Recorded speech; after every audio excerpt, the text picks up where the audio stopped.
Okay now. To person between my pen. I see. I see what I want to do when you forget me. Okay. I want you to give you. I'm not getting it. I'm not saying I want it to go. I got no one who tell them back. Oh, where would he get? I got you to never tell one more. I don't know what they are doing. I don't know.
Ẹ̀jẹ̀ mi ni ẹ kí n gbọ́, àkànbí ewé ayò, ewé tún méje, ìtún ló ní ọ̀tún ẹ̀ ṣe, ìfà ló ní kan fà ẹ̀ mọ́ra, àìbínú gbogbo àtàrẹ, gbogbo méjì ọkà bàbà, gbogbo mẹ́ta ọkà wáṣẹ́, orí ló túmọ̀ ẹnu, gbogbo ọ̀nà ní túmọ̀ ẹsẹ̀.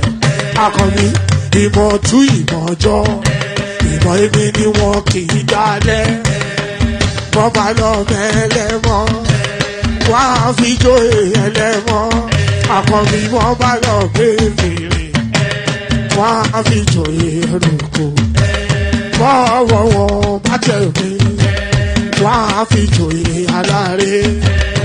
Àwọn mẹ́tẹ̀ẹ̀ta parapọ̀, wọ́n wá jọ ń pẹ́ mọ́, ẹ̀ẹ́mọ́ olóko jẹ.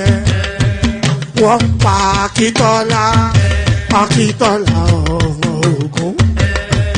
Wọ́n pa Ìyọ̀dà, ọmọ Àtàlàbọ̀bà. Àkànbí wọ́n pa Jíṣà Tàdàdẹ, ọmọ ọba Ìjẹ̀bú Mèrè. Aṣíwájú odò gbólùkẹrẹ, ajagun lólòdì ọ̀run. Tó o bá ṣe pé tìyẹ, tó o bá ṣe pé tìyẹ, lọ́ bá ń darí jọ wí. Àpérò ni kò ń gbọ́wọ́, ọ̀gọ́ ti ṣìgìdì máa gbé, àgétì ló máa ń gbé, àyàn ti ìlàyàn ewúrẹ́. Ọlọ́run dákun má padà lẹ́yìn ẹ̀, kó má gbàgbé ọ̀rọ̀ tẹ́. Aṣíwájú Ọlọ́run dákun má padà lẹ́yìn ẹ̀. Àkànbí Ọlọ́run dákun má padà lẹ́yìn ẹ̀. Ọkọ̀ olúrẹ̀lẹ̀ Ọlọ́run dákun má padà lẹ́yìn ẹ̀. Òdòlé sọ bẹ́ẹ̀, gómìnà sọ bẹ́ẹ̀, dẹ́pútì sọ bẹ́ẹ̀, ọ̀túnbá sọ bẹ́ẹ̀, spíkà sọ bẹ́ẹ̀, bàbá Ìjẹ̀bú.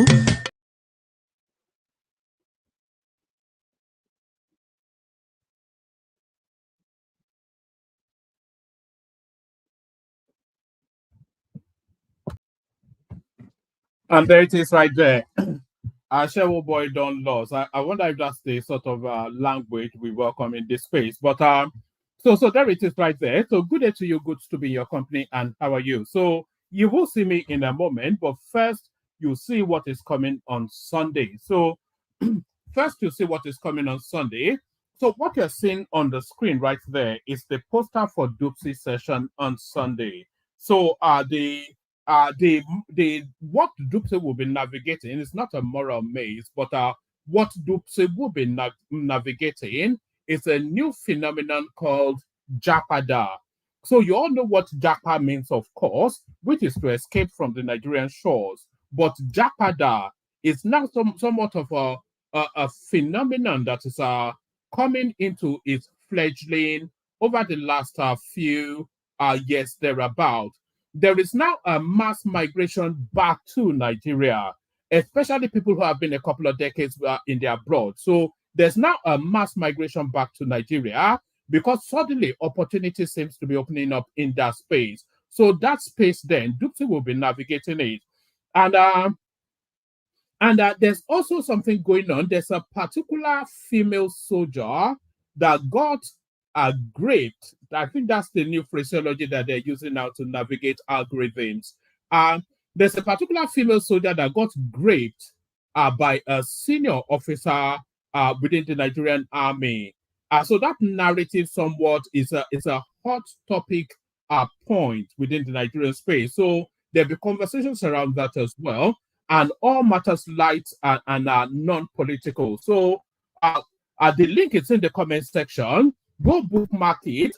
Anybody that's ever experienced Dupsy knows that it is a phenomenon that is almost life-changing. So go bookmark that. Get yourself ready for Dupsy session on Sunday. So get yourself ready for Dupsy. And there I am. Goodness me.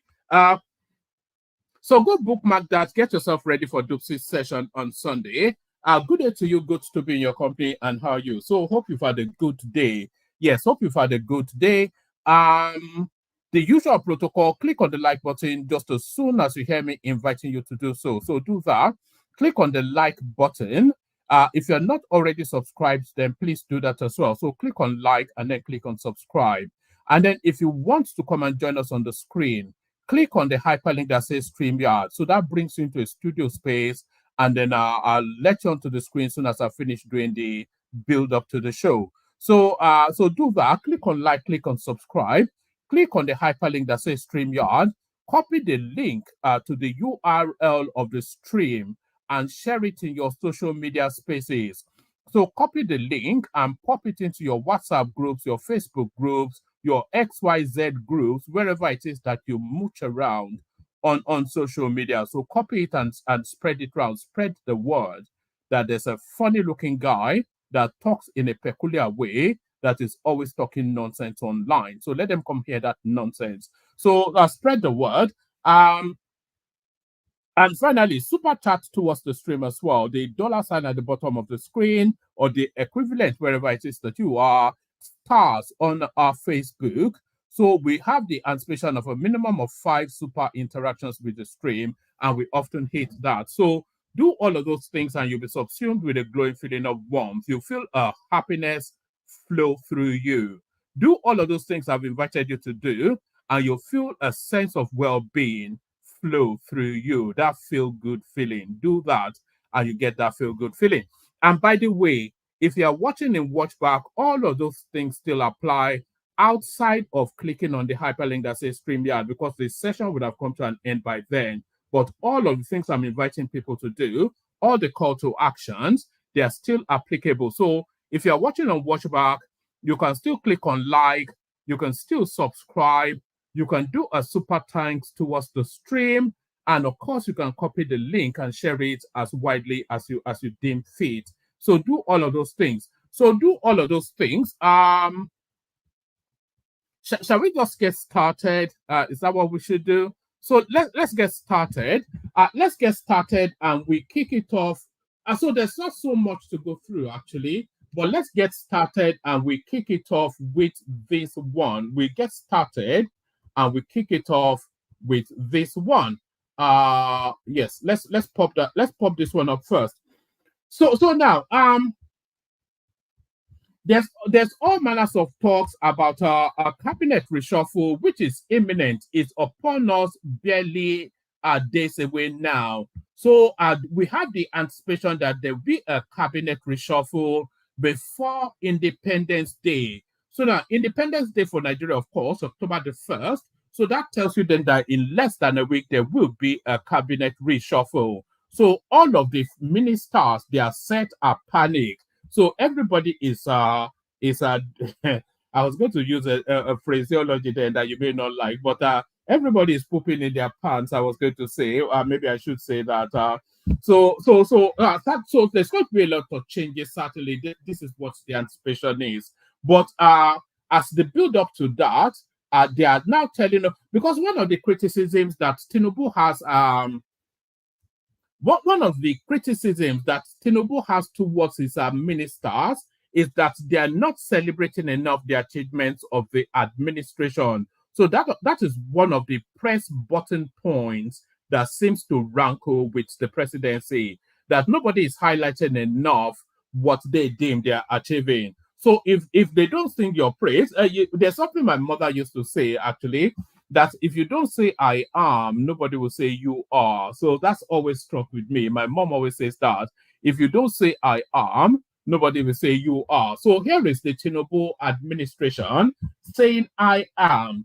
Secretary to the government of the Federation lists Tinubu's achievements ahead of independence celebration. So this is quite an important piece actually, because countless conversations people have been saying it's been there a year and a half, going on 2 years. What exactly has he done? Secretary to the government of the Federation lists Tinubu's achievements ahead of independence celebration. So what exactly are they deeming that he has achieved?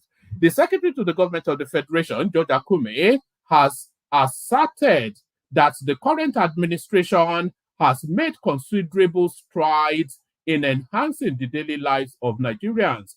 Speaking at a World Press Conference on Thursday, commemorating the 64th independence anniversary. So Nigeria is now a middle-aged man, 64. Can you imagine that? So, I mean, what have we actually achieved in those 64 years is the thing. A lot of our bookies looted a lot of money. That's really the sum of the 64 years. The Secretary to the Government of the Federation, George Akume, has asserted that the current administration has made considerable strides in enhancing the daily lives of Nigerians. Speaking at a World Conference on Thursday commemorating the 64th independence anniversary, Akume emphasized the introduction of the Presidential Compressed Natural Gas Initiative.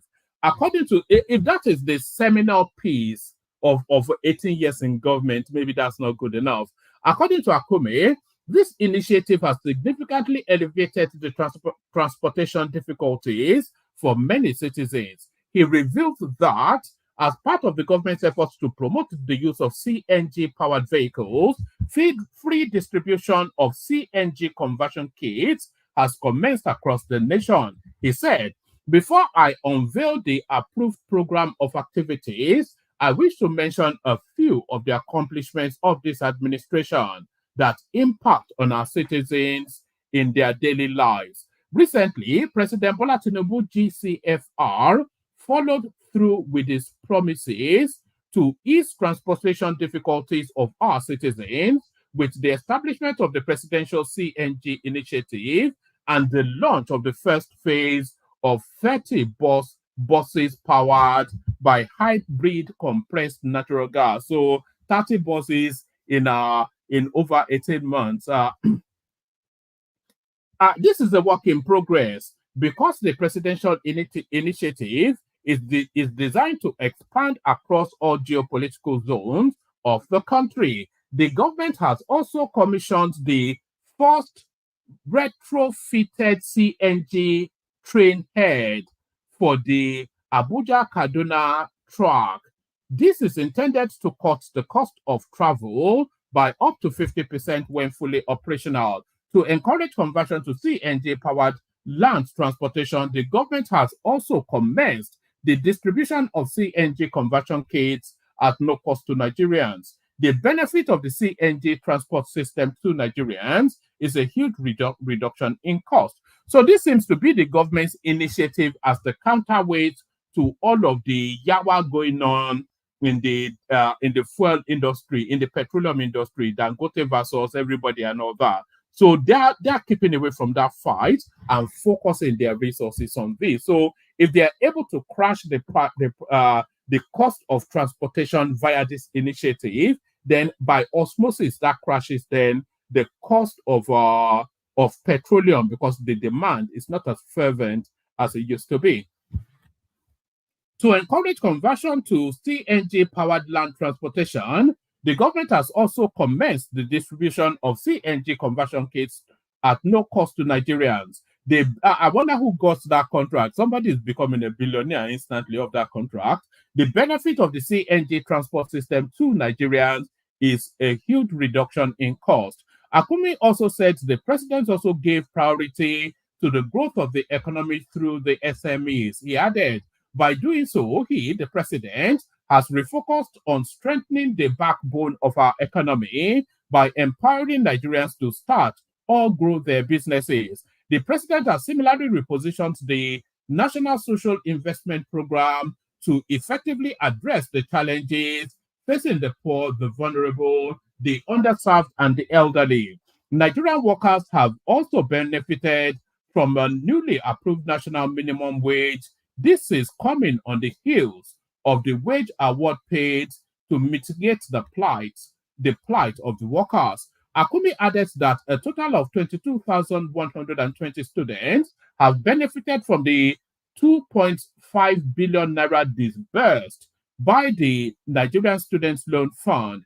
He said, in the area of human capital development, the Nigerian Students' Loan Fund has disbursed the sum of 2.5 billion naira to over 22,120 beneficiaries across higher institutions in the nation. This is a welcome relief for parents and an opportunity to access education for indigent students. Insecurity in different parts of the country has been a recurring challenge for successive governments since 1999. This administration has succeeded in elevating the human and institutional capacity of the armed services and other security agencies to tackle these challenges of insurgency, banditry, and other criminal activities, including kidnapping. And by the way, we have seen a real slowdown in insecurity. Even the most fervent critic of this administration cannot deny that.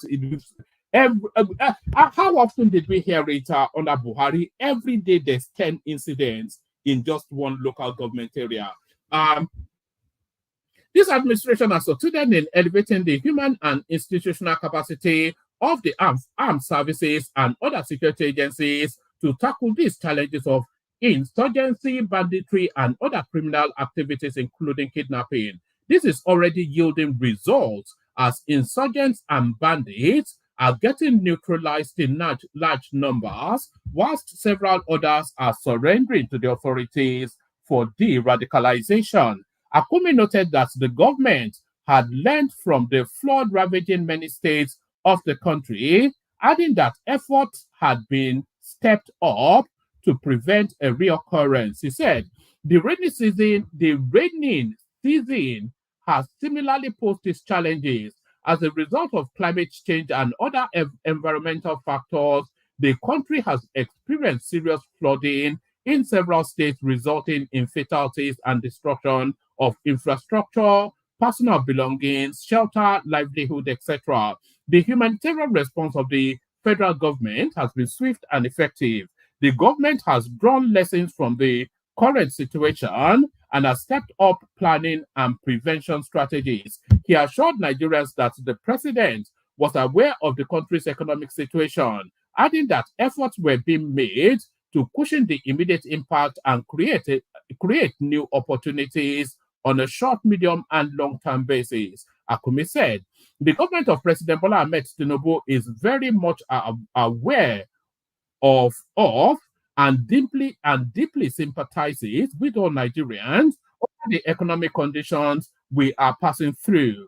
These have been occasioned by unavoidable policy choices, including the removal of fuel subsidy that his administration has had to make.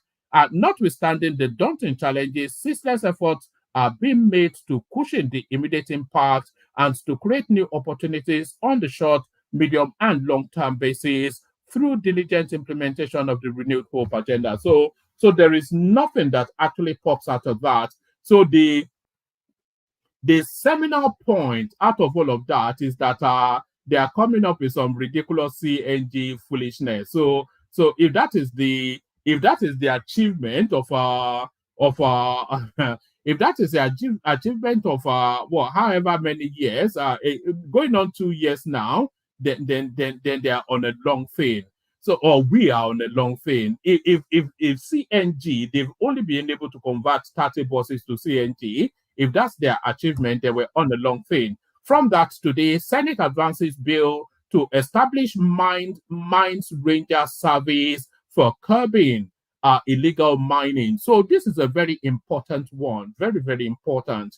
This is Dele Alake now wanting to seize hold of those gold fields in Zamfara and those emerald fields in the north. You know, the north has more resources in terms of precious gems and natural resources than all of the south combined. That, you know, even in Zamfara state, the gold there even is more than in Ghana, you know. So there's an abundance of resources in the north, which they've been keeping to themselves. So it looks as though Tinubu now wants them.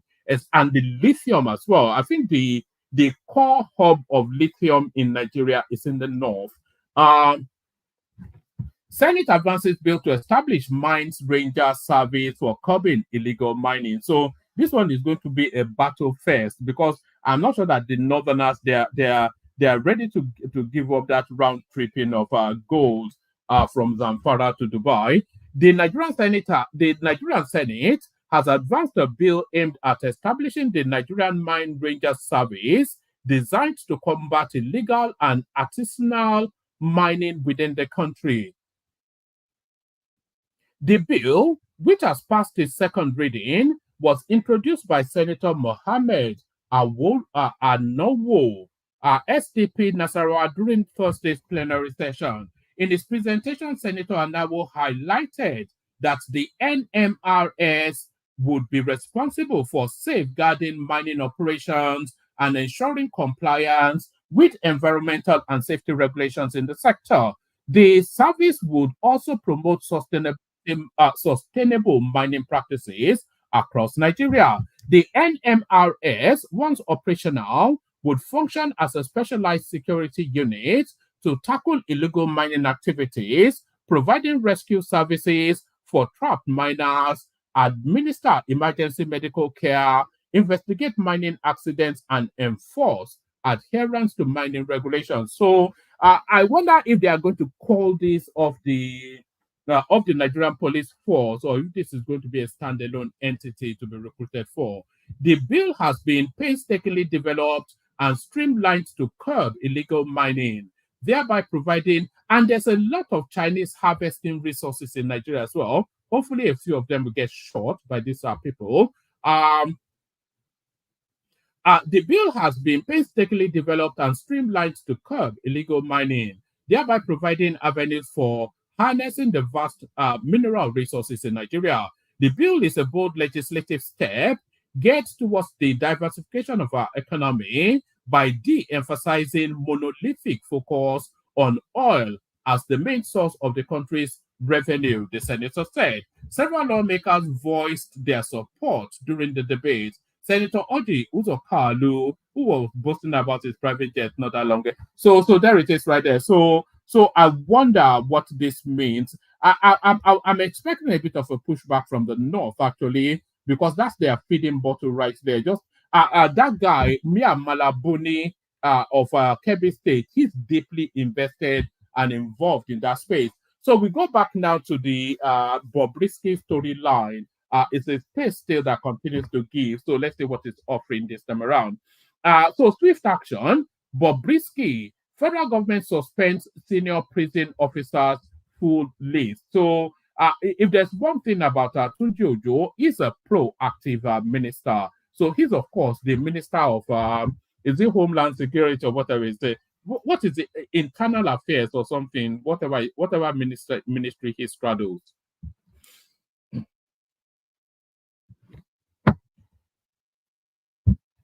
Okay, the federal government on Thursday suspended officers in charge of the maximum and minimum custodial centers, Kirikiri, Lagos State. The decision was taken after an audio leak indicating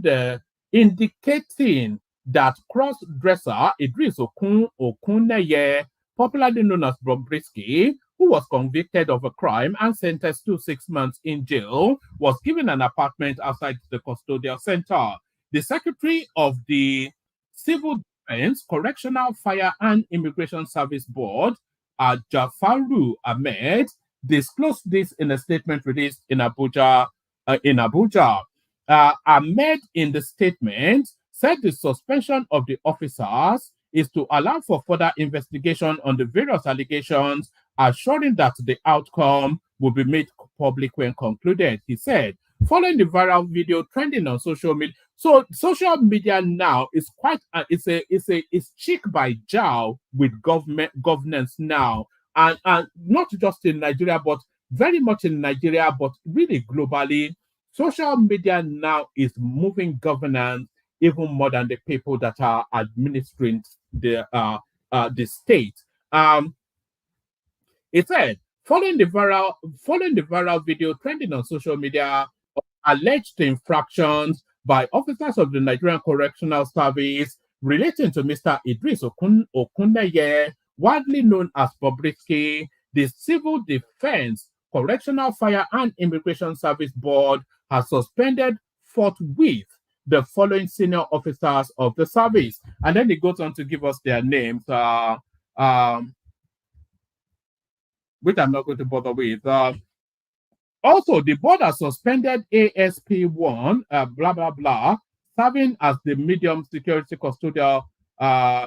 In another related development, the board has equally suspended another senior officer of the service, uh, Deputy Controller of Corrections in charge of Minimum Security Custodial Center, Kuje, Abuja, for allegedly receiving money on behalf of an inmate. So they're trying to clean up that space. We see how far that goes. So on from that to this, reps urge NNPC Dangote refinery to allow independent marketers lift petrol. So the Dangote refinery will never work for the benefit of Nigerians unless marketers are allowed to access that refinery directly and not have to conduit through NNPC. It's just a nonsense. We know that NNPC is a category, they've never succeeded in anything since NNPC was formed as a parastatal.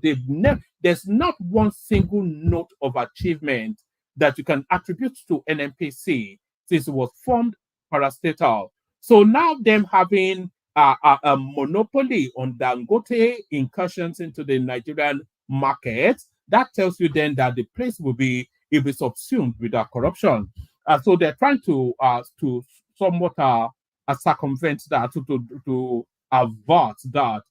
Reps urge NNPC, Dangote refinery, to allow independent marketers lift petrol. So I don't think Dangote refinery is averse to that. It's really NNPC that is, and NNPC holds the whip hand over that space because they could just say they are not going to give him crude, and that's the end of it. Oh, there was one thing. Let me play you a bit of music. There's one thing that I wanted to show you. So let me see. Let me play you a bit of music. There's one thing to do with the oil industry that I wanted to show you. So let me see if I can grab it. No, I don't think I do have it. So sorry about that. I don't think I do have it. So yes, where were we? Reps on NNPC Dangote refinery to allow independent marketers lift petrol. The House of Representatives has called on the federal government to instruct the Nigerian National Petroleum Corporation Limited and the Dangote refinery to permit independent marketers to begin lifting fuel from the newly operational refinery. This resolution follows a motion of urgent public importance raised by Obuku Ofoji, the representative of Yanagoa Federal Constituency in Bayelsa. In his address, Ofoji pointed out that although the Dangote refinery started operations on September the 15th, 2024, with a capacity to refine 650,000 barrels per day, only major marketers had been given the privilege to lift product from the refinery as arranged by NNPC. He raised concerns that this situation, which favors NNPC and major marketers as exclusive off-takers, creates a monopoly that could hurt the broader market. Of 4G stated. The House is worried that NNPC and the major marketers are exclusive off-takers, which spells monopoly and is equivalent to greed. This is the same NNPCL that has failed to manage our crude and refineries for decades. So exactly what I was just saying. And by the way, let the super chats be streaming through as I'm reading these things out. So just as a way of encouragement. And also more to it, let's see the like buttons go up. Let's see the like numbers go up as the room continues to fill up. The House is worried that NNPC and the major marketers are exclusive off-takers, which spells monopoly and is equivalent to greed. This is the same NNPCL that has failed to manage our crude and refineries for decades. If this monopoly is not nipped in the bud, the suffering of Nigerians caused by the scarcity of PMS will continue. And we all know the implication for the economy. He further referenced the late MKO Abiola's criticism of the NNPC's lack of transparency and accountability, echoing those concerns today. Ofoji also warns that the exclusion of independent marketers might push them to rely on fuel imports to sustain their businesses. No wonder the late MKO Abiola of blessed memory, in a viral video some years ago, lamented that the NNPC lacks transparency and accountability. The House is disturbed that allowing the NNPC and major marketers to lift premium petrol spirit from the refinery to the exclusion of independent marketers is not good enough. IPMAN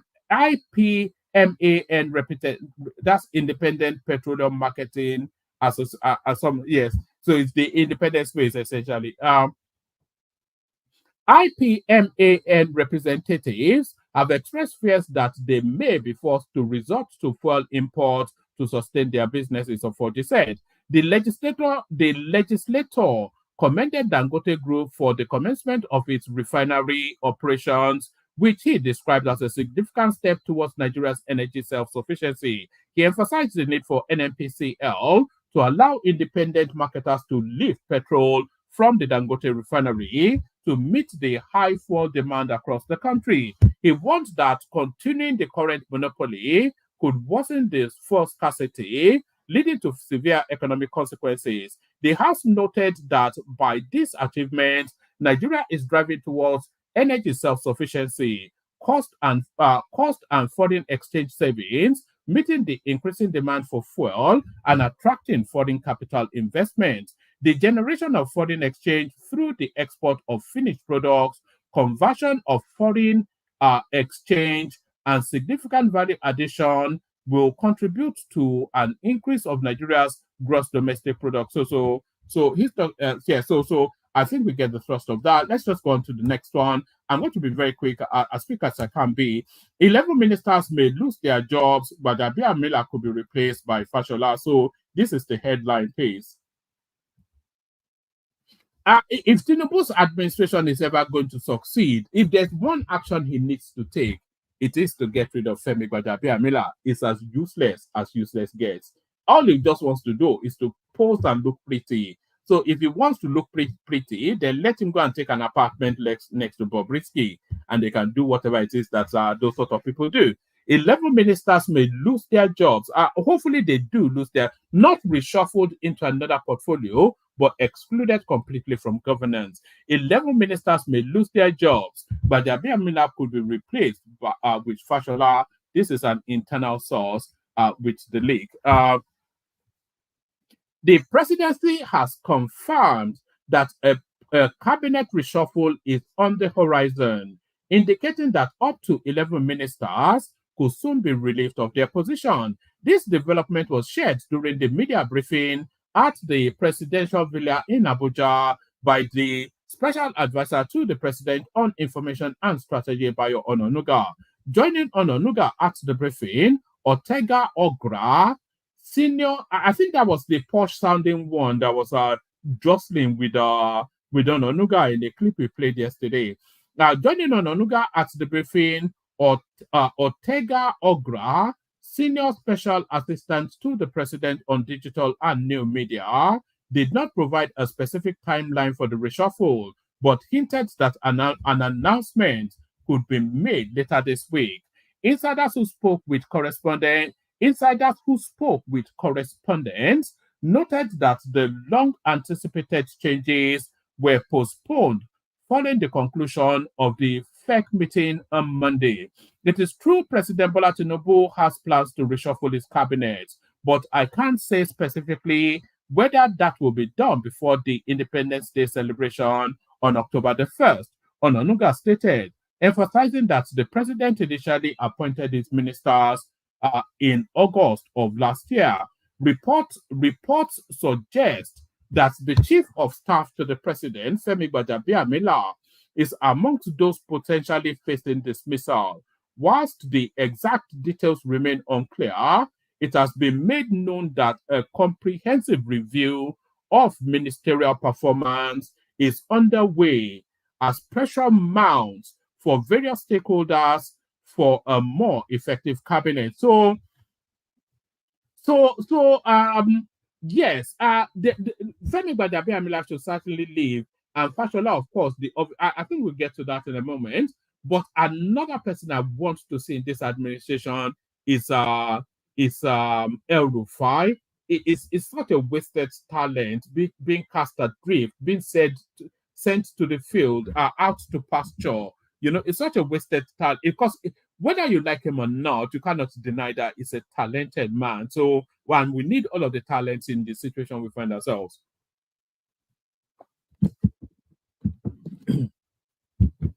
Reports suggest that Chief of Staff to the President, Femi Gbajabiamila, is amongst those potentially facing dismissal. Whilst the exact details remain unclear, it has been made known that a comprehensive review of ministerial performance is underway as pressure mounts from various stakeholders for a more effective cabinet. The platform disclosed that former Minister of Works and Housing, Babatunde Fashola, is noted to have been identified as a likely replacement for Gbajabiamila. If he declines the offer, the current principal secretary to the president, Hakeem Muri Okunola, has been identified to fill the void. They should do any and everything to get Fashola to take that position. The Minister of Finance and Coordinating Minister of the Economy, Wale Edun, is expected to get a junior minister in the person of the Chairman Presidential Fiscal Policy and Tax Reforms, Mr. Taiwo Oyedele. So I think they are not getting rid of Wale Edun, but they are watering down his power because certainly there's not enough coming out of him. It's what seems to be the general consensus. The Minister of Finance and Coordinating Minister of the Economy, Wale Edun, is expected to get a junior minister in the person of the Chairman, Presidential Fiscal Policy and Tax Reforms Committee, Mr. Taiwo Oyedele. Whilst decisive action is likely to be taken on the Minister of Humanitarian Affairs and Poverty Alleviation, Betta Edu, insiders note that the ministry might be scrapped due to the level of malfeasance and corruption perpetrated under the guise of intervention programs. So the person that actually destroyed that ministry, what's her name again? Sadia Farouk. She was the one that destroyed that. It's a ministry that is needed, but also it's the most opportune for corruption, because a lot of these things is more cash related than anything else. When you're going to the poorest of the poor who don't have a banking structure, then you are going with bags of naira that balanced on two shoulders. So it's just a cesspool for corruption. And Sadia Farouk, a perfect she looted till she could loot no more. Whilst decisive action is likely to be taken on the Minister of Humanitarian Affairs and Poverty Alleviation, Betta Edu, insiders note that the ministry might be scrapped due to the level of malfeasance and corruption perpetrated under the guise of intervention programs. Also, the Minister of Communications, Innovation and Digital Economy, Bosun Tujani, Minister of State, Environment and Ecological Management, Ishaq Salako, Minister of Budget and Economic Planning, Atiku Bagudu, Minister of Industry, Trade and Investment, Doris Anete, Minister of Interior, Olupumi Tunji Ojo, and a few others may not be lucky in the imminent cabinet reshuffle. So I cannot see what justifies the removal of Tunji Ojo from his portfolio. According to those familiar with the imminent changes, some ministers may be moved to other ministries, whilst some found to have performed below par will be removed. So that will be a public disgrace right there. I think he should do it. And I think that will send the signal to whoever survives it or whoever comes in afresh to sit up tight. So because because there's the one thing that a lot of people accuse the Tinubu administration of it's a lack of testicular fortitude. They are not. They don't have balls. They don't have that. They say uh, um, uh, an iron fist in a velvet glove. So that's how to administer. So an iron fist in a velvet glove. So this is a feathered fist in a feathered glove. That's what we're saying. We have not yet seen them show their teeth, the Tinubu administration. They seem just to acquiesce and bend over to any and everything. According to those familiar with the imminent changes, some ministers may be moved to other ministries, whilst those found to have performed below par will be removed. The insiders also noted that a minister who served under the Buhari administration will likely be returned to serve under the present administration. So El Rufai was not a minister. I suspect if we might well, we've not yet seen the last of Lai Mohammed, I suspect, because he's a talented man too. The official confirmation of a cabinet shake-up comes after months of speculations since Tinubu's first anniversary in office, as Nigerians grumble under the need for better governance performance amidst economic challenges. This is also happening against the backdrop of some ministers falling below expectation regarding his renewed hope agenda. A year after President Bola Tinubu inaugurated his 45 minister cabinet, many Nigerians expressed displeasure by the team's performance. So the outtake of that is that Gbajabiamila hopefully will be gone. So Gbajabiamila gone. Video reactions as Okpebelo, Philip Shaibu, others kneel for Tinubu in Aso Rock. So we've got the video clip. We'll play that in a moment. BUA chairman reveals those responsible for increment of foodstuff. So, so tell us who they are, so we can have them short. Who are they? I bet you he's going to blame Dangote because that's his arch rival, isn't he? The chairman of BUA Foods PLC, Abdul Samad Rabiu, on Thursday stated that greedy distributors and producers should be blamed for the rising cost of foodstuff in Nigeria. Rabiu made this claim at the 7th annual general meeting of the company in Abuja. He applauded President Bola Tinubu for granting duty waivers on food imports into the country. He said, BUA products are the cheapest in the market. And because we have other companies producing similar products, it is very difficult to price them low. For instance, a few months ago, the price of flour went as high as 70,000 naira per bag. We retained ours at 50,000 naira for quite some time to try and force other companies to also come down. But when they saw it was going to happen, they deliberately stopped production and the price kept going up. So when we were at 50,000 naira, the distributors added 20,000 naira and were selling at 70,000 naira. At one point, consumers were making almost 20 million naira per truck. That's not consumers or distributors. Trucks of 75 tons of so it's the markup essentially. The one thing that I've always wondered why they don't do is to put the factory price on the bags the recommended retail price. So they agree the margins with the distributor and they stamp recommended retail prices on all of these products that are manufactured in Nigeria, and that way makes it that much more difficult for them to over mark up the margins. Cabinet reshuffle, but Gbajabiamila was worried, asked Tinubu to lay low in the UK. So Gbajabiamila, we want you out of that position, my brother. I'm very sorry, but nobody wants you there. So yes, Bobrisky, the jail list. Is there anything else I've not?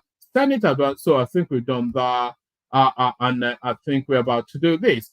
So yes, so those are the readouts. So let's now get into the video clips and then we'll kick off the session. Let's get into the clips. We kick off the session. Before we get into the clips, I'm enjoying this so much. Let me give you a little blast of this. All right. I hope I don't get copyright struck for that song.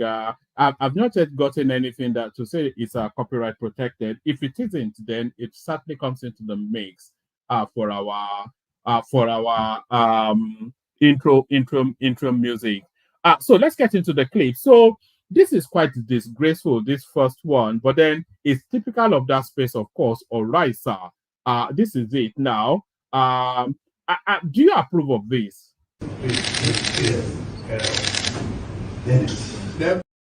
Actually, let me play you from somewhere else, which is a better visual.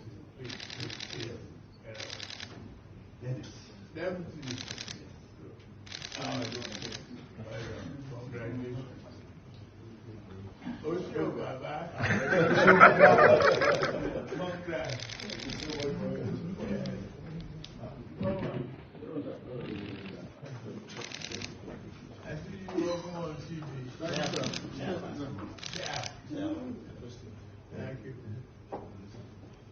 Thank you very much. Thank you. Oh, okay. Yeah. Thank you. Thank you, sir.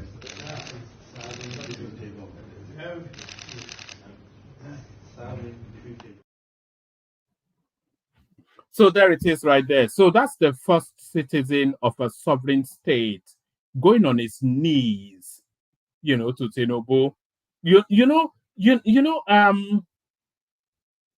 A lot of these powerful people, when you meet them, you will think you would do this and that, but you'll be awestruck. Powerful people have a certain aura, and when you are in their company, no matter how flapped up and arrogant you think you are, you will crumble, and suddenly you'll be acting like a fanboy, but not to the extent of kneeling down. Uh, so there it is. That's the incoming governor of Edo State taking the knee to Tinubu. So that's quite disgraceful behavior. Actually, let me play you this one. So now our southeastern brothers. I'm no, not even just brothers. Let me, because that's almost sexist. Our southeastern people, they are not even probably, our southeastern people, they are some of the most talented people on this planet.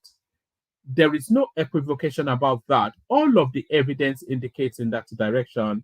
Our southeastern brothers and sisters, they are some of the most talented people on this planet, and their talent, it traverses the vast swathe of human sphere. So just stay with me. The clip I'm about to play you will explain all this dogo turenchi, as a rational man will put it, that I'm saying. Our southeastern people, they are some of the most, they are at the topmost echelon of some of the most talented, most creative, most innovative people that this planet has to offer. I'm talking about the Igbo people. They are, and they are universally acknowledged for this talent. This is just a little cameo of an instance that acknowledges the might of our southeastern brothers and sisters. Watch this. So there it is right there. This is something that the rest of the world acknowledges, but we don't show enough appreciation of. It's actually venture capitalism, isn't it? If you look at it as the core definition of that terminology, stripping away the highfalutin language of high business, the apprenticeship system is venture capitalism. So you train a boy, he serves you. At the end of it all, you rent him a shop, pay for 2-3 years, pump his pockets, and send him off on his way. So and that is a system that has created a $4-5 billion market space just in a satellite little corner of Lagos called Alaba. and they are talking about it on TED Talk and studying it as a thesis in global universities. And we are deriding it that a spare part dealers, you must be silly. That's high finance and high business right there. So high finance and high business right there. So let's go on from there and let's revert back to where we were yesterday. And this is the Bobrisky space, a space that does not want to yield the center stage of the Nigerian social media narrative. Watch this. I defended him a couple of times, and you guys know that. He's an ungrateful person, and I'm here with proof. He never ever went to prison. Check out the voice notes Bobrisky sent me when he was in an apartment, chilling like a villain. Hi, good morning. How are you? See, I'm really grateful. I'm really grateful. God bless you. I see everything you do. I see all your posts. People have been telling me, or this guy has been saying good things about you, has been posting you. Thank you so much. I'm fine. Like, I'm very fine. So don't be worried. Don't be stressed. I'm really fine. Don't worry. I'll tell you some things probably when I'm in position to explain to you better. I would explain everything to you, you know.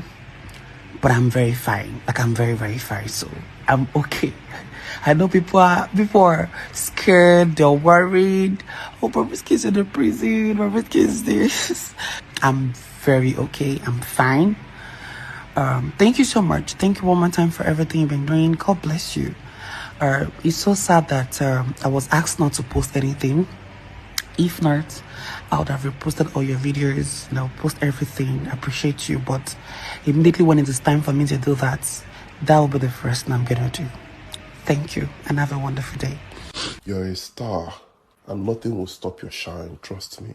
All these people saying rubbish on the internet, they're not rich now. They're not rich. They're just online blabbing, internet warriors, keypad warriors.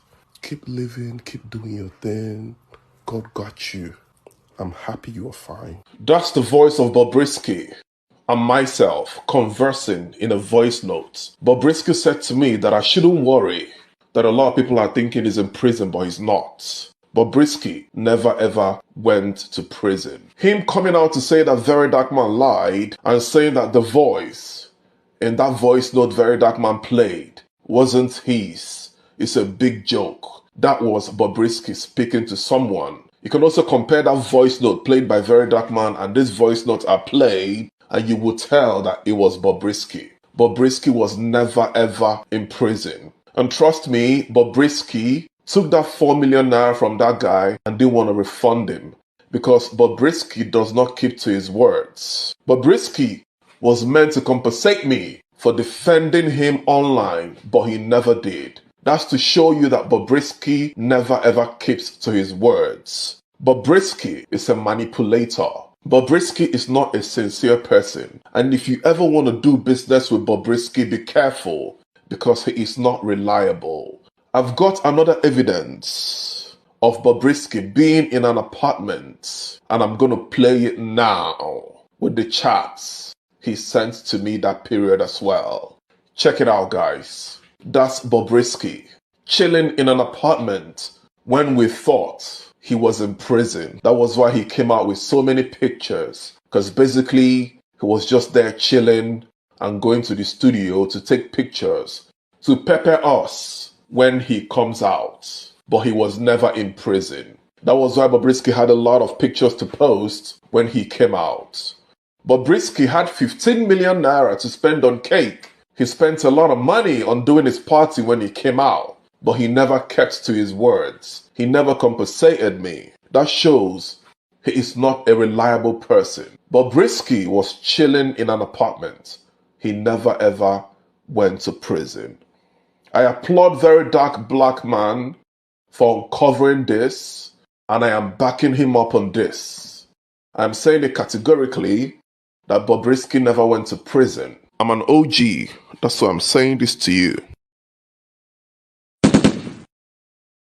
And I can't keep repeating myself. Okay, so it's an OG, but there's another word for who he is, a traitor.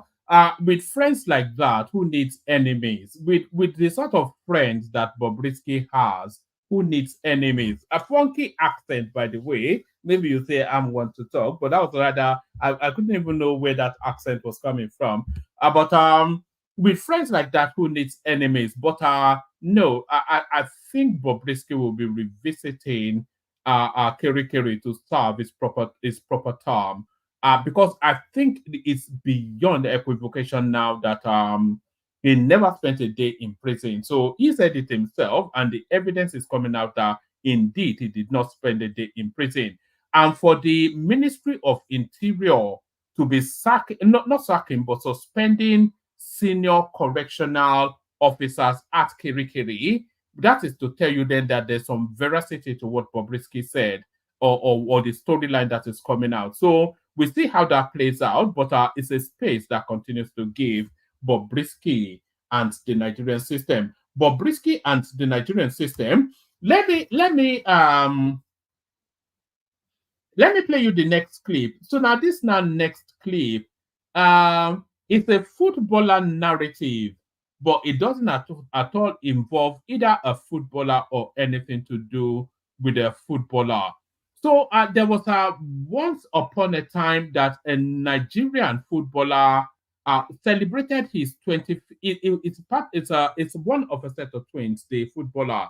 There was once upon a time that a Nigerian footballer celebrated his 25th birthday, whilst his twin brother, who they were both born just minutes apart, celebrated his 40th birthday.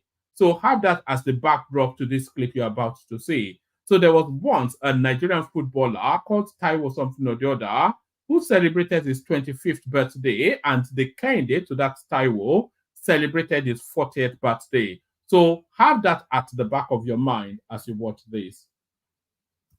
To me, you look older than 15. I'm 15. Okay, how will I believe that you are 15? I'm 15. How will I believe that? Take it from me. Okay, when you arrived, Benson, you lied to the immigration officer. Earlier, you lied and said this was your passport. Huh? So how can I believe you? No, that was initially just, I'm afraid. I don't know what to say. Okay, at the moment, you don't have a visa in this document which is genuinely being issued to you, so we will be refusing you and returning you to Lagos. How do you feel about that? Oh, please, ma'am. Please, sir. Okay, Benson. Okay, Benson. Please, sir. Please. Benson, I need you to look at me. Take a seat, sit there and talk to me and tell me what your problem is, and then I can help you. Why can't I send you back to Nigeria? So what do you want from us today? I just want you people to keep me in safe hands. Safe hands. And how do you think we can do that? You can just, I don't know. You know I'm a stranger, yes. I don't know. I just beg so that you can help me.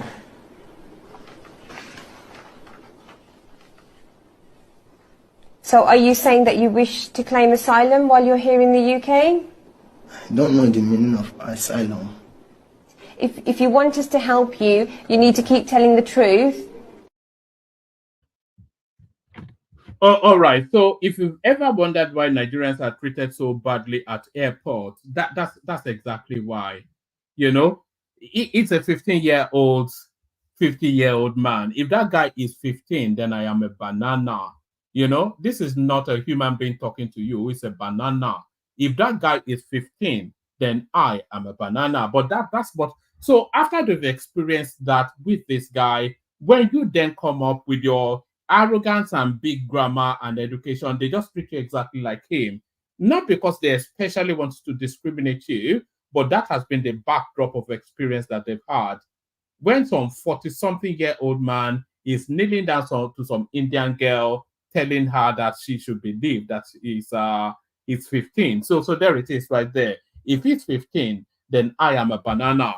But so going on from there, I think I'll make this one the last clip. So now, Olumide Akpata, he actually won the Edo election, and it was rigged out. And there is irrefutable proof that has come out now. We don't even need the tribunal. We just really need to present what Olumide Akpata has discovered. He needs to present it to Mahmoud Yakubu so that he can withdraw that certificate of return from Okwebelo and hand it to the rightful owner, which is Olumide Akpata. Proof positive, categorical, irrefutable proof has emerged that Olumide Akpata indeed won that Edo election. Watch this. I can show you the poll from Tunde Ednot, a social media influencer who has a lot of following. I won. It was a poll that was conducted for the entire day. Just yesterday or a couple of days ago, Rufai Oseni, who is of the Arise TV, just conducted his own poll online. I came top 71%. So listen, you know those. And there it is right there. Proof positive. He did win that election. Tunde had not said so. We have to take this evidence to Kudirat Kekere, the newly sworn in Chief Justice of Nigeria. She must right this injustice against the people. Tunde had not said he won. So how dare anybody say he didn't? So Tunde had not said he won. How dare anybody else say he didn't? So now let's play. Historically, traditionally, we play the Kegite music as a precursor to bringing on the panelists. But because Ayo is the sugar daddy of the platform, and of course, he's been vibing to Bob Marley via Super Chat. So a nod in the direct, they say money talks and BS works. Is that not what they say? Money talks and BS works. So a nod in the direction of Ayo feeling all Bob Marley today. Let's see if we can Bob Marley him a little bit. That's if I can find it. So that's the power of money, and here it is. So a bit of Bob Marley and then the panel. Make everybody feel like, but you know what that is worth. You would look to do with the vote, but now you see the light. Stand up for your right.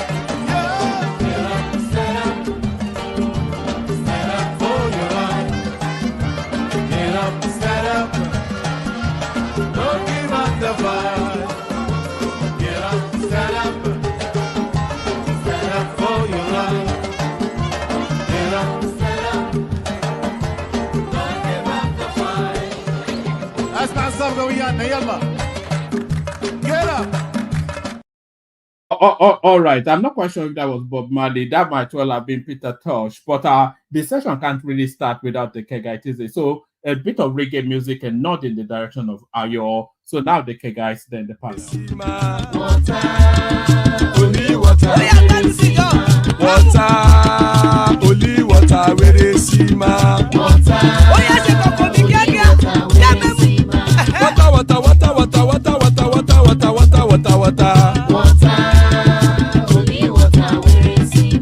Hapa o naido.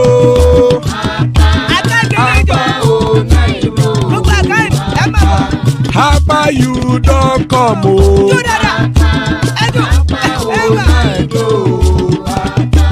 Hapa o naido.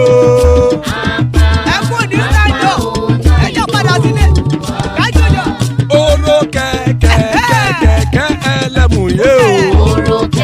Ilé sọ́dí kẹ̀kẹ́ ẹlẹ́mù rẹ o. Bobby Master kẹ̀kẹ́ ẹlẹ́mù rẹ o. Chief Pilot kẹ̀kẹ́ ẹlẹ́mù rẹ o. Eruku lẹ̀lẹ̀ ẹlẹ́mù dé. Eruku lẹ̀lẹ̀ ẹgbẹ́ ẹlẹ́mù dòde ojàre o. Eruku lẹ̀lẹ̀ Ghana ti dé ẹgbẹ́ bọ́dì o. Ọmọ ẹlẹ́yẹ ẹ̀yẹ o ó dìle o. Odúyẹ̀lá ẹ̀yẹ o ó dìle o. Petrosoname ẹ̀yẹ o ó dìle o. Petrosodúnkẹ́ ẹ̀yẹ rẹ̀ ó dìle o. Ẹlẹ́kọ̀ ọ̀run mú ìní o.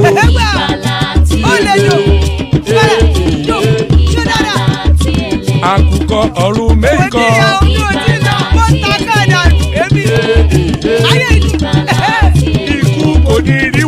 ṣe o.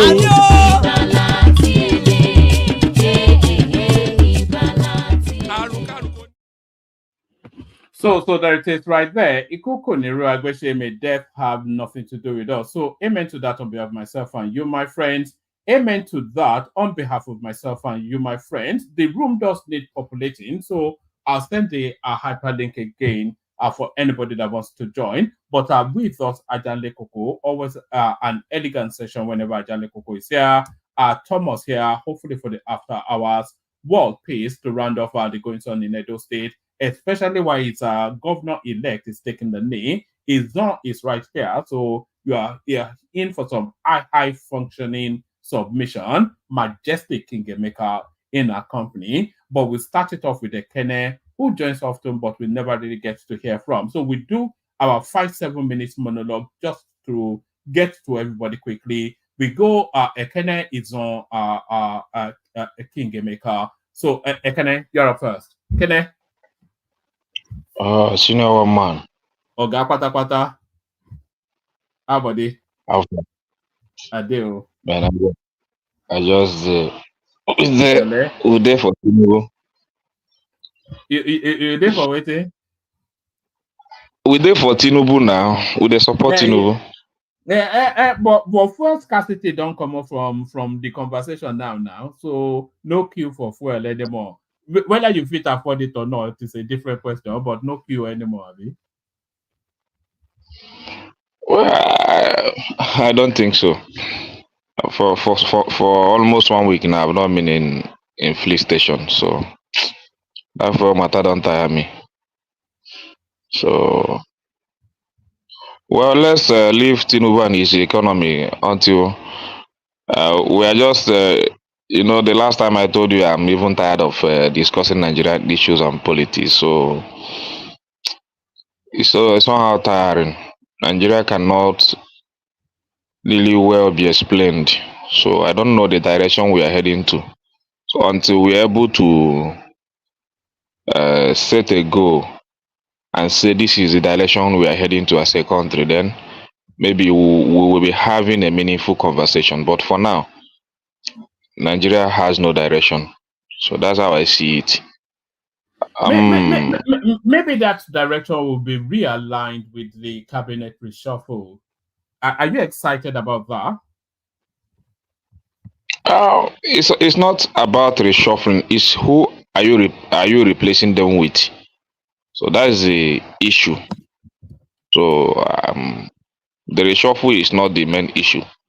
It's who are you replacing them with? And I hope that reshuffle happens so that I will know the direction we'll be heading to, because this administration has the highest number of ministers, but it seems that there is no minister in this administration. Just few of them.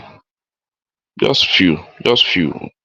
Even the person that we never expected to perform this lawyer, what is Festus Kayamo, I think, and a few others. So, but 48 ministers, you just have to count maybe one or two. Even David Umar himself, he seems not be performing to my own understanding.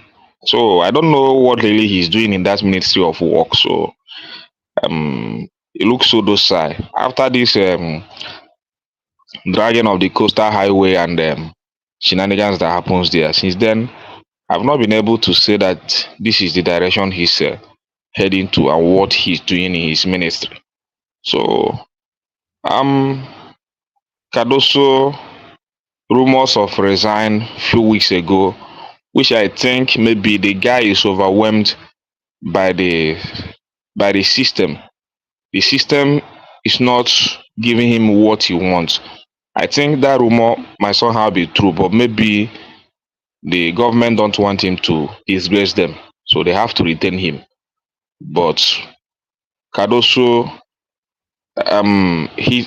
it's as if he knows what is happening, but the system is not allowing him to really perform his duty the way he should perform it effectively. So I think that is his challenge, and you can see him They his are body language. suggesting they are suggesting that they are going to give him a junior minister to help him lift some of the to carry some of the work. Do you think that that's a good idea?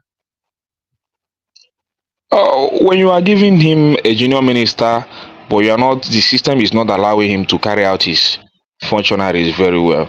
It's as it's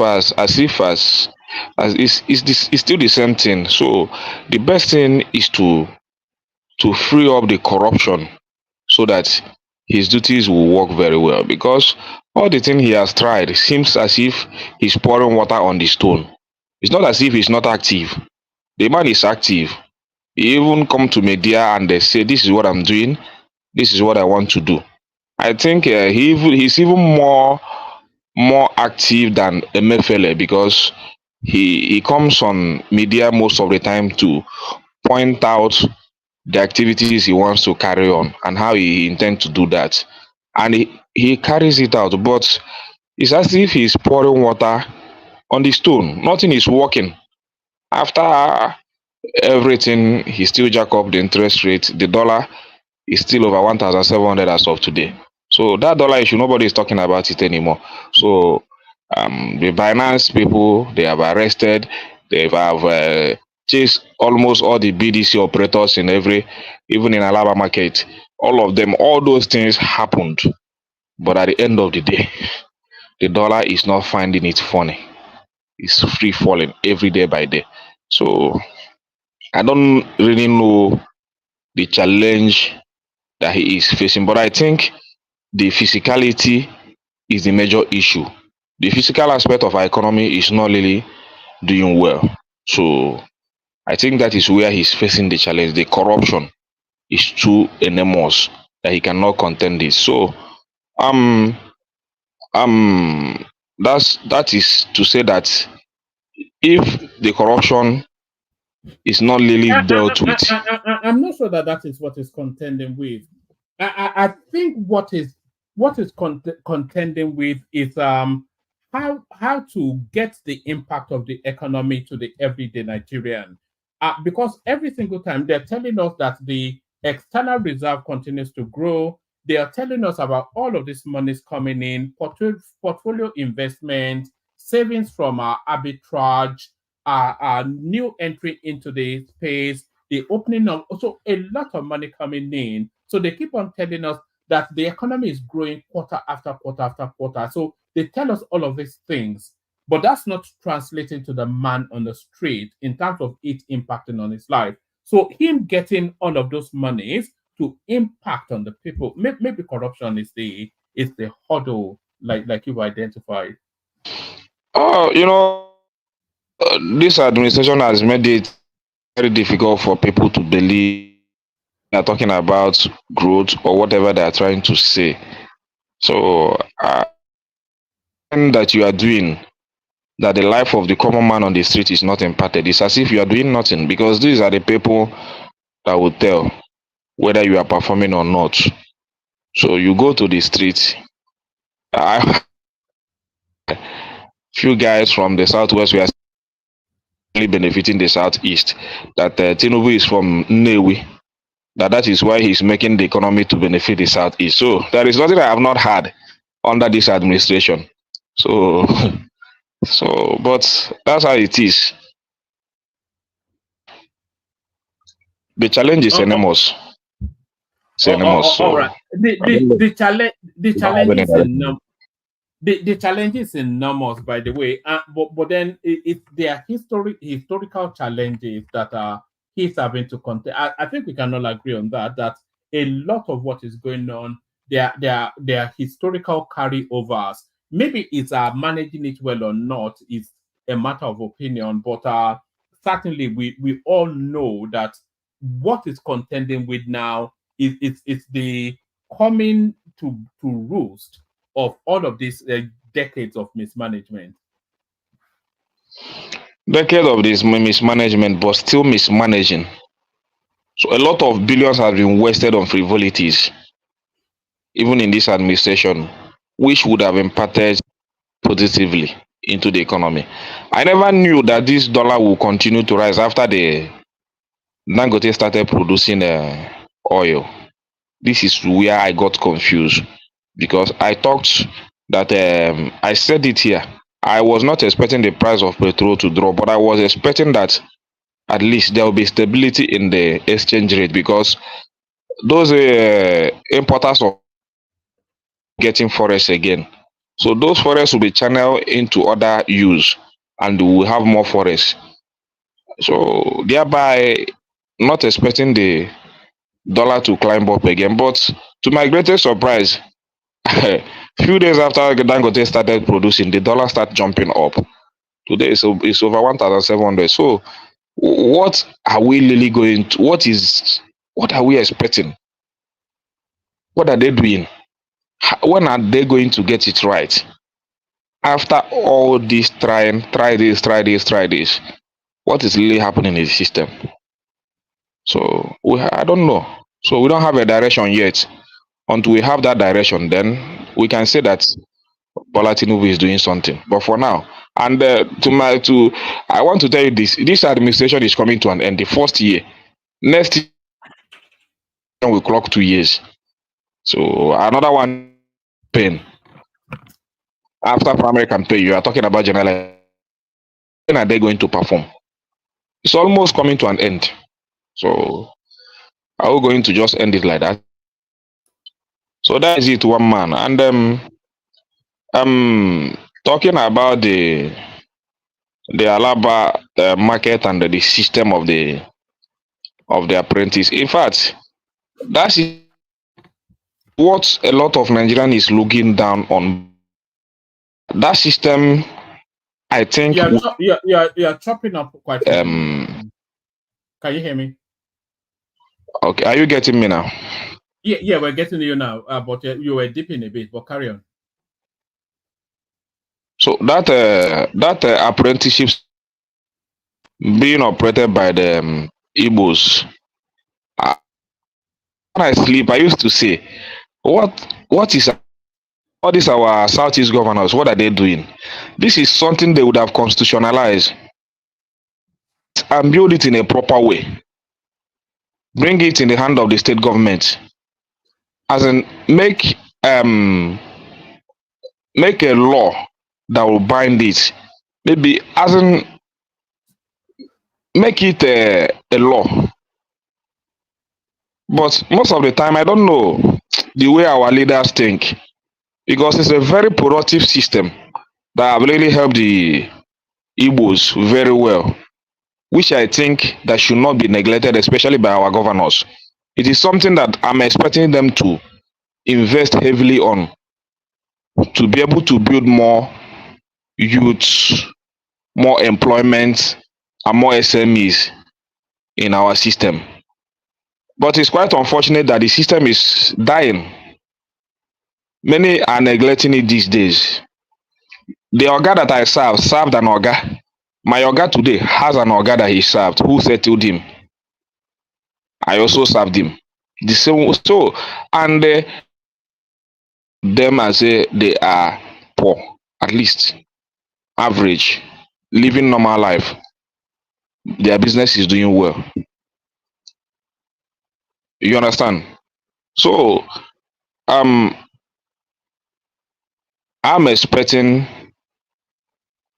our state governors to really constitutionalize this system and build it in a more make it more productive for the Southeasterners. I have to say I agree with you. It's a system that has to be studied and perfected. Because I think there's something quite innovative coming out of the Southeast that and it's been there for so long that why they have not quite studied it to perfect it and then form a structure around it, I don't know. Even the international space are saying this is a genius idea. So we never appreciate anything in that country. It is something unique. As in, how to become a millionaire is just to do something ordinary in an extraordinary way. This is something ordinary that when you do it in an extraordinary way, it will yield more results. I say very soon I will send you the picture of Alaba market. Alaba is taking a big shape now. You see, Alaba is changing.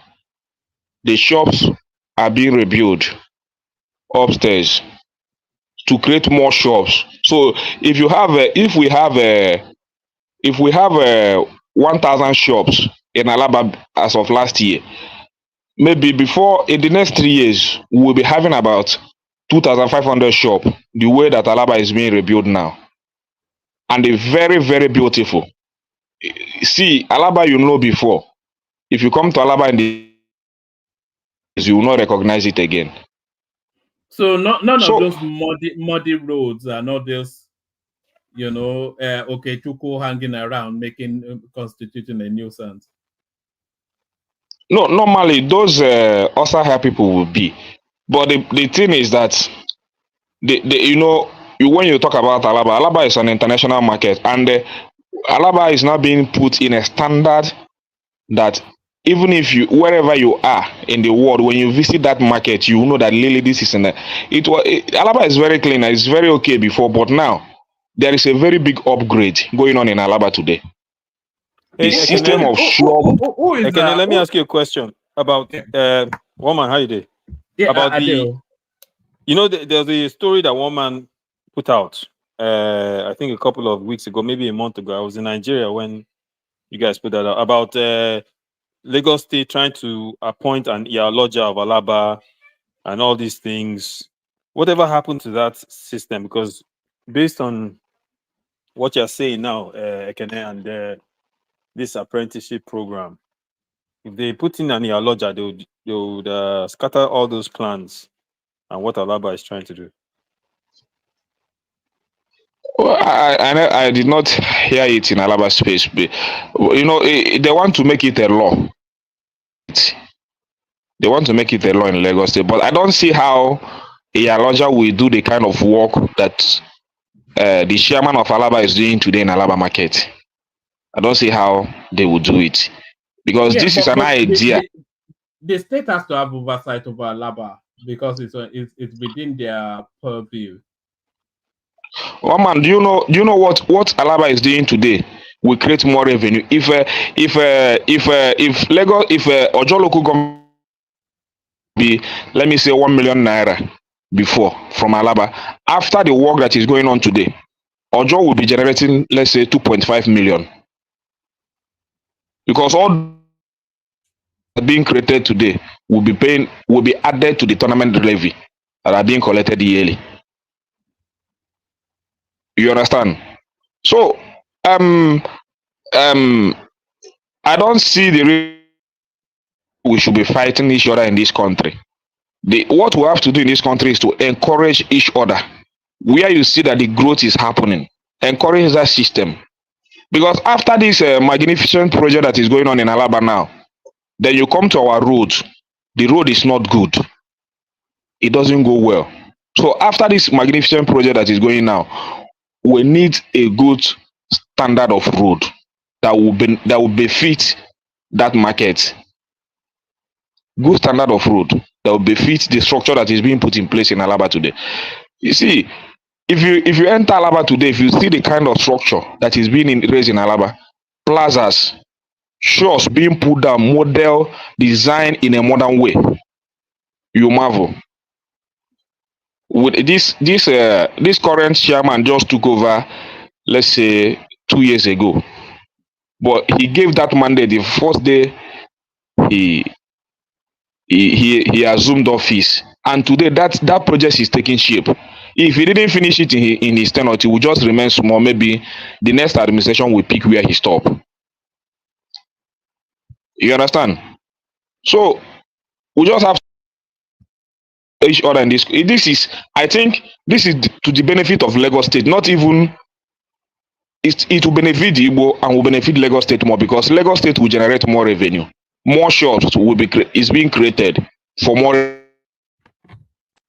added to the government. All right, can I give us a little flavor, just about a minute or two, on a very dark man, and then we go on to his own. No, I don't discuss such. It's what I can take over. I You don't. know, that's the number one trending conversation in Nigeria now. No, Bobrisky. I don't engage myself in all those. We have a lot of issues prevailing this country. So me talking about very dark man and Bobrisky is like No, letting Nigerian down. no, but we are not really talking about Very Dark Man and Bobrisky. You are talking about the rot in the system that somebody convicted does not spend a day in jail, but rents an apartment just beside the prison and continues to live life like an Arab prince. So, and by the way, a lot of people are getting suspended off the back of that thing. So it's beyond just the frippery of a cross dresser. Well, let them do whatever they want to do. Me, I don't care. The only thing I'm interested is to see Nigeria grow, to see the system work, to see the economy balance well the way it should be. So that's what I'm interested. See, if the economy balance well and things are moving well, I don't care who is there. So that is my concern. So that is I only come here to put out the narrative that I have. See, this apprenticeship system is what I really want. If I have the opportunity to meet our Southeast governors, I will speak to them about this. They really need to put in a lot of work. Institutionalize it. It's a very important thing. It has created millions of millionaires in Igbo land. Millions. Every family has somebody that has served somebody that have been settled by an oga and is doing well. So at least a system that maybe 80% of it is succeeding. It's a very productive system because it's only few that you can say even what you gain in serving or being a boy is not the same as going there to do a secretary. You will learn royalty. You will learn how to manage. You will learn how to. So there is this word that my oga used to tell me when I was serving him. I don't forget it easily. He will tell you that uche buego. Uche buego. That's your brain is your money. I think he was joking. So, but when I started, he will tell you that the money he gives you will not serve you if you don't develop the brain to use that money effectively. So, which means for you to develop your brain is more important than the capital you are looking up to, because your brain can be your capital. So you need to build a very positive, productive brain in terms of doing business. So the only system that can create that brain in you is serving your master. Oyemege mali ife, you gain sense, you build connection. People in the market will trust you. Your guys will trust you. They will see you how loyal you are to your master. They will trust you. So that even when you come out and your guy didn't settle you or he didn't settle you well, those guys will take you as an obedient servant. They can trust their goods in your hand to go and sell and return their capital. It's as easy as ABCD to come into the system, humble yourself, leave a good legacy. Whether the man settles you or not, develop the mental, productive brain that you need. When you do that, you will surely succeed in the market, whether the man settles you or not. It's as easy as ABCD. So that is it, one man. Thank you. Oh, all right, brilliant. That's a kind of course. You all see why we just adore the man now. Just a functioning brain. That's a kind of right there. A functioning brain. So thank you, Kenneth. Stay with us for as long as you can. Up next is also 7 minutes more from here. It's on, and then we go on to King Emeka, who especially wants to speak to a particular matter. Is on Alpha. My brother Adeo, how about you? Adeo, have you shaking off the vestiges of Nigeria? You don't know where winter coat again, Abi. Guy, From wearing, from I was wearing trying t-shirt. I was trying to call in last couple of, but in this Niger waka, I'd been away from this place for 2 months. Then I came back. Then I come settle. Then in 1 week, I had to go back to Abuja. So I was now in Abuja for another 8 days. Then finished. Then came back. Then, guy. So when I came back, when you've been away from your house for a long time, you can't come back. You get all the things that you couldn't do when you were. What was the first thing you went to do? Did you go to McDonald's, or because there's often a craving when you're away, that when I get back, like for instance, you have to go to the pub or so. What was your craving No, that I when I didn't. get? When I came back, I didn't have any craving. No, everything, pretty much everything I needed, I think I got it in Nigeria. And in fact, when I came back after a while, my madam started hollering me that this place makes her miserable. She wants to go back to Lagos because she was with all her friends in Lagos. That's on this session, that's Japada right there. But carry on. Yes, Yeah. yes. See, it was. I'm still dealing with it in my household right now. Because the experience for her, all her friends are in Lagos, and So think about it now. So Mrs. Badebo, who you grew up with and you went to high school with, her daughter wants to get married, and then they are picking Ashwebi, and then they are doing all exactly, of that. Who is coming exactly. to play? I don't like that guy. I don't like his music. Have you tried this one? And then they roll up, and then they drum beats, and then they are rollicking. Now, how can you do that in Canada? At You all. know, That's that's that's they what will call noise like basement that you are making too much noise, and then well, my madam doesn't leave the house during winter. But when we're in Lagos, you know, this one's friends, mom is doing this, and she's seeing all her friends, and my madam is your people, so she just felt really at home. She was having a blast. So when we came back, in fact, I need to go and find where I'll make money so we can go back to Nigeria again, because that trip is not exactly cheap, but it was good. It was good. It was good, and I went to Abuja and came back. So now I'm officially back, and it's starting to get cold here. if you were to move back to Nigeria, where would you settle? For me personally, Abuja, Hmm. but It's of a course more my civilized space, isn't it? one man. Have you been? I've been but once, but I loved it anyway. It was Yeah, no, it's nice, very very laid back, well structured. well structured. Traffic is minimal.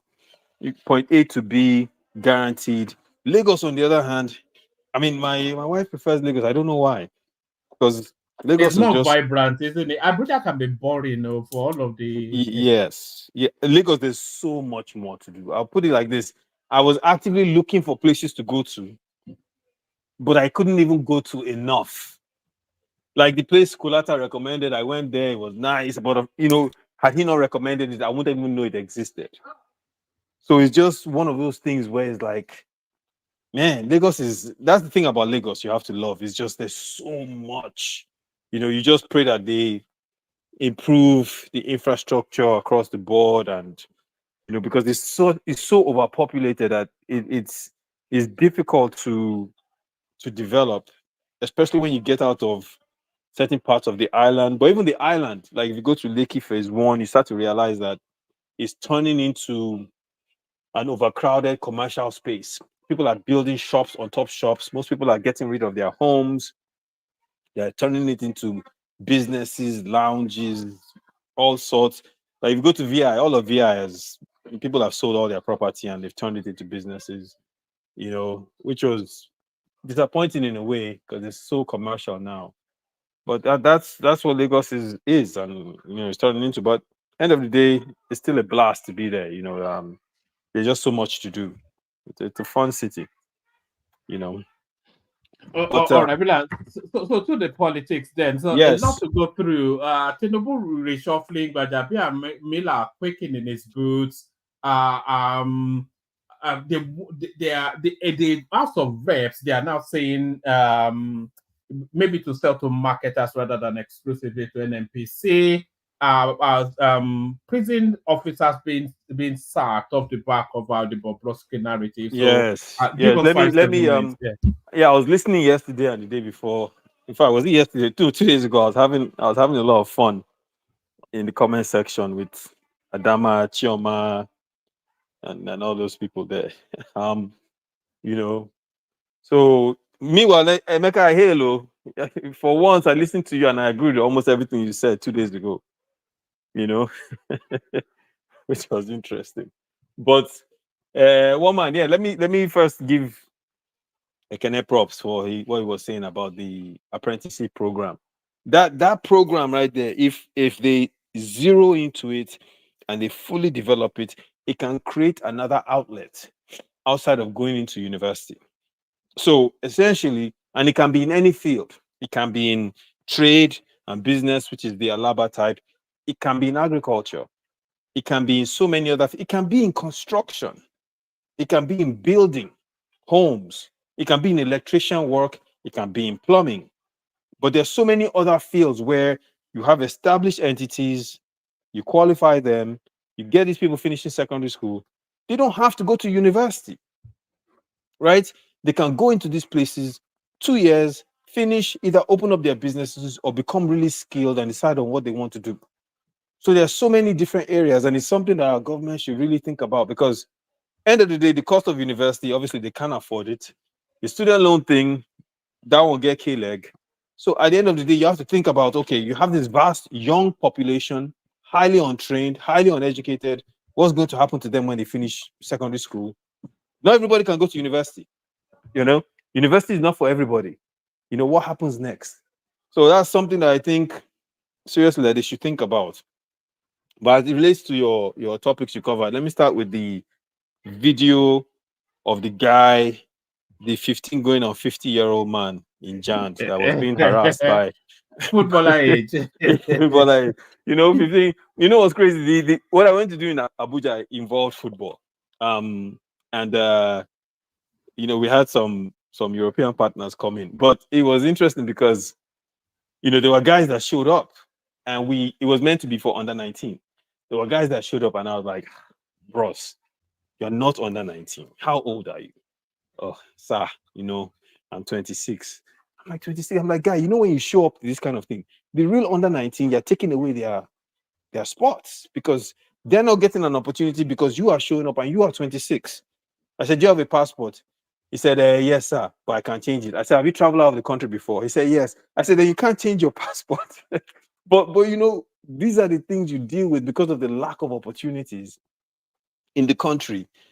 People are forced to change their date of birth so they can fit into a certain demographic group to get a benefit. It's unfortunate. It's unfortunate. So that way, while we laugh at it and it is funny, at the same time, it's also sad because we fail our young people so much that by the time they turn 25, 26, 27, they haven't accomplished what they should have accomplished, and they're forced to drop their age so they can fit into something to do it. But as it relates to your video, the the guy was saying he was 15, which is funny, but I think the way that lady was treating him, right? I understand where she was coming from, but it doesn't justify them treating like me, you, or World Peace, or Emeka, or someone else that goes through their airports because we have a green passport. You see what I'm saying? But it invites them to look at you with a bit more suspicion now. After No, that but one man, explanation, if that that's not Indian an lady, isolated. That's not an isolated. no, it's not. experience. But if that Indian lady has a conversation with you for 3 minutes, she'll know you and that guy are not in the same category. Obviously, she'll be like, okay, this guy obviously has a level of education. He's articulate. He can address himself. He can, immediately you come across as different. And that's why a lot of times when I deal with these Oyinbo people, the way I talk to them is letting them understand that, dude, first of all, whatever it is you think you believe about Nigerians or about Black people, you're addressing someone very different in this situation. That's the first thing I help them understand. So let's get ourselves into a certain level, and then we can talk. Not to interrupt your flow, but yeah, it's something that there was a time I was working in the civil service, and I had this immediate line manager, and anytime you're speaking to, he speaks to stereotypes, and I speak to intellect. So the conversation never really took place because he was expecting me to be a certain type, and I was just comfortable being myself. So Exactly. it will speak to you with the expectation of you being a typecast to fit Ex- into a typecast, and you are speaking to the conversation as you understood it. So there was, and I was smarter than him, of course, and yes. so he had to. He was struggling with so many layers that how can you be black, not even that African, and still be smarter, better spoken, Exactly. smarter than Ex- me? He became exactly. an issue. He couldn't contend with it, Woman, that's why I totally get where you're coming from. I've had conversations with Igbo people where when they start talking, I stop them. I'd be like, let me stop you right there. They'd be like, why sir? I'd be like, let me explain something to you. Then I give them a breakdown of how I understand exactly what they're talking about. I even understand their whole industry. And then they take 2 steps back. And I say, okay, can you kindly explain it to me again? And then they start to explain, and then they talk to you on another level. So I've seen it. The way they immediately address you is they're talking down to you. Like, this one doesn't know anything. So let me talk to him like he's an idiot. And then when they find out quickly that not only am I not an idiot, I can be your boss. And then they check themselves and decide to address you in a different manner. So a lot of times we deal with these stereotypes, right? That are negative, and it can be for any reason. Like in this But case but here, but it reverts to that video now. When the average experience is that sort of experience that, and like I said, and that video is not an isolated incident. It's no, quite commonplace. one man is not an isolated incident. Yeah, yeah. But here's the thing.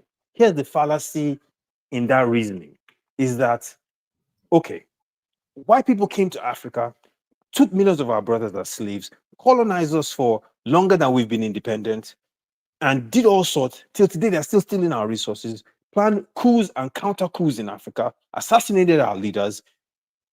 The list goes on and on and on and on. Yet, when we meet them, we don't stereotype the next white guy as what their other white guys have done to us. We have the sense to treat that person as that person we're dealing with. You see what I'm saying? They've done more to us than we have done to them, right? So just Yeah, but because, they have reasons to feel that you're subordinate to them now. For all they came into your land, took all your resources, you couldn't do anything about it. You go to them, you end up being a cleaner or something or the other.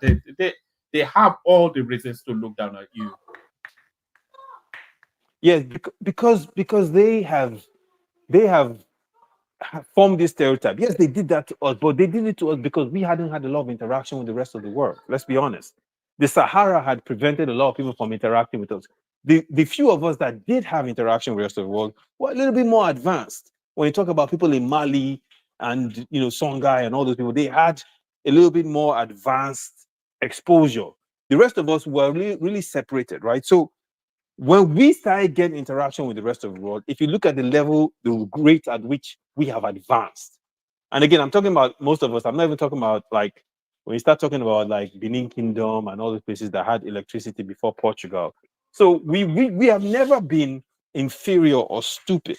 I think the key thing is that we have always just been like, okay, when we've been trying to develop, our development process was halted because of the intervention of colonial entities that really came to take and rape because they had found a new world. That aside, right? Given all the things that they've done to us, I'm not even talking about during slavery time. I'm talking about the 21st century, right? The invasion of Libya was not too long ago. We do not stereotype them the way they do us, right? I'll give you an example. Look at But we, the we, we do though, but we stereotype them up rather than down. But we do exactly stereotype right, them. stereotype them up, right? So we still put them on a pedestal instead of looking down on them. And really, what should be happening if the roles were reversed, if we did everything that they've done to us to them, how would they treat us in their nations? Just think about that for a second. All they're experiencing are people that maybe have grown up in poverty and are looking for a better life or economic opportunity. So they come into their country, maybe they lie on the passport, they say they are 15 instead of 50, or they come in, they're trying to smuggle drugs, all these things. But it doesn't really reflect the generality of Nigerians, because most of the Nigerians you're going to come across don't do any of those things.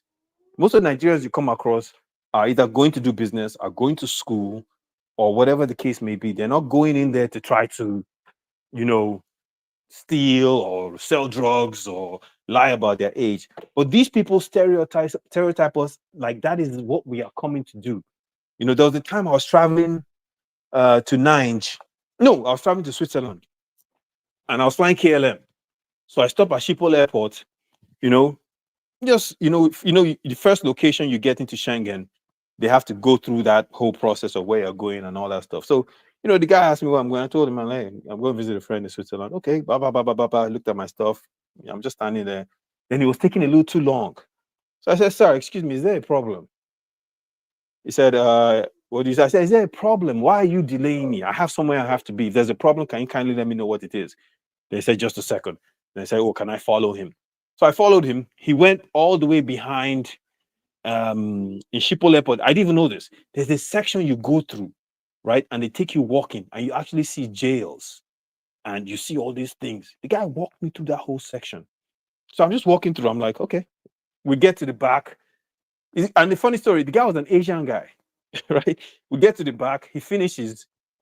Then he comes. He gives me my passport. I'm like, what was all this about? They're like, oh, I just had to do some checks and make sure everything's okay. I'm like, do you think you deserve me? You need to give me an apology, because one, you made me walk behind side jail like I'm a criminal. Two, you've delayed me. There are things I had to do. It was like, oh yes, sir, I apologize. These things we have to check because you never know. I'm just like, man, whatever. And I took my passport. I walked away. So essentially, I got treated like a criminal and delayed and taken past jails for what? For absolutely nothing. Just to You move know, you back to the politics, but before I move you back to the politics, I identify with that experience that you just, not that I had it directly, but but I've had similar experiences that still relate. The thing is, when you're going through that experience, like you said, he walked you through some cells just to maybe to intimidate you, whatever. But other people would have seen that as well, but they would not see the outcome of that. So when they get home, they will be saying, "Oh, some Nigerian guy was da da da da." exactly.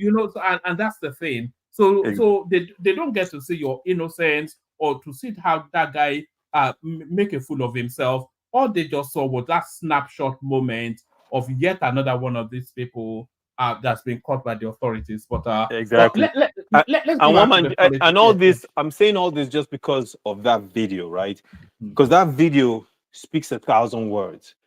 When you watch that video and you see the reaction of this lady who was young enough to be that guy's, daughter, addressing him the way she was addressing him, and you see, it just cries at you how low we've come and what we're forcing our fellow citizens to go through, right? And you look at it and you feel bad for the guy, because you know why he's doing what he has to do. Why he said, I can't go back to Nigeria. You see what I'm saying? Like, that video has a lot of interpretations and is very powerful. People might laugh when they see it, but there's a lot of meaning behind that video, and I think it's reflective of our larger society. But let me get away from that. The what do you call it? The Bobrisky thing with Very Dark Man. It's hilarious because Bobrisky has to be a special type of idiot. I think even if someone gave you a special disposition, someone gave you a special disposition and gave you the ability to go stay in an apartment and said you won't go to jail, is that something you should release on a conversation to anyone? That's the kind of information that you keep your mouth shut and you die in your grave, never telling anyone. But this guy or girl or whatever he is went out, had an interview or talked to someone on the phone, exposing all this information. And as fate will have it, it seems like he was recorded. or she was recorded. And now, that person has a problem, So it's I don't know, Bob Risky just has to be a special type of idiot, because whatever comes out, whether Falana asks for money to do all those things, we don't know. I'm sure it will reveal itself in the next couple of weeks.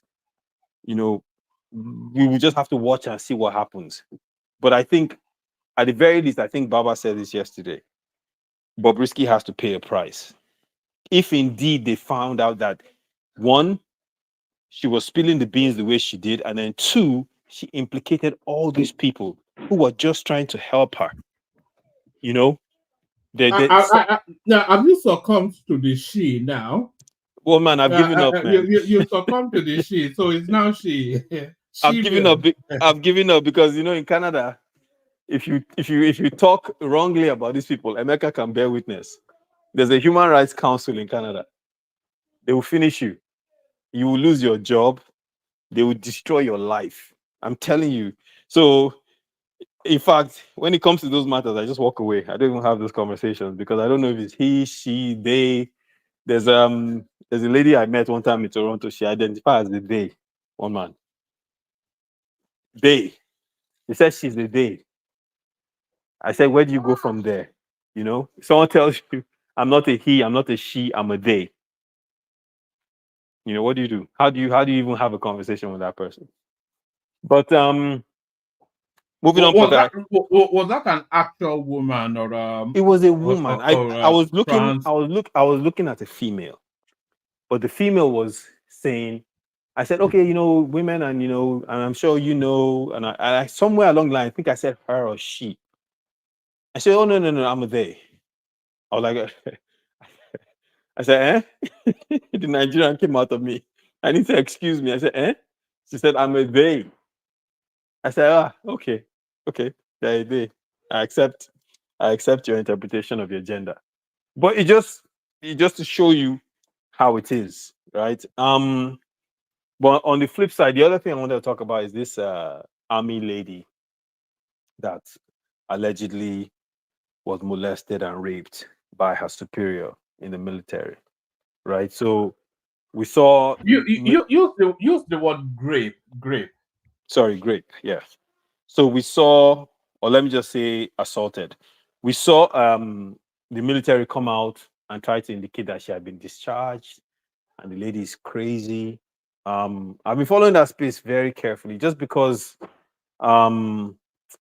something doesn't seem right in that space. I mean, that lady is, she's someone's daughter, maybe someone's sister. I saw a clip of her calling on Uju Kennedy to come and intervene.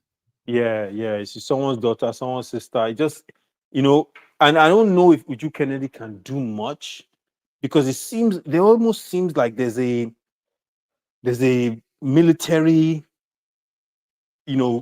collaboration to say no, this never happened. If you're looking at the press briefings, the way they came out and said, no, we're trying to get her help. She's been certified, that she's not this, that our military officers are impeccable. The way they were talking, right?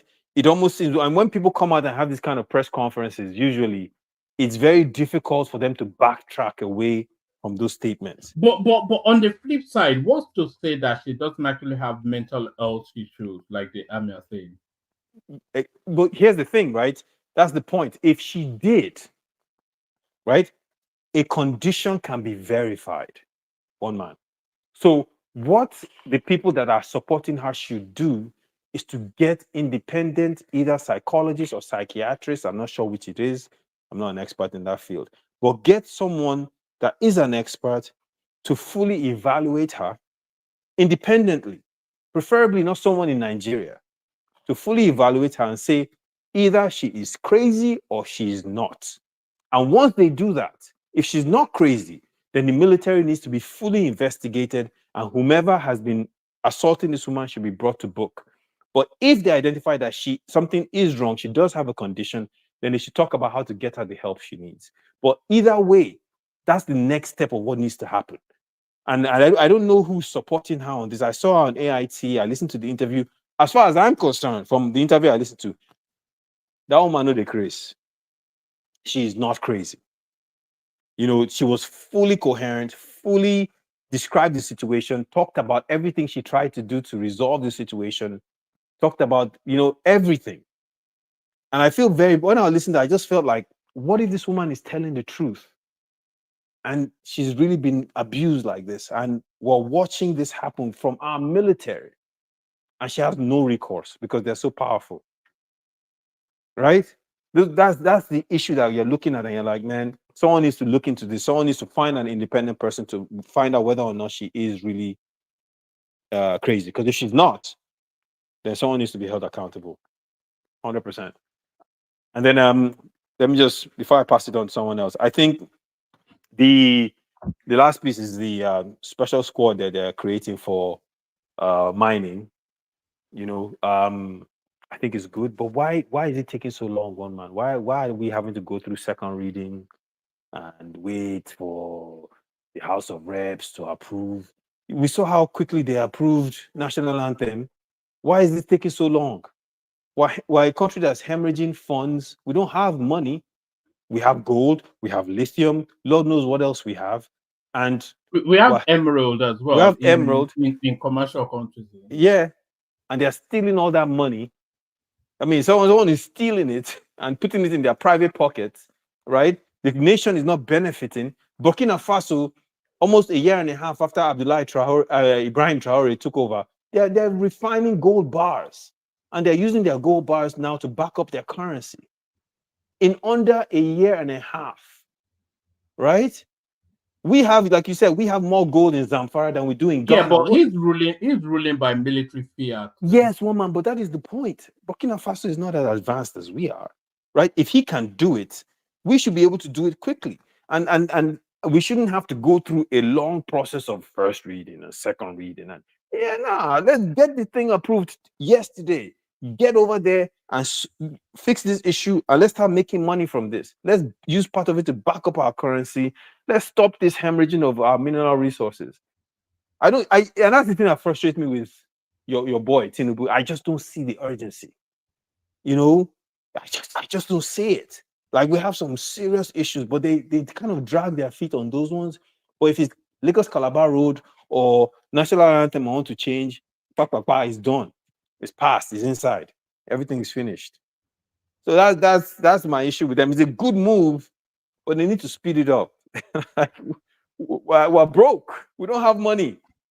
Why are they dragging their feet? All right, brilliant. Nice one, man. Thank you, man.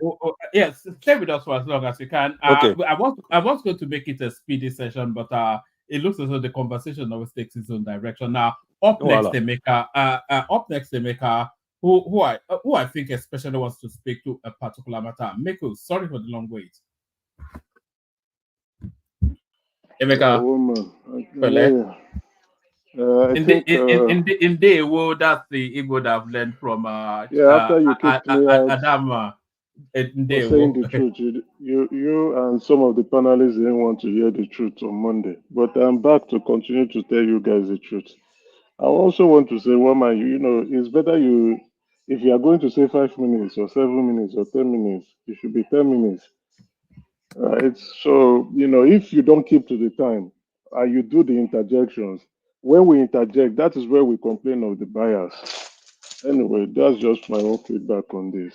I'm back again to continue from where I stopped, that the Tinubu economic policy is a disaster. And I listened, why I was a bit irritated was I was hearing a lot of falsehood and a lot of whitewashing that I could not take. I asked the question, not to call out Larry. I think I like Larry as a gentleman. And he was saying importation went up. And right there, I was looking at the data that importation went down by 23.83%, 22.83%. Importation went down. If you can either say you don't have the data, and I think Ekene has mentioned it, that he thought when Dagote kicks in, the dollar price would either be stable or come down. Well, it's going up. So what I did, even who was also talking about giving us elementary economics discussion, what we when I was a youth corps, I was teaching secondary school students on money supply, how you grow money supply in the economy, and you're reflecting it on how it's creating an impact on inflation. Those things really irritated me that Monday. I was talking about things that impacted on, or that is currently impacting on Nigerians and why Nigerians are crying. This is 16 months running into the administration of the president. And he has said that he wants to grow the economy to a $1 trillion economy. Just 1 second, please.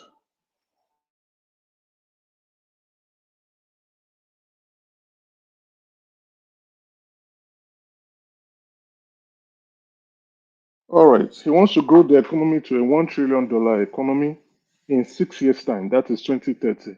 That's not realistic. I've gone back again to go and look at the data. And the beautiful thing is, my firm, we do all this outlook, economic outlook, which is very good. To tell that we are truly, even when I went to look at it again, it got me more scared. If we do a year on year comparison from May 2023 to May 2024, Tinubu has failed woefully with his economic policy. Failed woefully. And when I mean failed, he should be chased out of the university or any educational system if that is the report card he's bringing back home. Now, if we take, for instance, and again, not luckily for me, coincidentally, the president of TUC yesterday came out. He's also a senior officer in Pegasus to now tell Nigerians that the true problem, our main problem, is the economy, is the naira devaluation. The devaluation of naira is what is creating this problem, and it is what has driven inflation to that point, which is true. Why the president gave before he even entered into Aso as they were swearing him, he pronounced two economic policy reforms: automatic removal of fuel subsidy and the floating of the naira. Right? Both policies are not working, or they did not work. Subsidy has come back. Fluctuation of the naira or the devaluation of the naira is not working. If we do a comparison from May 2024, May 2023 to current date, which is September, that's 128% devaluation of the naira. Now, in July, no, in June, no, July 2024, we got an inflow of $119 million into the economy. We didn't see any impact. September 11th, another inflow of approximately 1 billion, which is 900 million. No impact yet.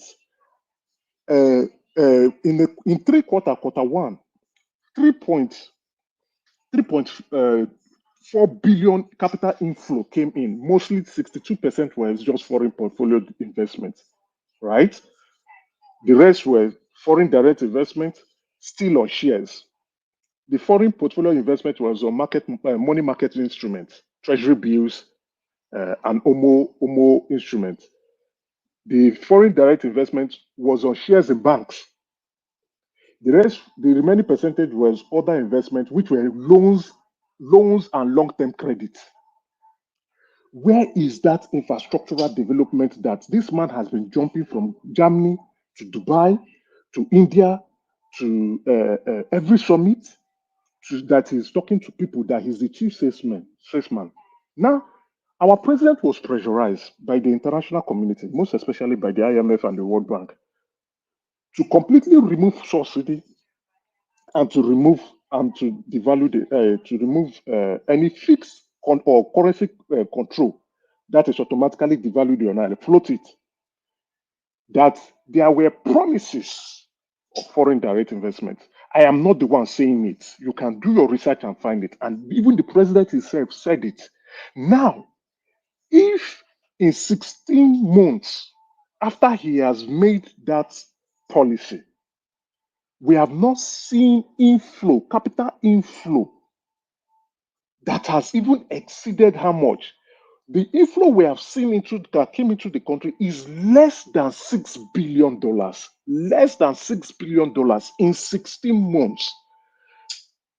In first quarter, the second quarter of 2024, the capital inflow is even less than what we got for quarter one. So if in 3 months in quarter one, we got 3.4 billion, which is on an average, we are getting 1.1, 1.1, or 1.2 or 1.3 for each month, then it's a complete disaster. Why did you devalue the Naira? And the capital inflow of foreign direct investment that we anticipate is not trickling in. And even investors are saying that there's a risk for us bringing in their funds and it is being tied down because they can't take it at any point in time. That's another reason many of them are putting it in foreign direct investment, foreign portfolio investment. Short term, 3 months they're off, 3 months they're off, 3 months they're off. Give me 1 second, just 1 second. I'll be back. Seconds, please.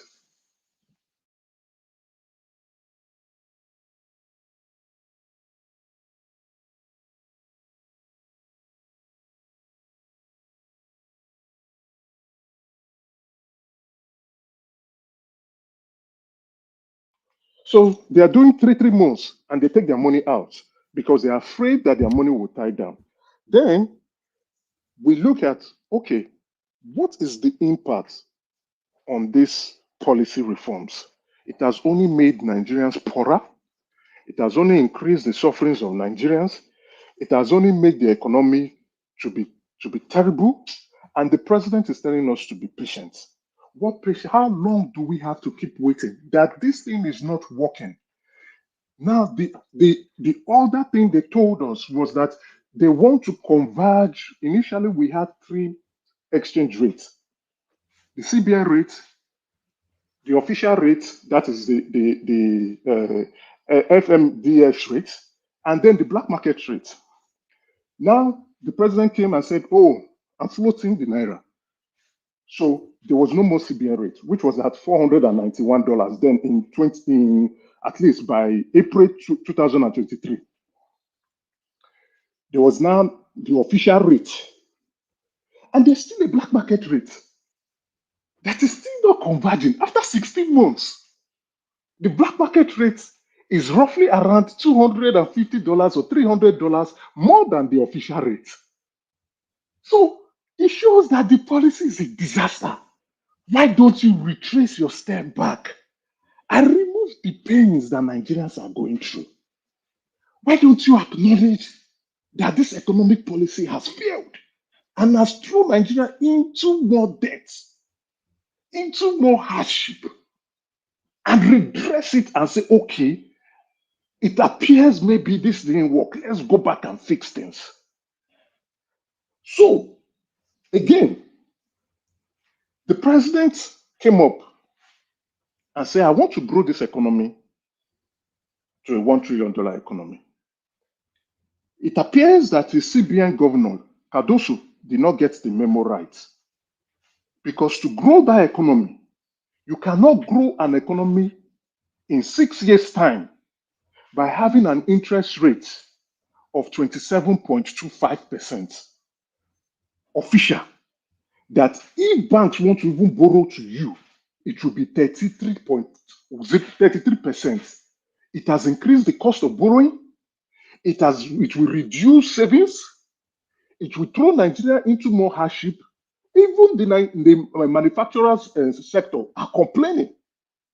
So this is a pretentious economic policy that the president is trying to pursue. In my viewpoint, it will not work. It is a disaster and Nigerians are suffering. If you look at the African sector, look, the African continent alone, with the exception of Ghana, that has 29% interest rate official from their central bank, Nigeria is the second. Those two countries alone has one of the highest interest rates in the world. Anybody, you go and check. One of the highest, with the exception of Turkey and Egypt. No, not Egypt. One of the highest interest rates in the world. Now, I think Larry also agreed with me on saying that because US cut down their rates, Nigeria wanted to attract foreign direct investment to come in, which for me is foreign portfolio investment, just 3 months. People are just coming to take our this and go off. They increased their rate. There was no need to increase interest rates by 50 basis points, especially if you say you are fighting inflation. The last time you increase, we are now seeing that inflation is coming down. You wait and see the response again. You don't increase interest rates. If you know, you think, okay, inflation is not coming down to the desired result, you hold that interest rate as it is during your monetary policy committee meeting. Emefiele did it. He held it at 14% for quite a very long time. You hold it for at least another 3 months. Let's see what will happen. It is only when you now see that inflation is not coming down, it is still going up, then you can now say, okay, let's jack it up. But no, that was not what they did. Another thing that Larry, when I was questioning Larry, sorry, Larry, I'm not trying to put you on the spot.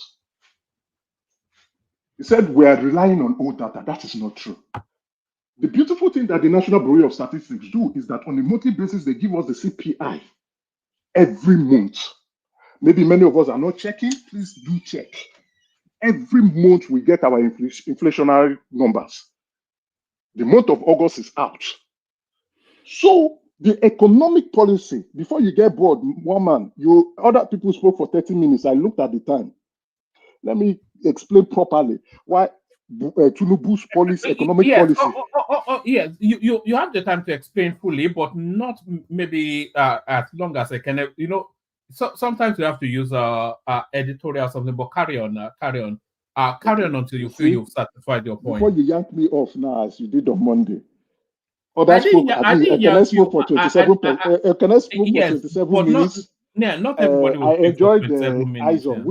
No, I checked the time. One man. I was very quiet. I was looking. No. I said not everybody will speak for 27 minutes. It's an editorial thing, so there has to be an element of production to it. But carry on. Especially when this is not the truth.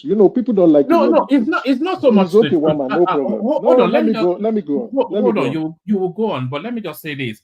It's not so much. It is the truth what you're saying. I don't even know if it's true or not. I think Kulata is engaging in the comment section, but it's really about the audience experience and if they're engaged with it or not. That's really, and it always shows in the numbers. But carry on. Well, also, Egypt has 28% interest rate. Just point of addition to that. Yeah, that's true. Egypt, Ghana, Nigeria. So it's not about whether the others are enjoying it. This is the main cocoa. If people cannot eat, when people are saying hunger, what is causing the hunger? They have to know what is causing that hunger. It's about understanding what is creating that hunger, what is creating that inflation, what is creating why people cannot afford to eat, or why people cannot afford to get jobs, or why people cannot afford to buy fuel.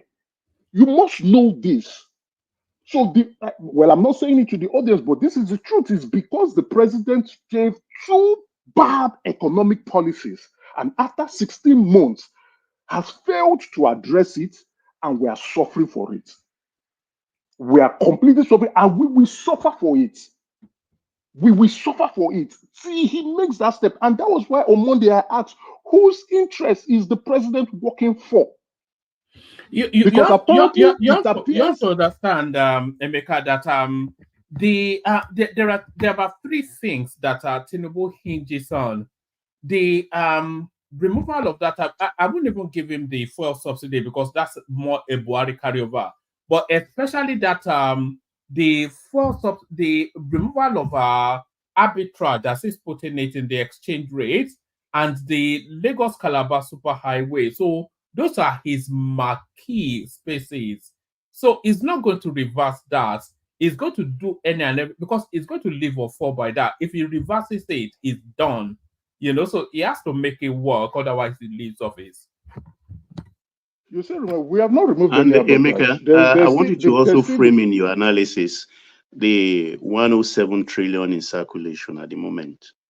Which 107 trillion in circulation? We have securitized means and ways at 9%. No. 107 trillion naira in circulation as of this week.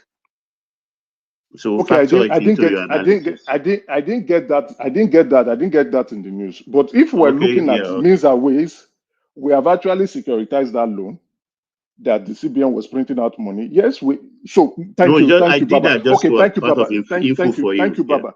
Thank you, Baba. Now we are increasing inflation to mop up excess money supply in the economy. Then apparently it is not mopping up the excess supply in the economy. If we still have 109 trillion naira is still in circulation, it is not mopping it up. It is not fighting inflation properly. Yes, inflation is coming down a bit, but we still have food inflation, and the increase in MPR is not addressing that food inflation. The CBN governor actually said it. He said it, the impact of food inflation is due to flooding, transportation, and transportation costs and flooding. What else is the other thing he said again? The lack of food supply. So we are not addressing it. So what is the president in terms of agriculture, which comes back to the economy? The president's economic policy is bad. Today, the Minister of Finance said, oh, we should be food sufficient in the country. We should not be importing food in the country. But we are still importing food in the country and we are not food sufficient. What are they doing is not to complain anymore. We want to increase our foreign reserve. Our foreign reserve is still floating within 32 billion, 33 billion. Then we have received approximately 1 billion. This month alone came in through the sales of our bond. This month alone came in. No impact. Something is going on that is not right. Look at our 10-year bond yield. Our 10-year bond yield, 19.4% approximately. One of the highest. Why? Because we are jacking up NPR all the time. Whose interests are we serving? I don't think it's the Nigerian people. I think we are serving the interests of international communities and not the Nigerian people. Q1 capital inflow, the highest was the United Kingdom, followed by the Cayman Islands, which also reflect those who are hiding money in that island, bringing it to Nigeria. This Q2, I think the inflow is still, it will still go up when they release the figure, but the US came first because we are yanking up NPL. We are yanking it up to the detriment of Nigerian people who are suffering. We are satisfying other people who are coming in 3 months. They put money, 3 months, they collect their yield and they move. 3 months, they put money again. 3 months, they collect their money and they bounce. Now, even that capital inflow, let me tell you, the recipient, it was banks. 62% banks. All banks. The highest was Stanbic and BTC that got the most. Manufacturing 0.02%. Whose interests are we serving? The president must see that this is 16 months now, going through 17 months. Nigerians are suffering. We want to increase our foreign reserve. Dollar's rate is still going up. Foreign reserve is still not coming in. The excuse he gave that foreign reserve has not come up is like people traveled and people traveled and importation. Importation of what? Consumption rate is going down. Check the GDP fact numbers. People traveling. How many Nigerians are traveling? Did millions of Nigerians travel during the summer? And if they traveled, how much did they collect that reduced our foreign reserve? Which means something is going on that we don't know. Now, Ekene is saying that there were rumors of the CBN governor trying to resign. Something is going on that we don't know. This is the biggest news that Nigerians must know. All other news we are talking about, I'm not interested. This is the biggest disaster that Nigerians must know, because at the rate we are going, dollars we might get to 2,000. At this rate, it will go to 2,000. We are not controlling shit. It is not working. That's why I said on Monday, I am calling it out officially that the Bola Ahmed Tinubu economic policy is a disaster and it has sent Nigeria to poverty. Even the Dangote refinery, they are still fighting demand. We are no longer importing fuel again. Somebody should come and correct me. We are now trying to buy from Dangote. Where is the impact in our reserve? Why is the dollar price still going up? Who is playing voodoo magic with us? Some will come and tell us this economics, I know how well. Make I even brag. I know how well. But they follow our own land. No follow. Something is going on wrong. And I'm asking again, and I will close. Who is Bola Ahmed Tinubu working for? Good night. All right, brilliant. So that's Emeka rounding off conversations from previous sessions. So for people who may have been somewhat wondering, that wasn't actually this session, but it was a conversation that ended abruptly because Emeka left before the conversation could conclude. So he has now come to conclude what he was saying in that previous conversation. I think that was 2 sessions ago. So hopefully we get it back on track. And we take it back on track with let's go to Baba. So Baba, you're up next. Hopefully you don't want to take the extensiveness of however long Kenneth took, but no, is War Peace not available? Because I don't want anybody complaining. Actually, War Peace is not available. Otherwise, he would have been sniping at people from the. I thought as much. People that are coming with cheap tickets. The people in the cheap seats. I don't know if you've been to Arsenal. It's always the people at the back row that shouting the most. My people, no, they are the real Arsenal. I beg you. People will enjoy. And now it's really not there because as I'm dissing him now, he would have jumped on me. But that's War Peace. He came here to sleep. All right. So to you then, Baba, let me just rattle through what we're talking about again. This one now, I hope it doesn't go under the radar. They're starting the formation of that special rangers for the mind space, especially targeting hopefully that Zamfara goals that we're not getting a penny from. You were insisting, but it looks as though to the contrary. But Brisky, it seems as though he didn't spend a day in prison. And as further proof of that, the government are suspending then senior prison officials in Kirikiri. So that's to say then that there's some veracity to that, and there's additional clips coming out in that direction. Reps, the House of Reps, they are urging NNPC and Dangote to allow independent marketers to lift petroleum because, of course, if the NNPC, Emeka and even Ekene was just saying that the impact of Dangote is not being felt on the currency. That is because of the hand of NNPC still being there. 11 ministers may lose their jobs. Gbajabiamila could be replaced by Fashola. So that will be a prayer answered. Gbajabiamila as useless as they come. Reactions as Okpebolo, Philip Shaibu, others kneel for Tinubu in Aso Rock. So that fealty, that sort of overlord or Ghana master something still ongoing there. BUA Rabiu, whatever his name is, telling us some nonsense about why food is expensive. So from that or anything else you'd like to talk about, 5-7 minutes monologue, Baba. Yes, thank you, one man. And co-panelists, I salute you all, and people in the comment section. How are you doing today? Esteemed watchers, listeners, I hope you've clicked the like button. I salute you also, and don't forget to share and subscribe. I think I will just start where Emeka stopped for maybe about 2 minutes. Is it the myriads of problem with our economy, like you postulated to, man? It dates back. It dates back. Unfortunately for President Tinubu, his party, APC, ruled for 8 years. And so he has no excuse to say he will want to maybe blame the old administration for all the woes of Nigeria. But we that are not politicians, that's how we will look at it, actually.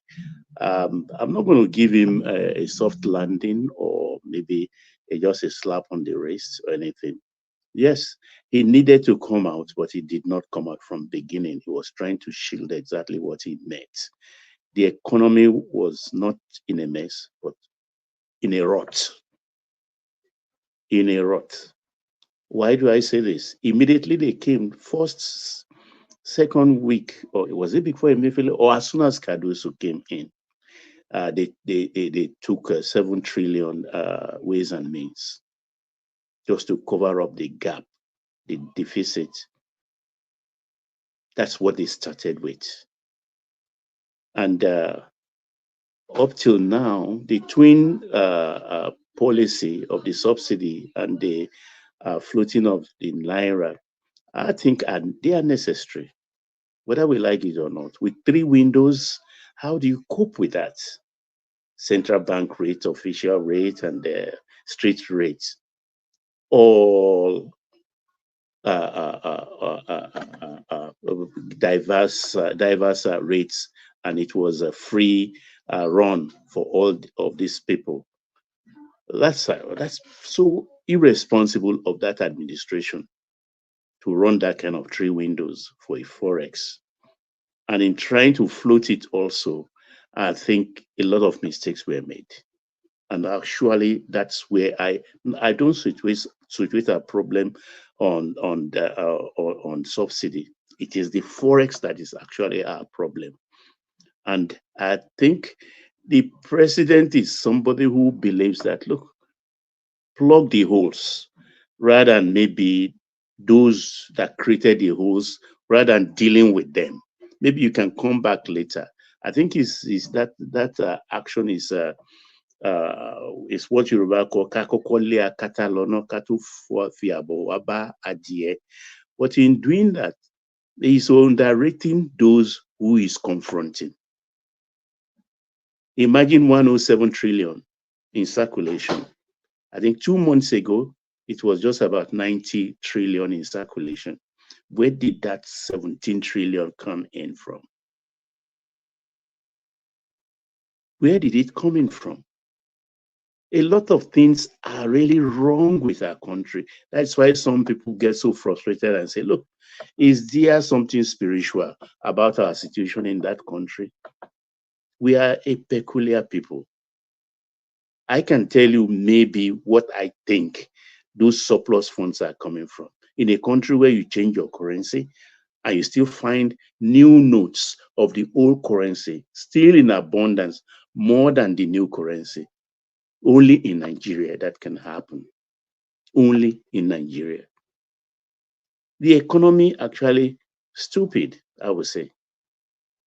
But the president himself, I'm glad, is now staying put at home to handle these things himself.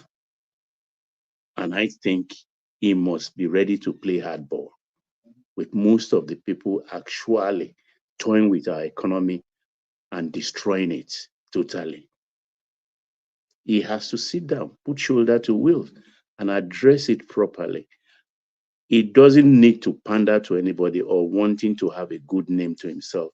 You have to be a bad guy to rule a country appropriately. He's trying to steer our country in the right direction, socially, economically, and otherwise. So he must behave. If he's so brave to take us in a different direction, he must be brave also to apply the stick where necessary in time. He has to realize the urgency of the time, because the whole thing is not gelling. If we don't have low food prices on the table in our dining room, nobody will believe anything is working. Nobody will believe, even though others who know exactly, who think they know the direction we are going, may want to maybe just adopt a sit-down-look attitude. But the majority of Nigerians are not like that.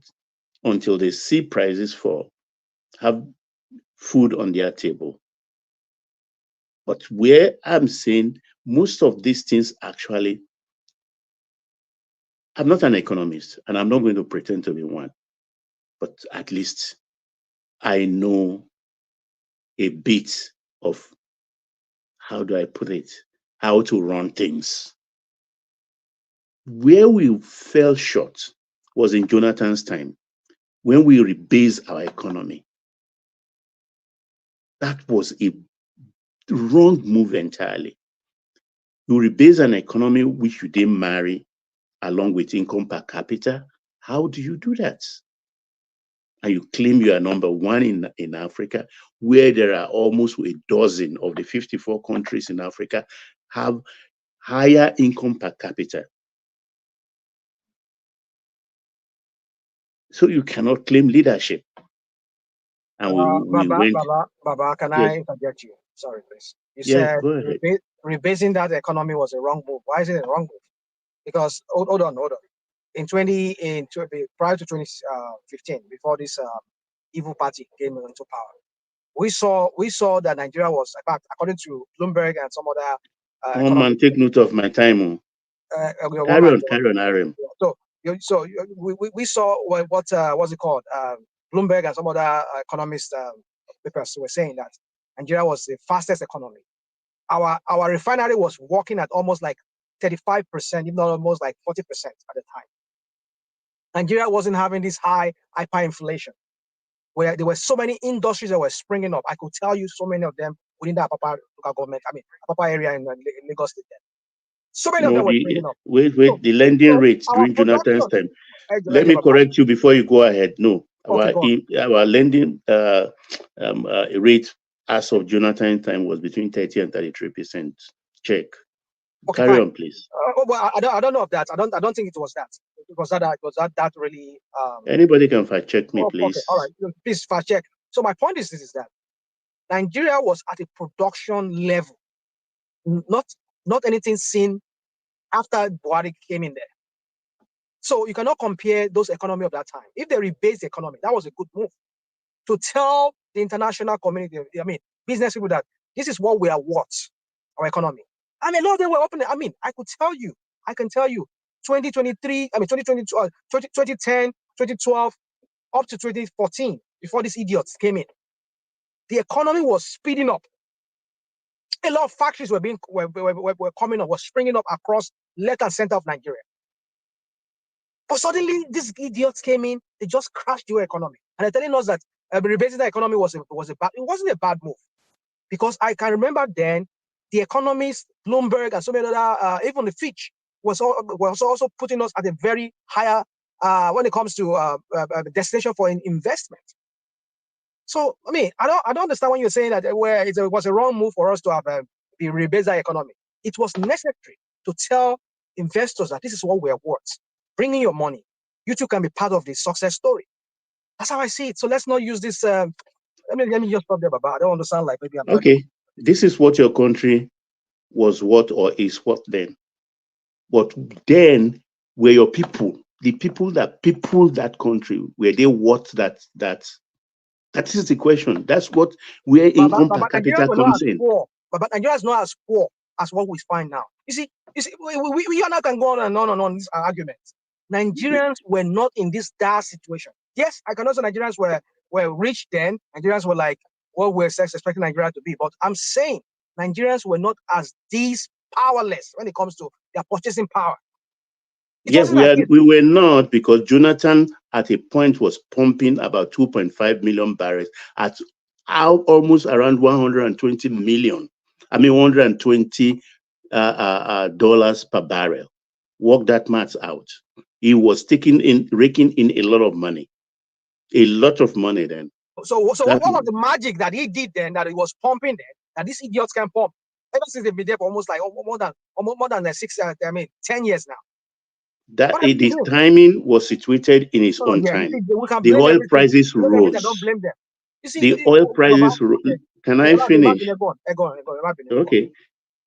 The prices rose then. I think I can't remember what was happening in that period worldwide that made the price to go up to 120. And because of the agitation in the Niger Delta has subsided. I don't want to go into the reason why it subsided during that period. He was Please go pumping into the about. reason, oh. Eh? Please Nah, go into I the no, reason. you not go beat me. I not go fall for that. I mean, okay. My brother, do. No. Look, he was one. I mean, the money he made for that 6 years he was in his administration was humongous. And I still quarrel with that rebasing of the economy. Two things they were going to do then. Fortunately for us, they were also going to redigitalize the Naira. But fortunately for us, Emir Sanusi looked what was happening in Ghana. Because at that period, Ghana redigitalized their cities and this took off 1-to-1. One city. Sorry, Baba. Yeah. Redecimalize, you mean? Okay, Redecimalize. okay, thank you. Redecimalize. Ghana took off with 1-to-1. And within 9 months, it shot up. And Sanusi took note of that and said, no, we're not going to do this. Even though because they rebase thinking they are going to redecimalize the Naira. And that was, I think, what affected the income per capita. Because as of today, because then, I mean, our income per capita was about 3,000, if I'm correct, fact check me. South Africa was about 5,000-6,000. Algeria, Tunisia, Morocco, all of them. Even Ghana was ahead of us. And you can't tell me you are rich and your workers are poor. It doesn't cohere. So I situated then. But when Buhari came in, I can give him that. If the price fell, production also fell. Production did not fall, but he was careless. And oil theft became a thing, a tough meat to chew for us. Now let's come to the present, where the mistake it is doing is that the enemies of state, they are deep there. He has to tackle these people because it's not for nothing that everything they've thrown out. If you have not done the arithmetic, but since they took over for about 15 months now, the money they've sold, the forex they've sold to the banks, to the BDCs and everything is humongous. Humongous sums of money. They throw 1 billion today, within 3 days, it's gone. Bam, the money will shut up again. There must be a reason for all of this. And if you are the president, you must have the balls to tackle it. Because you can't tell me you don't know the reason why it is like that. As I sit here, I can tell you about 2-3 reasons immediately. At least if the 3 are not correct, 1 will be correct. Because without fixing the forex, nothing is going to work. I know he put all his permutation into gas. He said it even during campaign. He want to make it a gas economy because we have proven reserve of gas ad infinitum, the numbers. But then all these things takes time.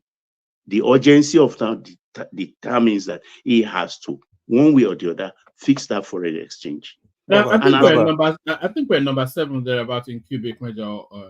Baba, I have some gas. I have some questions for you. Go ahead, please. Yeah, why are you speaking coded now? You say you can give us 2 or 3 reasons. but you're not dropping any risk. Not be all close You this. The drive for soon. I won't learn But now. Make you know, I will not give you my mouth to begin the shave my head from my Okay, but come on do there, you back. okay, no wahala. But do you truly believe that there's this shadow cabal hiding behind the scenes, acting as enemies of state, purposely jeopardizing our economy and preventing our growth? I mean, those people that's treason. If that is the case and the president is aware of it, why do you have DSS? Why do you have SSS? Why do you have your intelligence? Why can you not bring these people to book if they're purposely sabotaging our nation? Let me come in a little bit, and then Papa, you pick it up. Without equivocation, there's a shadowy cabal that moves the machines of state, especially in Nigeria. But why Tinubu cannot move against them is that they can destroy him within a day, and he knows it. And the one thing that proves to me that cabal is there is Melekari, the czar of the NNPC.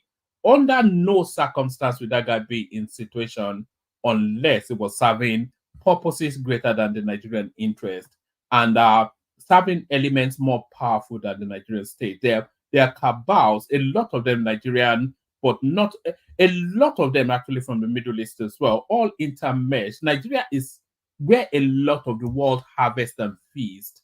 You know, the president is just the president for the everyday Joe now. A good example would be Yahaya Bello.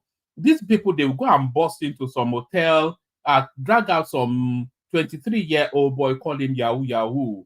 But Yahaya Bello turns up at their office and they served him tea and sent him on his way. So there are elements more powerful than the state in that country now, and they don't really care about you and I. I think the president has to grow some balls, even if if it means that he has to enjoy himself, he has to do it. Because at so much 70 plus, I don't know what he has left in life or what he's pursuing.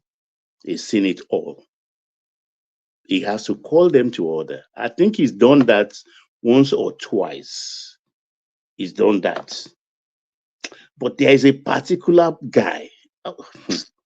He has to tackle that guy. He has to tackle. Is it some Arab-looking guy from the north? No. I think I may know. Okay, carry on. I'm talking about a Yoruba guy. So let's leave it at that. The Dangote refinery as it stands today is what we'll attack. I think they are trying to do a lot of things because I read somewhere now that 158 billion has been given to him as a tax credit in addition to the previous one he had to construct a service lane through Ekpe, Shagamu to the Benin Express way to create a corridor for the trailers, the tankers, to be able to move without disturbing the main traffic flow. So that's another. Let me ask a question. You see, this is when we see all this crap that people talk. I mean, not you, Baba. I know you're only trying to tell us what you heard. Where is the okay? What is the point of the coastal road that they are building to nowhere that they say they were building? When they are giving this guy $100 something billion, billion naira tax credit just because he wants to create a road. So what's the use of that money, taxpayers' money that Tinubu is giving to his protege? I mean, what's his name? This Lebanese guy. What is that all that for? You see, what we say people I didn't talk about the Lebanese guy. I'm talking about Dangote. They gave him the I know. tax credit. I'm saying you're giving somebody a tax break of 100 and something billion naira, and then yet you are building a road on that same axis. I mean, no, you are conflating two different things. Rational mind. Okay, what am I conflating? The coastal road service lane. It's a service lane. It will be what Dangote, what they are asking Dangote to. The tax concession is for him to build a purpose-built road for the. What does that even mean? Purpose road. That's what I was just about to explain. Okay, It's a purpose-built road for all of the mass of trucks that will be coming into its refinery so that it can divert it from the Lagos traffic and not constitute an impediment to that. But So, which area, which axis is that? Which axis is that road is going to the- pass? Shagamu, So and to where's the coastal Benin. road going to pass? The coastal road that they're building. Where's it going to pass? That's a different project now. No, it's What not, has it's not a about- different project because that road will still pass through that area. So what's the point of the $100 and something billion they're giving you that? Because that's a dedicated. What Dangote is, that the tax credit is to build a dedicated road, which almost will be exclusively for that. I don't think you guys understand what people are talking about, because that Ekpe road, the Lagos coastal road they're going to build, it's still going to pass through that Ekpe. It will pass through Ekpe. It will pass, but this is an additional service lane. So that as soon as where is that on the map? Where is that on the map? Have you seen that map of the Lagos road to Calabar? Have you seen it? I've not seen it. I just want my own space in the country of it to be completed. Any other thing, call it selfish, I don't know. I don't know, people, you want to try and error, you want need, they have no idea, they are clueless. They don't even know what they are doing.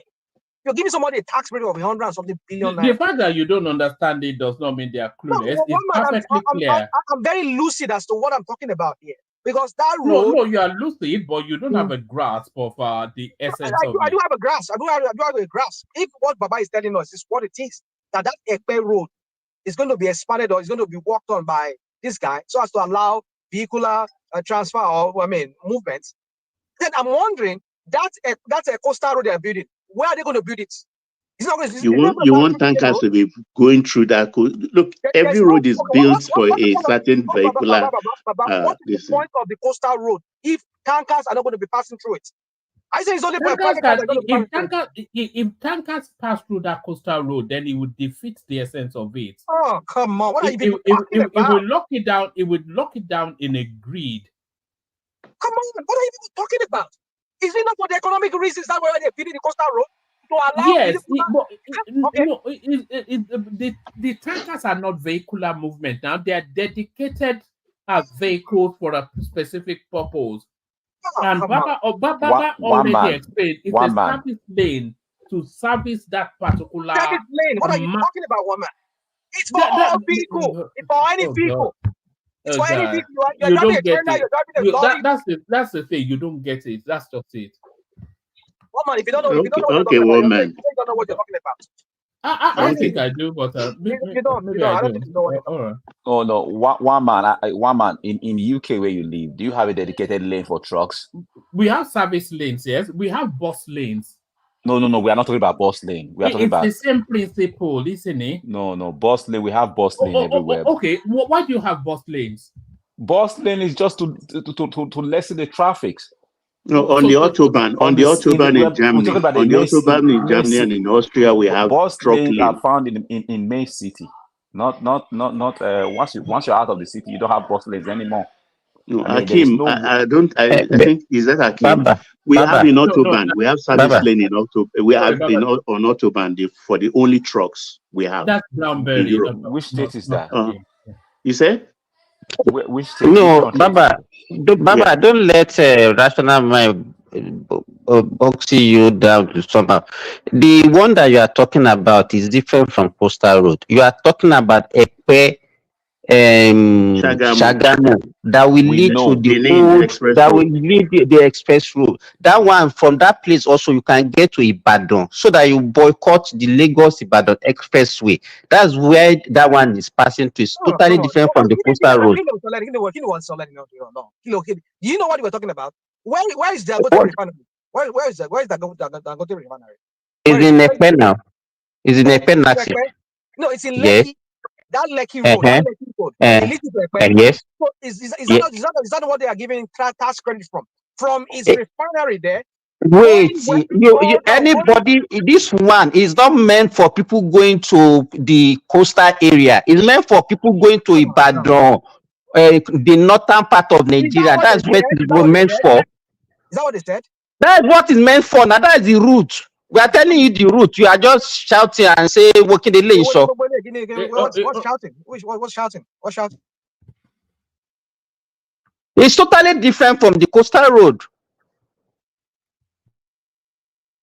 Anybody Okay. going to the western part of Nigeria, going to the What how north, many child to that child? is What the route that they will be taking instead of taking the normal how Lagos many Ibadan road? expressway. I'm asking you, how many road is there on that Lekki axis? How many road that leads you out of Lekki? Either way, either you're going Where westward okay, the to question we should that ask one, you: the coastal road, where is it heading to? it's heading west. I mean, it's heading east. But this one is heading north. No, where's that northern road that leads you to Ekpe? That So Shagamu ni. Momo Shagamu. All right. Then if you not take that one, you link that road to it will cut across the the present or Lagos Shagamu or a road. You guys are just so funny with the way you are people are describing it. Well, From what a I'm saying there actually okay, is let me just allow you to have your conversation. look, the Dangote and Bua, I think Baba already used the perfect phraseology. It's a service road. That just explains all you need to know. because in my from that refinery every day there will be hundreds of truck leaving, and our normal road today not meant for that kind of vehicular pressure on our road. AB in comment section, I'm not talking about Obasanjo. No, he's not a businessman after all. So don't Baba, guess. you have to let the No, comment section I have to know. correct that. Otherwise, you'll be Oh, cascading Mobito over. Bemiloni, you say I'm talking about Baba. Who give me mouth to talk about Baba? I beg you. I not talk of Baba. Baba not be businessman. So what I'm saying is that the tax credit is Baba, you said Tinubu should not be afraid that it's 70. You two should not be afraid now. we are to 70 years. If I talk, I go die. If I talk, I not go die. But I not go talk. I beg you. But risky they face you on now. What I'm saying is that the beauty of the tax credit, because Dangote have performed before, they give them a lot of road actually, and they've been doing it both in the north, in the east, and in the south. They are doing marvelous work, and I support that program to give them tax credit, because when they even pay this tax, do we see the benefit of it? We don't enjoy the fruit. So if they are using it to build the roads, concrete road now, I think it's okay. And the Dangote thing, I still reiterate that it will beat the marketers at the end of the day. He will beat these marketers. They are just, they are in the last throes of their economic debt. Whether they like it or not, they will bow to him. He has a refinery. They don't have. They are importers. So nothing. And the president should do well to sweep away all those dead woods in NNPC. We don't need Mele again. Mele has done very well for himself, for whatever group he represents. It's adios he has to do. While doing the ministerial reshuffle, he should also shuffle out Mele Kyari and his group. They are dead woods and they are clogs in the wheel of our economic progress in that country. Then let me quickly go to the Bobrisky issue. One man in prison worldwide, telephone, tablets, cable televisions, all those things are not new anymore, anywhere in the world. So that Bobrisky is there and then flexing and doing all the rubbish doesn't mean he is somewhere cooling off in a flat or in an apartment or anything. And I made a mistake because somebody called and we discussed this morning and they corrected me because they listened and told me, yeah, Bobrisky was not a maximum, but a medium prison. I was talking about maximum, and the person correct me. I just want to put that on record so that nobody will represent me. I was talking about maximum. Maximum as a prison ministry person, I know, but the medium, really, I don't know the what the demography of the medium prison, but they say it's not dissimilar to what they have in the maximum prison. So a lot of facts will come out later, and you will be amazed at it because they have their system. And what you are referring to, that they are sacking a deputy controller of prisons because of read it very well. Except you are trying to spin, no. The only thing is that these letters they are giving out to the DCCs, they would have done it long ago, but the Bobrisky incident made them to sit up immediately and send those people packing, who has been taking prisoners out and bringing them back in the evening to come and rest their head. That is what they do. That is what they do. But to say they outrightly they give somebody an apartment to stay, no. It's not happening. It won't happen. Nobody wants to risk their life job, 30 years of service because of one person. No reasonable person does that. So I rest my case. The interjection has taken up my time, but I won't take advantage of that. Baba, So, before you go, let me give you one more interjection, I beg.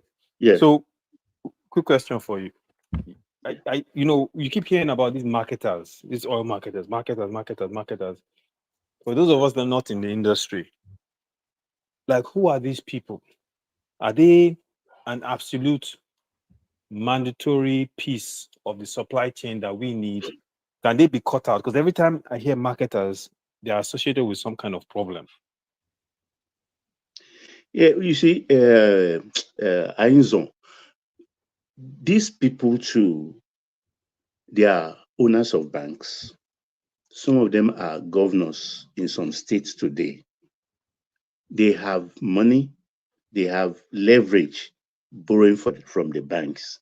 So they are part of the problem the president has to confront, because if you 2-3 weeks ago, there was a bill, $6 billion we are owing them. A lot of people have not interrogated that. That money is what is called the subsidy, or part of the subsidy, because they gave credit to NNPCL, take the oil, go sell. NNPCL undersold those oils to the PMS and have not even paid them. And of course, they take advantage of these bills. I don't think the arithmetic is correct, because what I heard was that they were using the normal thing they do. If you owe them, the paper they present will be different from exactly what they supplied. But NNPC has, what do I say it? It's like they were helpless. They needed to help the president that period of time because there was no money. So they kind of bent double and allowed the marketers to have their free days. And that bill is outstanding today. And whether we like it or not, we will pay. They are very powerful. They can destroy the banking sector if they refuse to pay the banks, who some of them own or partly own, and refuse to pay. But particularly the period where the banks are to now recapitalize. So it's a dangerous situation, dangerous balancing act for the economy at this material time in point for us. So everybody has to be maybe, how do I put it? We have to pet. It's a kind of juggling act where you have to pet everybody to calm down, so that at least let's move. Yoruba say, look, let's prostrate for a pygmy. Am I right if I put a pygmy, so that they can allow us to do what we want to do?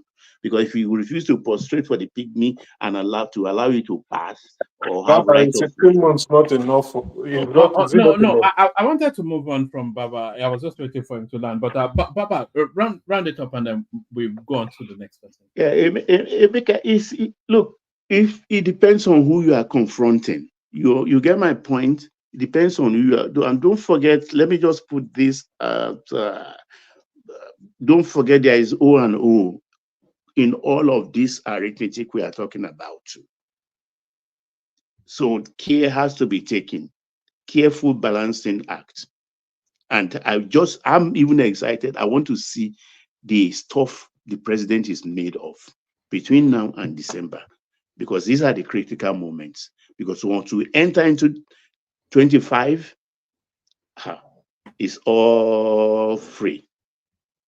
It's all free road for everybody. And they will have seen that it's weak, and people will take advantage of that weakness. I yield, woman.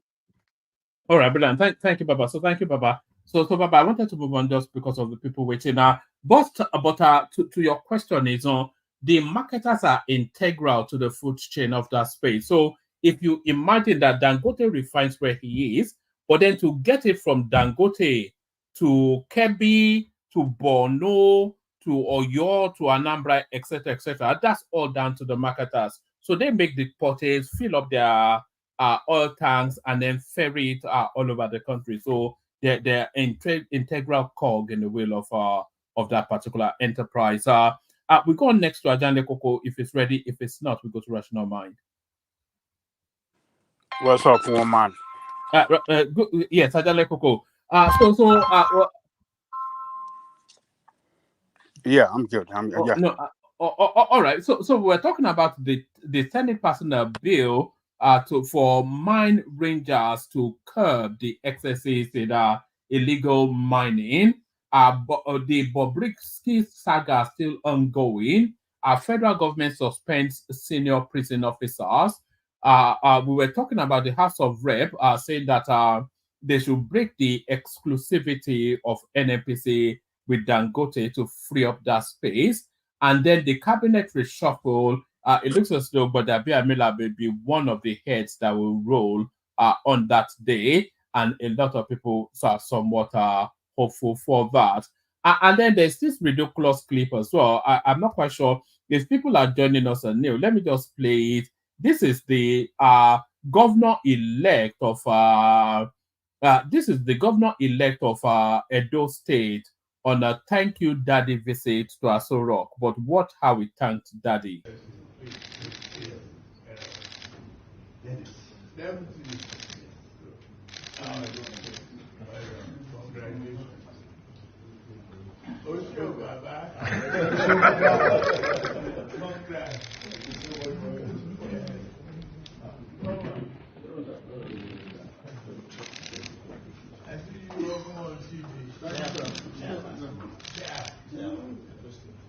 you.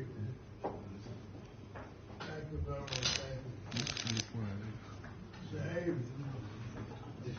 Oh, okay. Yeah. Thank you, sir.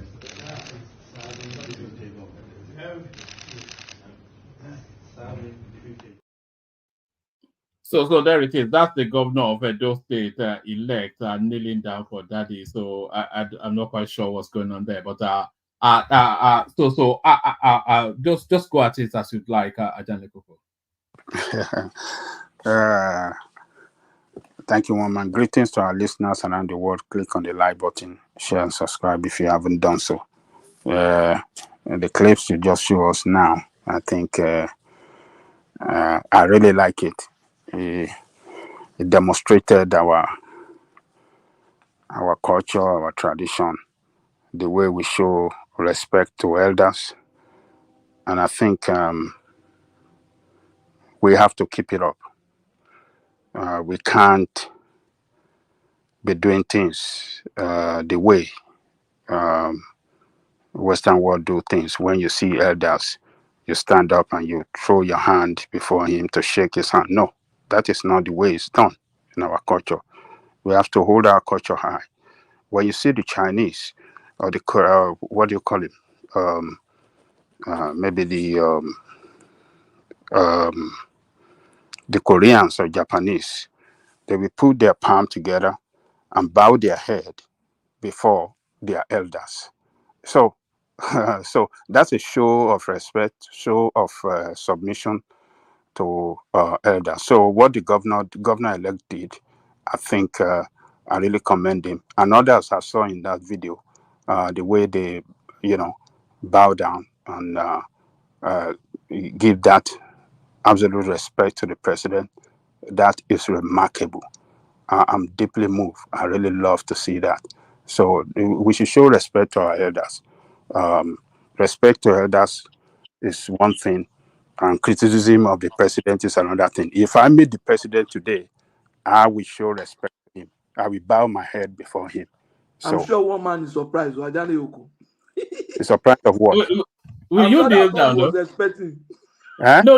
I Your thought response is that not what people he would was be. expecting. No, that wasn't what I was One man, expecting. did you skip me? I came to you. Don't they? But people hear the Don't sound of worry. snoring, But I knew as soon as we mentioned Oh, Edo, you really? will pick Don't up. they? You were not Yeah, there now. I Was was calling you. sleeping. I was sleeping. I started with one man anyway. I followed his read out. I followed him about giving submission, but submission was becoming too long, and at one point I fell asleep. Yes, I called you. I thought Yeah, we all joked that in fact we were mocking you that you were sleeping, hoping that you would say I was something. sleeping. Sorry, because But I started with you. yeah, I no. started with you. Anyway, after I One said, man. look, okay. One man. You can go with him since he is back. Okay, thank you. Yeah, you call him. Thank you. Let All him. right, Thank all right. So Oba Atokpe, I thought he Oba was going to. Atokpe, I thought the Doma know they kneel for anybody. What is all the way they were kneeling and they're holding their hands up almost like in prayer, like they were But meeting. My goodness me. I saw it and I was laughing. One thing I could conclude is that first of all, we are Africans. We can't take that out of us. But secondly, what our people will say, quote unquote, federalism, this federal government, we're now a new era. All these people, once they find the opportunity to look like our kings, they will do worse than the king. They will demand more than the king. So if you know you enjoy this kind of status, why don't you promote the traditional culture and the traditional rulers, promote them very high? If you like everybody to be kneel down, to be shaking you like this, I don't see anything wrong with it. As Bajalo said, in Japan here, they bow down. When Obama came, you must bow down to their emperor. Korea the same, China the same. And our own is kind of confusing. And since we are choosing another culture to replace our own culture, so I look at educated people kneeling down for the president, and the president is okay accepting them. But if you look at it, they are traditional people. But look at it, take it this way: the answers they meet each other like the Muslims are greeting the same thing too. Buhari brothers, when they come to greet him, the same thing too. We don't see any problem with that because we say, oh, they are not only they are Muslims, so it is okay. So in one way, I don't see any problem with that. But in the other way, the people will come. If you go to Twitter tomorrow, you will know the people that will complain. But I don't want to go there. Anyway, that is for that. Let me go for the Fast, the bad guy. One material you heard now that Fast actually make that call. Now Fast is claiming that it was Bobrisky that called him, not him that called Bobrisky. Mama, can you hear me? We all can carry We on. can We're hear all you. listening. We're all listening. So, and I was saying yesterday that this Yorubarism, whataboutism, nepotism, and tribalism is getting out of hand, one man. But you can see it now. Now the stories are unraveling himself. That does not exempt very dark man not to have a bit of problem too. Because if you mind the way he presents his case, because he's dealing with intellectuals, people that's legal in the area of law. They can find a way, like a technicality, to rope him. So you should know how to put some kind of caveat or disclaimer in his presentation, so that they will not just do something to rope him. But we can see now the young man here is arriving some certain things, and somehow, Fast is drawing further leg into the problem. Up to the extent that Arise is holding a special distinct for a segment for it. What started just like joke, you know. For me, but Brisky should be the one for them to really deal with, or if not dealt with, because deal with, because it's not past tense yet. He's the one that is that alleged, so he should come out and make a disclaimer that he was just being having a big mouth, or he was just having a big mouth. Than grown up men will start feeling themselves. But thank God they are suspended some prisoner people, some Yes, prisoner. I was just going to say that it's gone beyond that now, because they suspended about 4 or so senior Yeah. prisoners. So that is to tell you that there's some veracity to the Yeah, audio. there is. Since I don't know why Fast make that call. Since you demand an apology, why are you making that call again? And the call, you dated yourself again. You agreed that it was Bobrisky that called you, and it wasn't 10 million, and it was 3 million. So, yeah, in short, I thought you are grown men that let this thing go. Instead of they really gave it Fast really put gave it value by demanding for apology immediately. They just ignored this matter, and the matter would have died down by himself. Because since Bobrisky is an ex-convict, everything that died with Bobrisky. Well, that is for that matter. What other talking point again? I was interested in Muhammad. I think there was Yeah, one other talking point. we were talking about the Tinubu reshuffle, and Gbajabiamila are likely to fall in that process. And then we were talking about the mine rangers that is being put together to tackle the illegal mining going on. And then the House of Reps wanting to break the monopoly of NNPC being the exclusive buyer of Dangote's fuel. And of course, we've already talked about the Edo governor doing all right to Tinubu. Funny enough, have you seen this state governor, the acceptance speech? Was it in Pidgin? Was it in The Pidgin? guy, Was it in the guy Pidgin spoke. English? It started with Injay and end up very well. I was surprised. I felt it's probably is. I'm still really, really. Maybe I'm still looking for somehow to, like, how will I say, to debunk it. The guy started with Pidgin, and the guy was really a prompter. You could see from his lenses or glasses. But you understand, this guy can read very well. The guy But articulate. that's a heavily rehearsed something now. If have practiced it maybe 10,000 times with Oshiomole correcting him, But that's a heavily for rehearsed. that, just yesterday now, he went to collect that certificate of this thing now, and the guy could read. He was very accurate, very coherent, very accurate.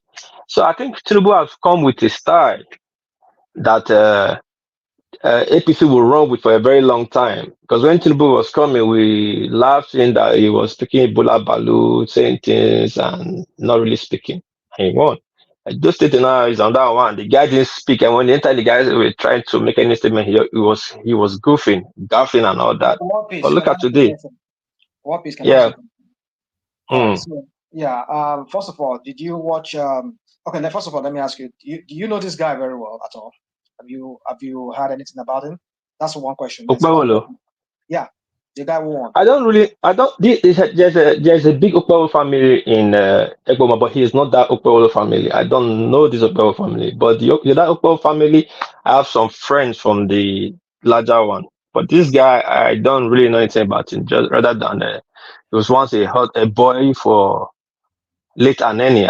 Late Aneni actually groomed him. Actually, allegedly, he made his money from Aneni. That's one thing I know about him. The second question is: did you see that? Did you watch that Pidgin English? That BBC Pidgin interview granted to granted BBC. How he spoke, and then he said something. He said, when they asked him, I think they asked him a question around that line that why was it that they said you cannot speak English, that kind of a thing. He says that was his winning strategy. Could it be that some of the Edo-lights have been duped to believe that this guy could not speak? Because you were saying something a while ago that Tinubu used the strategy of Baba win of it. How did they sing that song that time? So could he said that was his winning strategies, that he tricked Edo people to believe that, because I know some people, there was one platform I went to, the guy had to silence me from even talking about this guy. So because we're talking about this guy not being able to talk, and I know this person run a campaign for this guy on the matter. He It's tricked his on a opponent. mantra He that tricked his he could not opponent, speak English. He said what? not Edo people. He tricked his opponent, not Edo people. Thank you, Pastor. I wanted him to land. No. Let He me. tricked not his opponent. He tricked Edo people because I am telling you about Uh, there's a particular guy. Hold on, Me, I be Edo person. I know if you speak. well, wait, Pastor, you know wait. Let him finish. Let him land, So my point is please. this: is that he said that was part of his winning strategy. So I mean, does that not tell the Edo people that you people have been, you've been duped for you to have believed that this guy, because that was what some people ran on. Some people ran on and say, oh, you know, if you speak English, you go vote for him like that. In fact, we want person who knows speak English. You know, so Okay. could that not be the case that you people were duped? Can I respond now? Go on, Okay, please, go thank on. you. Well, if he came round on that matter, he won. He didn't trick Edo people. He gave his opponent something to worry about, and he was doing what was needful for him to win the election. First of all, politics is a all game of deception. I mean, politics, campaign, and the rest. So he came up with a strategy instead of the other opposition to focus on the basic issue or the main issue. They were busy going after his personality, leaving the critical issue alone. I know people don't care if he speaks English or he does not speak English. The people that like him don't care if he speaks English or he doesn't speak English. And people that don't like him does not care if he can speak English or not speak English. You have to understand that. He didn't dupe any Edo people. He just played the opposition and it felt cheaply for him. But that being said, oppositely that claimed that he does not speak Edo ever since, and was using that as his campaign slogan. It doesn't matter. His successor does not speak I mean, Ishan. It's not a big deal. Finally started speaking deep Bini yesterday in his interview. So does it matter trick the Edo people too? So when you make such statement, you have to be careful. I know this is politics. I'm not holding grounds for any of them, but it's all about winning. It doesn't care how it doesn't care how to say. It doesn't matter how they win. Like they say, mass is snake woman kill him. What does it really matter? What really matter is that the snake is dead and gone. So I think, like I said, I think this matter is this new style Tinubu started right now. It's going to go along. It's going to be around for a while. Now Tinubu started it. They are trying in Benin, it's successful. The next Ondo, I don't think Odetuwa will say anything at all. And if we don't learn from it, Odetuwa will win. Will win. Instead of facing the main issue, then you'll be running after the man personality. That's what they just want you to do, so that they'll distract you and be doing what they will, what they want to really do to you to get you busy or to get you out of the way. So it didn't trick any other people. And again, I know the undertone of your statement, rational mind. You know, it takes a thief to catch a thief. I know you don't like Tinubu. It's okay. It's your opinion. I'm not against that. Anything Tinubu presents is not for you. It's not okay, and it's true. I agree. But Obaseki did the same thing just a few months ago. Obaseki ran 18 local government into power. No election malpractice. No votes influential. I say influencing. He ran people into power. Just like the difference between it was that there was no helicopter shooting people from the sky. Just he ran up to the extent APC pulled out of the chairmanship local government election before the election to see how worse it was. He used the state power to deal with the obedient then, and he got 18 over 18 local government chairman. That's all what you see, and he got more than I think they have more than 100 councillor ran into power. Nobody saw anything wrong with it. Then he used lies, and same thing Obaseki is doing. Obaseki is very good in using deception like sympathy and division, divide and rule tactics to always win the election. Always find something, put blame on something, so everybody will run to that place. When he wanted to bring the House of Assembly people to power, he came out, oh, they want to impeach me, oh, this, that, and people ran with that. And he brought 14 members back to the House. And today now, the thing is working against him, and people are angry. Why is this so? And Obaseki 2016, they ran him to power too. Isaiah actually won that election. He didn't say anything wrong with INEC then. In 2020, even though it was a protest vote for against Oshomole, he didn't say anything wrong with that. Now, when he did the local government election and the House of Assembly plus councillor, he didn't see anything wrong with that. Now he's not favoring him. Now he's complaining. And again, it's not about him. Why is it that the guy that contested the election is not speaking? That they were saying the APC guy cannot speak. Oshomole is the new daddy in town. But Obaseki is not speaking more than the guy that contested. That says intelligent guy with the big CV. Suddenly, what now happened to the guy's CV? The guy cannot speak for himself anymore. You see all these things, it's very funny anyway. They say, oh, Obaseki is not a godfather, he cannot control as well. But if that's when lost the election, he has been, before the lost the election and after he had lost the election, Obaseki has been speaking. And the answer they are saying, allegedly, I think he's back to Lagos. So that guy never really cared about the state. Not that he's voted for the state. Aslan has never voted in his life. Funny enough. Yeah, well, When Obaseki was APC. Huh? Wobbies, how are you there? I do agree with my brother. Yeah. So where does that leave us?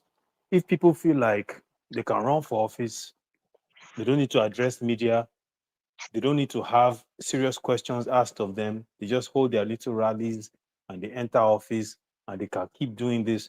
Where does that leave us as an electorate, as a country?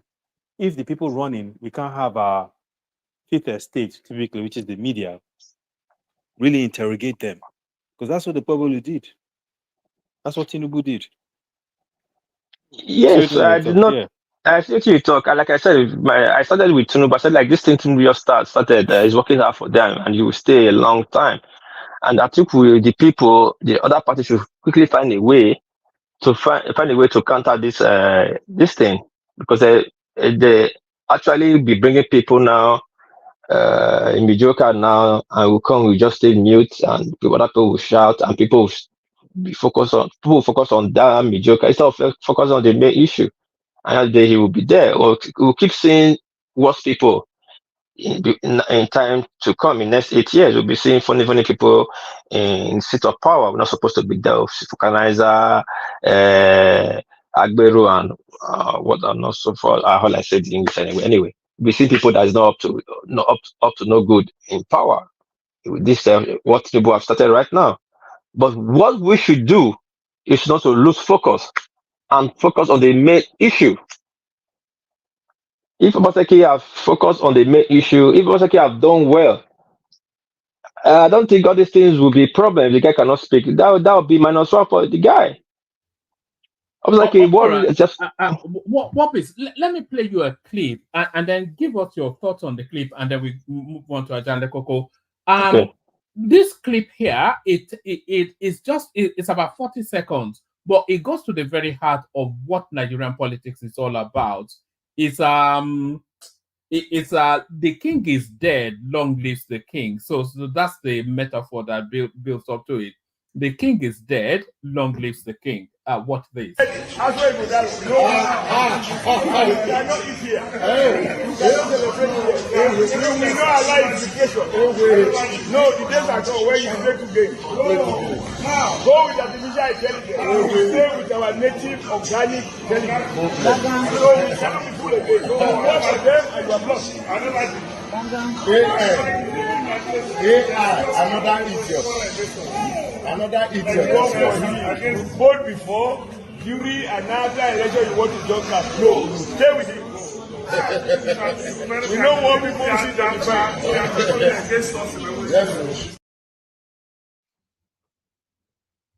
So that was a commissioner from Obaseki, very quickly wanted to cross over to Oshiomhole, but he's still telling him that I think they even called him an idiot. So you're saying AI is on that idiot. Okay, quickly, if what Oshiomhole was saying on that video and the rest spoke emulating, it would be good, so that this nonsense should stop of cross carpeting and personal interest. Because of that language, personal interest, people don't have they don't have integrity again when it comes to integrity anymore when it comes to politics.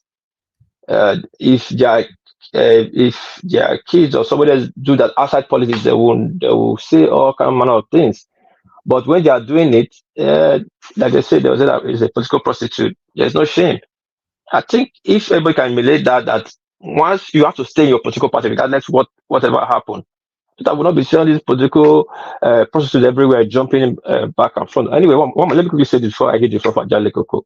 Now, people will be saying, people think I'll be speaking, I'm speaking for the, I'm speaking because APC won. No, whatever happened in Edo State is solely because of Obaseki's failure of leadership. Basically, lack the leadership skills.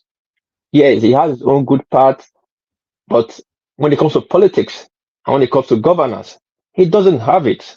He was too stubborn. The same thing he is blaming other people.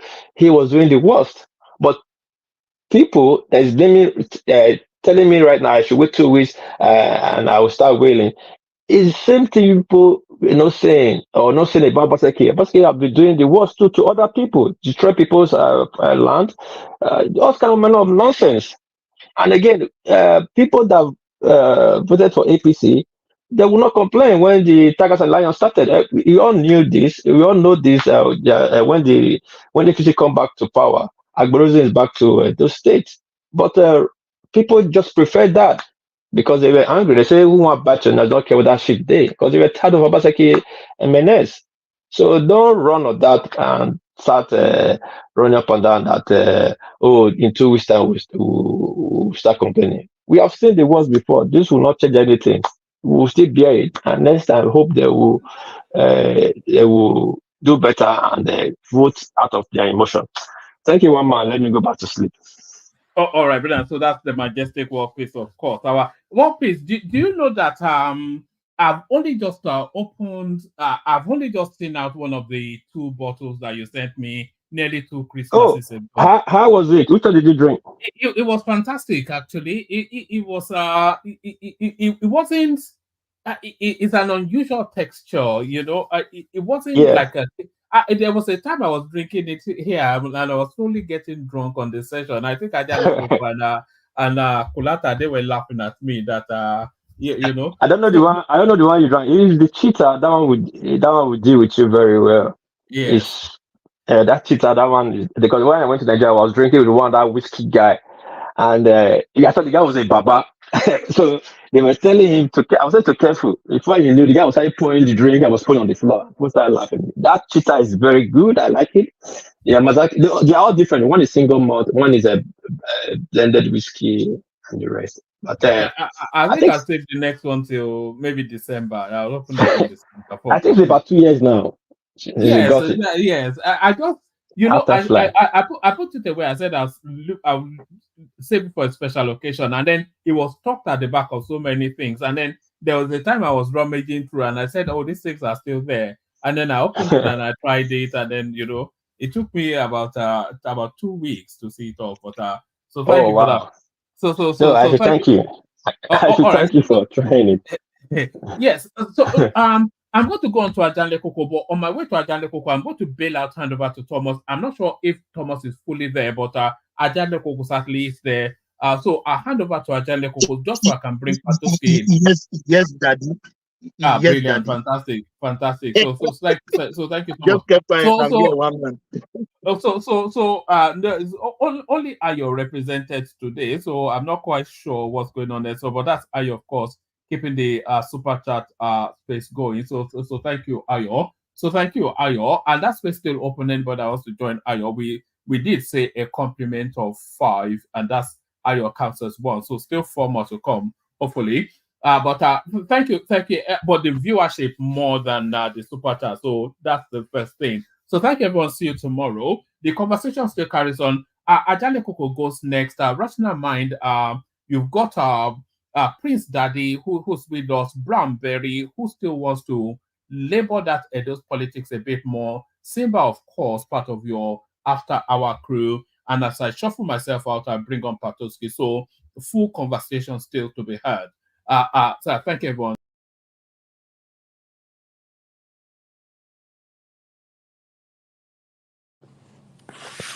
Do we have Ajale Hello. Coco?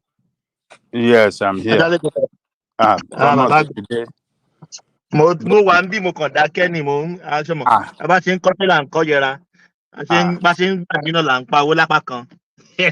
Ó dàbẹ̀ lógun lẹ́kọ̀ọ́ dé. Yeah, Ajale Coco. Yeah, kick it off with talk for us. Second section. Yeah. So yeah, as I was saying, the Edo elect, governor elect Ajale of. Coco, you haven't said you're regular now. Have you said this before?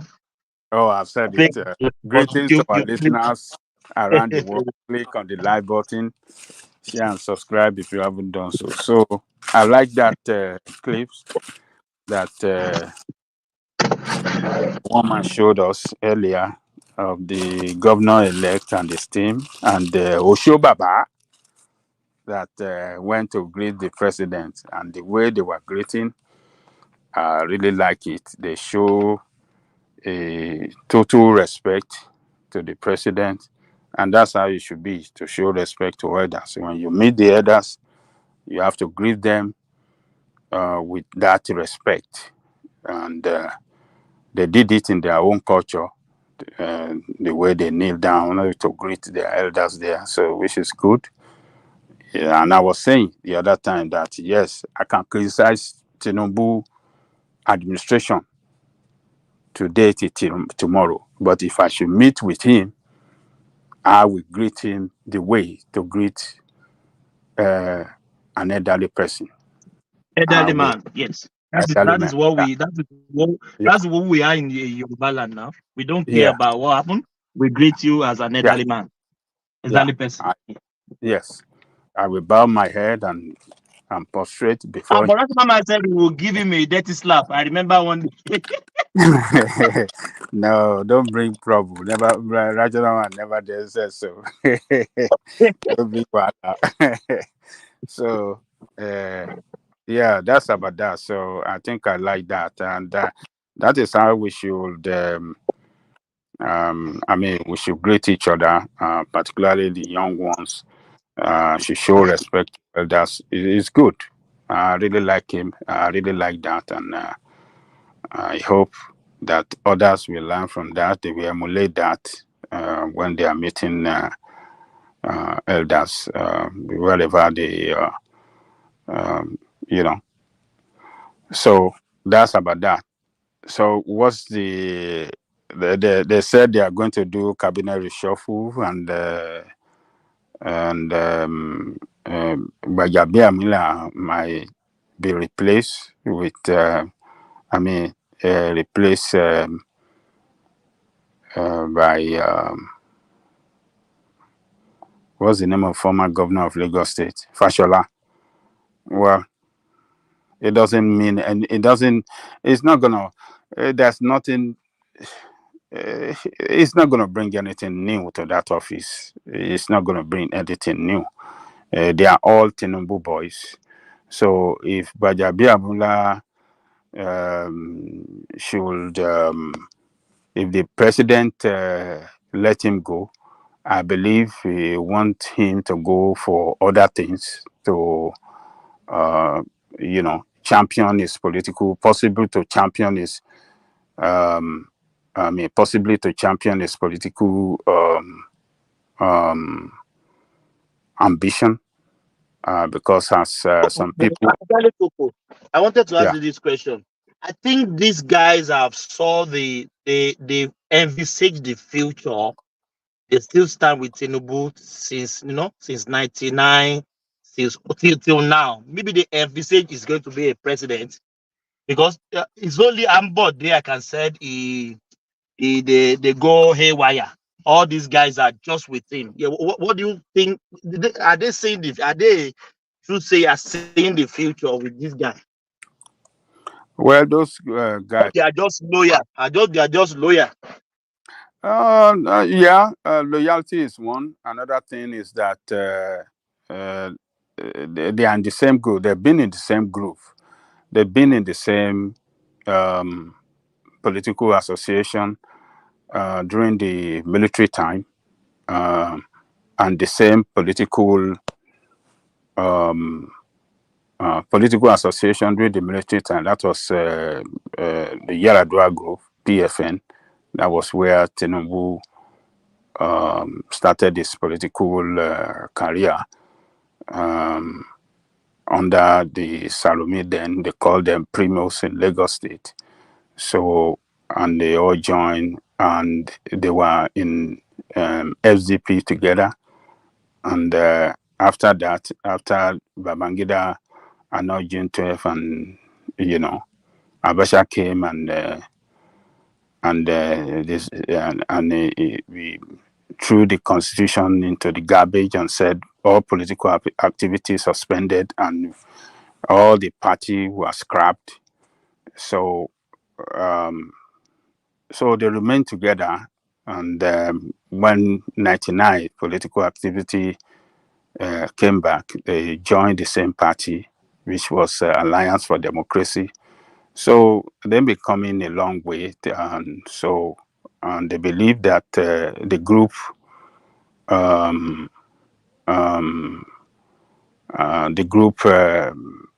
interests matter most, and Tinubu, is he know how to carry people along, particularly people that are close with him. He know how to carry them along. He know how to give them some political position where they can make some good money, and he know how to, play the politics right, So he carried them along. That's why they stay with him not till today. So in the case of Ambode was never a politician. He was not part of that group. He was a civil servant. It just happened that, he was an accountant that knew how Tinubu, manage the resources of Lagos State and all the hidden, all the secrets as to how he managed the finances of Lagos State. So Tinubu saw him as a good guy too. I think that is why he picked him and imposed him on others, believing that he is not a politician that can rattle that political group that he has built. So he believes he can easily be manipulated. So, but along the line, the guy came out with his own color, just as we have seen the Wike, the governor of Fubara, who Wike have helped, who serve as an accountant under Wike, and who Wike brought to be the governor, and now he has turned back against it. So the accountant, he has a way of showing, fighting back when to their conscience they believe, I can't mismanage the public fund or this. You can't tell me to run these finances the way you like. I am the accounting officer. I'm the one that will be held responsible or be called on to give account in the future. So my reputation matter. Let me do it the best way I know I can do it to satisfy the to satisfy the ethics of my profession. So this, he was never a politician. So he was just he was an accountant. So that is why he did what he did, and he got in trouble for it. You saw what happened to him one time in office, and kicked him out. They kicked him out. You see Sanwo-Olu, who is a politician, you see the way he was carrying bank, following Baba during the campaign everywhere when Tinubu was going on campaign. Wiping Baba Yash. It was that's so. But Aja, he should just not bring Gbajabiamila to Lagos. We don't want any of that kind of people. No. Should not bring him to Lagos. Kuma promise any. We are hearing that Gbajabiamila is the person they are trying to support. The Renaissance group, Patriot group. That's they shouldn't bring it to. Why? Why? Ah. Why? People in Aja, this don't let me use up your time. Baba, Just- Baba. they should, People, they should, people in his district are saying that he has done a very good job. He did a very good job for them when he was House of Assembly. The way he provided what do you call it, the Wi-Fi or this I thing. know he did a lot of things, even in Sulere. You Really, understand? yeah, But Aja, I yeah. beg, make them not even try am. What are we going to do if that is what they want? Do we have anything? We will We have tell any them. means to stop them? We can't stop Oh, them now. they will stop. Yeah, well, The he will see the Renaissance way group will be stopped. Fortunately, they are not APC people, so good for good. That point alone, that's where we will start from. well, let's see. So if they remove my own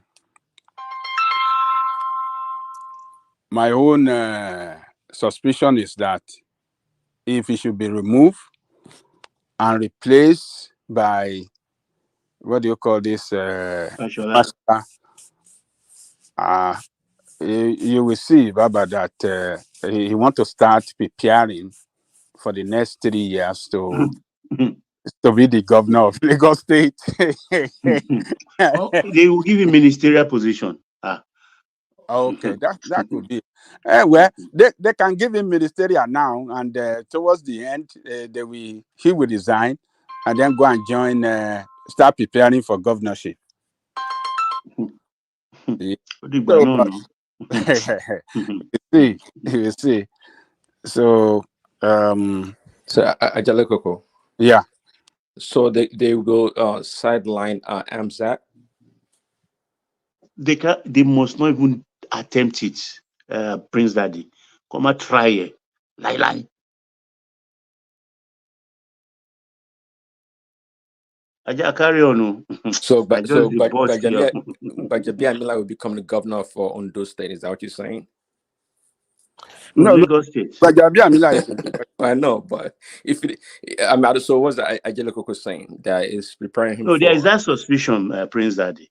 There is Oh, that okay. suspicion. All right. Yeah, they've been saying it. You know, the what do you call it? The vice. Maybe they said people always forgive people. Why can't he forgive somebody? He has forgiven him. Tinubu is not somewhere like that. He has no beef with Ambody anymore. Ambody visited him at Aso Rock now. Aso Rock. Yeah. And they've met a couple of times. Really? Yeah. Oh, yeah. I didn't know. Oh, he visited him. Yeah. Even before he when Oba of Benin visited Lagos, Ambody was there. Yeah. So I think they reconciled their differences. Yeah. So Prince Daddy, what's the name of the deputy governor of Lagos? Amzat, yeah. You know that Amzat, you know he's from Ogun State. I know. Yeah, so some Lagosians are kicking. They've been talking that only the islanders, the island, yeah, the islander have been saying that no, we can't let a guy from Ogun State be our governor. So, and I believe that will resonate with a lot of people, and they might not let him be. So, if they might not let him be the governor, the president, if Nigerian voted him in for second term, I believe he will be considered for maybe ministerial appointment.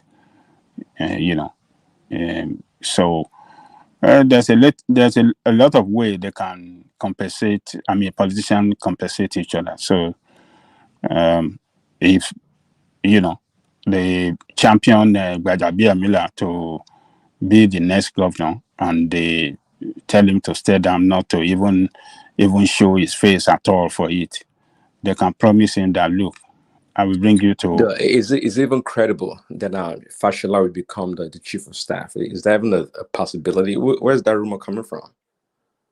That's the news. It is strong. It's speculative, but News. it's very strong one. I doubt it. I doubt it.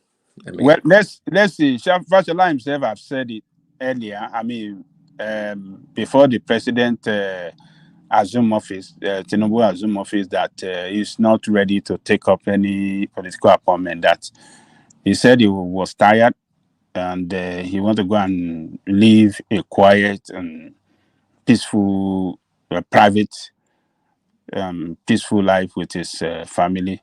He said, So for 20 years, yeah, 4 years Tinubu service, 8 years governor, 8 years minister, 20 years non-stop. It's not easy. So It's not easy. it's not easy. So let's see. Politicians, they can say things and they can change their mind and they will come out with reason to, So, but let's see. Let's see if the president will replace it. But I think Fashola is a very aggressive administrator. He's a very meticulous administrator. So he's been with Tinubu for a very, very long time too. So yeah, but I've said from the beginning, at that position, not because it's too big or too small for Fashola, it doesn't fit him. I'm tempted to say that Fashola is a bigger personality than being a chief of staff, and that's why Gbajabiamila is really the person that fits that position very well, actually. So I'll be surprised. I mean, if he left, I'm not sure if he's doing a good job, but I don't know. But Fashola, no. I mean, it has to come in a different role. Not to be a chief of staff will be running up and down doing all this, leg work, petty work kind of. I don't think Fashola is ready for that. I mean, I don't say it, but I could be wrong. Well, let's see. Look. It is a lot of work. It's a lot of work, but it's a very prestigious job, position. Yes. A lot of chief of staffs, in some countries have become presidents, So chief of staff is a very, very prestigious position. Is the gate man. Is the gate He's the gate man. man to the president. Bigger than minister. Oh, Yeah. yes, bigger than minister. So, this is one of the reasons I came today. Let me just quickly just shop a little bit into your time. I'll just leave. This Gbajabiamila resigning, is just he's the one that he's the engine room of No, that don't say government. what is not. Oh, they didn't say he's resigning. No. No. But what I know they didn't say he's resigning, but he's resigning. He's the one that set all these things up. Because we've already you guys are just saying he's not going to be. Some of you said you are standing against. He's going to be the next governor. There's nothing stopping that. That has been Of where? Of Lagos. Baba, you can't stop it. You might Baba hate don't it. want it. Baba don't Baba, want you might hate it. This thing has been said more than 8 years ago. So it's been programmed. You know how these people do their things. They are like mafias. They've programmed I it. don't want to know. Okay, but he's going to be. Is the Renaissance Patriot group, the Olarewaju Tajuddin, this thing, those nonsense. He's just going to start preparing. What he's going to be doing afterwards. He's going to be mediating between National Assembly and Tinubu, and also be preparing for his governorship role. Assignment. That's just what he's going to be doing. So this one of just they just want to use this. People are just saying, "Oh, they are him out." No, he better remain faster up there. He better remain there. Kind of. No, he's not going to remain. He's going to be in between. He's going to be mediating between the, because he's been in House of National Assembly for a while, so he knows a lot of people. So he's still going to be doing that job between him and the president, negotiating and stuff. But he's at the same time going to be preparing for becoming the governor. Resign, who's going to be the person to take his job? We don't. There's speculation about Fashola. There's also speculation about that guy that is working there right now. One that brilliant guy that is working inside Aso Rock there. Something like that. Yeah, something like that. So his name is also coming up as well. I think that job fits that guy, but that doesn't mean that Baba Fashola cannot do that job. Fashola can do that job if he wants to come back and serve. He can do it as well. He's capable of doing it. Yeah, it's not about his Fashola's capacity. That's not what we're talking about. It just the role doesn't fit Fashola. I'm not saying the position is not powerful. Nah, it doesn't fit him. It fits him. Why? What is wrong It with the doesn't fit role? him. So It doesn't fit him at all. if Fashola can be a minister, so he cannot be a chief of staff. Well, see that you're conflicting the two. It's not about which job is more worthy. No, or if he has the capacity or not. I'm not saying that. Are you talking about the age or what? Well, that could be a factor, and it also the way to do that job, you have to have a level of craftiness, right? Craftiness that Fashola is not in his personality. It's a job that fits Gbajabiamila. Hold on. Fashola was formerly chief of staff for Tinubu. Yeah, you are correct, and that's why what changes? you have to put on a timeline. Back then, 25 years ago, John Kelly. He's not John Kelly, former Trump's chief of staff. It wasn't around. It was around 70 years.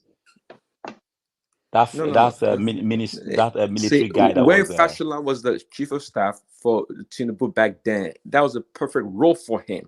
He did it very well, and it fit that was a perfect role for him.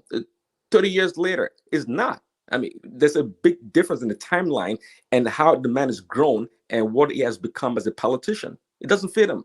I don't know. I'm not going to speak for him. Hold on, my friend. By the same token, why could we not say that the present role that Tinubu is occupying does not fit it? Yeah. Why can't you say that? Well, you can't say that because you're the one saying it. You can't say that, right? You can't say that, Rational Man, because you are the one saying it. Oh, so how about I tell you that you are the one saying it about Fashola, that Fashola cannot assume that role of a chief of staff. No, Rational Man, you're trying to be petty. No, this is not petty. This is just poking holes that it's not being petty. Just trying to catch you somewhere. Below him? Prince Daddy, no, now it's not. I don't even see the connection. Fashola? I don't see the connection. But what are you Fashola saying? being a chief of staff 30 years ago and being one now has nothing to do with Tinubu. There's been nursing the ambition. He even have more experience now, I would say. He has more experience. Tinubu has been nursing the ambition of a president for the past 20, 30 years. And Prince telling me Daddy, wait, now let's ask. 30 years you're talking about. Prince Daddy, let's ask. Are you saying he's below Fashola or what? No. I think you just came in. That's what I said. I said it has nothing to do with the job being below him or his capacity to do the job. I'm just saying that the personality that requires to do the job doesn't fit Fashola. It's come a long way. Yes, I understand 30 years ago it was the chief of staff. What's the personality that is required to do the job that he Thank doesn't you. have? That personality is Gbajabiamila or someone like him. Someone like Gbajabiamila. What personality does Gbajabiamila have? He has a level of craftiness, in the way he does things. Yeah. And the role is held in the past. He didn't pay them. Huh? You see, let me just explain something. You see, for someone who is a president that is not politically strong and established, you need someone like Gbaja that has some level of craftiness and some political maneuver. But for someone who's a president that is politically strong, you need someone like a technocrat. And that was what Abba Kyari was doing for Buhari. You discover that when that man died, everything about Buhari government just fell apart. Fashola is someone that can help organize processes, do restructuring, he will accelerate transactions or activity in the presidency. Decision making will be faster. He will make sure things run smoothly. I agree. That's the thing. He's not going to be speaking for president. Does he have to be in the role of a chief of staff to be able to facilitate what you just said, which I believe that he's capable of doing it, and that's kind of role that fits in actually. Can he be in a different role to do it? That's what chief of staff do in Nigeria. They run the presidency. He's the head of all the presidency staff. You understand? It's like being the CEO of presidency. So he can do it. He knows who to appoint. This man has been a governor for Christ's sake. He He knows knows a who lot to of He people is appoint. as the well. best fit. He knows how to He is the manage the best fit for presidency. the job. He has understanding of civil servants. He knows the civil servant. But He Gbajabiamila is was just a firm, Okay. a legislator. go-getter, pointed person. Right, That's Yeah. what he this is.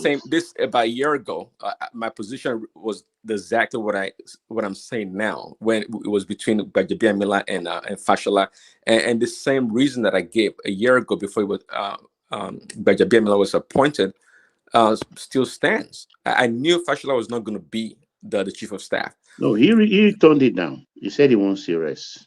Well, yeah, it does part of it, but he said it before, even before Tinubu won. Okay, he has But said it that he before wants that he that it would wanted be to is rest. different. So he had That nothing. it would be is different. That He he wanted to can be be. out of government, not because he was given the role and he turned it down. He said even when Buhari was still the president, he said it was done. He needed time off, and I believed him. I mean, I watched the interview on the Rise. I mean, you could see on No, his face that he wanted Prince time Daddy out. are saying different things. They gave him, he turned it down. They didn't give him, and that's not my argument. That he has the quality and he can be. That's what I'm about. If they And like I'm the not. president, like the And president that can is not my appoint him. argument. I agree with The you. argument is that he cannot be. He doesn't fit that role. That's the argument. No, That's what I heard you say. is he doesn't fit the role not because of By your his own, lack by of your own, by capacity, your own skills. reasoning. Huh? By your own reasoning, and by the knowledge of him that you have. No. You conflict. Patoski is conflicting what I'm saying. See, you conflict what I'm saying. I'm not saying that Fashola does not have the wherewithal. Don't let us waste time on this one now. Is that hold on? Is that the man from Saudi Arabia? Is that the man from Saudi Arabia? No, it's the man from Iraq. Iraq. Okay. No, he's from Afghanistan. From Afghanistan. Lebanon. Even worse. Okay. He's from Lebanon. Let's go and rescue him.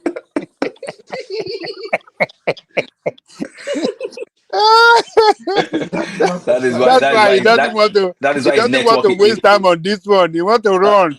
that is why his This guy network is wants you to terrible. move to the right thing. He wants you to move to agriculture. Simba is more of an agbe now than he's a doctor. Can we even Doctor of can we Agric. even call Simba doctor anymore? Maybe we should call Doctor of him Agric. As far as Simba is farmer. concerned, agbe yẹn pay ẹ. He's a doctor of Agric. Kó máa ra aṣoko ẹ̀ ló jẹ́jẹ́. Kálẹ̀mí náà ní kọ́. Gbogbo wàhálà. Oh, got you. So, Gbajabiamila, I think, well, we just, I believe that he can do a good job. It's a very, how do I describe it? It's a very meticulous administrator, and I believe he will do some changes in that presidency. He will carry out some house cleaning. Who is meticulous? What are you talking about? Fashola. Okay, I thought you said Gbajabiamila. No, Fashola. So Fashola will surely do some house cleaning, and I think it will bring some sanity in place. The president is having some health challenges. He needs somebody that can really, really help him to carry out the job, manage the presidency well, and prepare him very well for, It's Rotimi Amechi still alive. Rotimi is still alive. I think I think he's in school. I think he's in is pursuing a law program. In one Because of he the just went. university in I know Africa. he's alive. I was just joking. He just Yeah. went down. We don't even hear from him at all. Everything just quiet. Yeah. He said he doesn't want to do anything with politics now. He want to pursue a law degree. He's doing it at one school in No, he Abuja. has already qualified. He went to law school and finished. He's finished Oh, about he's finished. a year now. Okay. Yeah. Yeah, I knew when he was in school, when he was saying he was pursuing his love program. So, but as I was saying, so Fashola will definitely bring some sanity, and the president, like I said, is it needs somebody that can really help him in carrying out his function, effectively. The job, Fashola that served with him as the chief of staff when they were in Lagos, I believe, can still serve well. Sorry, Ajalikoko, you just put a twist in it. You just put a twist. Now, based on what you just said right now, then I can agree that Fashola would be the right person. Now, if Tinubu is tired or is not feeling well, I need somebody to step in and make a presidential decisions. Yes, Fashola will be the right person for the chief of staff, not for the daily administrative stuff. Prince, what are you having? Go round and round and round and round. What are you talking about? You just said a while ago that, you cannot do that. I mean, like now you say, if anybody can do this, no, Rationalman, your problem is that you don't listen. If you listen to what Ajalikoko said, I don't even know if Ajalikoko knows what he said himself. Papa, why would you now? Why would you like that? No. You just we laugh. You just Prince said Daddy. that. You said Tinubu is tired and he wants somebody that can do the job, like maybe make. No. That can assist him in carrying out his function effectively. He must have somebody that like strictly in the role of a chief of staff. Oh yes. Okay, then Fashola is not the guy. That is not the guy. No. Okay, can you recommend one name? Who do you think? I have zero recommendation. But if you're saying that Tinubu wants a time off, that he wants somebody that can be there, and people will come to him and we give them the final say, do this, do that. Now Fashola will be the right person. But that's not going to be. What do you mean by time off? If Tinubu is going on time off, the vice president will have to step in. Yeah, I understand. Not always the case. Yeah. Sometimes Tinubu can even be around, but he needs to make some critical decisions. They can defer to someone like Fashola to make those decisions, and it'll be comfortable. Look, let me tell you. You see, the chief of staff on many occasions, or let me say always, will surely be the last person that the president will see before going to bed, before going home to his wife. And if you want to make a very critical decision sometime, the what do you call it? Chief of staff will be there with him. Chief of staff is his best advisor, number one advisor, because every file going to the president to the president passes through him. He must read it before getting into the president. If something that is not necessary to get to the president, he can take decision on them and then inform the president, because the president could allocate some responsibility to him. So look, anything that has to do with these areas of my responsibility, you can handle it on my behalf.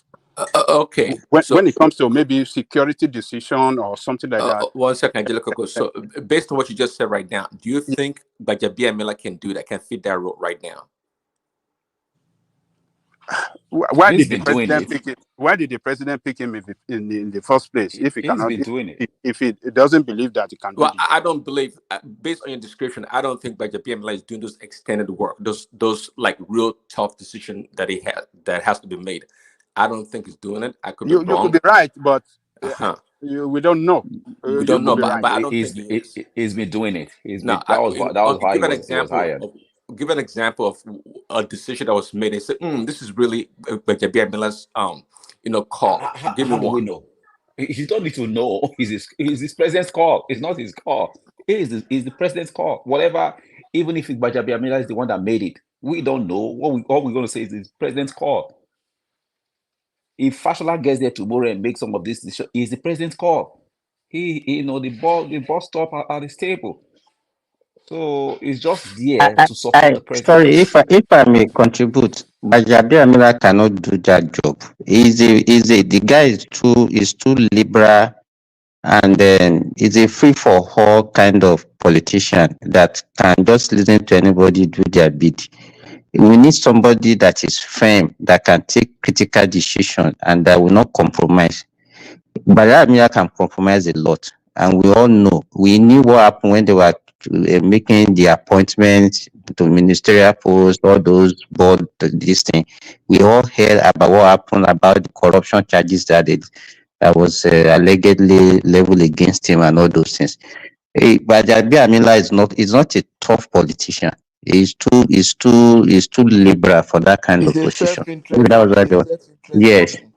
It's They very I should, totally, I maybe that was totally why they want understand to that. remove I him. agree. I agree with you on that one. Sorry, it's Mr. Angelico, corrupt. I want to ask you a question. If what will happen to Minister of FCT if Gbajabiamila leaves? Because he's one of them that he's been standing by him, and they are very, very close. If tomorrow Fashola comes in and they don't have that same relationship, he might be let go. Soon sooner than we expect. We cannot be let go now. And Wike is the right hand can man of go. Wike is one of the Tinubu. best ministers. Is the right time, Mm. yes, yes. He's He's the one right of the hand of best. Tell Tinubu. me a minister It's that is Tinubu doing that better brought than him. It's Tinubu. not Gbajabiamila. Forget it. Yes, There's no Uh-huh. link between yes. Gbajabiamila and Wike. There's no And, and, link and, at all. and to add to that, Wike is single-handedly the most important minister in that, Yes, now. in terms of value to To Tinubu. Okay, Tinubu Wike There's is no even minister bigger that is than performing than Gbajabiamila. Wike in that cabinet. it has more What value, if it? more What if And he it's has now? more What if? political What? value What if? for What if Tinubu. the issue in Rivers State keep boiling, and people keep talking into well, the you're talking president about the ears and future. He said, won't answer You're talking about the anything. past. That the reason why he assumed that position of FCC minister and is value to Tinubu, amongst all those people, Wike is number one. "Okay, we'll see. We are all here." Wike is going nowhere. They are using him How for can how PDP can I and how agree can with PIP. somebody Wike. even link? How can somebody Who even link will throw that kind of person that is Gbajabiamila with helping you to Wike? destroy somebody Simba, that is helping you to Simba. destroy Oh, your they are always position? together. We always see them together. John, So Simba, Brownberry, Simba, hold on. yeah. Simba. Peter, Patrick, what do you say? Call me anything. I mean, John, James. As long as you don't call me Judas. Patrick, No call me Judas. Call me why, anything. it's okay. I mean, why did you say Wike is going? I think I heard you say Wike is going. Why did you say that? Why did you say that? No, I didn't say that now. I said Wike is going nowhere. Oh, it's going nowhere. Okay. All right. Wike is going nowhere. Wike is the most. Tell me a minister that is doing better than Wike in that cabinet. Tell me one. Apart from that, even that internal affairs doing well, but Atuski, not even we better. are talking about political value. Wike has He the has most more political political value in the value south than than any any of minister. those ministers. Yes. Any of those ministers, other than all those Badaru. Even more than Gbajabiamila. More Who is than Gbajabiamila? What Badaru has can no political. Gbajabiamila do for him? No, Gbajabiamila, the political value that Gbaja has, Tinubu has too. Anything that He was Gbaja one can that pull gave him that political value that now. So position, yeah, anything that Gbaja can pull politically, Tinubu can pull without him. exactly. But Tinubu cannot get 1/10 of Rivers vote without Wike. Without Wike. Lójú lásán ni ẹ rò pé Tinubu win Rivers. Exactly. So Also, let me say something. Also, he needs Wike is there now. to continue fomenting the trouble in PDP. Because if Exactly. PDP does not get themselves together, Whatever is part of political strategy. So you can't blame anybody for that. Whatever. He don't needs give me Yes. that So crap. he needs Wike to continue to You destroy can blame PDP. Tinubu for that. Blame Tinubu and Wike for that. no, Don't it's give that. part Don't of get that. politics. It was If part of you allow politics. your house to be burned down, they'll This is burn it what down we're for you. saying.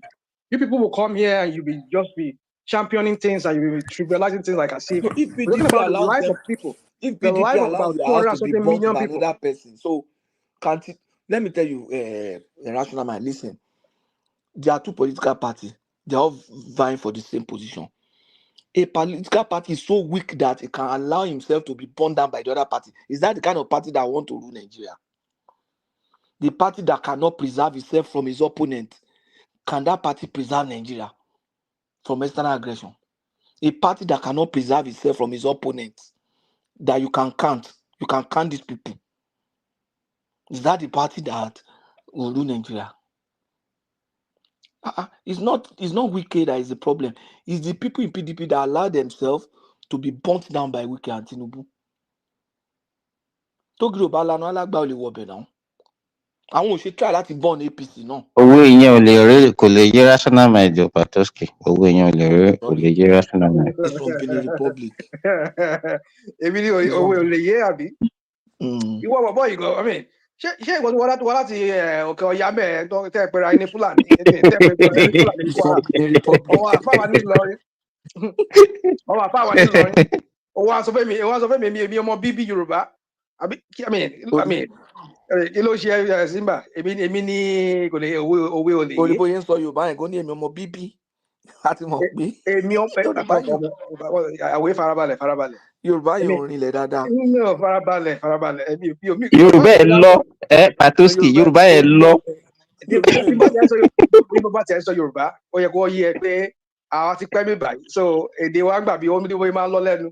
So àwọn náà ti pẹ́ bí díẹ̀.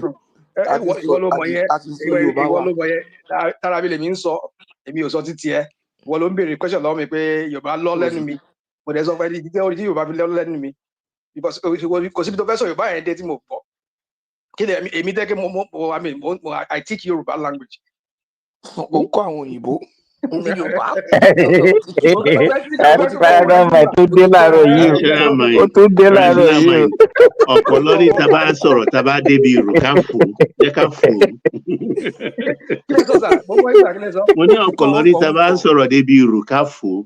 Ẹ pàwé ńlá kò tún yé yín ò tún ní yá pàwó kékeré ọ̀pọ̀lọ́ ìlú a máa wé kí ló jẹ́ bẹ́ẹ̀. National mind kí ló jọpọ̀ lọ. Èmi ló yẹ òye àbí.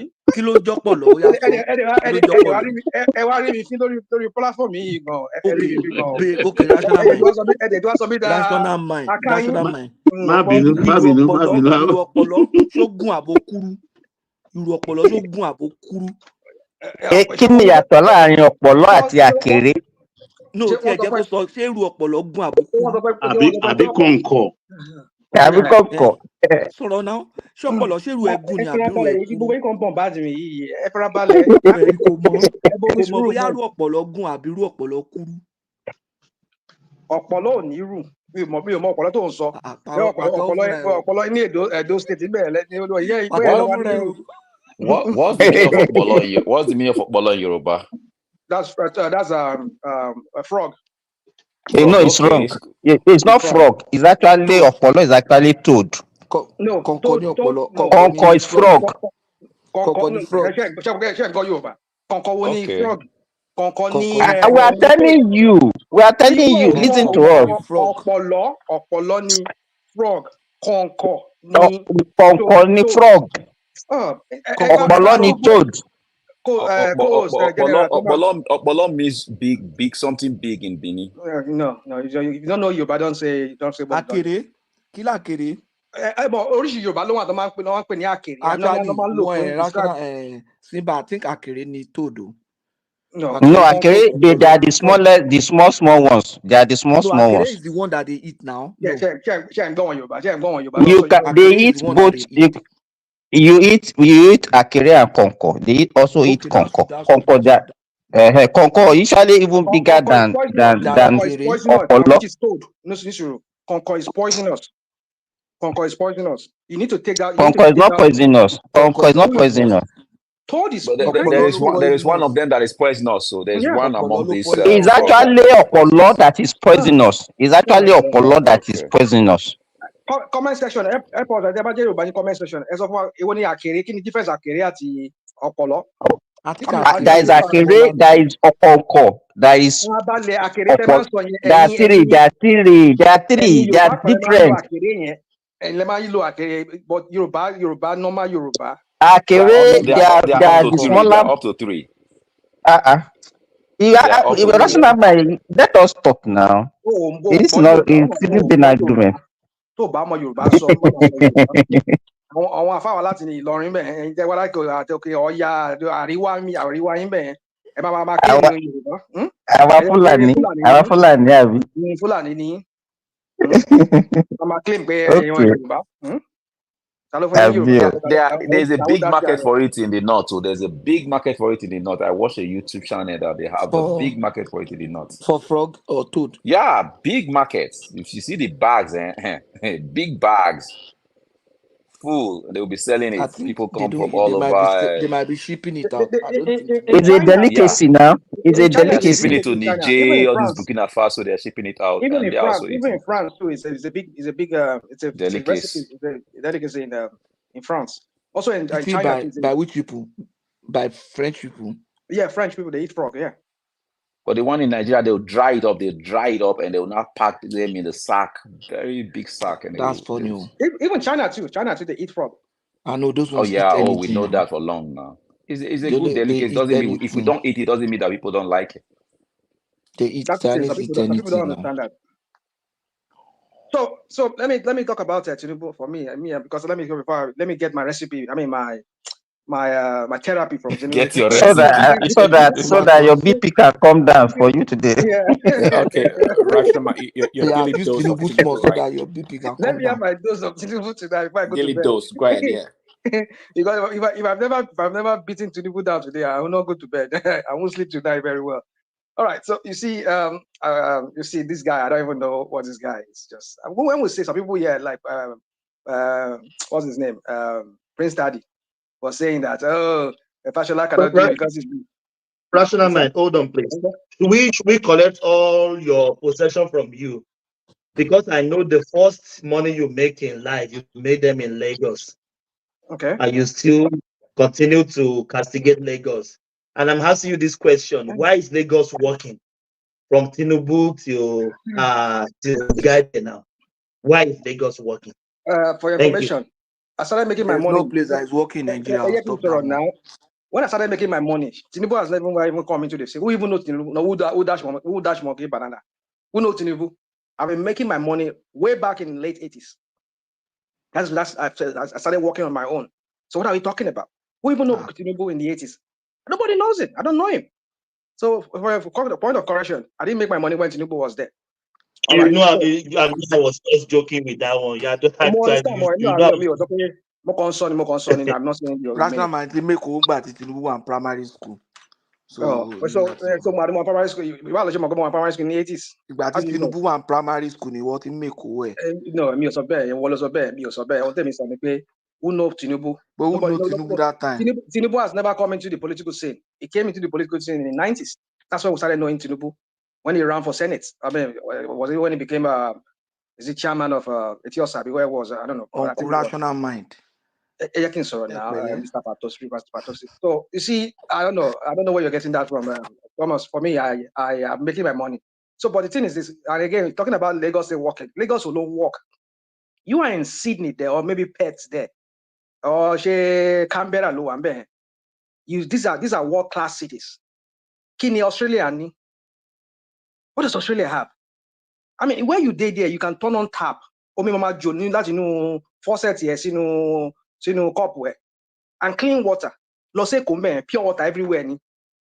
Come on, at the shop, many things. Australia has kangaroo. Kangaroo, no. Coast, Thomas. Kangaroo. Anyway, so my point is that you people, I mean, I don't know what you people call me. I see Shelly or Roying by me, man, sue me lórí platform, baby. Mo ti rọjọ́ yín Tinubu la ní kó bú, Tinubu la ní kó bú. Mo ń bú Tinubu náà, mo mọ ẹbọ lápò ni. Mo ṣe mọ ẹbọ lápò ni, mo ń bẹ ẹbọ lápò. Nígbà tí attack ẹ̀yin tẹ́ jẹ́ àgbàdo people mi báyìí. Ọkọ mi ò ń balẹ̀. Ọ̀sẹ̀ yín kan lẹ́ máa wá bíbà lẹ́ máa ń champion ẹ̀. Ó dàbí eléyìí tó gbẹ̀rẹ̀ ní Emeka ni tó wà Canada mẹ́ẹ̀. You see the politics, you see the economic. Okay, kò ń ṣe Emeka, ó pe rẹ̀ ní Emeka ni, kò ń ṣe Emeka àbí. I'm just throwing shit.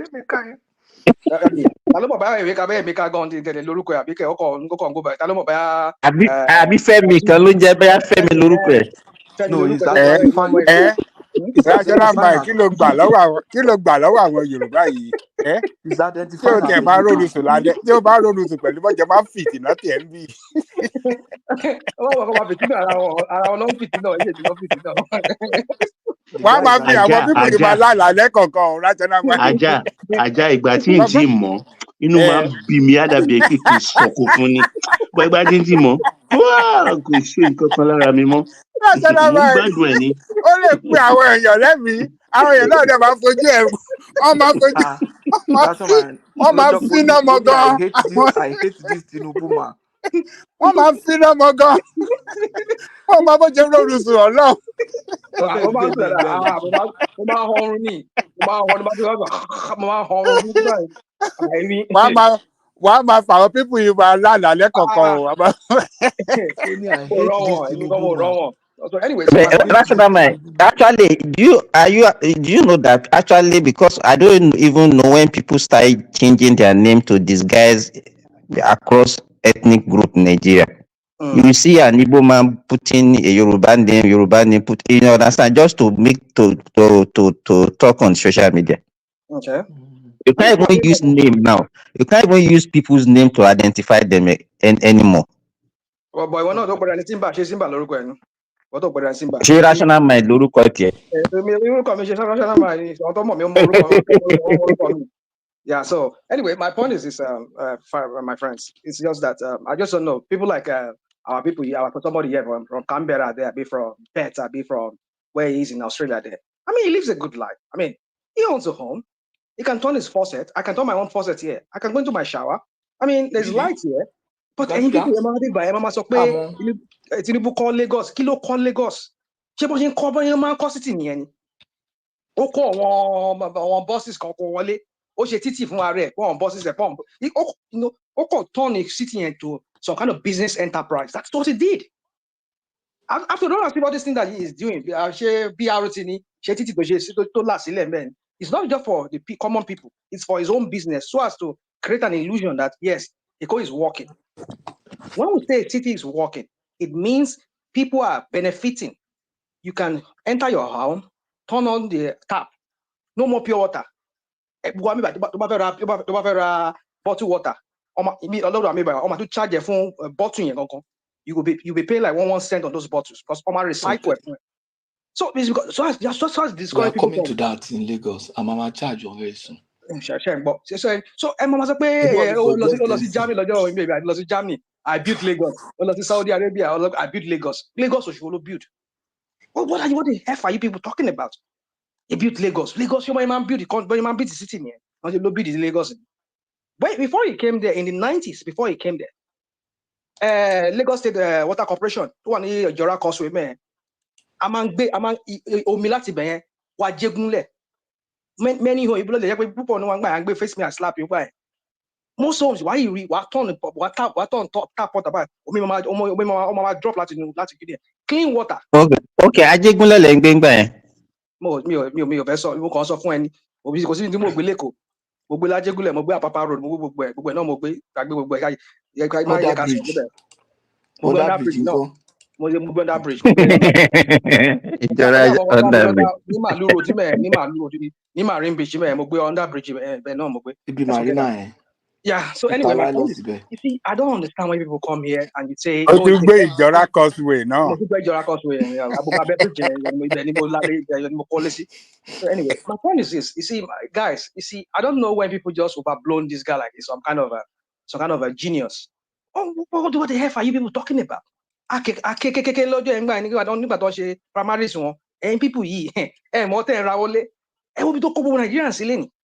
Look at this one that this is a document and make camera to worry about don't vibrate lower song you time me by. Don't vibrate Tinubu he should retract his step. He should retrace his step. Can't stop me by this guy does not have anything upstairs.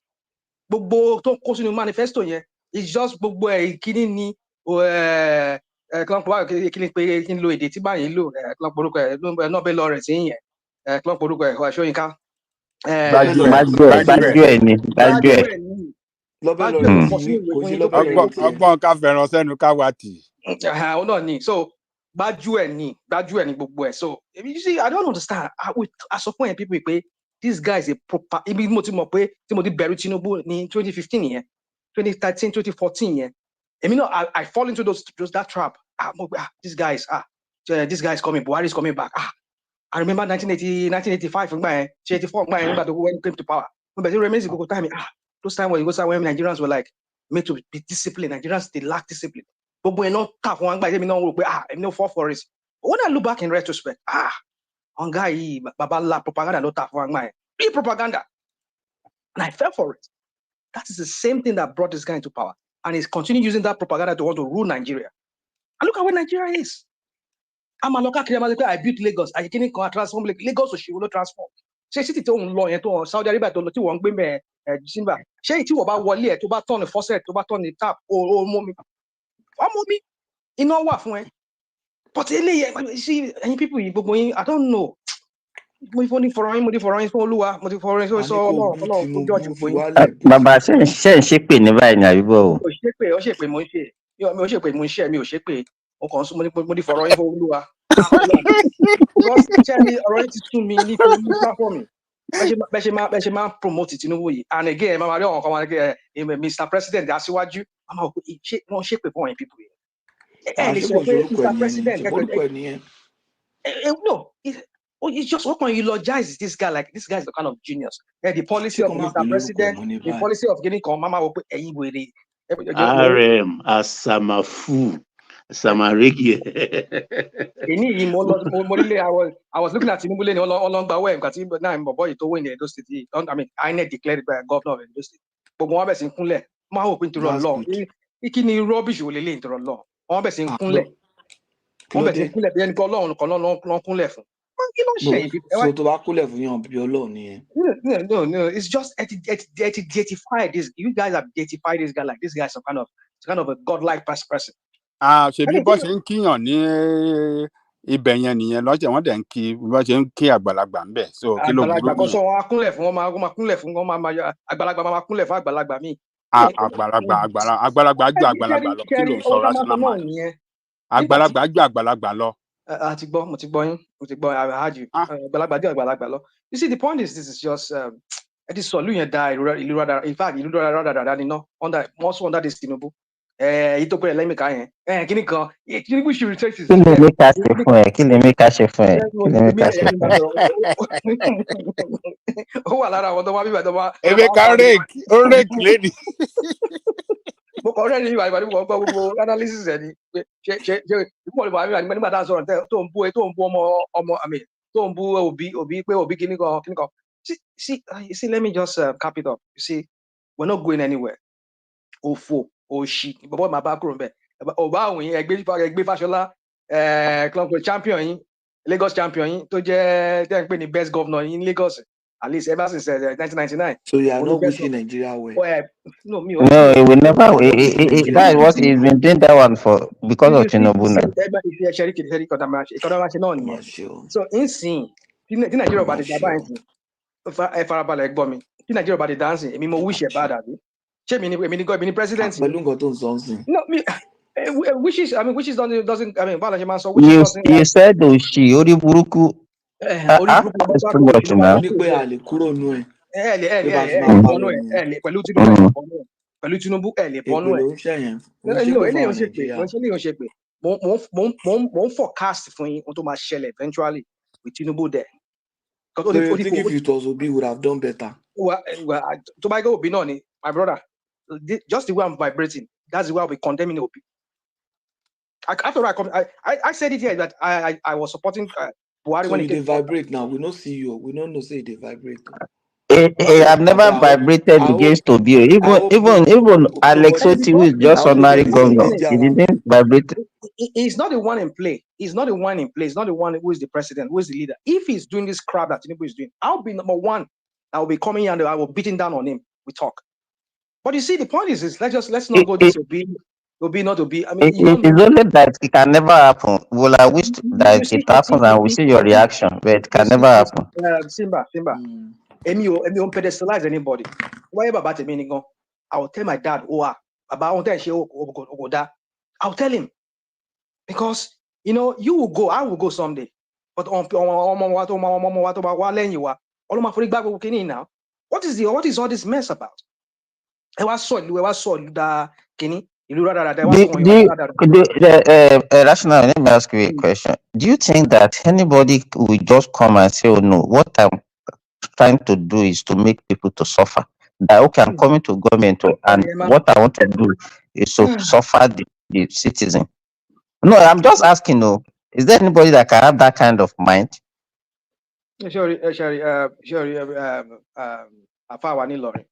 Sure, mo máa ń like ká máa ṣe ohun tẹ́ ń ṣe yìí. Ẹ máa sọ fún wa pé ká máa ṣe sàdákà, ká máa ṣe gbogbo ká máa gbàdúrà sí Allah, ká máa tọrọ lọ́wọ́ ẹ̀. Òun náà ni asaga fún the life gbogbo ẹ̀. Ṣé gbogbo eléyìí mi ò eléyìí ò the thing is this, mi ò ní láti ṣe pé it is a reality. Tinubu go fail ni because number one, the way the country is constituted, nobody bá tẹ̀wọ̀n kẹ́ gbé Muhammad wá, kẹ́ gbé Jesus wá, kẹ́ gbé Ọlọ́run kan fún rẹ̀ wá. Ọlọ́run kò lè run country successfully with the way that country is constituted. No, I think I agree with rational mind. So why are you not blaming Tinubu if you know that? Why are you not blaming Tinubu if you know that? This is why I'm blaming him. This is why I'm blaming him. If he really understands the problem of that country, if he really understands the problem, if really, like he said, that I'm the man for the job, he would something that God cannot do.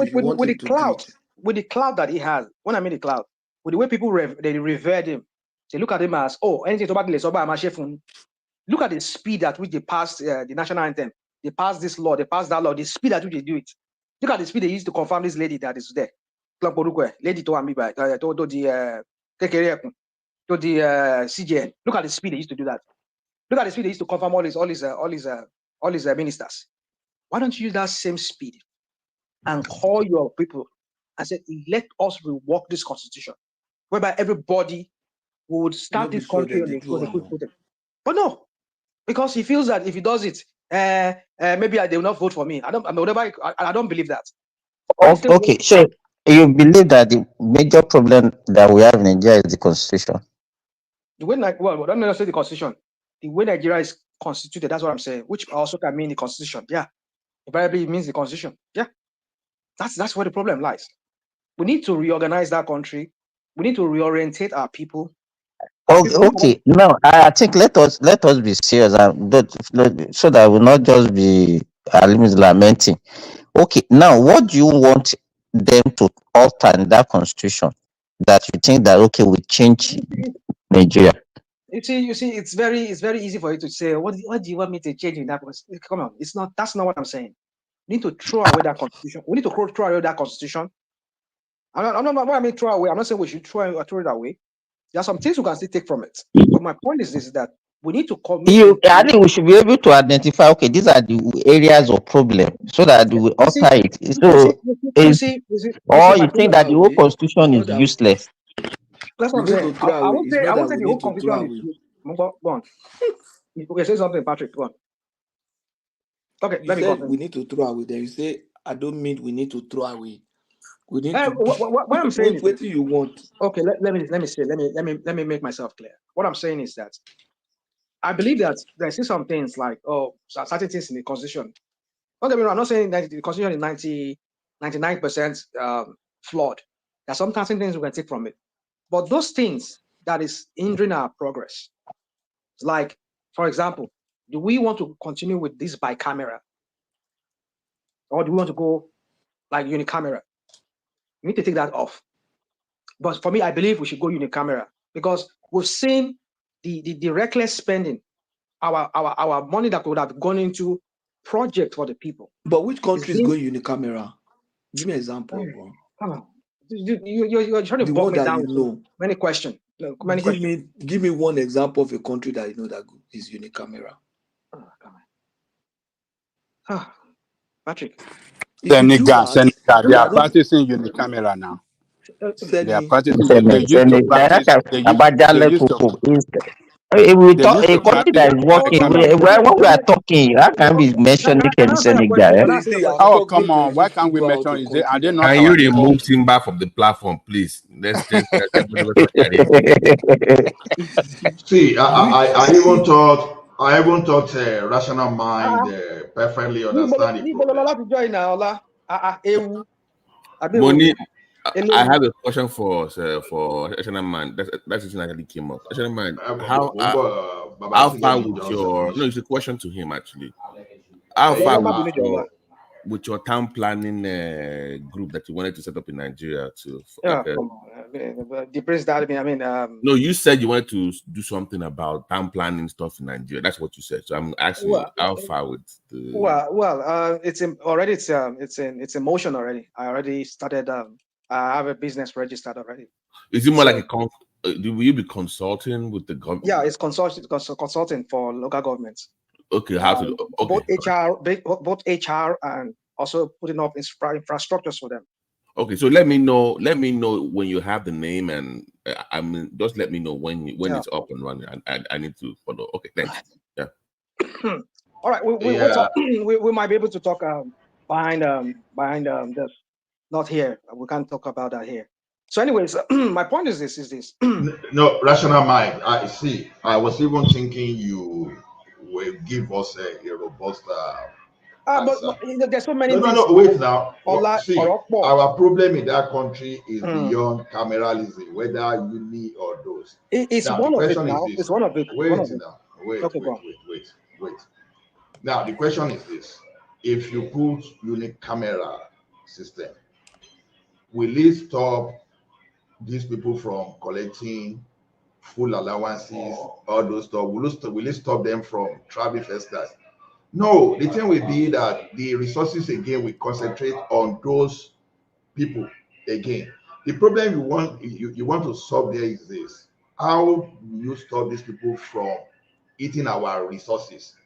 Now, how do you? But it will still save us. It will still save us a lot of billions of naira. Baba, it is not guaranteed. They can even No, it's guaranteed. It's guaranteed. You know that when it comes to what do you call it in government staff parliamentary system. No, not even talking about. I'm talking about budgeting now. You know, personnel.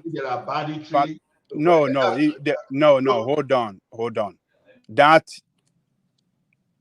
budgetary allocation for their pay.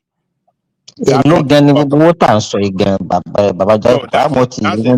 that we're talking about. Whether we like it. That's not our problem. I keep saying the reason is this. Look at it this way: how does that affect a significant portion of our police allocated to VIP people? How does that stop using banditry? Some people hiding under banditry to steal our natural resources. How does that solve our insecurity? How does that solve the problem of or in this food insecurity, where they deploy people to the farm, when bandits, when criminals are in the farm, and people can no longer farm? So to me, I think we are just we are obsessed with only, let us call SSs only, but without knowing, even despite the SSs, that should not mean that people should not have job. It doesn't mean that people should not even have security. Nigeria will not be the only country where the politicians are going beyond their boundary. I'm not saying it is good, but it is not just the main problem. Cutting that cost today will not give jobless people job, whether we like it or not. It is still like having a policy to buy the like of Dangote up that will develop our economy. When everybody is okay. I was looking at a picture today where they were showing the street of Kano, where people were not going to school. There are people who were just the youngest, literally the street of Kano. How will unicameral system solve that problem? So to me, and this one may sound like maybe I'm stupid or wicked. Well, even the Tinubu administration we are trying to talk about that stop performing today. Yeah, to some extent I'm disappointed. But are we seriously joking, comparing Tinubu and Buhari when you know where we are coming from? Look at where we were at when Buhari was there. We had a country that was going into bankruptcy. Can you say the same thing of Nigeria today? You understand? So we know that he has to solve the problem of food inflation, all those stuff. But we will just brush it as if, oh, this guy has been so doomed and doing nothing. Abba. Because, this is the tactics we use against Jonathan. And we put Jonathan out at the end of the day. What do we have? And people are saying labor, for example, now. As if labor does job. I keep saying, even in as much as I don't support Showore, if its sincerity is that you really want a change, then it's not going to be Labour Party. It's going to be a party like Showore. It's going to be a party like Adewale, Prince Adewale, and all those people. So let's just stop all this. If you don't like Tinubu, perfect. We understand. You can have your reason.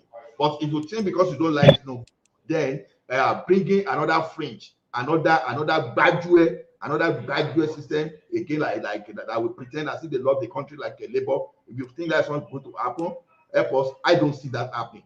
That's why I'm saying that even when we want to tackle the problem, we ourselves we have to understand the real problem. So to me, cameralism, even zero cameralism, that's not our problem. To be honest with you, that's my own opinion. You see, Ola, you know, if I can understand what you are trying to say here, you see, you are saying that the system we have now is not really working well as expected. So, if we have two houses that has failed to deliver well, to represent the people well, and deliver well for the people. So, what's the point of having two houses? The Senate, why not even cut it down to one and see maybe having one can be more efficient and can, and save us a lot of resources committed into servicing two houses for nothing. Why not just cut that expenses down, focus on one house, and see how they will perform? So, no, Baba, like I said, you are not getting my point. How does that stop governors? We have governors now. But Ola, what you are failing to understand is that we've not touched so many areas. I'm just talking about one aspect. Yeah. Because okay, we are looking at the federal alone. How does that stop governor from that's why we said we need to rework that scheme. Ola, that was why we said we need to rework that. When I say rework, it means we have to touch so many things. One of them is that going unicameral rather than we work it from the top down. Exactly, that's what I'm saying. I'm just trying to take it bit by bit. I know. No, we have 36 states. That's where I differ. We have 36 states. You see what you said. There's a point in what you said that for the fact that we're doing unicameral does not mean that people will not be corrupt. They're not still steal money. Yeah, it's part of what we're going to negotiate in that new constitution. We will make the institution so strong, whereby we'll make it almost impossible for them to steal besides their money that they're allowed, that they are legally allowed to take, which is apart from their whatever their stipend or whatever money we give them monthly allowance or whatever we give them, they will be monitored whereby they only legislate when it comes to project whatever. All these are so-called stupid what they call it constituency projects. No, everything goes through the local government. Local government has to do it themselves. If you want to champion any project for your area, the money must be disbursed directly. You can go and negotiate with the federal. Apapa local governments needs so and so infrastructure. We need some road construction. Give us some money. Not on this one. Did you hear what Sani was saying the other day? Sani, he said he gets consistency allowance. Consistency project money directly into his account. They pay it into his account. Why should that be? That's the question. See, in as much as I like the idea of these are the things we need to address. Money should not go into senators' account or whatever crappy account they set up. It should go directly to the local government. That was why I said sometimes they go. I've said it on this platform. We need to fix the local government first. If for me, in that 1999 constitution, because I heard that they say they're coming back now from recess. If only thing they can pass is that autonomy of that local government, let us go from there. If they are feeling reluctant in doing anything about the constitution, that local government, let them have. When I mean autonomy, not is this illusion or this facade kind of autonomy. real autonomy. Not facade now. The Supreme Court judgment. No. You see, anything you can't put. You see, one thing in one Batoski, with this set of leaders that we have, I don't believe anything they say they are going to do until I see that really work. I will not be somebody that come here and start blowing a trumpet. Hey, Tinubu has done this. It doesn't matter what you believe. I want to see it in action. So that is me. That is me. I don't believe in rational mind. What I'm saying is this. Even within what we have now, let us even still take the opportunity and maximize it. Like, for example, now, there's no way it is written in the constitution that the senators should have constituency allowance. You just go point it out to me. There's no way it is written. Because our institutions are not. Wait now. Okay. There's no way it is written in the constitution that governors cannot do some kind of economical scheme, like having some kind of farm settlement, having some kind of irrigation system within the state, or having some kind of economic system that can boost that country. So now the question is this: even changing the constitution now with the mindset we already have now, it's not guaranteed to change anything. So I would rather, but do you know one thing? If you say we want a new constitution now and we're back on it now, it is as good as journey to nowhere, where we have already the conferences we did in the past that we could have just implement and just pass as a form of law. Just for us to work now, we are not doing that. So by the time we go back into another conference again, maybe in the next 4 years, we don't put the person, and the next 2 years or 3 years, we put the current person there away, and we still come back next time, we want a new constitution. No, to me, it's a long journey. Whatever we can do with the current one, for example, let us do it. That is where I stand. So to me, Ola, what you, I think if I can understand what you are saying, that our problem is not actually structural. Our problem is personal. We just need to change. Nigerians everybody just need to change and do the work in that country. Even if we change the structure and we don't change the way we behave, nothing will change in that country. That's my own belief. That was what I said. We need to change the people's thinking. We need national orientation, not this not this crap that your Remi Tinubu is doing, thinking that what's it called? Ashoebi will turn Nigerians to be patriotic. So when we say these people doesn't have any clue of governance, you see one thing, rational mind about this. No. Let me talk about Remi. Remi is just another clueless, like a husband. I mean, these people, I don't know what is wrong with these people. You know,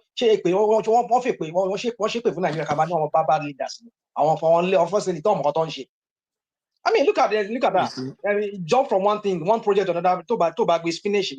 I mean, I just jump sorry, Ashoebi.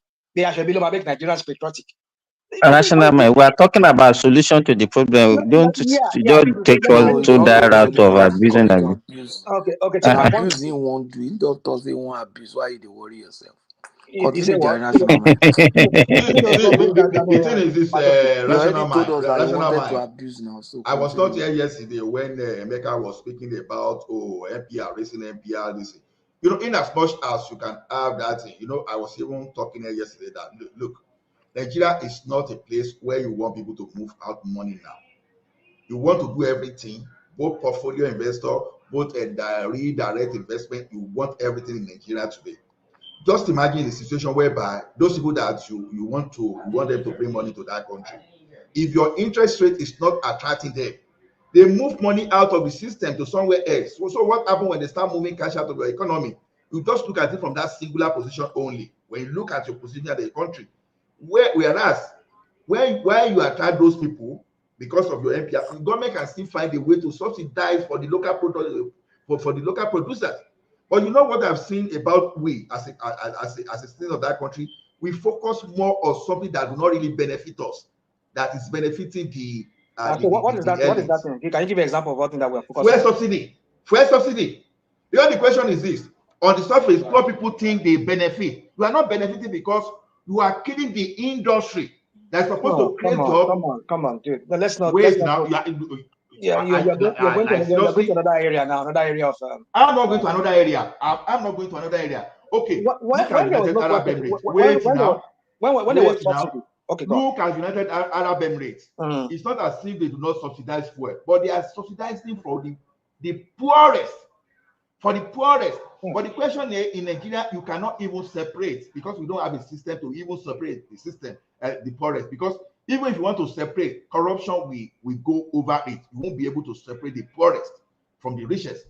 And at the same time, you were doing all those things to subsidize for your labor at the expense of the job you are supposed to create.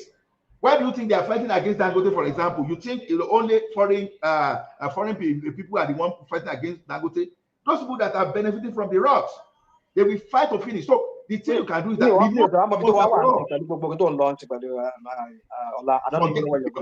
that's the problem, because things started yesterday now. You only all of a sudden you want it. My popular example. Somebody said fuel subsidy is God. That's what he said, right? But then we are finding out that there's about 6 billion naira, $6 billion that NNPC is owing. How did they make that? How did they get that into those debts? Rational mind. Apparently, like they've not removed the fuel subsidy. They're still paying wait, the now what are you talking about? Wait, I focus on the long term.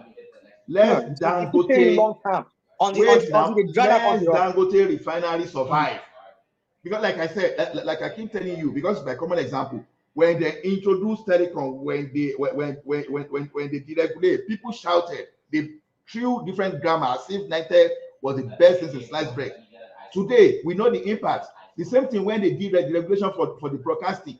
Even when the thing started in the 90s, we didn't see the impact. But today, we know where Nigerian youth are now. We know how the talent we produce now. All those talent you are seeing on YouTube today, people say, they will come. Instead, they will have come. Those talent will have come, but not at the same rate, because already Nigeria already prepared. They are prepared for the emergence of a YouTube. So the regulation we are talking about, this Dangote refinery we are talking about, you will not necessarily feel the impact in 2-3 years that way. It may be 10 years down the line before you will not see the massive, because that thing will have turned around the industry. So to me, we seem to like to go back to what is causing us problem. You understand? It's like you use one hand now to make money today, you use another one now to grab the money and give to the elite, and just because you feel, you actually feel that's where subsidy benefit the poor people. That's the mistake we are making. You know, no, you see, this is what we're talking about. I'm happy I'm analysis that is different from what we're seeing in the reality of it. Analysis, I don't even know where you people are getting all this your analysis. Defend on in the reality of what we are seeing on ground, playing out in front of our very eyes. It's different from what you people are talking about. I agree with you that certain things you said, Ola. But my point is this: is that we need to restructure that country. Everybody has said it, that we're not going anywhere if we don't restructure that country. But how are we going to begin? That's what we're talking about. We need maybe a unicamera. If we want to go by camera, then can they go on like a part-time, each of them, and we only pay them per session, per sitting? We need to rework so many things about that country. But for me, if they are delaying, let them allow local government function in a true autonomy. No, but rational mind. The only thing I think we can gain from that is just to reduce the cost of governance. That's all. It won't change. Can it change anything? Can it make them to make better law for the people? No. But he's saying it now that we have to restructure that country. That is the best way to get things. Baba Jaipopo, if you really understand what is going on in Nigeria, it's not about the structures. It's the rot. Nigerians were rotting. No, we can restructure to correct the wrong system, the system that is not working. It's because we have. It's because the people are the one that is not making the system to work. The people are okay. Look at let Baba Jago, sorry. Let us use example of this Bobrisky Falana issue. You understand? Okay, we have people that are supposed to take Bobrisky to court and present cases. They took bribe and present a watery case to the court for her to actually escape some punishment. After that, in prison also, some people now collected money also to put her in a guest house for her to enjoy. You understand? That is what we are talking about. It's not. It's the Nigerians, individual, everyone in that country contributed to the problem that country has. If we don't, so do you think that by restructuring we change the attitude of the people? Okay, so how do we do that? How do we go about that? Let's not. We know the problem that Nigerians themselves are very corrupt. I think the reorientation of the people to let the people know that. We're talking about that's one part of that. That's part of. It's not all the structural adjustment that we are talking about, camera by camera or whatever that we are talking about now. Let's not get our let's say again. How does that one affect the attitude of the people? Hold on now. How does it? Hold on. You have a point. What you just said now is part of what we're going to do if we were really serious about changing that country. Structure, even though we put the best structure on the ground, people will still find a way around it. Yes, I agree with you. That's what we're saying. Also, people need to be re-educated in a true society, how to live in a real society that works. That is going to be part of what we're going to talk about in the new constitution. How do we make the police not to be brutalizing their own citizens? Make them a true, real police that is there to help their own citizen. If your citizen wants to cross the road, it's an old elderly woman, you carry him or her, you cross the road, you stop, go to Benin Republic there. Ordinary whistle, I don't blow whistle by, won't be that. Why stop? How can we imbibe that into our police? Okay, rational mind. I will give you 3 or 4 examples. Look at it this way now. I call what we need in Nigeria, structural reprogramming. Restructuring is part of it, but it's not solely restructuring. Rational mind. You are comparing Nigeria to your country, to Benin. Eh? Let's not do that. Let's not do this side thing that are not really. We're talking about solution. Which solution? Okay, let me give you 4 examples, 3 to 4 examples. Okay, I so much believe in a control system. You understand? And it's part of restructuring. You see, look at it this way. You may not like it. I've said it over and over. It's a form of control system. It's a part of restructuring. Now, when Tinubu got to Lagos, like I keep saying, people don't like it because Alpha Beta story. That's what we keep coming. But people they've not told me what could have happened without Alpha Beta. This guy was borrowing additional 600 million for payee every month. So the income, the Lagos internal revenue there was 600 million. And they were borrowing another. But when he put a system in place that could capture others, what happened? All those things started going. Okay, busters. All those busters in different institutions before, they were stealing money before. Oga Patoski, I believe that he must have deployed some of those solutions to the other institutions. When banking industry in Nigeria, here the statement I say, banking industry and all those payment processing industry like InterSwitch and like eTransact, they were part of those people that systemically that help the institution with the systemic cleansing. Even they've not cleansed everything fully. They started deploying solution that okay, you won't be collecting money manually. You have a payment platform, Edu Portal, Pay Direct, all those things. These people started doing that in online in such a way that you'll be able to have account for it. It's not as if there won't be corruption, though, but if there were 1,000 people stealing from you before, you managed to reduce to 30 powerful people. And you still see the effect, because if you want a country whereby nobody will steal, allow you, even the country I have today, my prime minister, Oshibebe, when you hear something called Arrive Canada, you know, someone made me look like a fool when person explained to me, say, sit down there, you think they know the shop money, okay, explain this call, Arrive Canada, go and read about it, you'll be shocked. So now you put a control system in place, because what you can do in any system that you reduce thieves, you reduce corruption. You can't wipe it away like I fight that way. So that's the type of problem. Dangote refinery you see today is a form of a control mechanism within the industry. What is happening now is this: it used to be free for all before, but now we have the corruption is not concentrated around Dangote and some other people. I will not see Dangote as totally free, because I don't believe any billionaire in this world is totally free. But what will happen is this: all those small thieves that make everything, they will share that in a way, assuming that those thieves they were shopping like 10 billion before now. Maybe Dangote may not be able to shop more than 4 billion out of it, maybe the remaining 6 billion probably will be released to the community. And not only that one alone, people will get job around that, because the more job you get around the system you create, the better for the country. That's the way I see it. So it's a function of doing the right, putting some kind of mechanism in place. Now, if you want to prove it to you, Akiwumi, the African man, this thing, you know, the fertilizer subsidy that he did a cleansing up by e-wallet, he was able to do a lot there, right?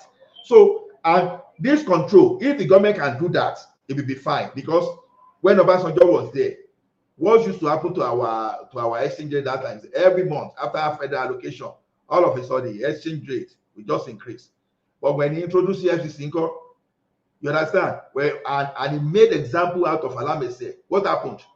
All of a sudden, all those governors, they started having medical treatment in-house. They no longer go for foreign medical treatment again. So it's a lot. It's a lot. We have to put something So in. you just said it now. I said it's a lot. So you see, you see, we are all just trying to. I've said it now. I've said it. Yeah, but I'm agreeing with you. I'm agreeing with you.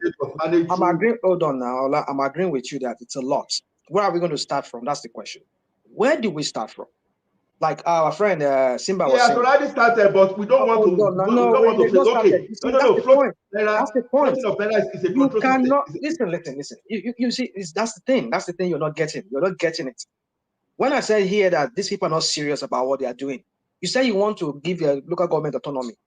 But some people shall challenge me here that yes, he's doing it. We shall see how it's going. Till we leave out that office, we'll see whether that local government will really function in the true sense that which it should function. Or it's just to create an illusion that yes, I've done something for you guys. We shall see. Or you should No. We'll see. So my point is this. The federal is doing, but we don't want to give credit where credit belongs. That's the problem. I will not give credit. No, you see, that's the thing. And that's why I'm different from some of you here. You people like to be so I'll come and be singing praise of somebody. I don't even understand what he's doing. So let me see the really play out in the real sense of it.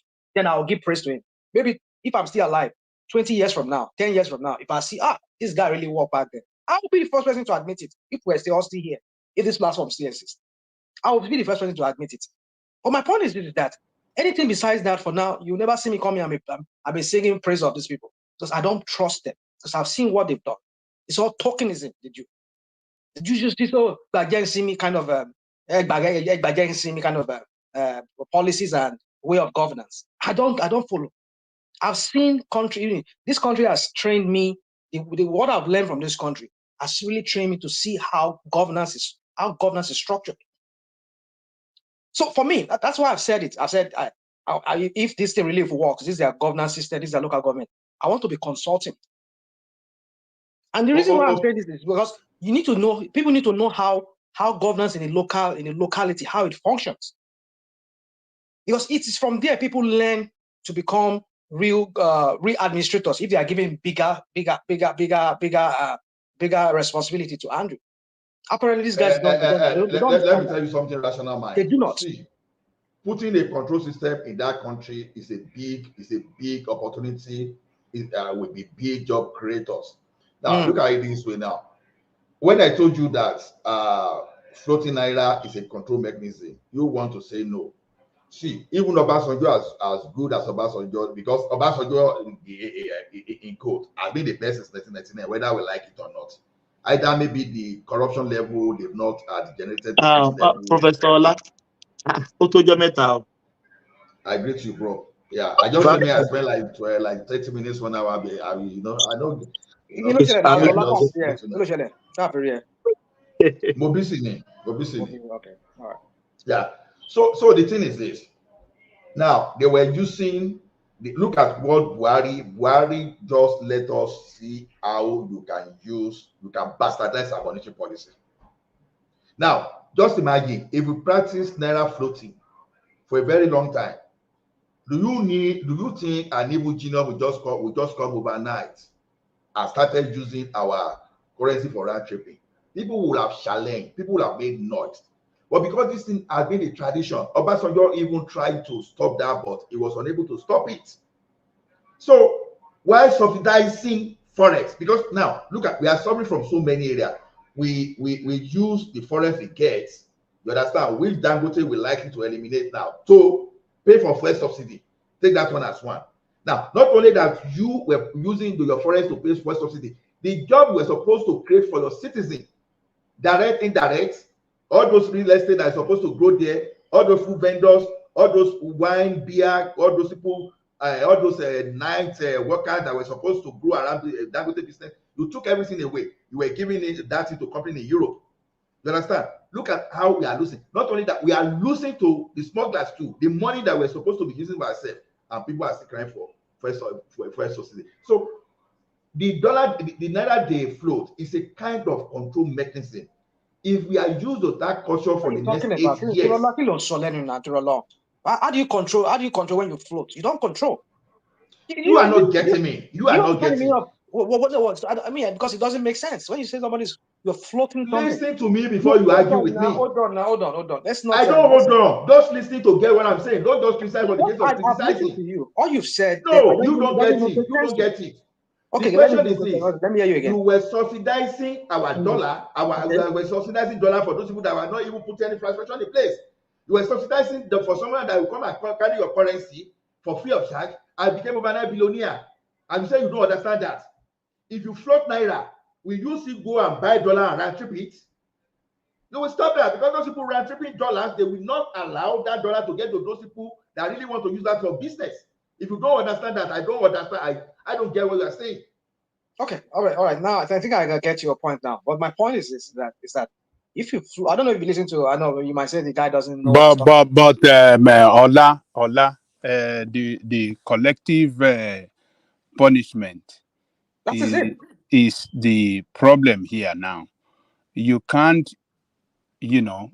implement a policy that will punish the entire citizenry, that will cause, a very serious shock on your economy and the economic activity in the country. It's a dumb policy.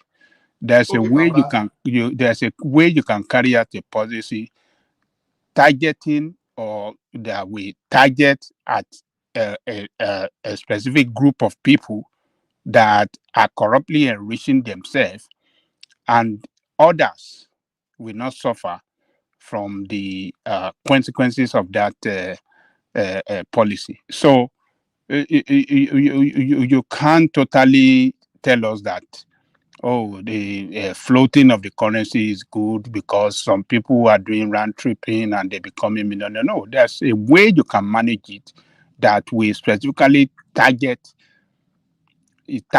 at those people, and not the entire the economic system. So I don't know. You see, the difference between when we're subsidizing and when we float is this. When we were subsidizing forex for round trippers, we just have what we call delayed tragedy. Is what Nigeria was having that time, because delayed tragedy is the size that you were spending your income for recurrent expenditure. You were spending Yoku dollar. Okay. So what we're just doing is that Nigeria just postponed the doom day, because we have examples of country where what Nigeria was doing that time failed, and the examples are around us. So what we were doing that time is okay, the country itself was going bankrupt, but let's keep subsidizing for the round trippers. Let's keep subsidizing for those overnight oil businessmen overnight. That is what we're doing at the expense of the citizen. I've said it over here that if you run that country into the state of bankruptcy today, even you that you think you have, maybe like say yesterday night that you have like $1 billion in your account, you may not be able to access your money the following day. So Nigeria was going toward bankruptcy. The fact that it didn't happen doesn't mean that it could not have happened. At what cost is that to the country now? At what cost? See, either way there will be cost. Okay, either way there will be cost. Hold on. Hold on. You said it's a control mechanism. Now, now they've liberalized it. They've allowed they've floated the naira. So what light do you see at the end of the tunnel that at some point, there's going to be sanity into the system, and fuel price is going to go down, or Nigeria will be able to afford to live life again. What is the indices, or what are these signs that tell you that it's going to happen? Baba, you don't plant corn in a day. No, come on, don't give me this corn, don't plant corn. Wait now, we are just telling you of this thing. It doesn't work the way you are looking at it. Yeah, well, so how does it work? Tell me, how does it work? Tell me, how does it work? Wait now, it's a long battle. It's a long battle. It's a long battle. Those people that are making money from there, some will even come and fight against you 6 years to this time because they want to go back to that system that benefit them. Okay. I'm asking you. You're not supposed to be answering my question. My question is, I'm asking your question. You are not listening to me. I'm asking your question. Because it doesn't make any sense to me. The question is this: you wanted the naira floating now because it happened last year. You want to see the benefit this year. I've said it from the first day that you are not likely to see the impact of this thing until 5 to 10 years time. I said it right from the first day. So Nigerians should be ready for those for 5 to 10 years, right? Is that what it is? Don't let us put emotion. Did you hold on? Before you continue, did you listen to what this guy said today? What's his name? Even though I don't trust it, I don't believe whatever it comes out. But this very one, I will take it. Cardoso, did you know what he said? He says no economic policy can solve an inflation problem. That's what he said. Okay. So if Tinubu is applying this now, it means what Tinubu is doing invariably is an indictment on himself and in Tinubu policy. I think you take him out of context. So I don't think. Did you listen to him? Did you listen to him? I think you might have taken him out of context. No. You go and listen to him before you tell me I'm taking him out of context. I listened to. You see, the point he was trying to make is that he was trying to defend Tinubu's. That it's not Tinubu's fault because he said it that it was what they made on ground. Let me tell you something. You know one popular verse in the Bible when some people will raise the prayer. Come on, don't start this biblical thing. I don't like this. It's not a biblical thing. I'm just drawing an example that people will say, "Oh, God asked him for people to command him." God did not ask people to command him. But when you read the verse of the Bible, you will read where we say concerning the work of my hand. God was like religious people, very man interpret religion. Oh, you make an example. You can't go bring close. What was Cardoso? What was he saying before he read that? You go and dude, go and listen to him. Go and listen to him. Wait, I'm telling you what he said.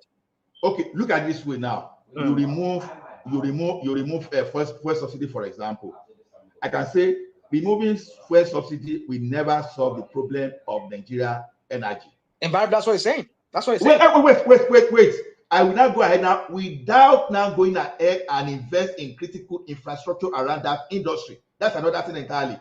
You now say, okay, we are picking removing fuel subsidy alone there, but you are not looking at other parts that I said without investing in critical infrastructure like refinery, like the value chain, like the pipeline that we do all those stuff. So that's why I said you pick Cardoso out of context. Go and listen to where he was coming from and where he was going from. Come on, dude, don't do this. If you have not listened to him, say you have not listened to him. No. Even someone that is not as learned as Cardoso, don't give me that error. Even a person like me, I don't think anybody like that can commit that error that you're trying to place. I had him. Don't come and be spinning this Agbado narrative. High sounding economics. If you know all these things, why don't you tell it to your Tinubu? Rational mind. What you are doing is defending independence. No. You are not really discussing economy. You are really discussing the politics, especially against your political. Because I don't see politics and economy in this time in the Nigeria, the way Nigeria is constituted right now. Even in any country, even here in America, politics and economy they intertwine. I know. You may not like someone, but when it's come to when you start to economy, you realize just like, okay, I planted maize today, and people are shouting that I'm hungry tomorrow. Are you expected because you planted maize yesterday? Let's not do this. Let's not do it to all the baby. This is what you are doing now. I'm only taking you up with what you are doing. Okay, I'm very low. Do you use 2 years to plant maize? Do you use 2 years? Do you use 2 years to plant maize? What I'm telling you is it's almost going over. It's from almost day more one. than it's more than a year and 6 months now. If you've not listened to me from day one, I said it. Go and play our this is man like a man don't anecdotes. I'm not using anecdotes. Don't make sense. I'm not using anecdotes. That's why I kept moving back to telecom. I kept moving back to hear some Agbado people like yourself, like Emeka said it here. You don't even need. I don't need to hold it to his word for me to know that Tinubu is a failure. It's going to be a failure the way it's going. See, what Emeka said. What Emeka said yesterday. What Emeka said yesterday. He had an opportunity to correct himself when Patoski actually gave him a typical example. Yeah, come on, forget that. Wait now. Look. Wait now. Patoski actually tried to correct him. He had an opportunity to correct himself. But something like this, see, sometimes we have speakers that speak to the emotion of the audience. That's not emotion. Wait, this is my emotion of the audience. We never solve the problem. I had Emeka very well. You do not jack up interest rates and expect industry to grow. What is not clear as to that? What don't you understand in that kind of economics? Rational mind. What you are not looking at is this. You understand? Why is the US, even your Canada, there? Why are they continuing interest rates? You rational mind. Let me ask you a question. If you have $1 million in your account today, yeah, we go again. This is another. Wait now. I'm just making analysis. It's not personal. If you have $1 million in your account today, and you are in America will give you 4%, right? America will give you 4%. But Nigeria will give you 27%. Which country are you likely to take your money to? Which country? To Nigeria now. Good. Now let's assume that America and Nigeria did not have the same interest rate, and you have the same $1 million. Which country are you going to take your money to? Say that again. I'm sorry. Say that again. I'm sorry. Now let's assume that Nigeria and America did not have the same interest rate, 4%. Which country are you likely to take your money to? Again, you see, this question is straightforward. No, hold on. Don't say no. Don't dodge it. Hold on now. When you add, if the interest rate in a risky country like Nigeria and America are the same, which country are you likely to take your money to? Okay. It's a simple question. Good question. So let me answer your question. Will you allow me to answer your question without interjecting me? Because I know you're expecting me to say yes or no. Now, my point is that logic will say that I won't take it anywhere. I'll put my money where I know because they're all the same. But there are some things you need to consider. The one that is giving you 4%, what is the business climate in that country? Is this viable? Even with the low interest rates, where are you guaranteed that if I put my money here, Kalo will not swallow it. EFCC will not come and they use their boys that be chasing me around and be asking me for their own police will not be asking me, your corrupt judges. So these are the things you have to look at. Where am I guaranteed of my return on my investment? That I don't have to worry that, there's no NEPA lights, there's no infrastructure that I have to depend on. I don't have to. So which one? That's where that will factor in for me to decide, okay, I want to put my money, I want to make my money remain here in Canada or here in North America. Okay. I'm going to take it to Nigeria. Okay. So that's what I now look at. Now, those people that now have money in Nigeria, that because the interest rate in Nigeria is equal to that of America. What do you think we have to those investors in Nigeria? We let their money stay back in Nigeria? I guarantee you, if you have 100 of those people, 80 of them will still carry their money and come and invest here in America, in the West. No, maybe not America, maybe in Dubai or other places. Yeah, now, this one leads me to you've answered my question now. If people now started moving money away from Nigeria, let's say you have $100 billion from Nigeria now, and those 100 billions they are for 100 people, and now 80 people now move their 80 billion away from Nigeria to America because you have almost equal interest rate. So what will happen to liquidity in Nigeria? Okay. What will happen to it? Now, Nigeria is trying to solve the problem of liquidity. That is why they are raising that interest rate you are talking about. No. Okay. You see, you just want to defend. This is a simple finance thing that we are talking about, but you guys just see. Can I throw something in? No, wait now. It's just like look at this way. No, just give me 2 lines. I will talk 2 lines, about 2 or 3 lines, then I will keep quiet. It's just like When people, you have a bank, you deposit money in this bank, and all of a sudden another bank raised the interest rate. And those poor investors, they started moving money away. They started withdrawing their money aggressively to where they will get this thing. What do you think is going to happen to that bank? There's going to be liquidity problem, and that bank is in crisis.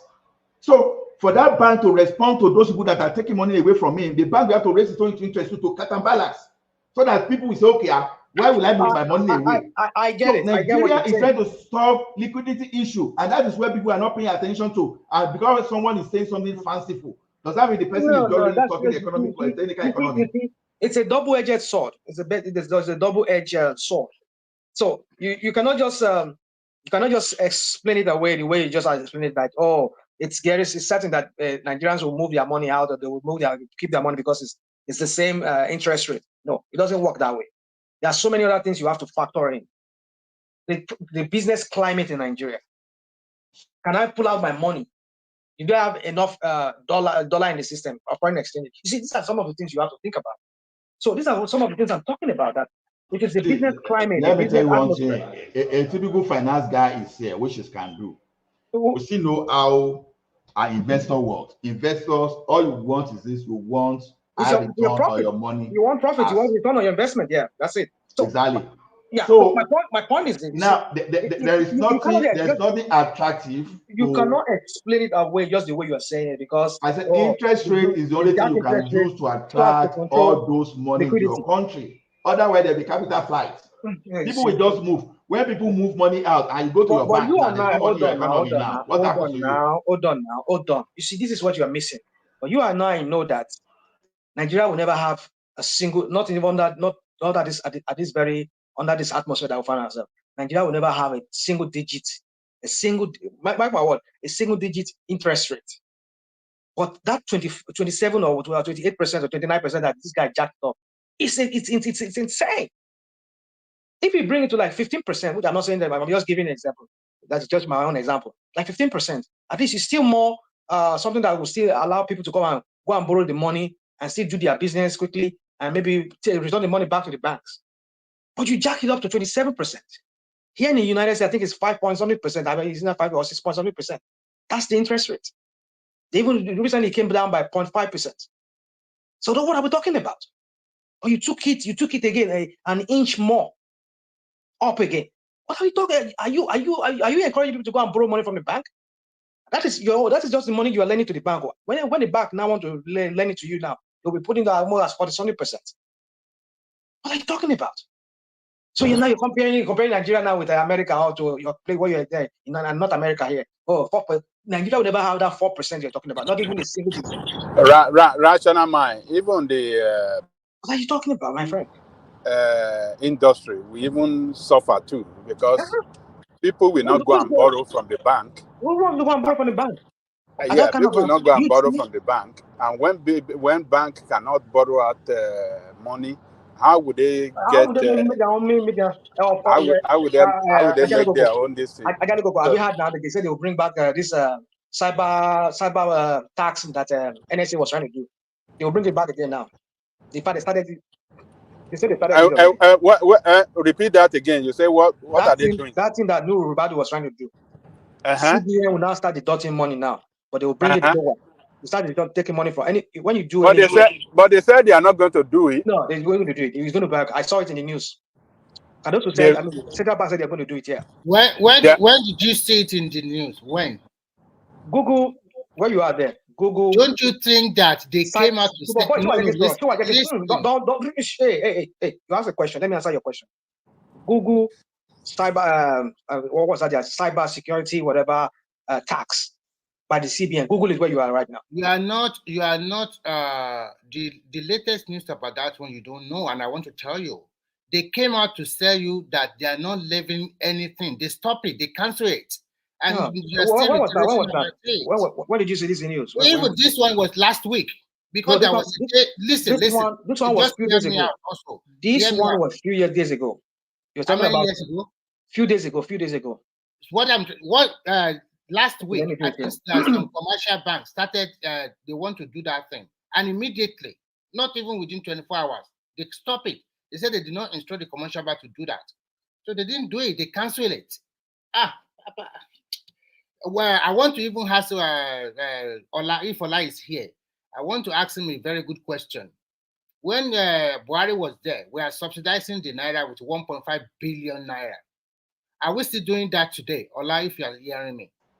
We are not doing it because this is what I try to explain, but rational mind. But they won't understand it now. Nobody knows. They not get it. They won't care to listen.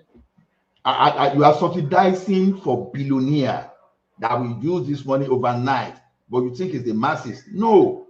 What was happening that time is this: una dey pie the common man gradually. You are not paying the first generation, but you are paying the second, third generation along the line. Now, the policy today is affecting the first generation, but that generation is going to affect them to a particular point, and it's going to plateau, and everything will start becoming normal for the second generation and other future generation to benefit. I don't know how to simulate. Okay. Now, hold on. My second question. No. Let me answer your question. Hold on, because you came in here, you were badging here like somebody was giving the wrong information. Go and read this day of hold on. Yeah. Okay, let me go back. Come on. Go and read this day of 8 days ago. That's what I'm trying to tell you. I'm trying to tell you what happened. Hold on. Late last week. CBN, hold on. CBN reintroduces controversial cybersecurity levy. So that's what I'm trying to tell you. Hold on. Slashes tax to is 0.005% from 0.5%. Do you understand what I mean? And I also want you to go and check Wale Edun. No. Don't give me this right. Go and check. You are not anybody here, friends. I mean, go on. You are not the only one in this group. Come we on. Have people you see, don't do this, yo. But Remy, let him read that article to us. Let him read. Let him give us. He will read it. But I'm also. But let him land first. Then you can come with your own. Okay, land. Go ahead and land. Then after the Central Bank of Nigeria says it will continue to enforce payment of the mandatory levy on all electronic transactions by banks and other financial institutions. This comes nearly 4 months after the decision suffered a major backlash when it was initially announced in May. CBN, however, disclosed that the controversial levy had now been reduced to 0.00% from the initial 0.5%. It is in this day of let me see, what was that this day here? I mean, where's that? Just Google it, cybersecurity levy. Google it, anybody there in the comment section on here. So what they did, they just slashed they slashed it. The rational mind. And this guy is telling us here that he's a lie. Come on. But boy, mama, taban soft, man. Taban buying sorrow, mama, for Alenu Biba. So what they did, they just reduced the. They just reduced it, yeah. Yes. Okay, let me now counter you. Dude. It's true, there's a report like that. But why now you know there's a report like that. No. There was a report like that. But they said reality, at least you can check your bank account. If they are removing the money, if you do transaction, you are not the only one here. So the same Wale Edun came out, and so maybe Kados also said that they are not implementing it for now. And if you have a bank account in Nigeria, if you have a business in Nigeria, since that time, have they removed any security levy from your money? Have they? So don't come here and this guy. I don't even know the kind of person you are sometimes. Whatever you read in the newspaper, you tell me, I didn't read your bank account. Come on, dude, stop this. I'm telling you.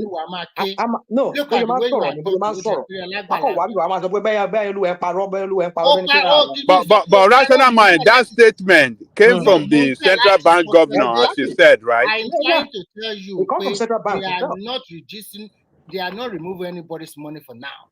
That's what. But Remy, what you are telling us, you are just telling. You don't have anything to prove to us. If you have any article, National Mind, I know where you stand. That what I know. This is not a matter of where. What do you mean by where you stand? He brought these days. He's telling us, reading from these days, according to central bank. If you have anything contrary, you bring it, Google it and read it to us. I send the link because you see any story. Aranya balẹ̀ image nsìn. So that thing is even revenue. That one is even that thing is even revenue issue. I was going to respond to. I was going to respond to. Ola sorry. The same this day newspaper to ka. To look link it to send you to a warrior rational mind. Open a cook. So you no, don't give me that more open links. You will open it and then read it to us. No, me need Latima waste the time a lot of people. Check. No,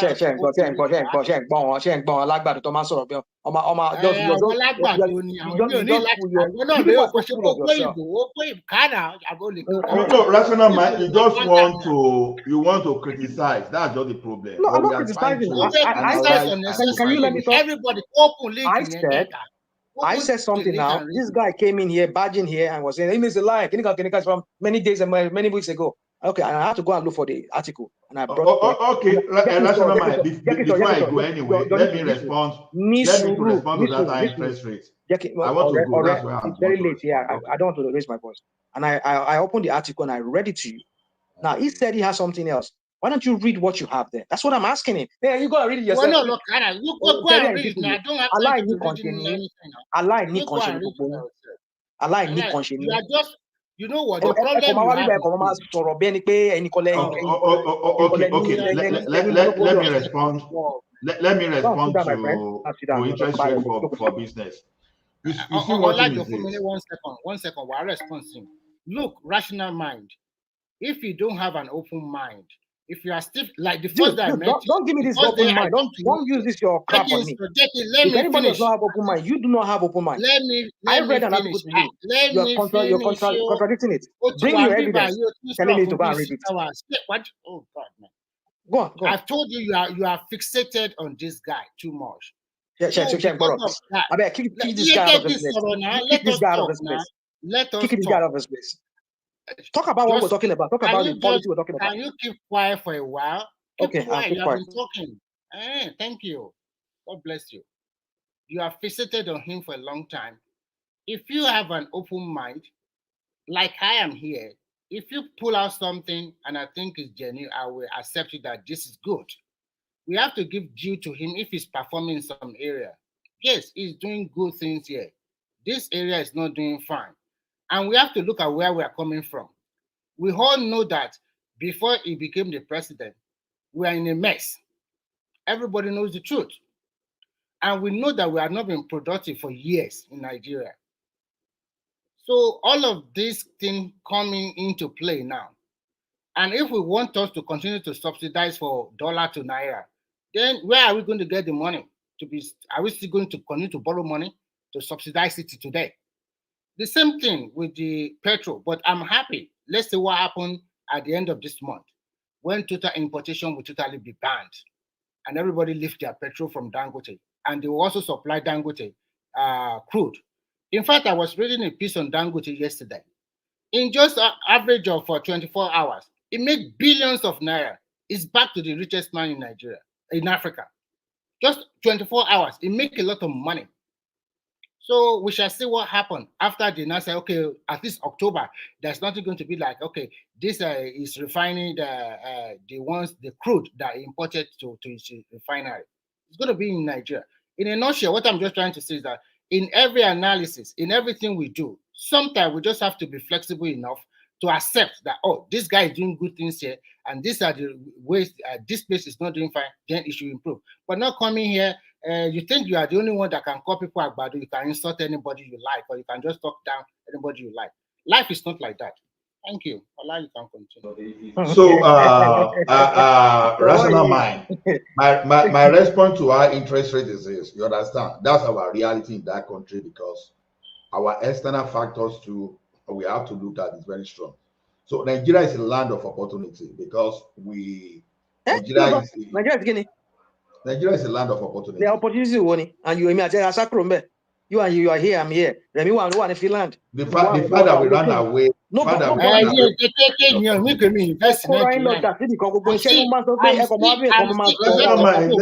me even just land my point now. Don't derail my thoughts. Okay, there, go on, please. Now, Nigeria is a land of opportunity. What do I mean is this? Look at what Dangote is doing today now. It's an opportunity because you are putting. So a lot of things can happen in Nigeria today.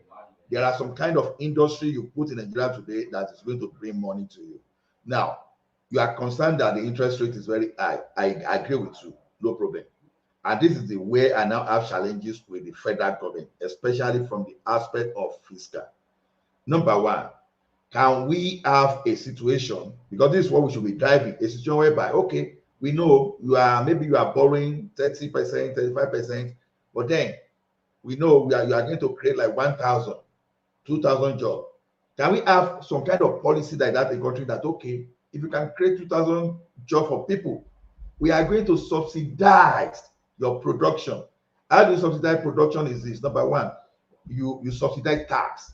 Maybe government is collecting like 25% from the manufacturers. You say, okay, for now, we collect 5%. We've seen examples of countries that have done this. That is how China grow. You understand? So your interest rate can still be high, and the federal government can still find a way to subsidize, because you want to keep your interest rate high, so that people that were supposed to keep their money in America, in Canada, will bring the money in Nigeria, thinking they'll be making their money back on interest rates. And because if you flip it, people will move money away. If they move money away, where will you get money to even invest in that country? So that's the cost. You have to pay for that cost because you are still a developing country. But the government should look at, okay, instead of overtaxing the manufacturers now, trying to give them some kind of subsidy by reducing, give them tax break for them to do. Then, because that one will not stop you from taxing the employee. Because already what you are doing is this: you are bringing this company, it's employing 2,000, you are reducing the tax, but don't forget that the 2,000 employees that they have now, they were not there before.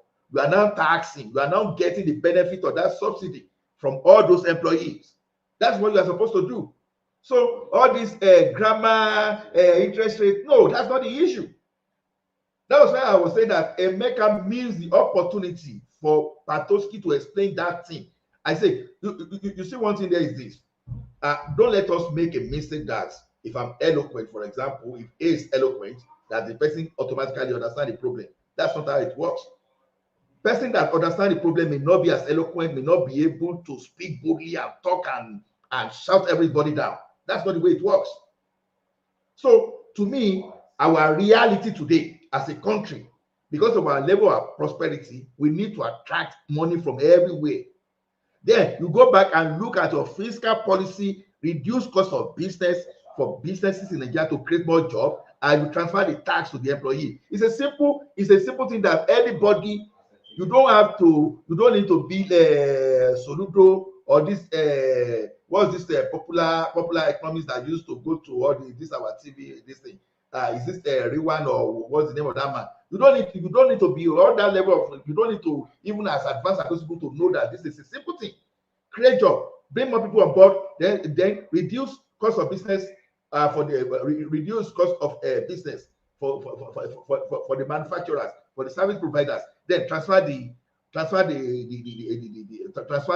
thing to the employees. You understand?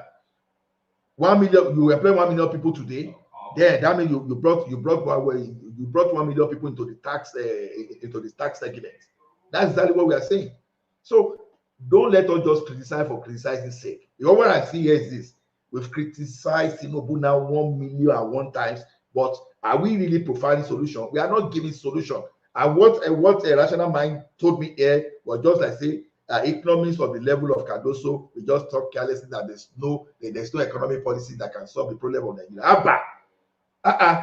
Again, let's just think of the other Nigerians that are learning from us. Can I do something? You keep repeating yourself, and I see when some people. I'm not repeating myself.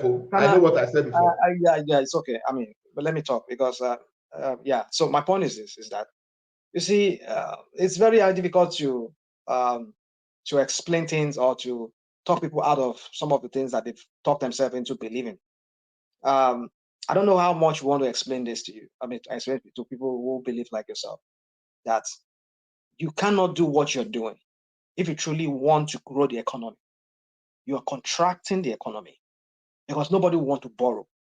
And hence people are not, like a few hours ago, I was talking to my younger brother who's still living in Nigeria. The guy lost his job. And ever since he has not been able to find a job. I was trying to today I was trying to just tell him everything's going to be okay. Just hang in there. Like every time I have to call this guy because this guy is getting to the level of despondency now, right now. And not just only him, many of his friends. They lost their job. A lot of the companies are you are eating to talk.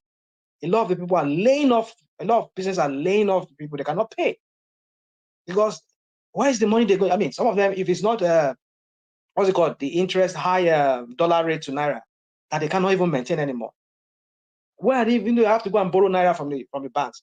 How are they going to make sure they're going to maintain and be able to pay back the loans? And they have to also pay their staffs. So nobody's going to borrow money to create more jobs or create more businesses that whereby they hire people. So you wonder. So that's what we're saying. Nigeria, all this your analogy, this is an anecdote that you're trying to, I mean, whatever parallel you're trying to say, imagine Nigeria is 4%, America is 4%. Nigeria will never be 4%, not even a single digit, not even 10%. See, rational mind, let me quickly respond to that. Because also, so that Remy can talk. Let me quickly respond to this. My point I'm trying to make you is that you cannot grow the economy at the level of which the interest rate is. That's just to the banks. So we're not talking about people going to borrow directly because you cannot go and borrow directly from the central bank. Except maybe you are Dangote probably. But then that they are selling to the banks, giving interest rate to the banks. These banks now they now put their own on top of it when they are not giving that money out to lenders. So who is going to borrow money? And hence people are not borrowing money. Who is going to create jobs? You just have redundant. I mean, you just have useless, good for nothing citizens that are not even working. I gave you a solution now. You move over it, and I will still repeat that solution. There's no solution. I don't say any solution. Okay. Let me tell you that solution explicitly now because you said I didn't give you. Now look at it this way: if the government announced today, you say, okay, employ 2,000 people. I'm going to subsidize the cost of business for you, even though you are getting that loan at 35%. But don't worry, I will subsidize it. You won't pay tax more than 5% of what you're supposed to pay. But I will be taxing your employee. But make sure you meet the bracket of 2,000 people. You employ 2,000 people. That's a kind of subsidy, a fiscal angle that I'm talking about. Do you know why the advanced economy are not doing that? Because already they are advanced already. That is why when they have inflation in the economy, the first thing they raise interest rates and they start firing people. And you know why the advanced economy will just respond and we pretend that nothing is happening because they have a mechanism to respond, like social insurance, like employment insurance. Can I say my own now? Can I go ahead? I get solution, but you decide to say I have no solution. You talk. Like 5 hours ago. So you see, you just said something now. Which Tinubu already, they said it in their federal executive meeting they had some few days ago, that small businesses, that you know them now, they only just announce things, we don't see the implementation. But let's just assume that whatever he said is going to happen is going to happen, what I'm about to say now. He said they're going to give tax break to the people.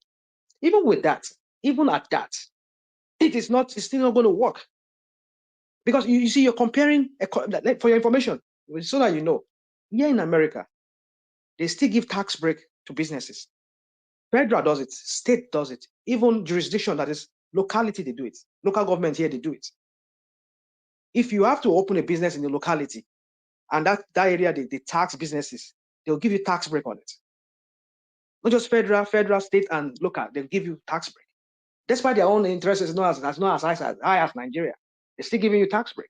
So I don't even know, but yes, I agree with you that could be a way to go about it. And already Tinubu has said he's going to do it. The last Federal Executive Council they did about 4 days ago. They mentioned it. So my point is that even at that would not even suffice to really bring about some kind of growing the economy, because that is strangulating already. Who's going to borrow money at that rate? But Okay, I agree with you. I will use when I was in Nigeria, I was working with one company. And when we get a contract, most time we often go to this finance house. And that was the first time I would go to First City Monument Bank. And that time, this Owolu is the director there. He's the one that gave us the loan. Actually, if we go to the commercial bank, I think they gave us the loan at the rate of 35% at that time. It's years back, in which we have to pay the money back in spite of maybe 3 or 4 or 5 months. I've forgotten. So what the government is doing now, having tax incentive for multinational corporation is good. And I think in Nigeria, even the tax net does not cover a wide range of people. How many people even pay tax in Nigeria, actually? And at the end of the day, if you are not employing more than 50 or 100 people, they won't tax you heavily in Nigeria. It's a very good opportunity for SME to grow in Nigeria. And that's why the country accounts for about 65% of business in Nigeria are entrepreneurs. So because most of them, they don't pay tax. So and apart from that, it's a fertile ground for opportunity, because Nigeria have a lot of opportunity in every field of human endeavor. If you try to do business in Nigeria and probably find a way to manage it, you'll be successful. But if you are telling me that Nigeria does not have opportunity, that it's only America that is opportunity, forget you. America is a developed country. It's even very difficult for you to break into the system, because you are competing with big guys there. Even as an entrepreneur in America, it's not easy. Like even here. Don't talk of something you don't know. Don't talk about him more. So you quiet again. No quiet in back to one song. Don't give wrong information. What you don't know, you don't know. I'm not giving wrong information.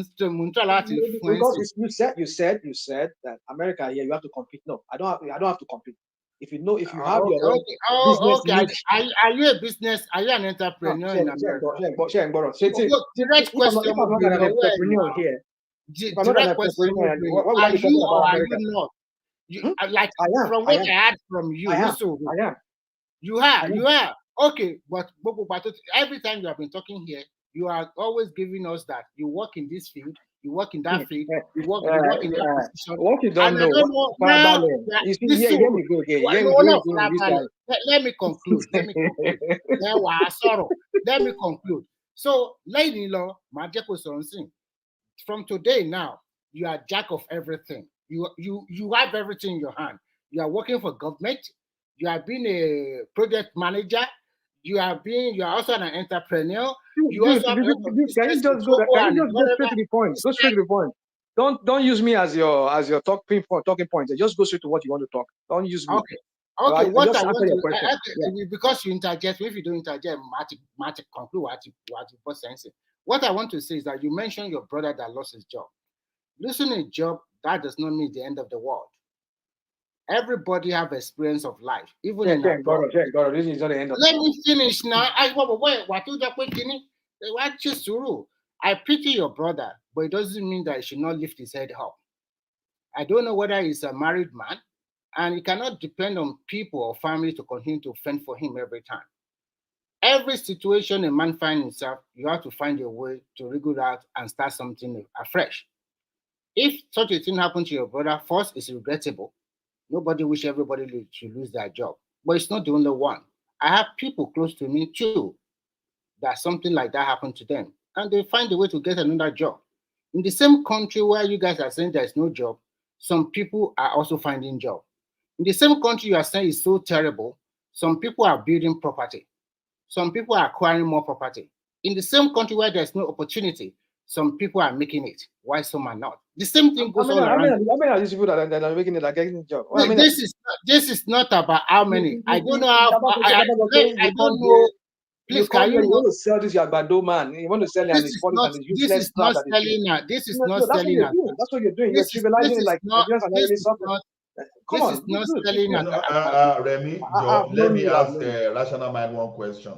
Do you know that? No, let me just ask you a question. Remy, we continue. Do you believe there are serious and critical problems in Nigeria? There are what? Sorry, I'm sorry. Do you believe there are critical and huge problems in Nigeria? There are problems in Nigeria. There's always been problems, even before Tinubu came. Yeah. Okay, do you believe that Hold on. problems Tinubu create? made it worse. Wait now. Do you believe that problems create opportunity? Thank you. Well, when I told you there are opportunities in Nigeria, you said no. Problems create opportunities. You can't just move around it. Let me go and sleep. Let me go and sleep. Let me conclude so that you can go ahead. Let me conclude. All right. Good night, everyone. See you later. Let me conclude. I will conclude this way. Where you see no opportunity, many people will see opportunity and they will grab it. And you go there, Osala see Finland, Osala see China, Osala see Finland. Nigeria. Fight for opportunity. People here, any money sort Buruku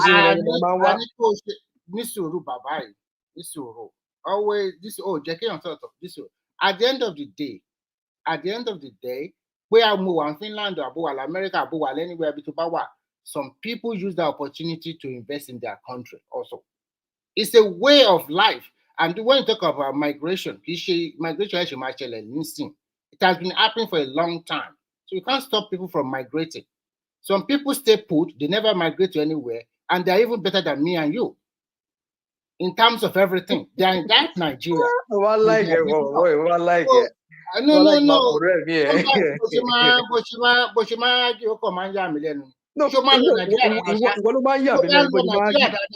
are nobody. I also am nobody. Nobody.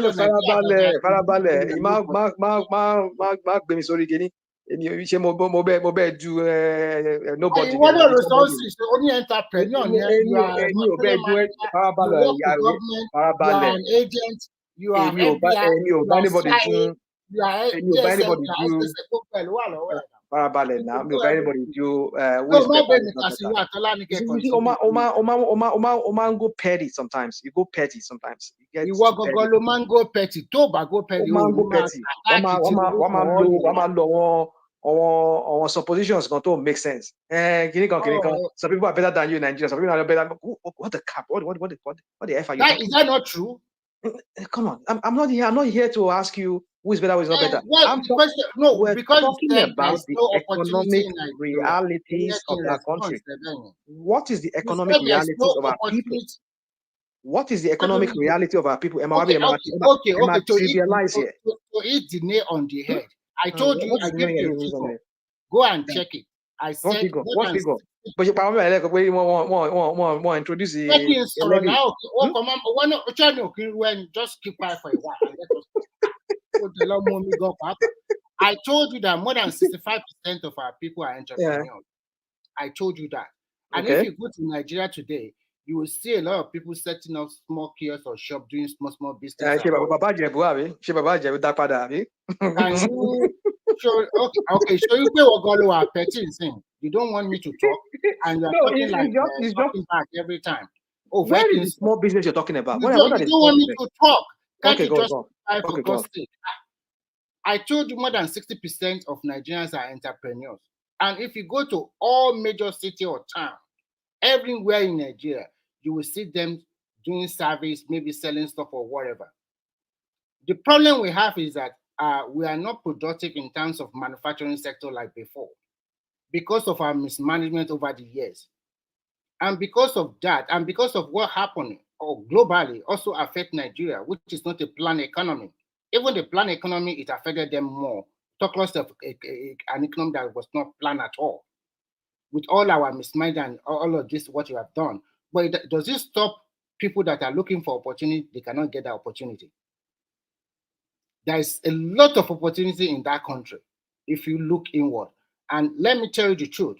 I don't know, majority of Nigeria, or let's say some Nigerians that are abroad, immediately they make their money, they find something to invest in Nigeria that will give them returns on their investment.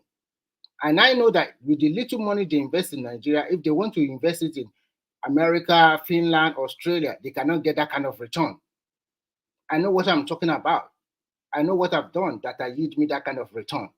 If you are not doing that, talk to your people to give you advice or suggestion how to go about it.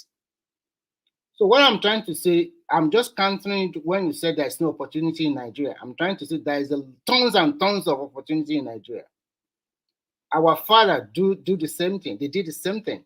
and they get a lot of returns. Except I don't know whether your father did not do that. So if you learn from your parents or from people around you, that country have enough opportunity, because I always believe in one thing. If there is a moat in a place, that is a place where you have to invest.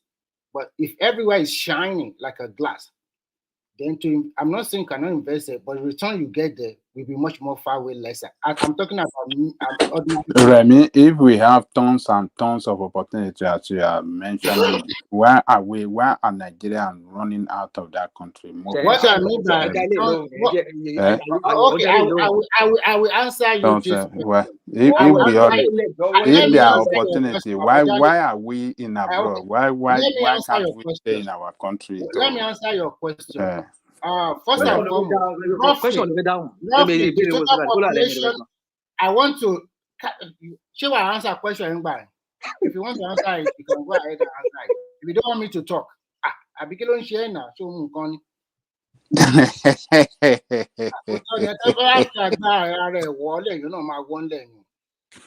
so there are more than estimates, more than 160 million population in like just an estimate, more than 160 million.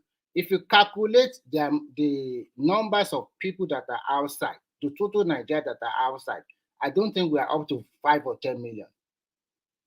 And the same place you are also living in the state United States of America, as prosperous as America is, we still have chunks of America all over the globe looking for opportunity. Anecdotes. Sorry.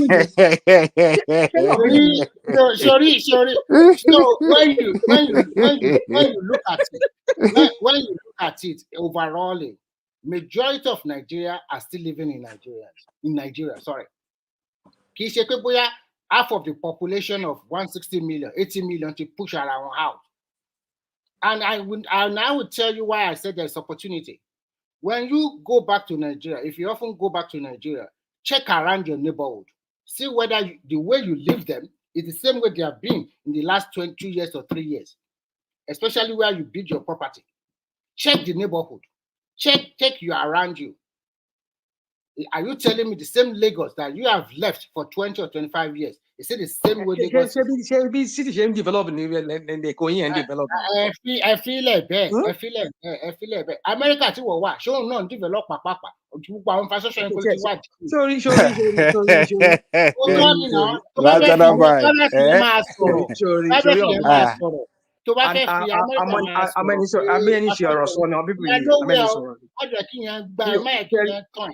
Kó lọ wo ní economy bí kó dà síbì kan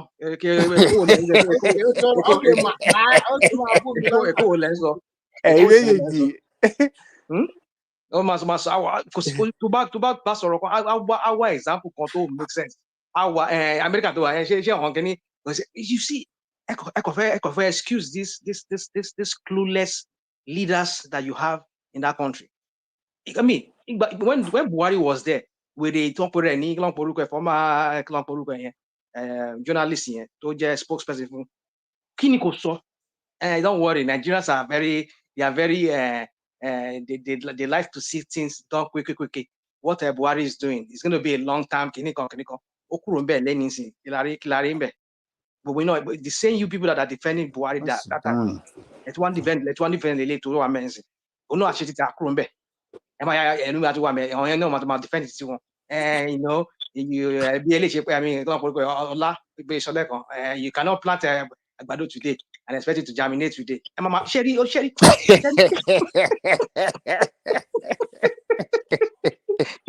people but you mama she don 40 years ma lórí when 80 years. I mean, she wọ́n fi ṣépè fún Nigerians ni. Kẹ́ má lè lórí fi ronú pé àwọn people nǹkan wọ́n fi òkèlè gbé lọ́bẹ̀ jẹ. Allah sọ pé in time of difficulty like this, pé opportunity máa open. Òun náà ni ṣe gbọ́ wọn ọlọ́gbọ́n sọ ọba Solomoni. I mean, people think. Àwọn olólùfẹ́ Nàìjíríà. Òun náà ni wọ́n like Nigeria jà wá lọ. You see? So I wonder. Ibo làwọn people ẹ̀dá wo làwọn people náà?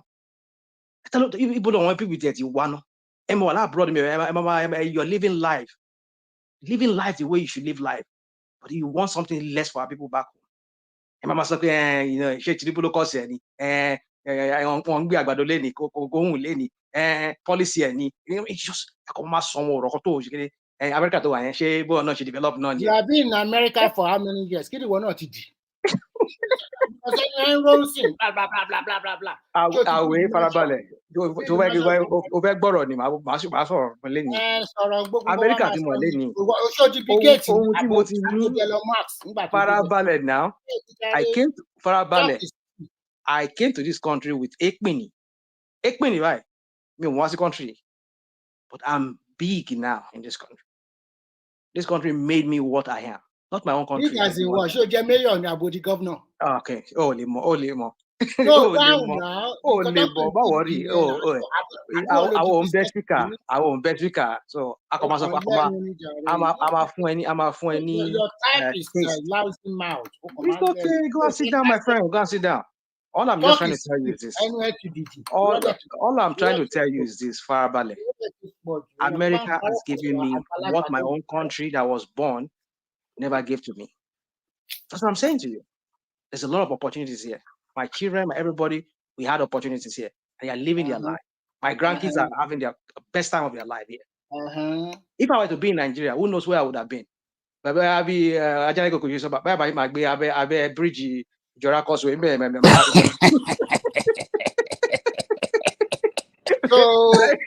the achievement my grandchildren are okay. My children are okay. Where am I here? Right, sir. I want to know. I was expecting you to tell me. I was expecting to tell me, oh, I am the CEO of blah blah blah blah company. I was expecting you to tell me this is what I've done in my community. I was expecting you to be like I am mayor. I won't be speaker. I won't want to blow trumpet. National mind. I give it to you. What you are saying.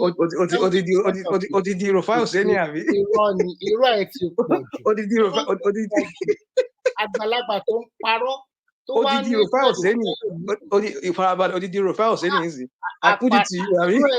No, nǹkan tó sọ kò matter sí mi now. This is normal life. Àwọn grandchildren dàgbà. Ṣé wọ́n ní dàgbà ni? Grandchildren dàgbà. Farabalẹ̀. My brother, what I have achieved.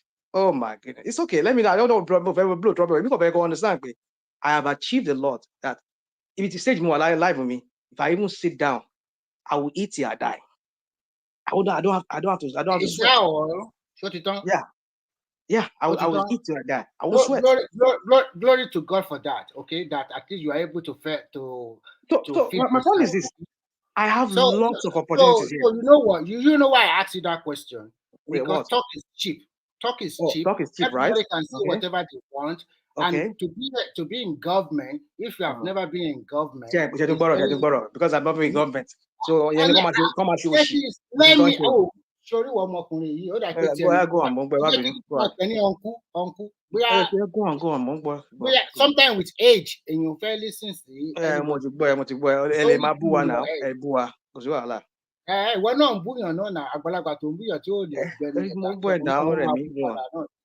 So in short, what I'm just trying to say is this. You are right, the country is in a mess. You are right, we are not a prosperous or developed country. And those countries where we are here today, it takes them long years too for them to arrive at wherever they are today. It's not, even at us today, in the so-called developed country, they still have their own trouble in which they are dealing with year in, year out. They have not even found solution to it. Where you also see some example of some smaller country that have been a success. 30 years ago, who know all these Arab Gulf countries? But they turn things around. Fine, Nigeria, we have been there for a long time. We didn't turn things around, but that does not mean that we are also not developing. It might be slow, but we have seen so many things that happen in that country. So every time you come here, you guys, you condemn your country, you condemn your leader, or blah, blah, blah. To me, leaders come, leaders go. If you have another leader that you also like, who knows? Maybe the way you are talking will be different. Nobody knows. So at this particular junction, we find ourselves, we know the country is in a mess. The only thing is that we find solution. And we will keep on pushing. The people in government, if they hear us, and if they can turn things around, that would be good for the country. So, but some people, it's not because you are in abroad or something like that. To buy abroad, make a be a now. Everybody knows and if they were not, no matter what happened, they know they have their record in their hand. So sometimes I'm not saying you should not criticize, but sometimes just have a balanced view sometimes. So I don't mean no, only about bashing all on as usual. Oh no, leave that over me. Mama bash you, I'm bash you, your problem, kini for me. The thing is, bash on bash you because I'm bash on because of their criminality and the wasting of our lives, our time. People's lives is at stake. But they are not wasting your own life now. You already said you are late. Everything is fine for you. They are wasting my life. What to be a again? Yeah, Farabale. The reason why I would never want to put my major investment in that country is because of all this crap. I could easily put investment in my own little way and employ maybe 1 or 2 or 3 people that will turn their life, I'll touch their life that way. But I cannot because of these criminals. I've tried many times to open business there. Everything flop. Really? What is wrong? Only you? What about other people? Today, here you go again. No. I asked a question. Question will be low. I am speaking for myself. I don't know about you. Ṣebí Rẹ̀mí náà dá trucking company sílẹ̀ tó yẹ kó wọ́n jẹ iléeṣẹ́ ìrun ni ló tó sá lọ. Stop for me now. Wọ́n ta truck ẹ̀ gan pàápàá. Does this stop me from doing another one? Babajale kò gbé bẹ́ẹ̀ sọ̀rọ̀ yìí náà. Ṣé bẹ́ẹ̀ náà ní bísíǹsì náà? Ó lóun sọ pé òun ò ṣe mọ́. Rẹ̀mí, you told us here now. I'm right about that one, but you might diversify now. Because stop me. Oh, diversify. Kò diversify, ó sá lọ, ó sọ pé òun ò ṣe mọ́. Ṣé ní ọ̀bí ẹni wọ́n máa ń dùn ọmọ wa bíbá ọmọ bẹ̀rẹ̀ sí máa promote the country tó gbádùn. Ẹ máa kí ló ṣe wọ́n fi ṣe yìí? Country wo ni ò gbà? Ó torí nǹkan tó sọ pátápátá, gbogbo nǹkan tó sọ pátápátá, ó mẹ́rin pa mí ni because agenda. Ẹ̀yin máa pa ẹ́ náà ni. Ó wá máa rẹ́rìn náà ni. Ẹ̀yin ló máa rìn ni.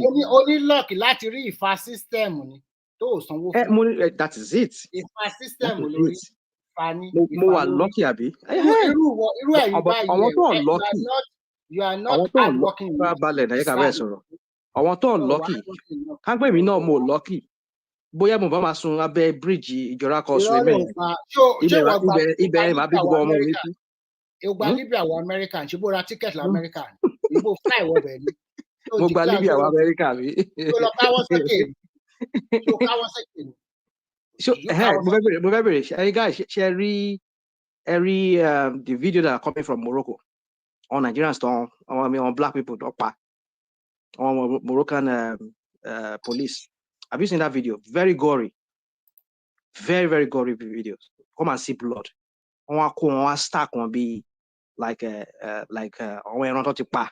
On kó ra wọn sórí. Come on. I have the video here. It's so gory. This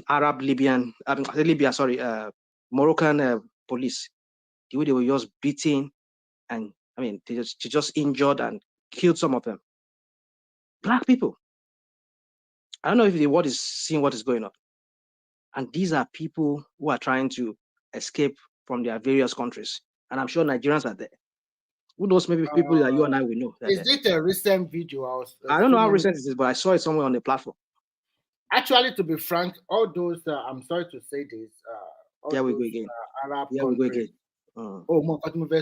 They are very racist. Sometimes the way they treat black is not good, especially all those Middle East countries, including all those, some of these countries, not Africa as well. But unfortunately, sometimes our boys also want to take the long road because of so many reasons. Because some people believe that once to batty deal in go buy you, come so me government she was manageable. But everybody with their own reason for Japa, and Japa will continue to go. continue everywhere in the world. I remember when I was in Shanghai, but America should do too. Most of my colleagues, they are more than 15. They are all 13 are American. The rest, the 2 of them are British. Why I thought Duke was American? So immigration, it does not seclude anybody. Anybody have to. People go out for various reasons. It can be for love. It can be for work. It can be for anything. So for Nigerians or other African countries looking to better their life, at least we have seen a lot of cases that some people have a good job in Nigeria and they sold everything and they moved to Canada and the rest. Why? They have their own reasons. And when they got there, some of them smile. I have somebody that is close to me. Her husband is working with NMP with an oil company in Port Harcourt. They are very wealthy. Today they're in Canada. So what is the reason for him to leave that job and then move to Canada? I don't know. I don't know why they take that decision. So to me, it's for the same reason like we're talking about. No. What I'm trying to, you cannot say one reason. There is no future, my brother. That's the problem. I'm telling you the truth. There is no future. There is no future. This is not about there is no future. No, there is no future. Remy, are we better? Are we better off today than we were like 8 years ago? As of where we're better. In terms of what? Maybe you can break it. No, economic well-being of the people. Are we better off today than 8 or 9 years ago? Of course, we are not better off. You are right. But if you want to look at it in totality, when has that country really enjoyed the wealth of that nation? When? Because I remember in the 1980s, we also suffered a lot. I was still in Nigeria. I don't know about rational mind. In 1980s. Then number 2 question, Timothy, is this. Are we on are we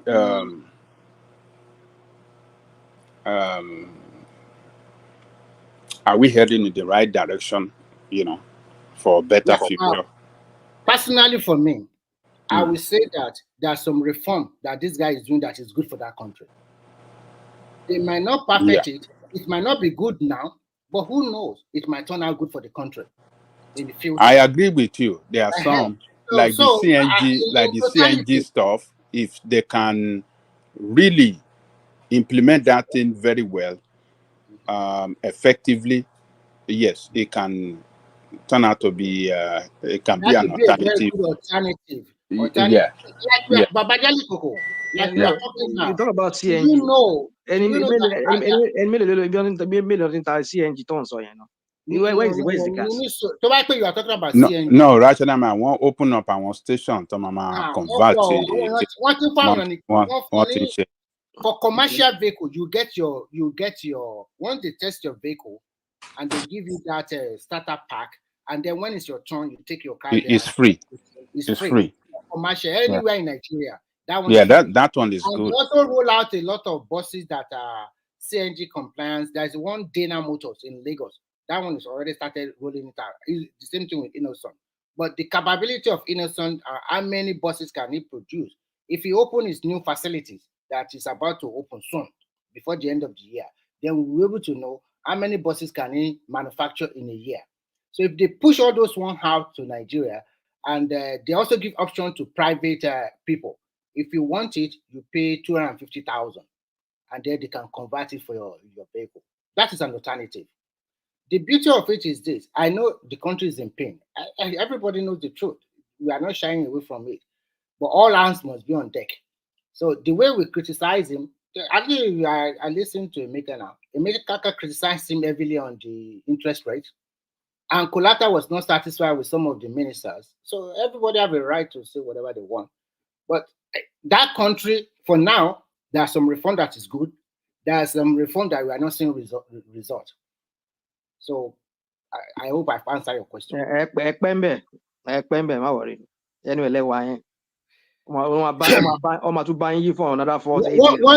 thing I know is this.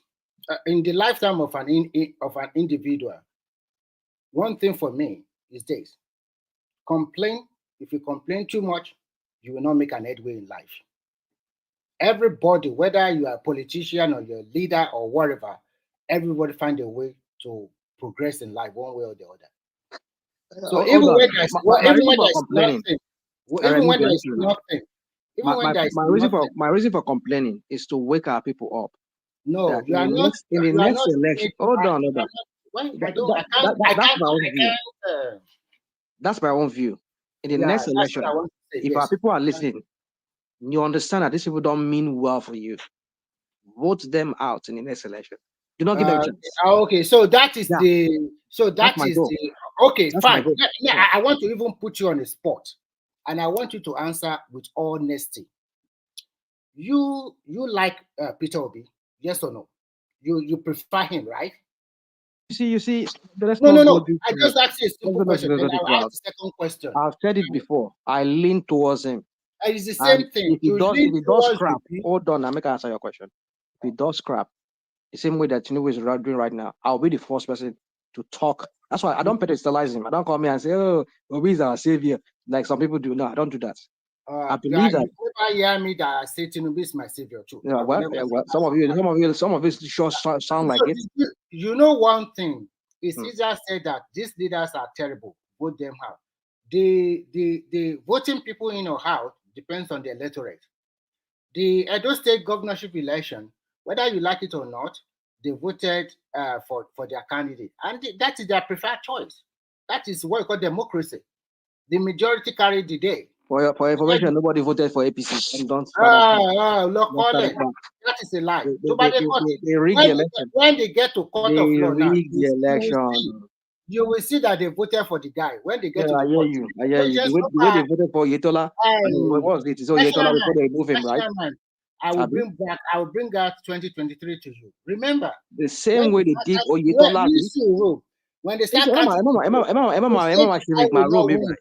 when the guy won, they go to court of law. You fought and I want my military take over.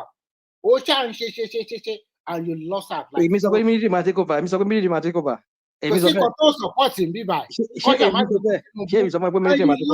Oh, they lose out. No, military might take over. Prefer you said it. Okay, they won't prefer. But she will ball in me, military might take over. Sobe. Èmi sọ bẹ́ẹ̀. Ó sọ bẹ́ẹ̀. Á lọ wá tèpù yẹn jáde, ó sọ bẹ́ẹ̀. Lọ́wọ́ jáde.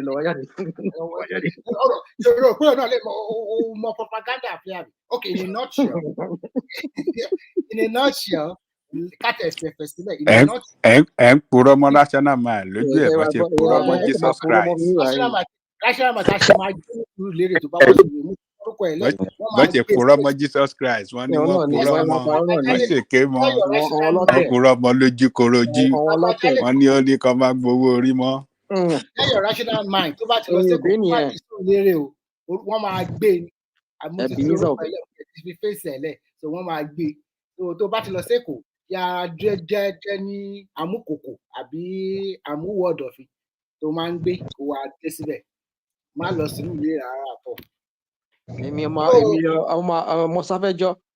No, ó ṣe bí national national kan ní Adigunlẹ̀ mo sáfẹ́jọ́ ni. Àwọn èèyàn ìlàjẹ pọ̀ lájẹgúnlẹ̀ ibẹ̀ ló máa lọ. Wọ́n ti fẹ́ bá yín clean up Ajégúnlẹ̀ sí o, Lagos State fẹ́ clean up. Rational mind. Pariwo, wọ́n fẹ́ gbalẹ̀ yìí nìyẹn o, wọ́n fẹ́ gbalẹ̀ yìí ni o. Wọ́n fẹ́ gbalẹ̀ yìí. Ṣé ní kọ́tọ́ káńkọ́ tẹ̀ ń gbalẹ̀ yìí, wọ́n dẹ̀ ń ṣe town planning, wọ́n plan, wọ́n dẹ̀ develop ẹ̀. Wọ́n develop at least you know. Wọ́n wèrè yìí, wọ́n kàn ń gbà, wọ́n tà fúnra wọn ni. Wọ́n tà ní, ó lè ní wọ́n. Wọ́n tà fúnra wọn ni. Ẹ̀yin gbogbo ayé àtọ̀run ni wọ́n. Ó fẹ́ dàjú gbogbo àwọn fèsì máa fèsì tẹ̀ ń gbé ní Ajégúnlẹ̀ yẹn lọ. Ẹ jẹ́ kí wọ́n kọ́lé gidi síbẹ̀ náà.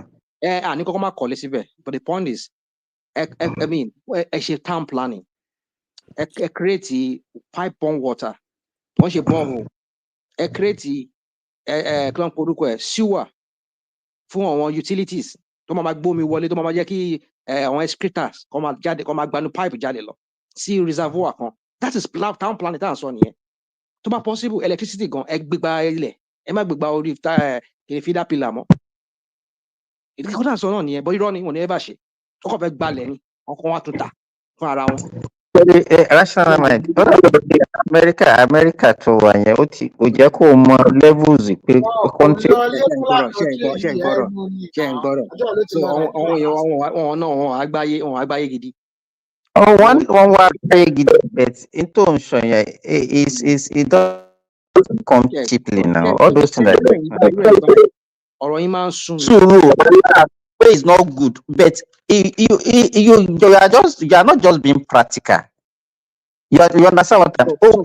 Pipe on water, wọ́n ṣe practical. Ṣé wọ́n ṣe rí ni? Ṣé wọ́n gbé pipe on water wọlé? Ṣé pipe gba wọlé? Nígbà tí wọ́n ń gbà. Ṣé wọ́n gbé pipe wọlé? Ṣé omi ò gba pipe wọlé yàrá yín àbí gba wọlé yín? Báyà oko ọmọ oko ni ẹ́ báyà kókó ló dàgbà sí. Yá yẹn ló fàdé òfin tó fi bọ̀ tó ń ṣẹlẹ̀.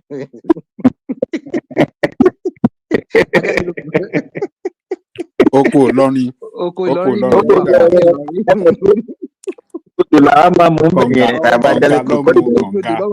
Omi odò lọ́wọ́ mú. A máa lọ fi abọ́, a máa fi rí gbogbo àwọn ọ̀dọ́ tí omi yẹn a máa mú. Ọ̀ṣun.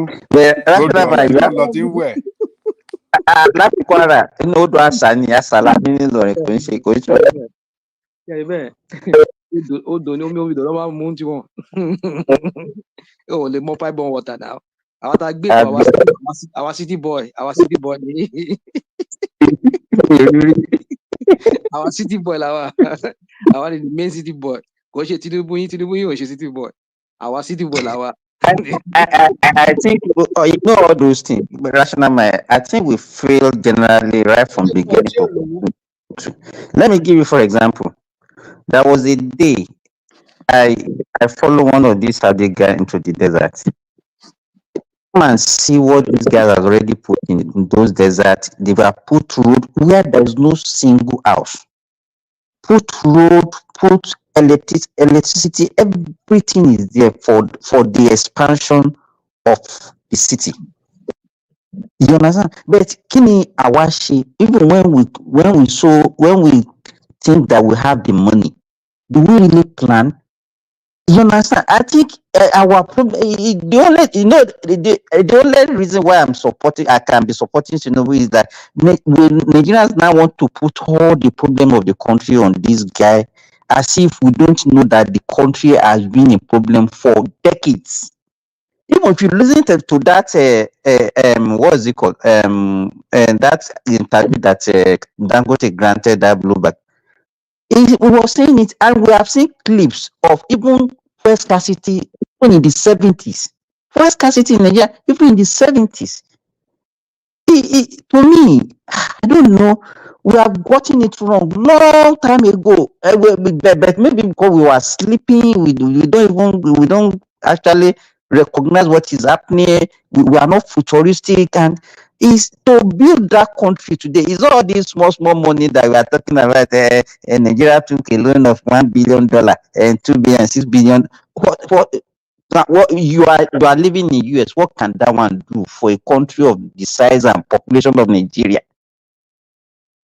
And we are expecting too much. To me, we are expecting too much from that country. Unless maybe if we can use our resources, increase our revenue, but with all this petty money, National Assembly, and they have a budget of 300 billion. How much is that one in dollar? And that one, what can that one move in that country? That is the way I reason about that. Nigeria is too poor for the kind of expectation Nigerians are having. The only thing we focus on, our leaders are chief. Look, even though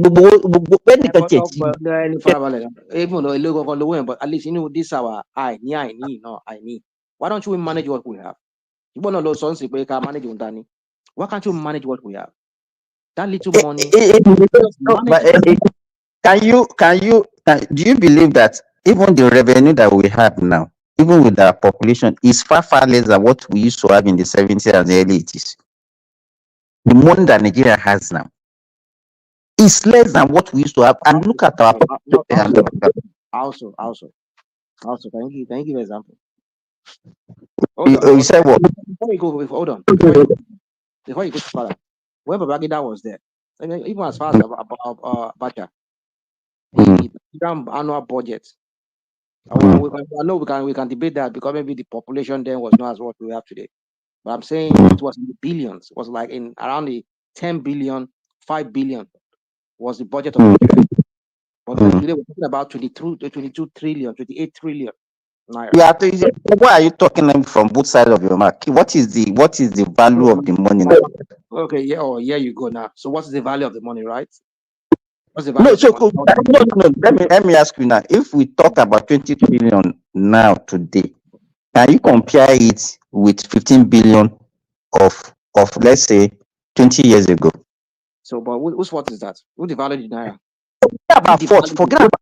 Not about. I'm not. You cannot. That one. We are talking about money now. The value of the money that we have. Ask them the 1.5 billion they are subsidizing the naira against the dollar. Ask him that question. Shekashi must subsidize London. Sorry. The truth is, I'm not even going to that. It shouldn't change the well, I'm talking about the revenue. You are looking at the trillion, and then you want to share. Why are you taking me to that one? What kind of comparison are you making, National Mind? Because you said our revenue. Because back then, hold on. Back then, revenue, most of the budget, it comes from what they get from the revenue.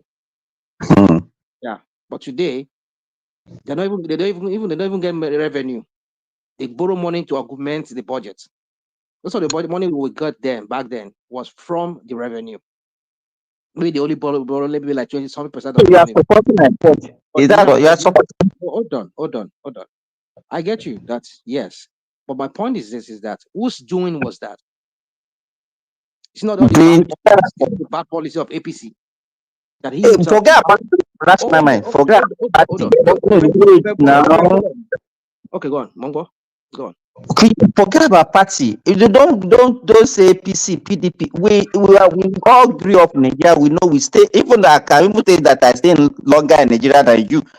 We all know this thing that all this devaluation, whatever, is not something that started today. Now, why are you now looking as if as a APC that caused the wahala? We knew even what PDP did during their own regime.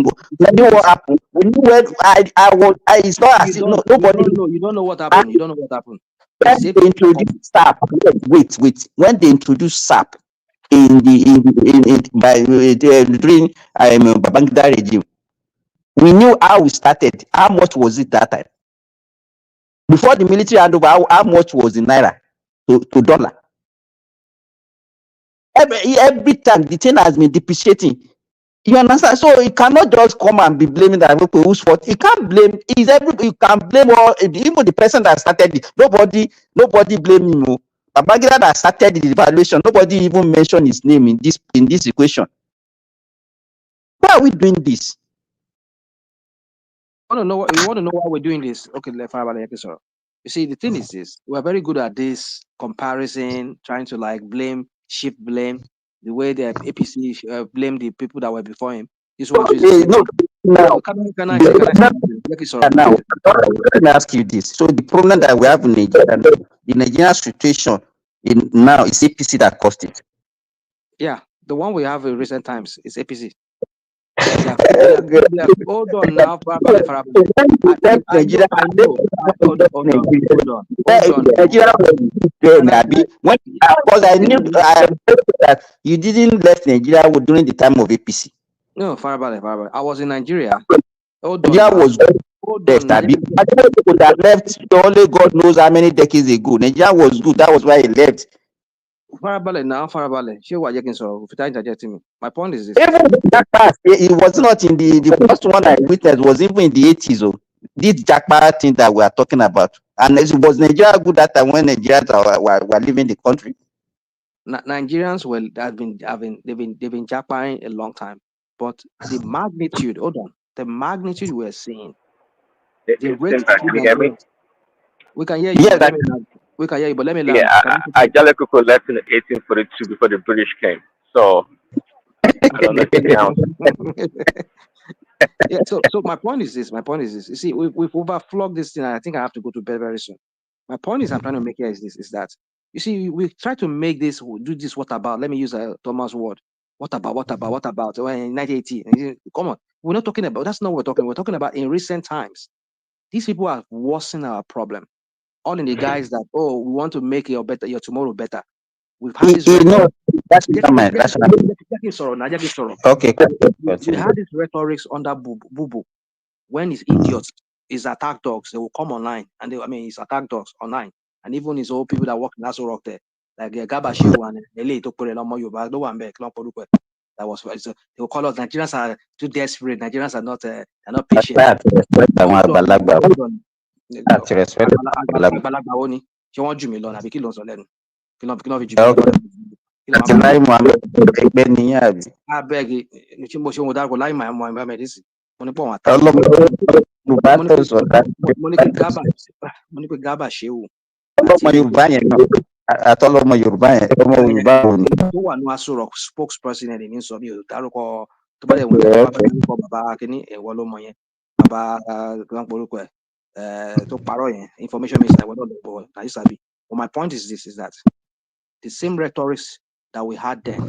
Oh, Buhari is making your life better for tomorrow. He's planning for tomorrow. What do you know here from these idiots? But what they left there today now, we are hearing of all the shenanigans they do. This one too will finish. But we are seeing some pocket of result. Look at our excellent what's the result? Just jump to that. That one. Let me leave that one. Let him conclude. Leave that one. What result is going to see on that? That's what that we are seeing that can change that country. Just forget about it. Now there's nothing. Let him just finish. Yeah, you see, you people can come here and be doing all this 1980 Nigeria was not better. 1985 that is it. The point is this: is that Nigerians are worse off today than they were anytime in that history of that country. And let me ask you this. No, just wait. Let me ask you this. Was there any time, just be sincere to yourself, that you look back and you say, okay, this time around Nigerians were better than before? Was there any time in Nigeria that you can see Nigeria was better than before? Just be sincere with yourself. Pre-2015, Nigerians were better off than what it is today. Before in 2012, under Buhari, Nigerians are better off than what it is today. We are making comparison now. Under Jonathan, let me ask you, under Jonathan, can you see Nigerians were better under Jonathan than under Obasanjo? It keeps getting worse and worse. Exactly, that's what I'm telling you. Now, hold on. You see, here we go. You want to excuse your cluelessness. I'm not excusing. Let me tell you, if we don't address, let me tell you, if all of us did not address and wait and say, start not be putting one blame on. Why are we looking back every time and say this situation? As bad, let me tell you this, as bad as even the way we painted Buhari regime, you can even say even Nigerians were better under Buhari than the present condition that we have now. There you go. You understand? The issue is, the question we're supposed to ask, why is it always like this? Why are we always having our situation is getting worse year by year, day by day, minute by minute, second by second? We addressed it before. We say the way Nigeria is constituted, the way Nigeria is structured, we're not going to go anywhere with it. We already said it before now. We said it, we argue that here. But the general point I'm making here is that the same person that says he has a solution, he said he was going to repeat, he's going to start from where the Buhari stopped, right? This is the same person when Buhari was there. The same people that were Cardoso today was in a sense, he was attacking Buhari today. That they made a mess. Kenya Agboleni knew the Badu at the other people, even this guy, Wale Edun. What did you not hear from them? They were castigating the previous administration before that, which was their own same APC. This same Tinubu was telling Buhari to print more naira, to go and borrow more money. So what was the policy that, what are they trying to say that Buhari did not do? This Buhari, when Nigeria was during that COVID, Tinubu was telling Buhari to print more naira. He told him. So what is it? What is it is different? So if Tinubu can be telling him back then that go and borrow more money or print more naira, so why are you not castigating him today for mismanaging the economy that you inherited from him? So that's the point. So I don't know what you people don't get about this. I did not know when. Go and read it. Here we go again. Rational. Question we supposed to be why is our problem devise all economic situation? We know even in America that you live there, they print dollars. You understand? They print dollars. So our whole it's like we need to just sit down and look at what is the problem with our country. Let me tell you, and you said it, you even said this morning, that even whoever you bring, whether Peter Obi or we will go and bring a Messiah, I don't think that's with the way Nigeria is now. Even bring Trump, bring any, they cannot fix that country. They cannot fix that country. So Simba, what do you think we should do? Because you have been talking about problem, issue. What can we do to find solution to some of these problems? The problem is beyond what we can talk about right now, because I want to go to bed. You cannot solve the problem. Just give us some simple issue. Let me tell you, Nigerians are Nigerians' problem. And let me tell you the reason, one of the reasons. Let me tell you, we are the ones sabotaging even the effort of our government, Nigerians. All our resources that are being stolen is the Nigerians that conspire for those resources to be stolen. They talk about cabals, the so-called cabals, are they not Nigerian? Guys, I'm fellow soon. Everybody. Okay, Odaro. I watch Walaro by so no, so it's almost 8 o'clock. 7 hours, non-stop. Continue, Simba. So if we really want Nigeria, let me tell you, can we really have a government that can be so brutal? You understand that? What to me, what we need, that we need a government that will not look at everybody, that can straighten Nigerians. Everybody from the youngest to the oldest in that country. Under democratic rule, where they will take you to court. That's what I'm saying. Our politicians, our leaders need to come and beg for votes. And who will put that? Okay, if we want our vote, this is what we want. Simba. Yes. I was listening earlier on. You make a comment when you were arguing with Rational Mind and Ajale Kuku, that we Nigerians individually contributed to the problem of that country. And I'm in for it with you. I've said this example, I will say it again. One of my family member, her husband is like a manager in ITF. You know ITF in Akure? Yes. Mm-hmm. Yes. They are doing all these vocational study, carpenter, all these artisan job. This lady is a fashion designer. Her husband gets her his slot. He trained like 6 ladies for tailoring and stuff. At the day of the graduation, when they are giving them sewing machine, are selling it. They are selling it to Aboki at the center. They don't even take it. They got free of. They got free training, got free sewing machine, and they are selling it at the center to Aboki. Imagine that. Thomas, Nigerians are complaining because the thing is not spreading to them. That's why they are complaining. The people that are looting that country now are far less than the people that are waiting to loot. Far less than people that are waiting to loot that country. If we like where I'm staying now, it's not. Let me tell you, every human being has the tendency to be corrupt. There is no play, even in America, even in the Middle East, everybody has any country, anywhere. Yes, that tendency. But if there is a punitive measure, that's what deter people from being indisciplined. You understand? Here, there's no time that their rulers will come and beg them for votes or come and beg them for anything. You understand? If they catch you here, even ordinary street fight, you are going to be in jail. You understand? If you are if they catch you for corruption, if you escape, let me tell you the way they even do their own here. If you escape, they are going to take the whole of your family. They will take your wife, take your children. If you like, go abroad, go and stay there for your children, and your wife will not see the sun again.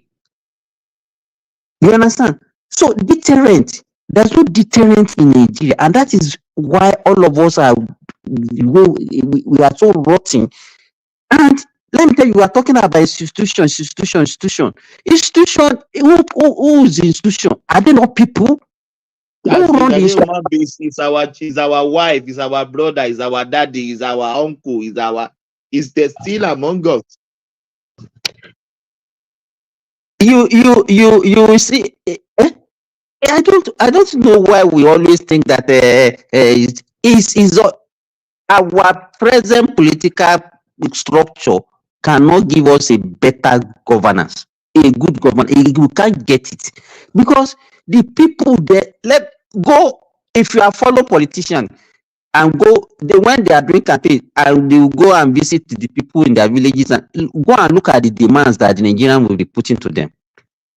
It's not something that will benefit them as a common benefit.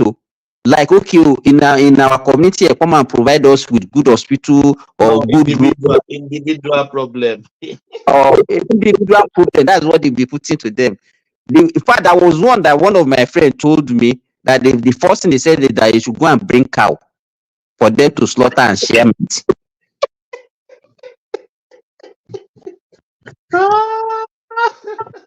Oh my God, cow.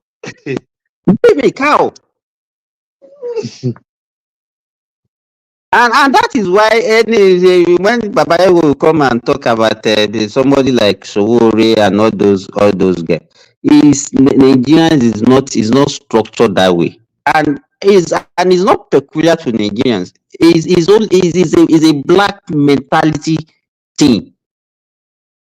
Even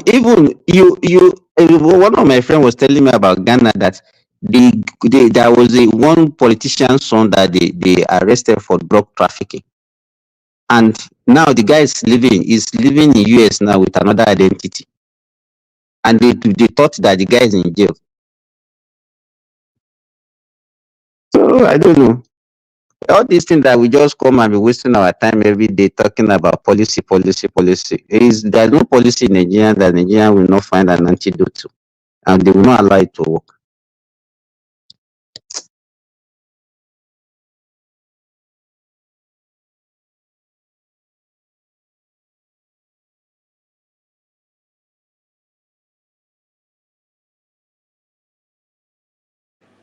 So Simba, so I'm listening, sir. Your last statement now, there's no policy that that will work in Nigeria. So what are you? What does that mean for us as people? I think the only solution, Baba, is what these people brought in 1983. It can go that route. That discipline, community measure for anybody that helps in that country. You understand? If there is no punishment, we continue all these our shenanigans. People will be stealing money, stashing money in their houses, and they will frustrate anything that anybody wants to bring into that country. But that is what Shore is saying is going to do that. But the Nigerians, are they ready? That is the question. Nigerians, even those people that used to pity and say Nigerians are they ready for change? Are Nigerians ready for change? You understand? That is it. To me, I've learned to actually struggle for myself and my family. It's not even doing it. I've learned that one right from the time I was growing up. That this country, you see people defending. They come on the platform. We're talking about corruption. Meanwhile, when the thing is now affecting their people, they will now be saying, no, no, no, no, no. Is it the only one? You understand? What does that one mean to you, Babajale Koko? It's only that, okay, it's only when my chief is better than your chief, or you understand what I mean? Yeah, that's the problem with us now. We don't. That's it. It Nigerians. is when we are feeling the heat that is when we. We start lamenting. Yeah, so we don't. So Babajale, to repeat, the cake is somewhere. Everybody just We don't slice it. have that When the empathy. cake now belong to a one region, it's not by region. Ojúwa máa jálẹ̀. That is what I Kelowi, want to say. Tó bá tẹ́ pé region la wà ní wọn ní máa kó jẹ bẹ́ẹ̀ yẹn because mo pé owó Yorùbá ló wà ńbẹ̀ àbúrò Haúsá Ben, ló wà. Bẹ́ẹ̀ yes, ni wọ́n yẹn ń ṣe ìbàjẹ́ yẹn náà. that's why. That's why. Babajale Koko, That's why we are calling for restructuring. Let them restructure that country. Yeah, jẹ́ kólúkálùkù control resources ẹ̀ ká máa bára wa jà ní region wa. Nǹkan tó dáa nìyẹn. You remember the day Manaisa asked a question. He said the northerners, that if they are living alone as a country, if they are existing as a country alone, that can they present Atiku as their candidate? I feel this is the best person that we can present to rule our country. You understand that analogy? That even the Igbos, can they push Obi and say, okay, this is the best person that we are, or we are in the Southwest, we say, okay, the best person that can rule us is Tinubu. We are all doing this because we know that it's Nigeria. Nobody holds that country low. Even the poorest person in that country doesn't have any sense of belonging in that country to the richest of it. Everybody just doing it like, okay, whatever I can gain, let me gain. That is it. And the political, the party structure, that we must have party cover everywhere before you can govern the place, or you must. I mean, Nigeria is too big to say, okay, one political party or two political party are only the one that have presence and structure everywhere. So for you to, I mean, for a political party to have such a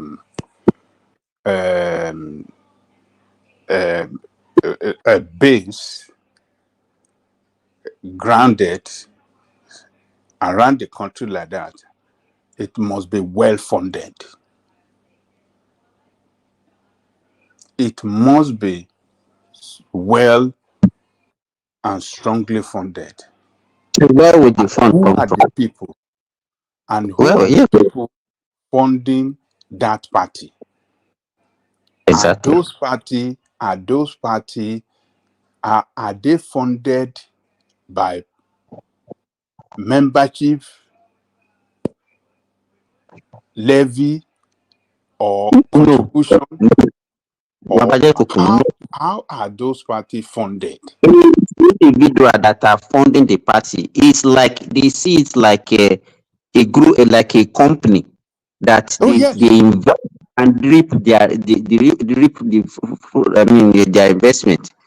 It's individual because if you go to Nigeria now, if you see no party, no member of the party, they don't have any party levy.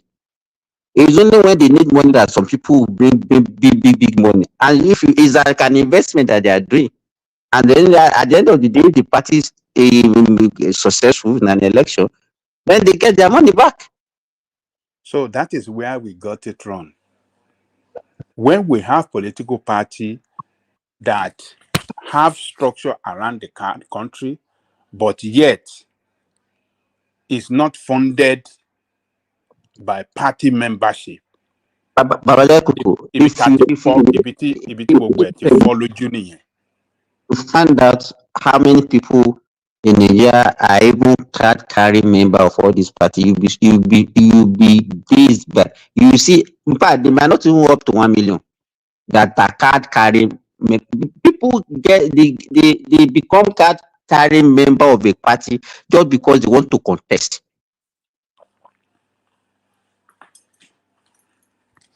And if I may ask you, do you know the reason why Babangida that time opted for two-party system, and then he adopted Dr. A4 for election?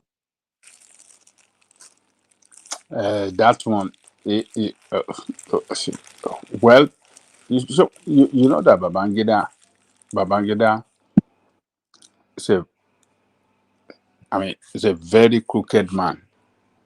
He will present something that will look good, but the objective of what is presenting that look good will not actually bring anything good at the end of the day. It's a disaster that Is that why they call him Maradona? That's why they call him Maradona. And why he was saying, oh, two-party, oh, we must bring people together, we must unite people, we must, we don't want a politics of tribal politics.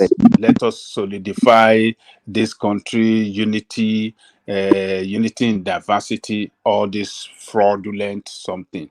And all our people, our leaders then, like Bonagi and all the Ganifami, they were going against it. That no, you don't have the right to form political party. Government doesn't form party. Government does not fund party. Government does not do anything to institutionalize political party. It is the people. He prescribed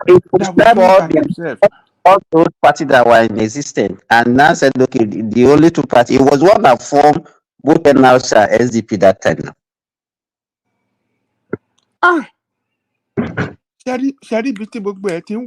So it was what Babangida left behind that we continue. Oh, he should know for saying it. That's what I'm. That is the reason why I asked you this. It was what he left behind.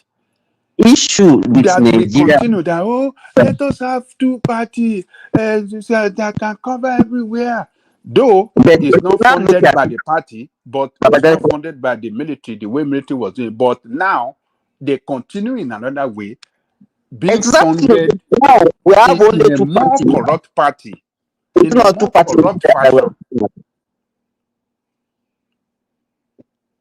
Whether we like it or not, it's still two-party system. We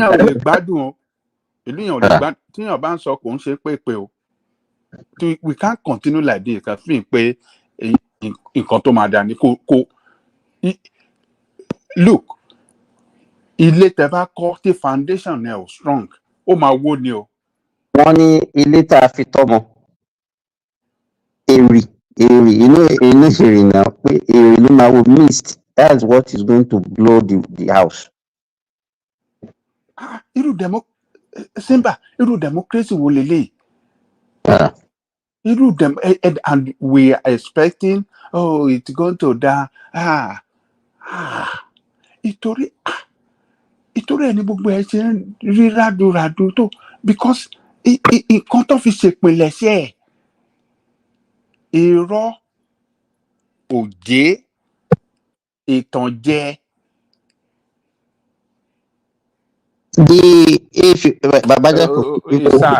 It's sad. Remind you, what was the sincerity even with Obasanjo? Though you say that because I hate Obasanjo, even between 76 and 79, when he handed over to did he handed over democratic system? when the people that are controlling that time say, okay, this is what the way we want you to do, and this is the person that we wanted you to hand over to. Is that not what happened? If you want to be sincere. What did you say now? He unpicked them by himself, okay? What did you say? What did you say? Phone and crack. Phone and crack. Voice and crack. Phone and crack. Actually, Obasanjo would have been the greatest Nigerian ever. I said our second republic. Let us even forget about what happened in the first republic. I said our second republic between 1976. You know, Murtala came, and one of the reasons he gave, he said that because Gowon was not actually planning to hand over to civilian regime. That was mainly the reason he came that time. And immediately they killed him. They said, okay, Obasanjo said, okay, we'll continue what he wanted to do by handing over to civilian government. But what did he do? Provided us with a very solid democratic system. When he wanted to hand over, the people that are controlling him that time, they gave him to say, no, you must hand over to a northerner. And that was how that election went in 1979.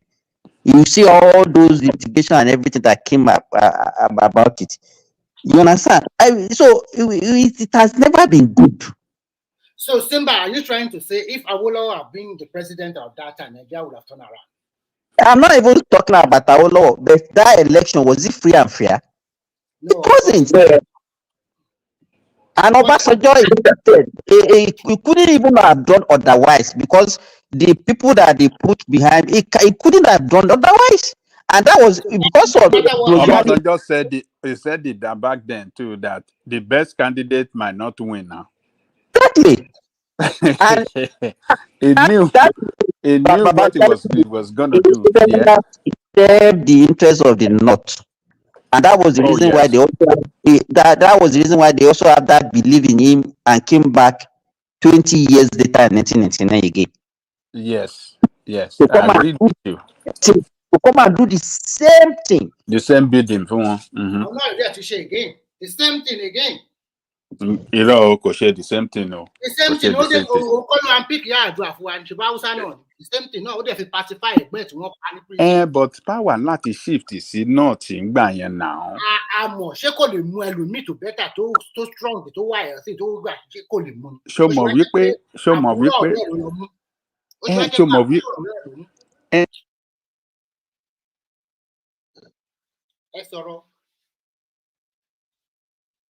Yeah, maybe it's network. So when he was there, he picked the brother of his bosom friend, third one in military. Sick. You know, let me tell you, why did they even? Was he the right person to be picked that time? Why was he the one? You understand? But they knew that this guy, they trusted him. They knew that he will do their bid, and that was why they picked him.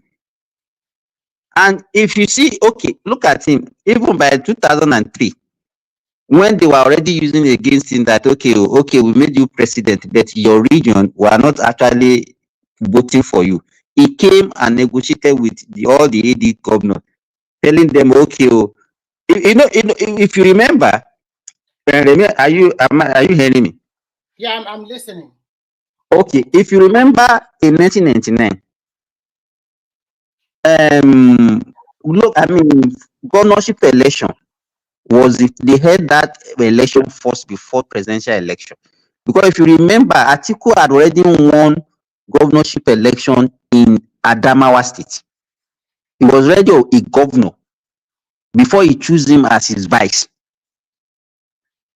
Do you understand what I'm saying? Yeah, I know. In 2003, when he now wanted to do his Maradona thing to get to swoop the whole of Southwest for PDP, he came and discussed with the AD governors, all the AD governors. Let us do it like this. If you people voted for me during the presidential election, then by the time it becomes governorship election, we'll return all of you. Do you understand? He now the election calendar. That presidential election, it was one that changed it to now. Before it used to be governorship election that they usually come first to. He now changed it, so the presidential election took place first, and immediately he won. He now went against the agreement, and that was how they just PDP just won all the governorship election except Tinubu that did not agree with him. And this same person that will not say it's government, those are the people. Obasanjo is one of the person. In fact, is one of the major person that ruined that country. And then up to now, we still be writing paper, he be writing letter, writing this, jumping up and down.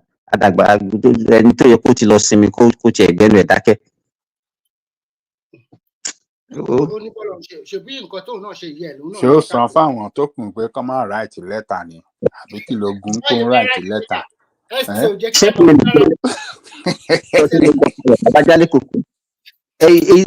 Everything that I said, is it a lie? No, it's not a lie now. You are right. No, some of it I don't agree with you. I don't economical with the word. Some of what you said, some of what you said, I disagree with you. Okay, which one? Which one did you disagree with? Well, you said Gbajabiamila something. He I think you are the one too that he handed over power to Yaradua that he cannot get where he can.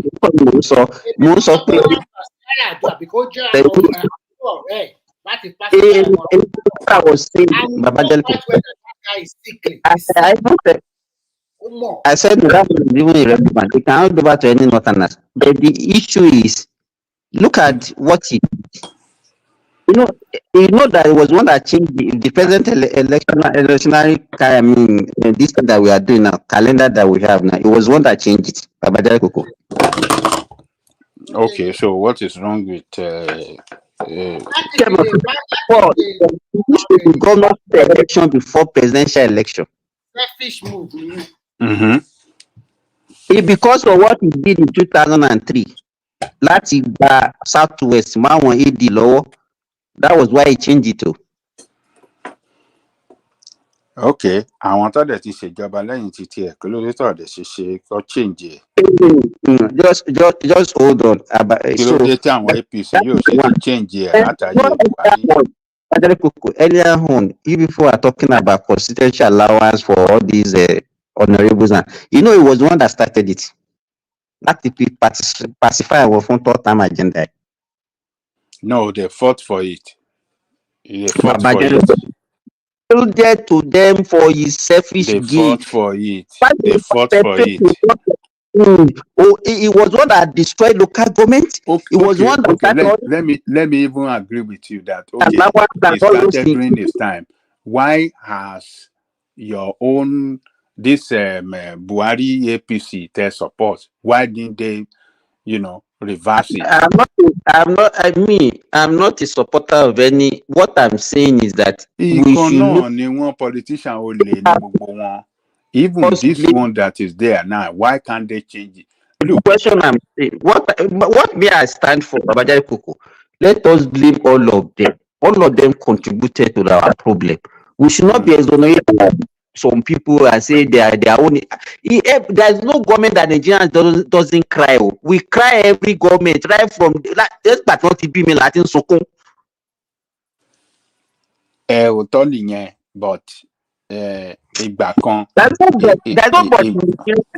there's no but there. We should not be doing but. That but is an issue. But tabawo Igbo sáà àwọn kan sàn wá ju àwọn kan lọ. Sáà Tinubu yóò dá rárá. Okay, ṣé ìgbà tí àbí tá bá máa parọ́ tanra wa jẹ ìpayín keke. Ìpayín keke burúkú ni sáà ti Tinubu yìí. Baba, you know one thing I want to say that maybe people might not recognize. Let me tell you. And for even achieving that alone is a milestone. Nigerians might not feel it too. You know, before I left that country, let me tell you, Nigeria was not a country again. What did Nigeria you say? Repeat it again. I said before Buhari left Nigeria, Nigeria was not, it was just, Nigeria was just floating. For us to even remain a country and we are not actually declared, what do they normally call itself now? A failed state. We're almost a failed state. But we have not been. Let me tell you. If Buhari has spent another 6 months, we will have gone into serious crisis. Exactly. Okay, you know that. You understand? Sherry, this so-called policy, the two major policy that people are now talking about, those are the two policies that made us to survive. It might be painful to the citizen, but that is the only policy that made us to survive and still remain a country today. But you might not agree with me. Because all those the two policy, Buhari was just just doing patch, borrowing money, doing all this thing, printing money just for let me just do whatever I want to do. My time is up. Let me go.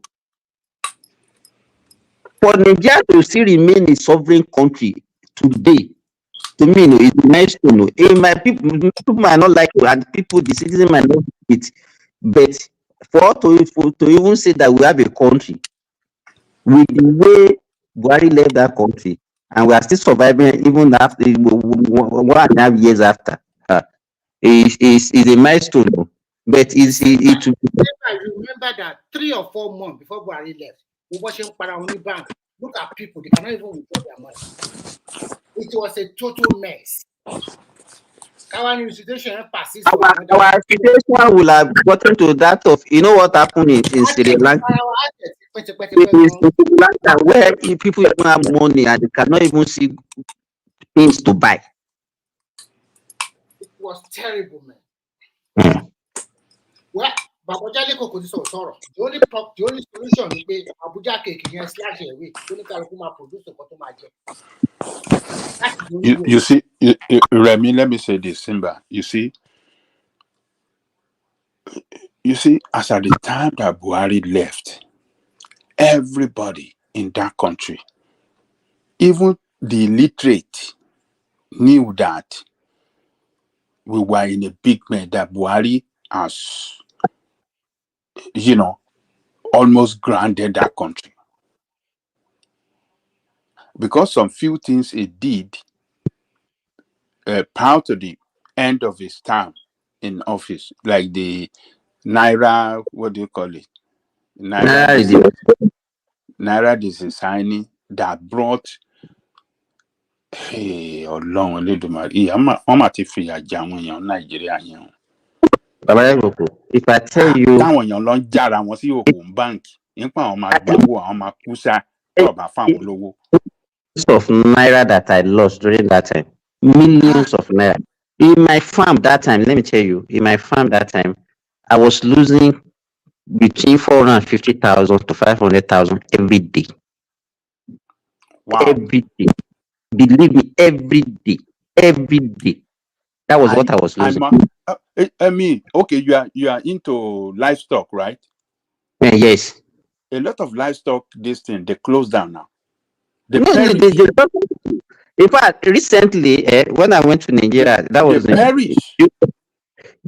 one of the guy when he saw me and he said, "Okay, it's only you people that can remain in business now because people are not using the money from Nigeria to finance your farm."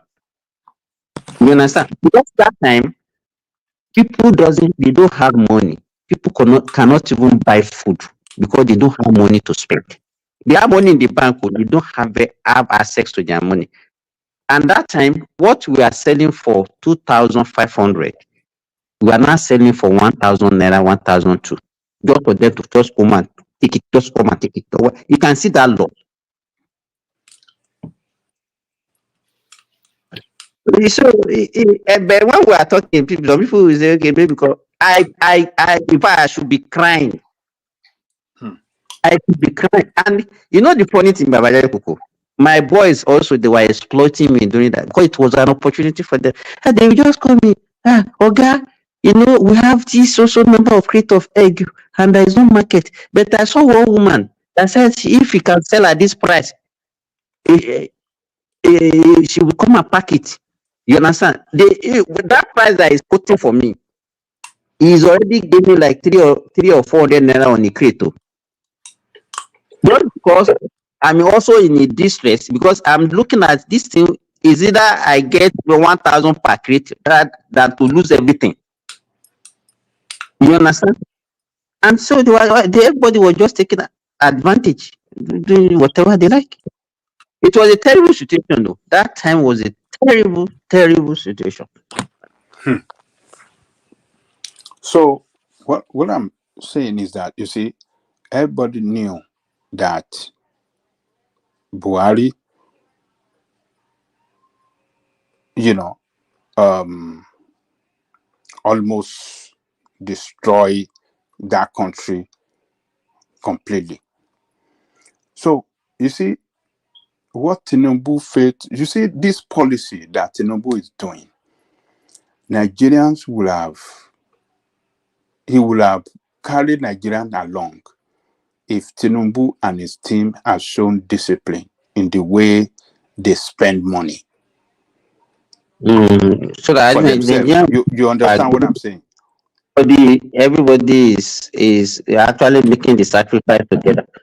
Yes, people, and he will have been able to carry people along, and people, he will have even, you know, he will have even got more support, more people across the country that did not even vote for him in the past. They would have seen, oh, this man is a good man, is truly a leader. So, but you are telling us, okay, can sacrifice, okay, fine.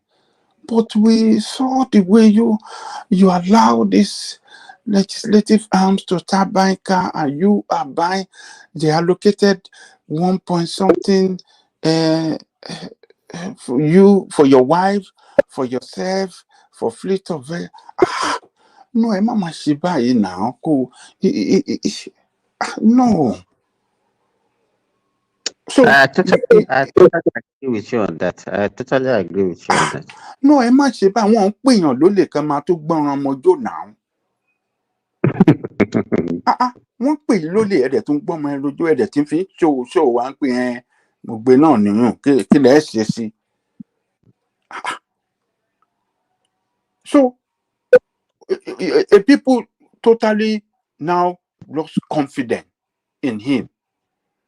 They have seen him as, you know, deceitful. He cannot. And then the hardship, the policy has brought hardship, automatically brought hardship on people. And you people are not sacrificing as you are telling us to. No. Get here wrong. Completely. I agree with you that he's supposed to lead by example. Get it wrong completely. Do you think those two policies, if it didn't come out and can we continue with the way Buhari was doing it, subsidizing petrol and even the dollar? Do you think we can sustain it? You know, that subsidy, if Tinubu had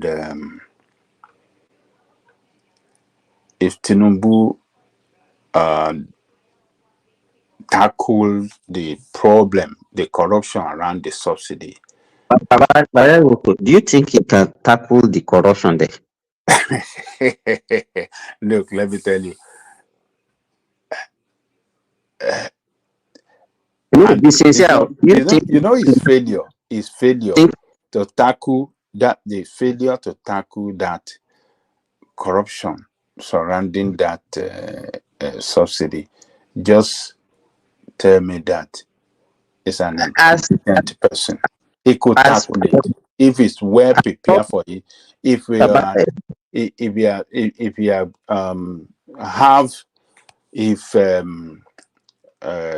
Tinubu had studied that, what do you call it?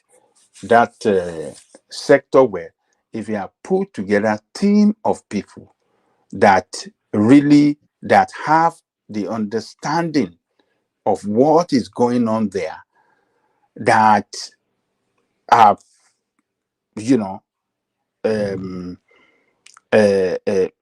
work out to work out a solution that can solve that problem and put an end to that. What do you call it? Do you really know the extent of that corruption or subsidy? Look, it's not, and let me tell you this. It's not limited to the big wigs that we are focusing on. In Katsina, in Kebbi, in Borno State, in Plateau State, all those are all those states that borders with borders Cameroon, Niger Republic, Chad, with Benin, and all those things. If we go there, go and see, even Kwara, Kwara borders with Benin Republic. You will see we have more filling stations along those border towns than even within Nigeria. I think I've told you before, our fuel get as far as Sudan. It gets as far as Sudan. I think I've told you before that they said if you take a truck of our fuel to Sudan and you get there, you've offloaded it and that truck couldn't come back. You make gain and you can still buy another truck and you still make gain. You will see an Okada that they will use to carry like 10 jerrycans of fuel across. Okada, 10 jerrycans of fuel, 30 liters jerrycan. If you see let me tell you, there is no government, because the people that you put there, they are not ready to work for the people. They are just there, the custom officer, the immigration, and everybody, the police, everybody there. Everybody just looking for what to make at the end of the day. How do you think? Let me tell you, how do you change the mentality of the people when everybody sees corruption as an opportunity? Let me tell you, there is no, if put Showore there, they will frustrate him. He cannot, that is not something that you can venture into and say you want to tackle the corruption. Baba, if you remember during military regime, maybe I don't know whether you are still in Nigeria at that time, when we used to have scarcity, you know what they used to do? They will go to depot after loading, they will now put military officer that will follow those trucks to filling station. If you remember that time. There was a time like that in India. They are now using military to monitor petrol distribution. But you mean during a day at one time? Not during that, but I think it was during maybe Babangida or even Abacha. You understand? But at the end of the day, when they started, the thing was functioning. At the end of the day, those military now see it as an opportunity also. They will go and load, they will load up and take half away. And they will give them money. Are they not looking for money? Everybody has a price in Nigeria, Babajere Koko. Everybody has a price.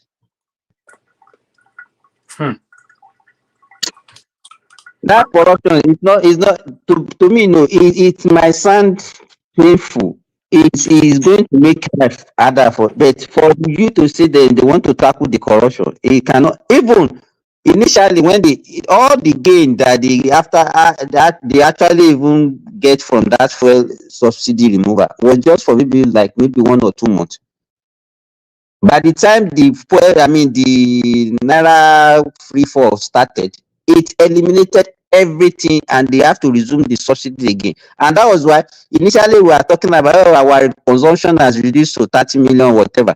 Gradually, the thing started increasing again, because the price margin that we now have between us and our border countries has started getting wider again, and they started smuggling it again.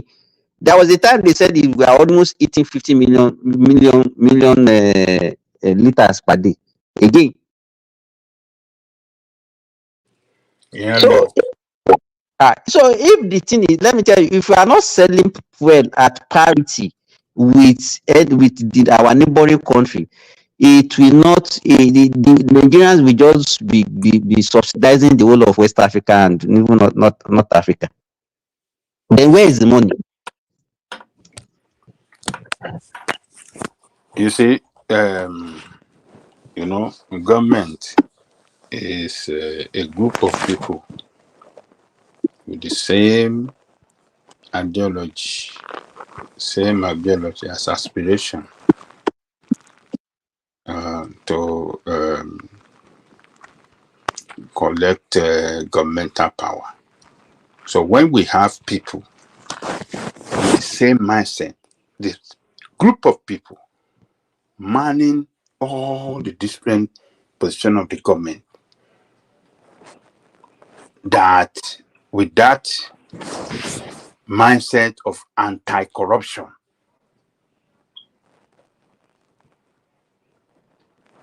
that is where we will start solving the problem.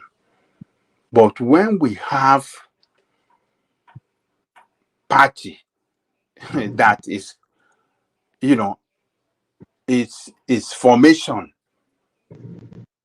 by itself is based on corruption, every activity, every formation of the party and the administration and the operation of that party is based on corruption, and that party win power, what do you expect from them? It is the party that govern. But the party that is formed on the basis of corruption, Is that do you know that who are the people that form PDP? Who are the people that form PDP? it was leadership of military and some civilian now. Do you believe that Bolagi was part of the people that formed PDP?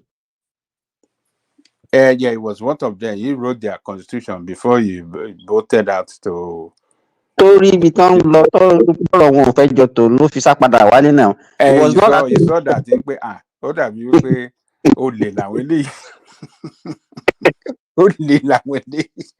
Yeah, but the three major parties that were in existence in 1999, Bolagi has a hand in all of them, including all of them. Yeah, before he finally settled at Alliance for Democracy.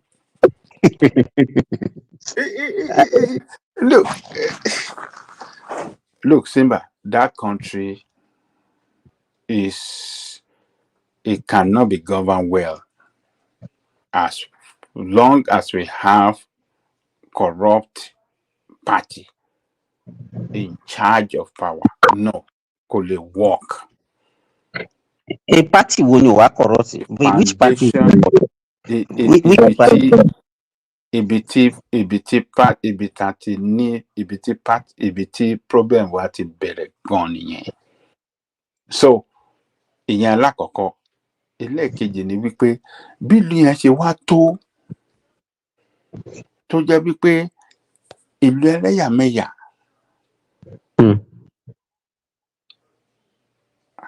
kò lè ṣe kó jọ. Ochoro. I mean, country with diverse people from different. I mean, so diverse in religion. Baba Jalo, that What do you call it? religion. Religion, ethnic, all this, and our political aspiration from different region is different. It's different, yes. So interest was going out. Interest why? I mean, so that we if we don't go back, if you don't go back to look, but I draw your attention to something. Sherry, I can say that even if we resort to regional government now, there will still be problem. About change orientation. And I will tell you the reason. Sherry, by the time let us assume that okay, we have 6 states in the southwest now, we now become a region. That's when we now start seeing, okay, look at what is happening in Lagos. That the so-called indigenous people are now saying, no, the Yorubas in Lagos now, they should leave and you are supporting it. By the time we become a region, that's when we start seeing our differences more. Look at what we're experiencing. Okay, look at your states now. Look at what you're experiencing even in your states now. This one are the Jebu, this one is Yewas, this one are the Egbas, and then everybody is competing, even within the same state. And that is what you see more by the time we become a region. We still not have that sense of identity. Babajo, I can bet you. No, we'll be better off. Look, yes, we will have that problem, but we can easily agree among ourselves. We can easily agree. We can sit down, iron things out, agree on issue, and then we will move up. We will move on together for the good of our. Yeah. In between 1960 and 1963, do we agree? Why do we have wait? No, tell me. Wait, is a disagreement between Awolowo and Akintola. It was a resistance against what Akintola was trying to do to bring a foreign, what was seen then as a foreign influence. Yeah, so it was a resistance now.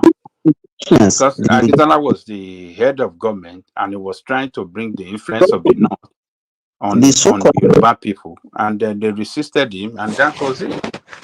And I agree with you. The Lagosians that time, the people that matters in Lagos, the indigenous Lagosians that time, are they Aoist?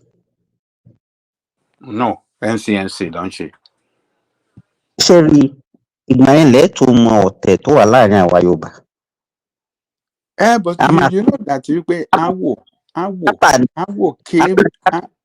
came as a. In politics, tí bàbá Awo tó ṣe ń gbà yẹn, is too the man. I'm very sorry to say this. He sees himself and himself alone. I'm very sorry, and you know, and that was why it could be okay. How can you have a party even before independent? You are the sole presidential candidate. You are the chairman of the party. You are everything of the party. Even when that party was disbanded, maybe after the coup, you form another party between 1979 and 1979 UPN. The same strategy that you used that time was still the what you continue to is death. It can never work now. Babaja, if somebody No, is that was not. Look, Simba. That was not the leader of the party, chairman of the party, presidential candidate of the party was not the issue. What really matters is to deliver good governance to the people. it was which not democracy they did. that Awolowo was practicing. Babajale Koko. Which they did.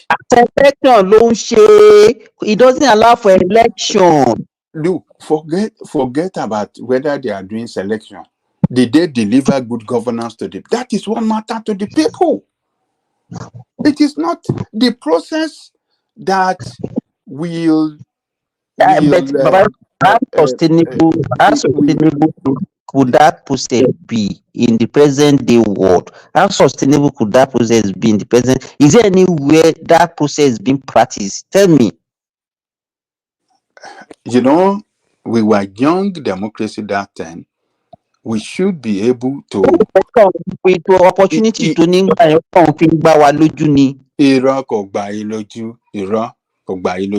opportunity was what built us as people. It developed us as people, and he was able to manage us well, develop us above others in that country. So he delivered, and he put the people's interest first above his own interest and the interest of all of them that are the leaders. The people's interest first.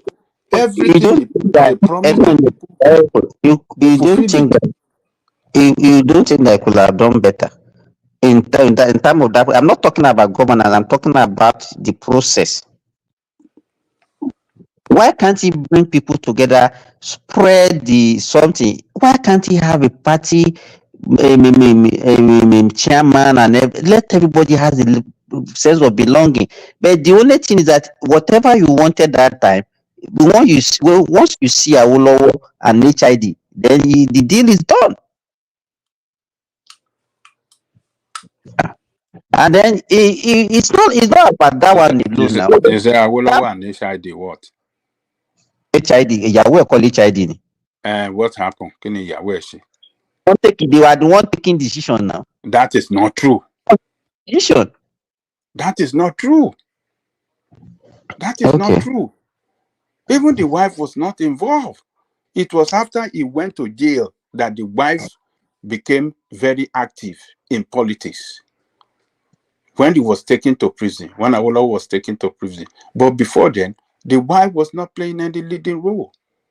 Even after Gbajabiamila láti prison to form UPN, what happened after?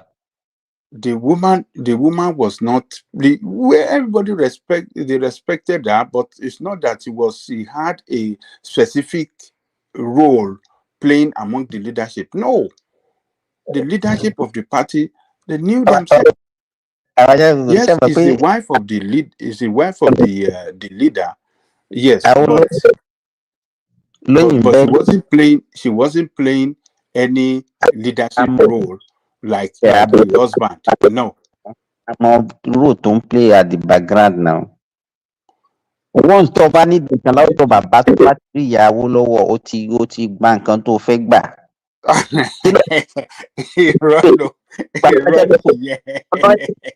Wọ́n shadow election. Kí ló ń jẹ́ shadow? Kí ni shadow àti election ṣe papọ̀? Shadow election. Shadow. You remember?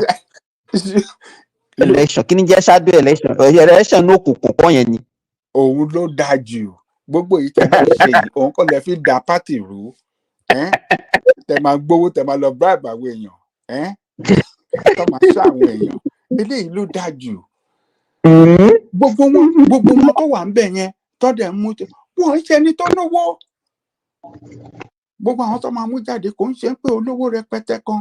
Wọ́n lè kàwé o, bọ́ kò ń ṣe olówó rẹpẹtẹ. Wọ́n dẹ̀ lè wọ́n they look normal, they look regular like us. They don't ride motor. You mean Volkswagen Lonlo? You mean 504? Just like every other person. They are extremely or super rich, and you cannot have access to them.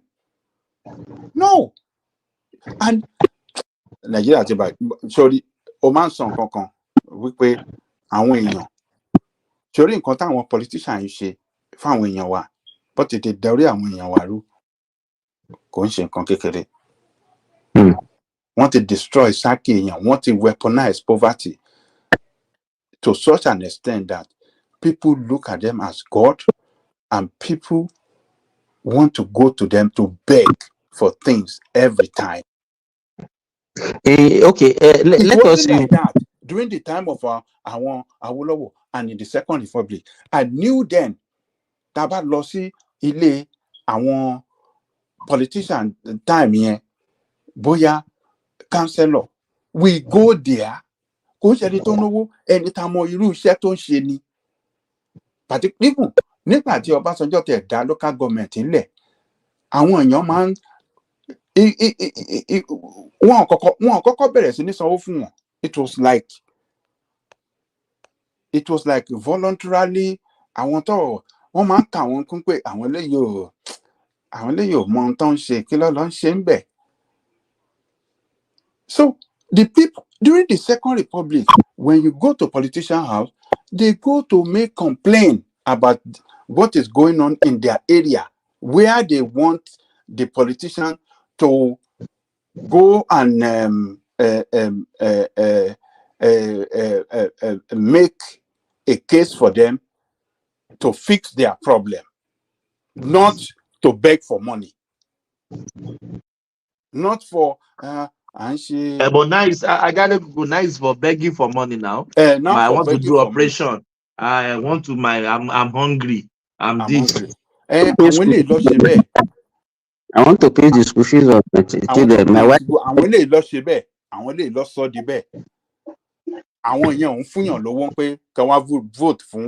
No, during the UPN they didn't pay us. Nobody pay us. We are not giving money. They don't even have money. It was our membership Londawo Fun Party. Party, when you join Unity Party, they will open a card for you. On that card, there's a contributions page that you must contribute. You have to pledge. There's a contribution page. You want to buy the officer. Nínú party iye tó máa san ó máa ju ordinary member lọ ó lè jẹ́ ìwọ tó jẹ́ officer bóyá bí kan bí £2 lóṣù ordinary member like in party levy. Yes, party levy, and it is compulsory, you must pay. Ẹni tó jẹ́ finance kí ló ti ń pè financial assistant of that party, yes, finance assistant of the party níbẹ̀ yẹn òun ló máa chase àwọn èèyàn káàkiri kan wá ṣe donation yẹn every month wá ti tó bá lè donate owó yẹn ló máa fi sponsor candidate whoever candidate. The candidate they don't have money in most of the time, particularly on top of the councillor. Baba. They sponsor them. I know what they are accountable to the party. That is why the party can tell them this is what you must do. Cherry, between 1979 and 1983, I knew what happened. Because the UPN in my town that time, the party boss that they were using, it was Bolagi that gave it to them. So it's not now that they've started using government machinery, government resources to finance parties. You might not say it is not as much as it is now, but it has started since then. Because I could remember when he even lost that election to Lunloyo in 1983, but Bolagi was crying. He was crying on BBC, BCS radio. BCS Ibadan, yeah.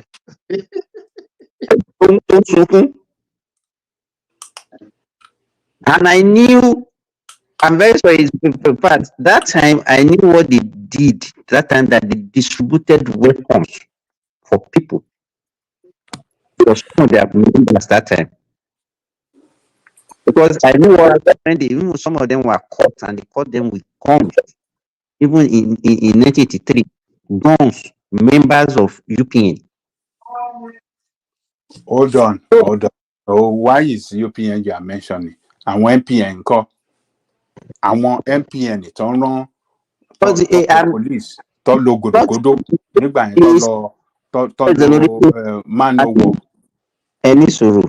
I'm not exonerating because we are talking about UPN. That was why I mentioned UPN. They are not as innocent as you are painting it. Things were not that good that time also. We have political violence, we have ballot stuffing and everything. We see cotton law. So we pay but what we are saying is that the people in government then delivered. They all they promised the people as what do you call it? Free education, free healthcare, and some other program. I mean, housing, low cost housing. They deliver everything. They make life better for their people. But MPN was very, very desperate to win, and they rigged the election. In that Oyo, they did it in Ondo State, but the Ondo people stood up to say no. Coalition MB. Ondo fìdí nígbà tí ọmọ borí owó tó yẹ pé kó wọ́n bẹ̀rẹ̀ sí ní jó wọ́n bẹ̀rẹ̀ sí ní jólé wọ́n pa àwọn èèyàn àwọn àgbáyọwá àbí one this popular politician tó jẹ́ MPN man and some other top MPN wọ́n yànkè wọn ní now Ondo State. So Ajari Kuku, politics has been dirty since memorial. It's not only now. Oh yes. Wow. Resistance ni wípé àwọn MPN ẹ fẹ́ gba UPN state by force, by rigging. It was resistance.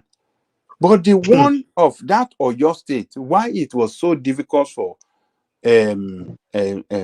UPN was that àwọn alágbára politics Ìbàdàn wọ́n ti gbẹ̀yìn gbẹbọ jẹ́. Àwọn ará Ìbàdàn yẹn. Àwọn èèyàn mi ń bàdàn nìyẹn. Wọ́n ti gbẹ̀yìn gbẹbọ jẹ́. Most prominent bigwigs in Ibadan that time, they were not even in UPN. Richard Akinjide, Adisa Akinloye, and all those people, they were not in UPN. Yeah. Akinloye was even the chairman of NPN that time now. Oh, the national chairman one. National chairman one. And then Akinjide was even wọ́n gbẹ̀yìn gbẹbọ jẹ́ wọ́n wá carry out to campaign pé ọmọ wa lẹ jẹ́ ó ṣe. Àsìkò táwa náà ó ṣe kinní nìyí kí là á ṣe jẹ́ kí Ìjẹ̀ṣà ó jẹ́ kí wọ́n máa ṣe lórí wa. Nítorí pé Bọ́lá Ìgè ò jẹ́ kó jẹ̀jẹ̀kújẹ. Sùúrù Bọ́lá Ìgè náà mọ báwọn ará Ìbàdàn gbà yẹn náà tó ń sọ fún wọn pé wọn kàwé àbí ṣe ẹ̀gbọ́n pa yẹn ni ó ń fún ìbú ara bù wọn náà. Èrò náà ó yàn pé ẹnu Bọ́lá Ìgè náà ò dá gbà míì tí wọ́n bá sọ̀rọ̀ burúkú sí. Ó ní gáràjì ni wọ́n ní ìdàgbò náà mọ̀ jà. Ṣé wọ́n ń jà jàgboro kọ́ ní títí Ìbàdàn ni kò ń ṣe bá ṣe mọ̀ wọ́n sí nìyẹn ni. Ìjàgboro ní ti Ìbàdàn. So àwọn bàbá Adédìbú tí wọ́n kàwé gbà yẹn pé tọ́ọ̀gì ni wọ́n pé so àwọn ìyá dẹ̀ òkè tó bá bọ̀.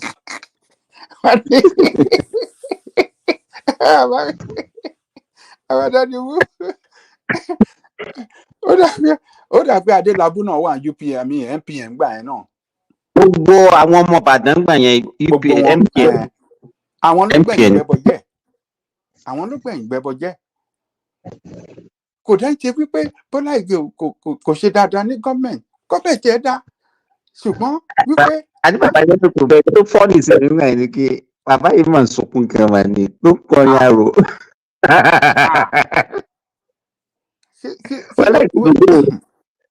kọ́ náà yàn kọ́ dẹ̀ fi hàn wípé àní a máa rí ìdíkìíní kọ́ dẹ̀ ṣe é kó dẹ̀ má nágbára nǹkan tó lè ṣe nítorí àwọn tó lè jà fún nìbàdàn gbogbo wọ́n ti dúró ti MPN.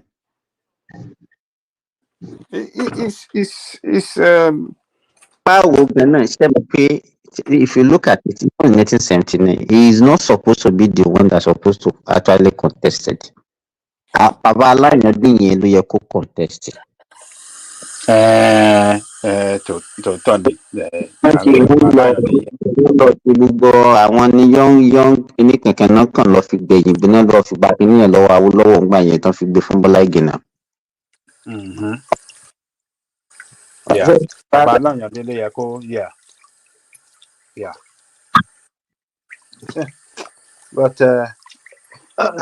but politics. No. Politics. I even wish my enemy to join politics. All those people, especially that Bola Ìgè. Even Ambrose Ali tó ṣe Bendel State ní time yẹn kò kọ́lé títí ẹ̀.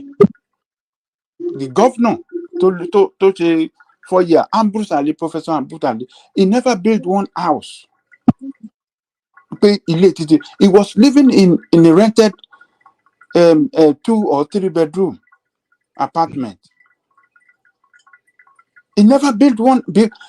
I mean, he was a professor at the university, got official governor, and throughout his 4 years, he was using that apartment. He never, because their own European, we don't want to.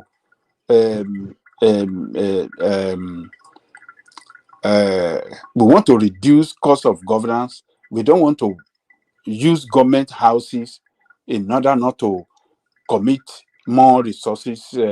And that funding for government houses, we better put it on education or healthcare for the people.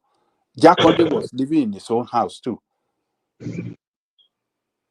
Leko, Kolo, Lagos house now. Teyakumalo, from governor. Kolo, he was living in his own house. Nilupeju. And all of them perform very well. So it's but now we have got it wrong, though. We have got it wrong this time. I don't know.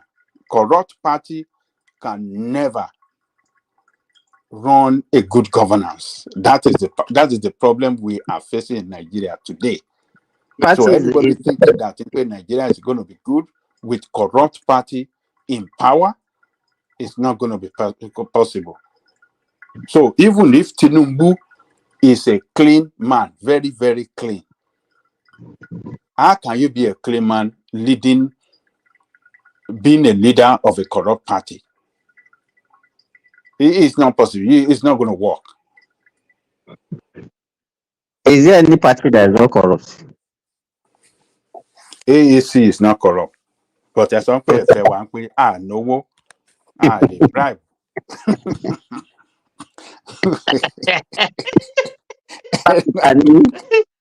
No shishi. No shishi. I want you to say we know the take shishi. We know the take shishi. We know the pay shishi. Your people will know the pay shishi. Their nyash come out too. That they pay more than shishi. Olè làwọn yẹn má dá wọn lóhùn olè ni àwọn náà fẹ́ débẹ̀ kọ́ lọ jí owó ni. If we know the pay shishi, how come Peter Obi was able to bring out 800 million? 800 million. 800 million. Private jet everywhere. 800 million. Private jet everywhere. 800 million. Ẹ̀gbọ́n yẹn rí kíyàn èlò ló fẹ́ gbà lọ́fíìsì tó ń kó 800 million jáde. It's an investment. That is close to 1 billion naira. Almost 1 billion. Ẹnìkan á dẹ̀ sọ fún mi pé ìyẹn náà ò ní hidden agenda. Kò ní òní tó fẹ́ lọ jà. No. Ìjọba káwọn kan máa sọ wípé Tinubu ó ti náwó tó bá dé pẹ̀sí ó kàn fẹ́ ṣe president yìí ni kò nídìí láti lọ jáwọ́ máa ní ẹ máa wọ àwọn eléyìí. He's targeting the legacy. Legacy.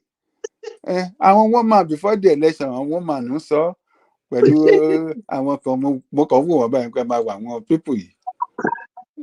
Legacy ló ń lé. What of the money he has spent? Won't you recover the money back? He didn't need any money. He's so blessed. Human one is unlimited now. Nǹkan tí màá yẹn owó tó ti ní lẹ́nu ìgbà tó débẹ̀ yìí ó ju gbogbo owó tó ti jí ní Lagos lọ fún gbogbo ìgbà tó ti ń rule Lagos. Kí lẹ fi position presidency pé. If Nigerians actually know what they are looking for, you understand, should they vote for money? If they know that, okay, these people are bad for them, they come every year to come and use money to seduce them and all those things. Why can't Nigerians resolve and say, okay, no, we are going to collect your money, but we are going to vote according to our conscience? Simba, before Ajali Koko answer, Ajali Koko, can we emulate the style the Edo people are using? Even though it's a regional and state election. Which style? They choose, which style? Let me say this. They choose who wants to govern them. If you do well, if you don't do well, they vote you out. That's what happened to Obaseki. Obaseki couldn't use the power of the incumbent to retain the seat for the party. So if Nigerians can emulate that nationally, it will be better for us. If you come in, if you don't do what the people want, the next election, we vote you out. That's what I'm saying. You know why it cannot be like that at the federal level? Because nobody has that patriotic mind towards Nigeria. Yeah. You understand? So people will vote based on, oh no, this is our person. Whether it's doing well or not, people will not vote based on performance. Because if it's performance, what did Buhari do to get a second term? You understand? It's not about performance. Even if not because of, say, the way they orchestrated this APC in between 2013 and 2015. Good luck, Jonathan could have won and spend almost. See, is he not going to spend 12 years? How many years? 10 years plus.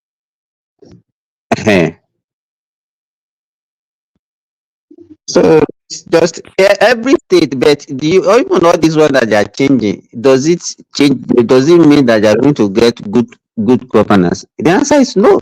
My state now that even Oyo, Thomas Oyo has been changing governors. Of course. Of course. Yeah, you are right. What happened? Has it translated to good governance? It's not. You cannot use Gbajabiamila for your people.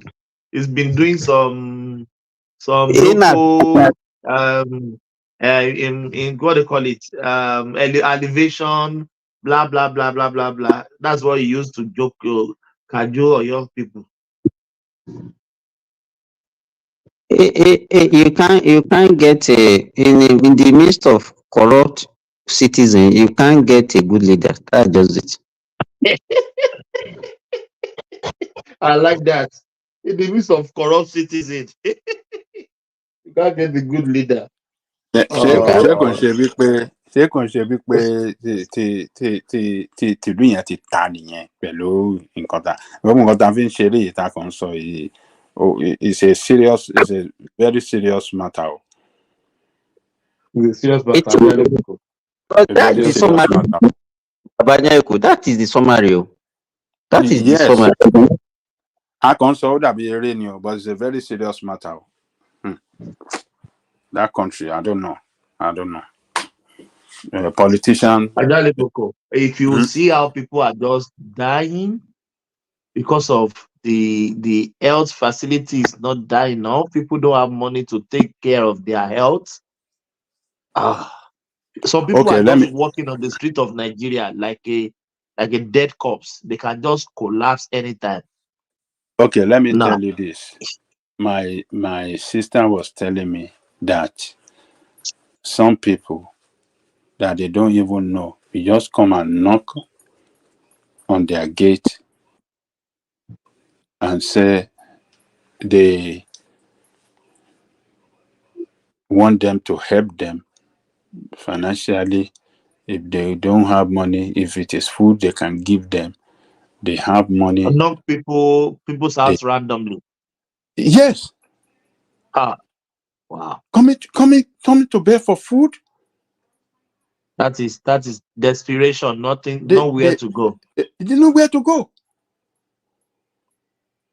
Wọ́n sọ fún mi pé even during the COVID tí nǹkan le tó jẹ́ pé wọ́n ṣe lockdown wọn ò rí wípé kíyàn wá máa knock ní pé ẹ fún wa lóúnjẹ tẹ́ pé ìjọmọ̀ lockdown we can't go out. Lockdown, yeah, I know. Yeah, even that time that But all what they are economy saying now, was down. What they are saying now, wọ́n máa wá kọlẹ̀kùn. Ajale Goko, if I show you Àwọn lòmíì messages pẹ̀lú of ọmọ help from lọ́wọ́. Nigeria. Àwọn lòmíì pẹ̀lú ọmọ lọ́wọ́. Èmi gan lanu ni ṣá. Ajale Goko, if I show you my phone with people soliciting for money in Nigeria, I was thinking of changing my number. It's too much, Ajale Goko. It's too much. Ìwọ̀nba tí wọ́n bá lè ṣe náà ni wọ́n máa ṣe. I always try. Yeah, ìwọ̀nba tí wọ́n bá lè ṣe náà ni wọ́n máa ṣe. It's not that they just calling or just to make some money out of us. They are really going through some situation. Yeah. They're going through hard time. I was asking one of my colleagues here, the guy is an Hausa guy. He returned the question. I said, if I asked him, I said, if he had to estimate, if you want to do free act in Nigeria, the way they are doing it in Saudi Arabia, now how much does he think it will cost? He said, should not even talk about it, that you cannot even do it. He said, if you want to do what? Free health care. The way they are doing in Nigeria. In Nigeria. He said we should not even dabble into it. Why? Here, the way they do it here, it costs them almost $60 billion every year, with a population of 27 million people. Do we have that resources? The entire Nigeria, do we even have $60 billion? Let me tell you, it is because we don't manage our resources well. They manage their own resources well, and that's why they take ownership of their resources. That is what I'm saying. They take ownership and they manage the resources. Even the citizen. Oil installation one. Sherry, kò sí nǹkan tó l'advantage tí ò ní disadvantage o. Àbí tó ní disadvantage tí ò ní advantage. Sherry, desert kan wà ẹ̀. Oúnjẹ kan lè monitor. There is no hidden place. Tí wọn ò lè gbé nǹkan pọ̀ fẹ́ máa gbolo fẹ́ sá sí. Because kò síbi kankan tó fẹ́ hide sí. When you can stand and be looking at like 10 kilometers, 15 kilometers ahead of you. Tẹ́ bá débi tí àwọn oil installation wọn wà, on the surface like this ni wọ́n lé gbogbo pipe wọn. Anybody ò lè lọ síbẹ̀ pé bóyá ó fẹ́ lọ banalize wọn á kù sí wọn ṣe ní rí ẹ̀ náà. Wọ́n dẹ̀ ti mọ̀ pé wọ́n máa mú ẹ báyìí tiẹ̀ ti tán nù. Wọ́n tẹ̀ ní wọ́n ti rí ọkàn nù. Wọ́n tiẹ̀ tì ọ̀rọ̀ gbáyé mọ́ nù. So and gbogbo àwọn nǹkan òfin yẹn tí a lè àwa lè máa wò as barbaric as this nǹkan tó ń jẹ́ káwọn lè rí resources wọn manage ní Babajide Koko. Ṣáwa lè ṣe yẹn Nàìjíríà? A lè ṣe. Let me tell you this. You see, corruption da. Corruption. Gbogbo àwọn pipe yìí in the so many area lọ lay pipe ní Nàìjíríà náà tó jẹ́ pé is above the ground, tó ń ṣe beneath the ground. But some government official, people that are corrupt, that started bunkering with some people in some communities. And when Buhari and Idi Agbon came in, you know, they promulgated decree against oil bunkering then. They said it's economic saboteur, and the punishment for that is death. Firing squad. Why did the Diagbon? Why did they come in? I like to go way in line. I have a quick question for Sindar. So they have seen it, they knew what was going on, and when they came in, they promulgated that law against oil bunkering and against drug trafficking too. We didn't know. During the Babangida time and all this, they were happening. I mean, sorry, during the civilian time.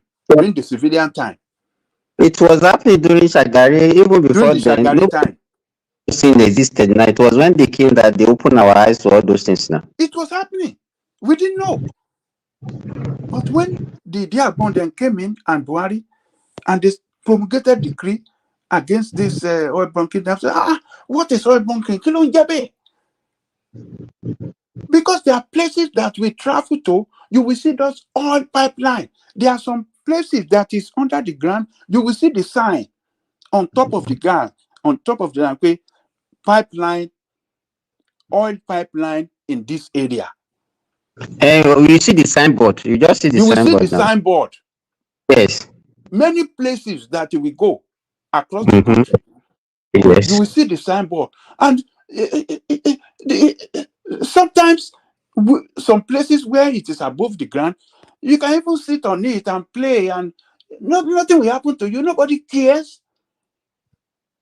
But when you see government or some group of people in government thinking that the resources of the state belong to them, and whether you like it or not, they can use that resources for their own advantage at the detriment of their people, that is where criminality and bunkering and oil pipeline vandalization, that is where what invited all those things. I used to have a friend. In fact, this guy was a journalist. Because I used to work, he was a journalist then. And he was even the chairman of NUJ Kwara at that time. And I went, they don't let me mention the time. So I went to do locum in one private hospital in Warri. And this guy now came, immediately he saw me. He was even surprised. He said, what are you doing here? We knew in Illinois. When I asked him, what are you doing here now? Because he's actually from Warri. He told me that's what he's doing. He has abandoned journalism. He's not into bunkering. What? Can you see that? He told me himself. That is what he's yeah. So when you see when government fail to use the resources of the state to invest on the people, Can we have a civilian regime that can promulgate this kind of law that you are talking about? Is it possible? Yeah. Maybe if Showore wins, maybe Showore can do it. Showore is another person because he knows ordinary people is going to be thieves. Time the Buhari regime, Buhari Jab regime, they put their likes in the state those days because I could remember in Kwara that time we used to have a Latin war. He used to be air force man. You Or understand? Latin war. Yeah, not here. Yeah. Àwọn most of the wọ́n ti arrest tó ti wọ́n death sentence tó ti wà lẹ́wọ̀n táwọn civilian regime ò ní political will láti execute nígbà yẹn gbogbo náà execute every weekend nígbà yẹn nǹkan ní Sobi yẹn that's people will troop in there they will put their back on the drum that time that they will be killing all of them. Ṣé àtìgbà yẹn ṣáà gbọ́ pọ́n pẹ́ nìkan mọ́ nísìnyí? No. You understand? Once they give, in fact, you just when they give you a death sentence, now you remain there. Then one person will come and then they'll say, "Okay, I'm anchored and pardon." Exam malpractice in Gbanya, if you remember Babajare Koko, you did yeah. 30 years. Was it not 20 or 30 years in prison? 25 years imprisonment. Bàbá wẹ̀ làwọn èdè àgbà wà àti Buhari. Student 25 years imprisonment nítorí exam.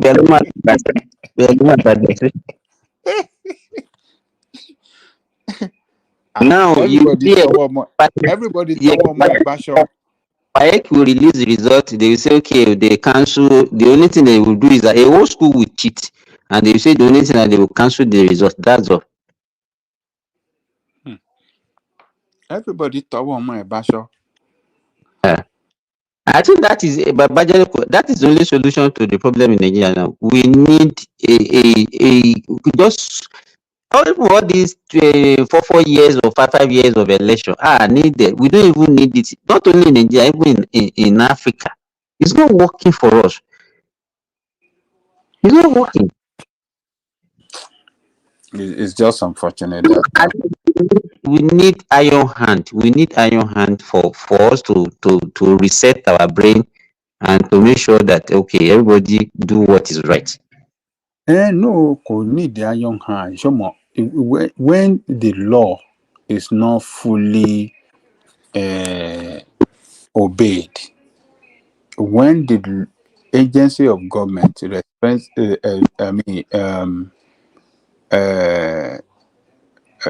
agency of the government that's supposed to implement the law fail to implement it without any favor, that is when we have problem. So the law is very clear. We have laws that that guide us as a nation on how we should be governed,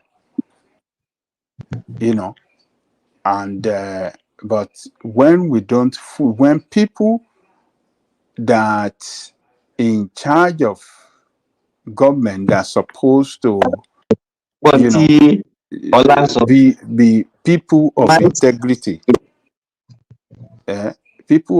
when you don't have people of integrity in the position of power, they will use the machinery of the state to cover up some of their corrupt practices and lawlessness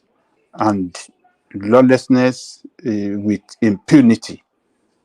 So this is what we have in Nigeria: lawlessness with impunity by people in power. So when people in power fail, when they are so lawless, then the society will they just fall in line. People have benefited from this corruption for so long that it will be very difficult. And they are so powerful, they are so rich that they can bring any government down. That is the problem. They can bring any. Except we have team of people that are not corrupt, and the people themselves, we the people, are ready to support those people to succeed. They just come and lie to us and say, no, this is what this government is doing to you, blah blah blah blah. Let us go and riot, let us go and protest. So when we have people, I think what we need to do before anybody that will do that will come in, they're supposed to have work on the psyche of the people first. Get the support of the people. You understand? That is what I'm saying. The people, we the people, have responsibility to support good government. A government that that is working for the people must stand by them. That is the only way. That is the only way forward. And we should stand up against bad government. Did they supported bad government? The Nigerians supported Idi Agbon regime. You know that we supported him from the beginning when they came in, when they threw out Shagari administration. Everybody was happy, but when Idi Agbon started using their blala on us, the people, indisciplined people, that was when we started. Irú ìjọba wo leléyìí? Àbí gbogbo ìgbà tí wọ́n bẹ̀rẹ̀ sí ní demolish gbogbo àwọn ṣọ́ọ̀bù. Tọ́nà wá ní pàṣán ẹni tó bá ti cross the express. Wọ́n bẹ̀rẹ̀ sí ní wó ṣọ́ọ̀bù àwọn ṣọ́ọ̀bù ẹgbẹ́ títì yẹn. Àwọn èèyàn ní eléyìí máa le púpọ̀ àfẹ́lẹ́yìí. Àwọn illegal structure tán ní ẹ wó gbogbo ìsọ̀ burúkú dànù. So that is the problem. So ìgbà yẹn Nigerians were not happy. Irú ẹ̀ náà lọ́lọ́pàá tó ní èmi miss yam like Bobrisky. Sori, àní tá a bá pín Nàìjíríà yẹn sí wẹ́wẹ́, òun ló dáa kóníkálùkù kójú tójú á ti jìn síra wájú. Ẹni tó wà ní west kò rí n tó ń lọ ní north, n tó dẹ̀ ń lọ ní north kò concern yẹn.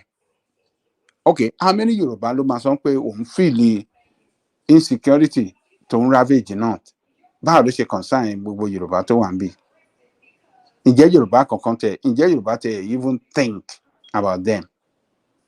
Or even think? Báwo ni Yorùbá fẹ́ think táwọn gan rí as an issue fún ara wọn ni? Nǹkan tí mo tẹ̀ ń sọ ni wípé a ti jìn jù síra wa. Tó bá jẹ́ pé Yorùbá èèyàn ọ̀rọ̀ ló sọ yẹn, olórí burúkú dẹ̀ làwọn èèyàn àwọn people yẹn, àwọn leaders wọn ló ń pa wọn, àwọn ló wà behind terrorism yẹn.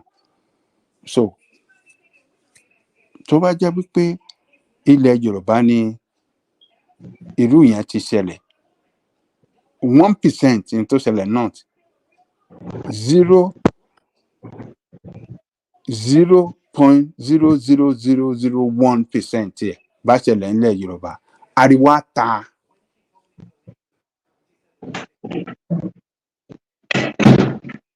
Ariwo á ta. Ayé á gbọ́ ọ̀run ọmọ.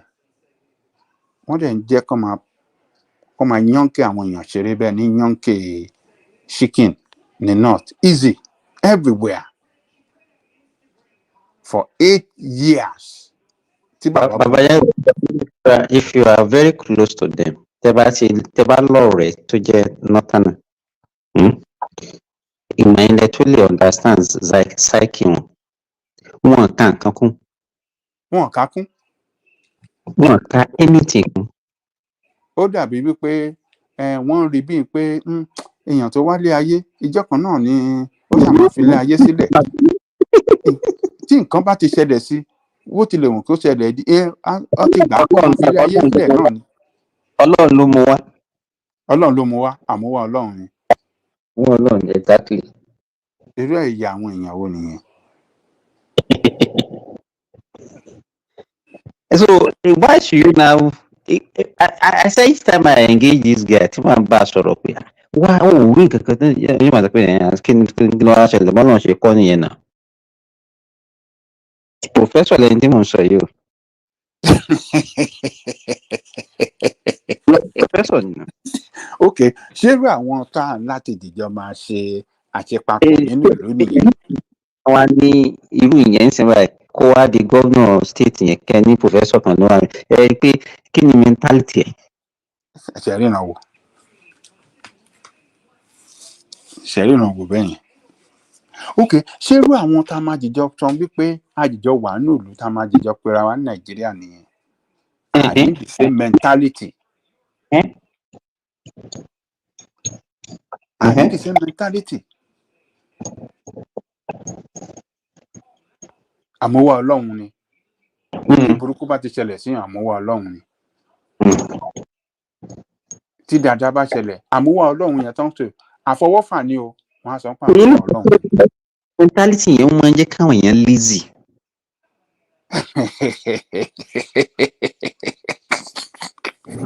Believe me, okay, let me give you another.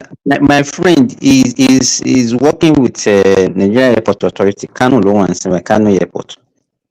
Ó ní ọ̀kan lára àwọn ọmọ tó ń jẹ́ Gádà àwọn.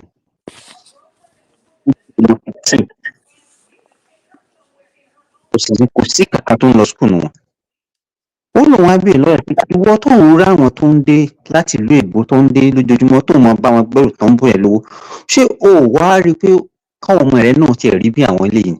Ó ní tọ́lọ́ bá ní wọ́n ti bẹ̀rù wọ́n dàbẹ́ náà. Pálẹ́nu mọ́. Ọlọ́run ló máa mú wọn lọ sí skul. Kò ní tọ́lọ́ bá ní wọ́n rí bẹ́ẹ̀ kò ń ṣe ẹ́fọ́ọ̀tì tiẹ̀ ní òjè kan rí bẹ́ẹ̀, Ọlọ́run ní òjè kan rí bẹ́ẹ̀. So kò ní àwọn lẹ̀bi ọmọ ẹran ni, èyí tó bá survive kó survive, èyí tó bá yè kó yè, èyí tó bá ṣoríire kó ṣoríire, Ọlọ́run ní òjè kan ṣoríire, kò wọ́n ò need àti put in any effort to their life. Wọ́n ti bí wọn náà nù.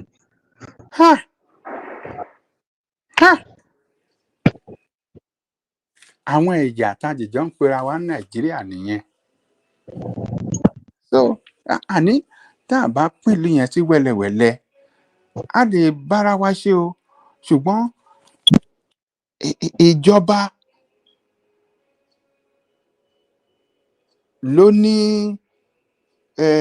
ọ̀tọ̀ọ̀tọ̀ ara wa, ibi tójú máa ti kojú tá a ti mọjú ara wa, irú ìjọba tó yẹ ká máa ṣe nìyẹn. Tẹ bá wò ó, even if you have any tá a bá ṣe ní lọ́kẹ́ òkè, maybe you have a certain president tó tún nǹkan dáadáa tó dọ́dọ̀ àwọn ará ibi tá à ń sọ yìí, wọ́n dà gbogbo ẹ̀ àwọn tó fọ́jú gbogbo ẹ̀ papọ̀ ni.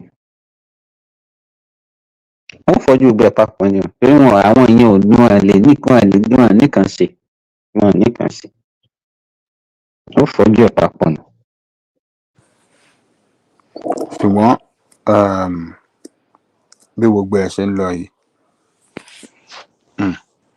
ó máa kángun síbì kan jọ kan ṣá.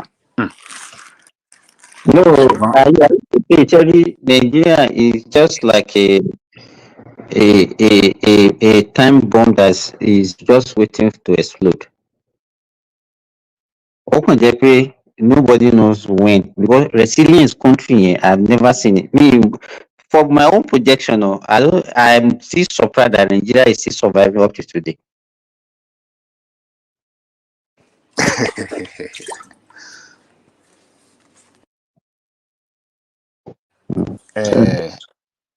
Tó sì máa dé bó ṣe ń lọ, ó ti ń débi tó jẹ́ wípé sẹ́rí Ọlọ́run Olódùmarè kó ṣàánú ni, because sẹ́rí nǹkan tó kàn concern mi, ilẹ̀ Yorùbá yẹn ló concern mi púpọ̀ jù. What I'm seeing happening there, if we are not careful, Simba, are you hearing me? If we are not careful, Sherry West wa yẹn tá a ṣe ń rí as the most secured, aboríjì náà ti lọ tó bá yá o. ẹ ò sọ pé báwo mo ṣe sọ bẹ́ẹ̀. ìwọ ibẹ̀ náà nìkan jẹ́ nígbà tí ò bá sí nǹkan kan lókè mọ́ wọn á bọ̀ ń bàjẹ́ wa náà ni. Reason is this ni wípé gbogbo wàhálà tó ń ṣẹlẹ̀ ní north everybody south west ló ń sá wa.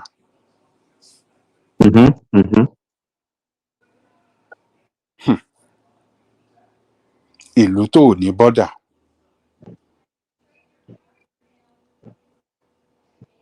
tí eréwá ògiri wa àti wèrè àtàsínwín tó ń wọbẹ̀ wọ́n á babẹ̀ jẹ́.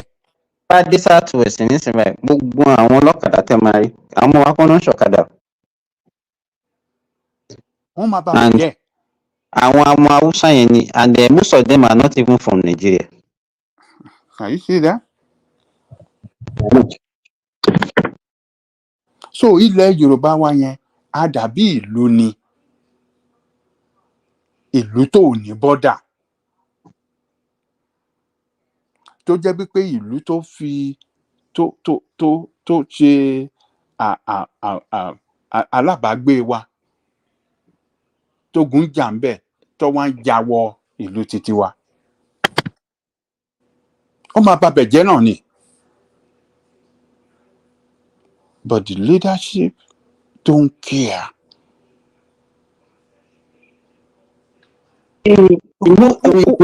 Understand what you sọ?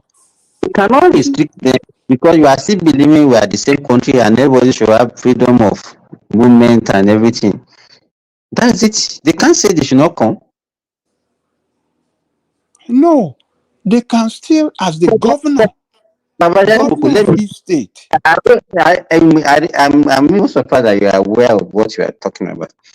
If you get to Ilorin now, if you go to all those areas that people are just developing, if you see all those uncompleted buildings, these people are the one living there now. These people that you are talking about, if they don't be wọ́n pọ̀ tó jẹ́ pé wàá dẹ̀ rí wọn kàn máa bímọ bí ẹ dání. Wọ́n gbà ló mọ yín lọ́wọ́. Wọ́n bà lú yín jẹ́.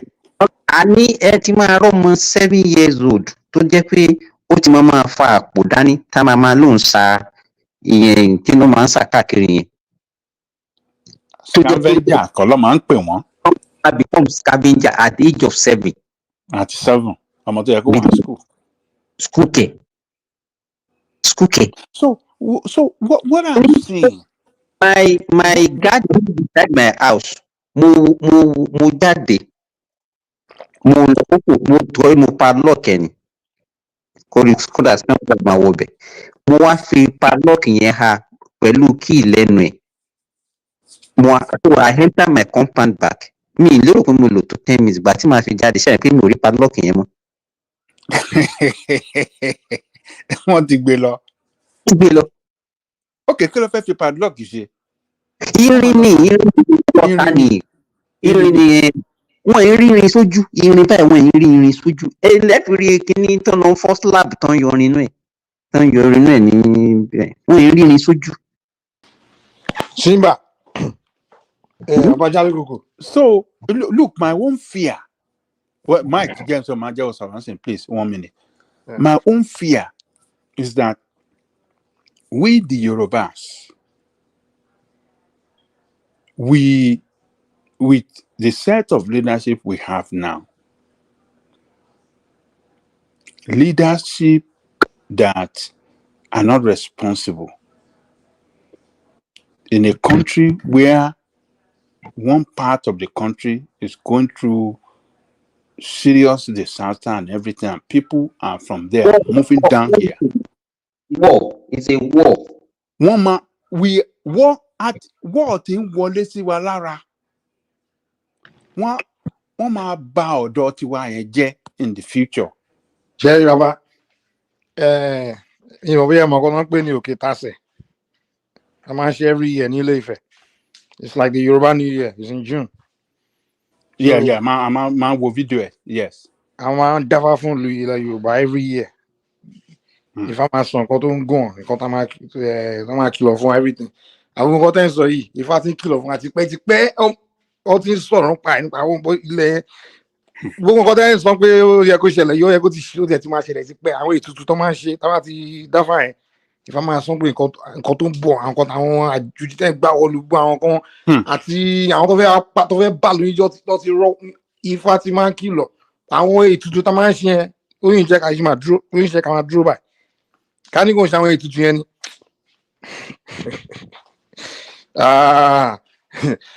ni the kind of disaster ló ti fa ń sọ. ifá máa ń sọ gbogbo àwọn kò ń tẹ̀lé ni because àwọn tó ń rúlù yín àwọn tó ti àwọn muslim christian tó ti rún gbogbo nǹkan yẹn so ifá máa ń sọ pé ètùtù báyìí ifá àwọn ìjọba àwọn òṣèlú ilẹ̀ yorùbá ó yẹ kó ṣe ètùtù báyìí kó ṣe nǹkan báyìí gbọ́kọ̀ ìṣọ́fẹ́ ṣe àwọn ẹ̀yà àwọn ẹlẹ́fẹ́ lọ sọ̀rọ̀ nǹkan bẹ́ẹ̀ fún ṣé gọ́fúnà dancing dog tó ń lọ sí redeem church ló máa ní come you have to do this ètùtù for your state o so àwọn awo yẹn lọ ètùtù tó máa ń ṣe yẹn because nǹkan tí ifá máa ń sọ gbà mí even this 2023 election, this thing about the Yoruba Igbo, if I talked about it, it was supposed to be worse than that. I want a boy to touch you, look you, come on, koja, because you know, well, Toman Dafa, Mama, I want Kini, almost everything the farmers go share, you ma fe shele, uma fe shele, shani. So in Koyalon say we Southwest, if not, Mike, our ancestors, what were they using to identify New Year? What were our ancestors using to identify New Year? We use season now. Like we Yoruba have our own New Years in June. So that's when we do our Kitase. We have our calendar now. We look at the moon too, just as the way the moon. Yeah, okay. Just as the Muslim, yeah. Okay, gotcha. So we have disaster. This Yoruba land, we are saying, it's only Southwest that looks like seemingly peaceful, and that's where everybody is coming from. Everybody is coming there. If I say my kilo for Igbo gone. Nǹkan tó ń gbé ní pé nǹkan tó ń wà nínú wọn ó le gan against ilẹ̀ Yorùbá yẹn ká máa ń sọ̀rọ̀ pa àwọn gan tó lẹ́yìn ṣe máa ń fojú kánà ojú kan wọ́n bẹ́ẹ̀ because nǹkan tí wọ́n máa ń sọ pa àwọn bíbù yẹn bẹ́ẹ̀. All over the country ló ń yà wá síbẹ̀ kí lẹ fi nǹkan máa ṣẹlẹ̀ síbẹ̀ tó ń yà wá wọ́n dẹ̀ dúró. Let me tell you how serious what you are talking about is. You know. My younger brother works with Federal College of Education, Kotangura. He said now that if you are building a house in that area, you understand? You know, when you have not completed your house, you can put the roof, and that one can be there for maybe 3-4 years before you come and do something. In those areas, now you dare do that, they will go and remove all the roofing sheet. One lot to pan really. Is as bad as that. By the way, Simba, your description of Northerners earlier was very apt and correct. That's their mentality, and it really makes them very lazy. Simba, ìlú kan tí mi respect like Yorùbá yẹn Òṣogbo kò ń fi oòrùn wọ́n fòrò wọn ṣeré because oòrùn ló máa fi ń lé àwọn èèyàn kéèyàn kúrò lù náà oòrùn tó bá ti ṣe oòrùn yẹn bá àwọn èèyàn bẹ́ẹ̀ oòrùn yẹn máa lé wọn kúrò lù kò tí ẹ̀yìn wọn táwọn ṣe máa kọ́ ẹ̀rọ wọn tó máa kúrò lù yẹn but most of Yorùbá làgàn ṣe mọ̀ Èkó sẹ́yìn even Lagos Ìkòròdú láti pàtì Ogun State gbogbo Ọ̀yọ́ àwọn Ọ̀ṣun yẹn mọ̀ pé most part of Ọ̀ṣun wọn ti máa ń ṣe oòrùn tọ́ba ti dá máa ń pé àwọn èèyàn kéèyàn fẹ́ kó wọ̀lú àwọn ẹ̀mí kẹ́mi àwọn èèyàn kéèyàn àwọn bandit àtàwọn criminal wọn rọ̀ máa ti fẹ́ wọ̀lú tọ́ba ti ṣòro yẹn báyìí àwọn bíbẹ̀ ló ṣe wọ̀lú yẹn báyìí kọ́kọ́ ló máa lé wọn padà they will always. Baba Ajale Koko, don't you think the state police would help with your concerns about the intrusions of foreigners into the Yoruba land? And if it's going to help, why is Tinubu not doing anything about it? Well, politicians as you know them, they will still behave like politicians. Baba, Yeah. you know, the question Abdul is asking to me is not how can state police prevent people from migration? Yeah, they could help if we They have can help state in terms of police. security, but they cannot prevent them from coming. Nigerian constitution give them right to migrate, so you can't tell Prevent them people they from can't coming. migrate. No, The no, no, question no, is no, no, not no, to no, no, prevent no, them. no, no, no, no, no, no. Every state have responsibility to control the influx of people that have nothing to do in that state. If you are not coming to that state for any legal means, they have the right to stop you. How do you determine that? How do you They determine can that? determine it. If It's easy now. if you have hundreds of people in an open truck, where are they going? They will tell you they are We going need to know, to. because we are living in a country where that is ravaged with insecurity. We don't know terrorists. We don't know banditry among them. So if you have a good policing system, they should be able to stop those kind of vehicle that is loaded with hundreds of people. So where are you guys going? So if they cannot explain themselves of where they are going or what they want to go and do legally, they can be sent back to where they are coming from. They can be detained, questioned, and sent back. That is And the best they can do to them. in addition to that, I think Mike has also suggested that they could be sophisticated with the law. Like they make law like you must have an address. Make a law against sleeping on the street. Exactly. That's an Yes. indirect way Those of are the solutions. controlling overpopulation. Those are Yes. Yeah, indirect ways of doing yeah. it. That's the best way. That's what they Yes. did in Abuja now. That's how they control Abuja's population now. I remember when they were building Abuja, they started making those rules because they were like they learned lesson from Lagos. They saw how Lagos just crowded, so Abuja started making those policies, those rules. In Abuja, I can't just come because I remember back then when I went to Abuja in the 90s. That time, so some people were coming from different parts. They come from Lagos and they want to sleep on the streets, sleepers the way same way they would do when they get to Lagos. No, the law enforcement they will just wake them up, say no, say they will sleep, you will go to prison, or that time was even Abacha's regime. They will beat, they will DSS will beat you, man. You have to be in a house. You can't. There's no just sleeping or beating on shanty anywhere or just walk out from nowhere. Start build use Paco to build a small shanty on one street corner or one side of the road. No, no, no, no, no. Abuja make that regulation. You gotta have a residence. If you don't, then you can't be homeless. You might as well just get out of the city. So that's the only way. You have to make those rules. You can copy from the way the apartheid government did in South Africa now, where you have to have a card, you have to have ID card, you have to have, just make rules so people will know that you can't just walk to that place and just be a destitute. I agree. We have lazy people in the position of leadership. State Exactly. ID. Every state should have ID card for their citizen in that state. And by such, they can know how many people they have. They can know the population of the state, and they can use that to even carry out some social program for implement some social program for the benefit of their people. So they can use it for everything, everything. In America, Everything. you can't just travel around without having like state to state without having your ID. Everyone must have an ID, and if they can't hide you, they just detain you until they can hide you. Even homeless people, they have ID now. Yeah. Every person must have ID. And that's not difficult. Creating ID for everyone is not difficult. It's just like you said, it's lazy leadership. We have These lazy people that are coming, where we got it wrong in Nigeria, people that are everybody that are hunting to become senator, governors, they're just going there to go and stamp themselves. There's no vision. This is not all these things that we are talking about. It's not what they are thinking about when they are going to become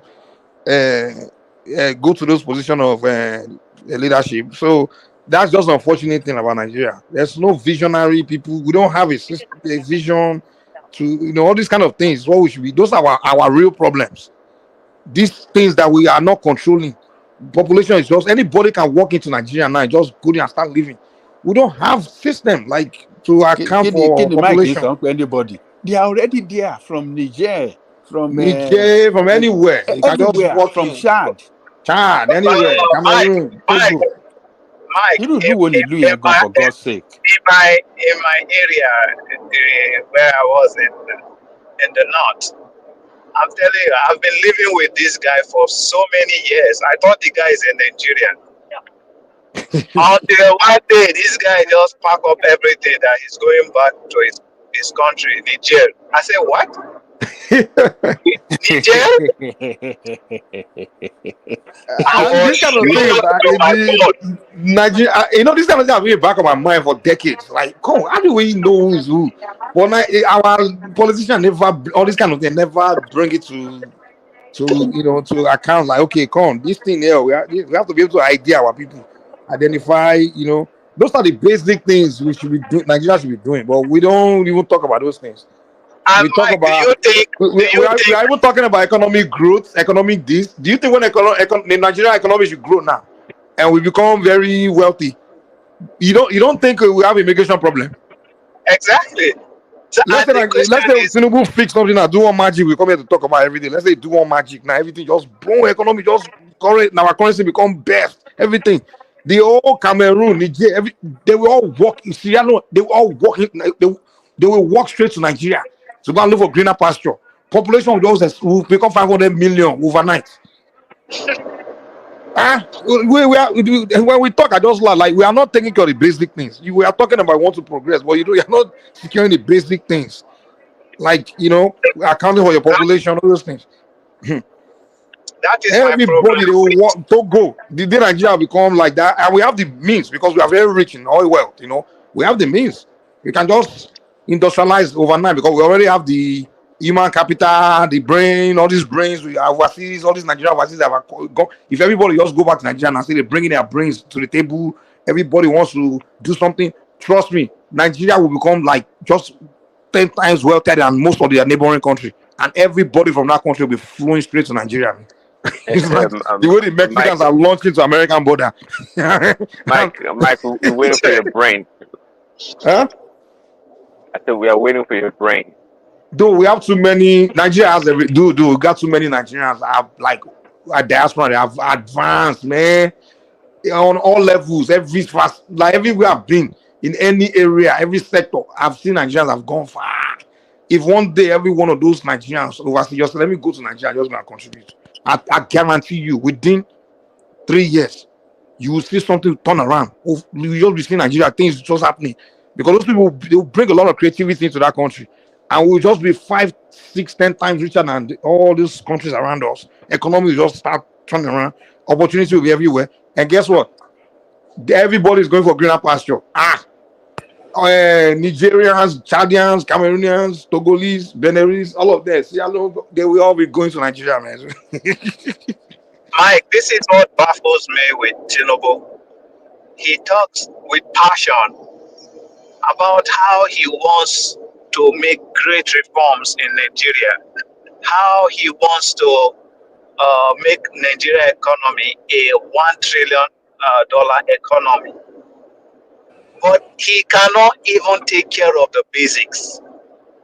Like, you see, design, when you're designing something, it's not about doing the complex things. It's all about simplicity. Simplicity, they say, is a hallmark of design.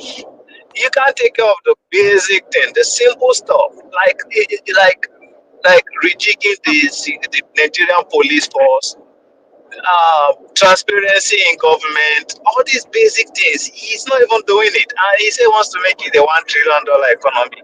How is that gonna happen?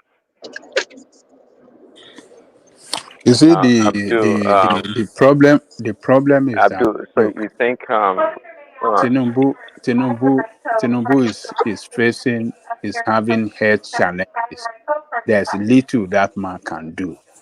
This is the mistake that we are making as as a country and as people, voting for aged people.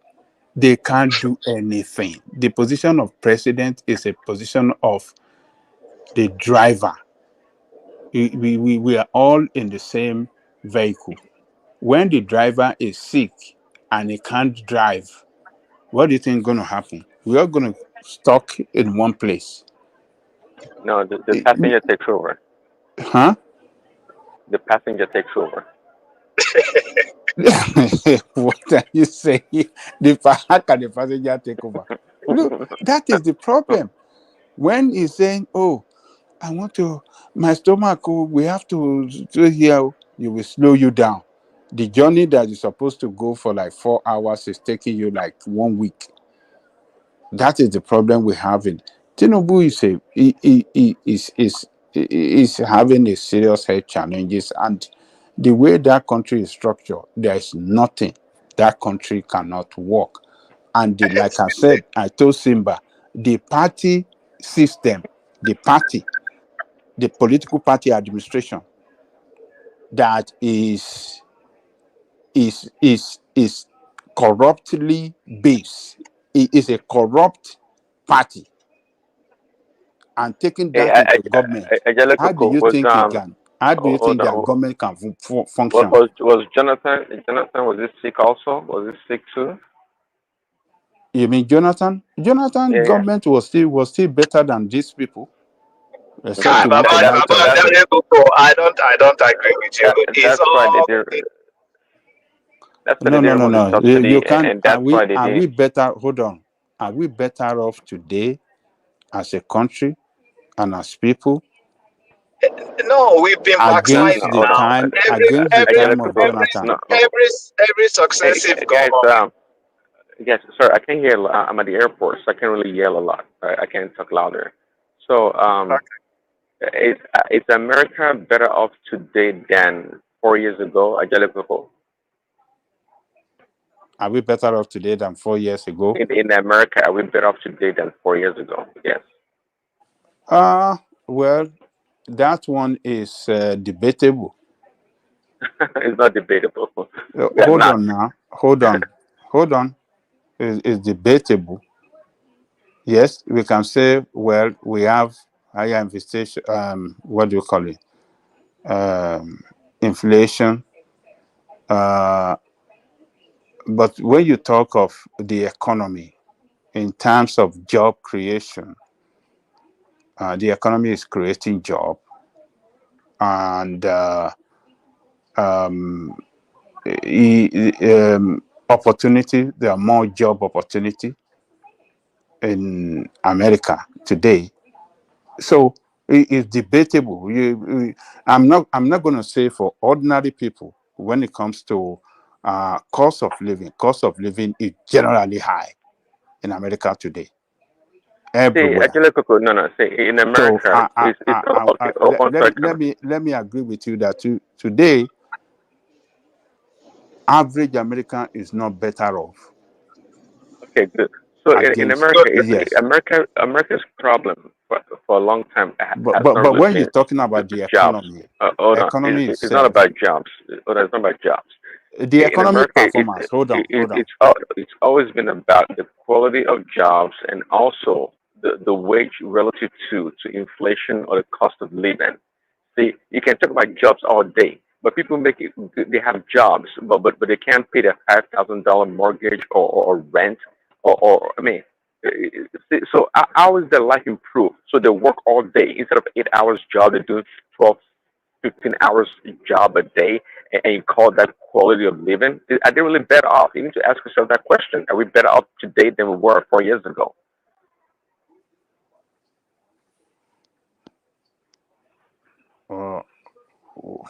What did you just say now? I didn't hear your conclusion. If you can hear me, I'm saying Americans, okay, they're working, I don't know, 12, 15 hours a day, okay?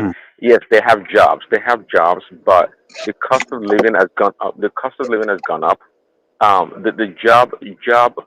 The wages relative to inflation is not really, is not at the same pace. So they may have a job, be working, but their quality of life is not improved. Mm-hmm. So don't say job. Don't use job as a barometer. Okay, I agree with you. I agree with okay. everything you say. I agree. So we are not generally we can say we are not better off in America today, uh, compared to 4 years ago. Yeah, I agree that with you because that's the summary of the whole thing is that okay, if you look at the cost of living today against 4 years ago, you know that yes, we are poorer today than 4 years ago. Yes, I agree with you. But in Nigerian case, you see that even the economy is not creating job in the first place. Talk less of even. Nigeria has never created jobs. I was asking a question. Was it yesterday or today that our economy is greatly what do you call it? It's is it undocumented sector or what do you call it? It's Undocumented society.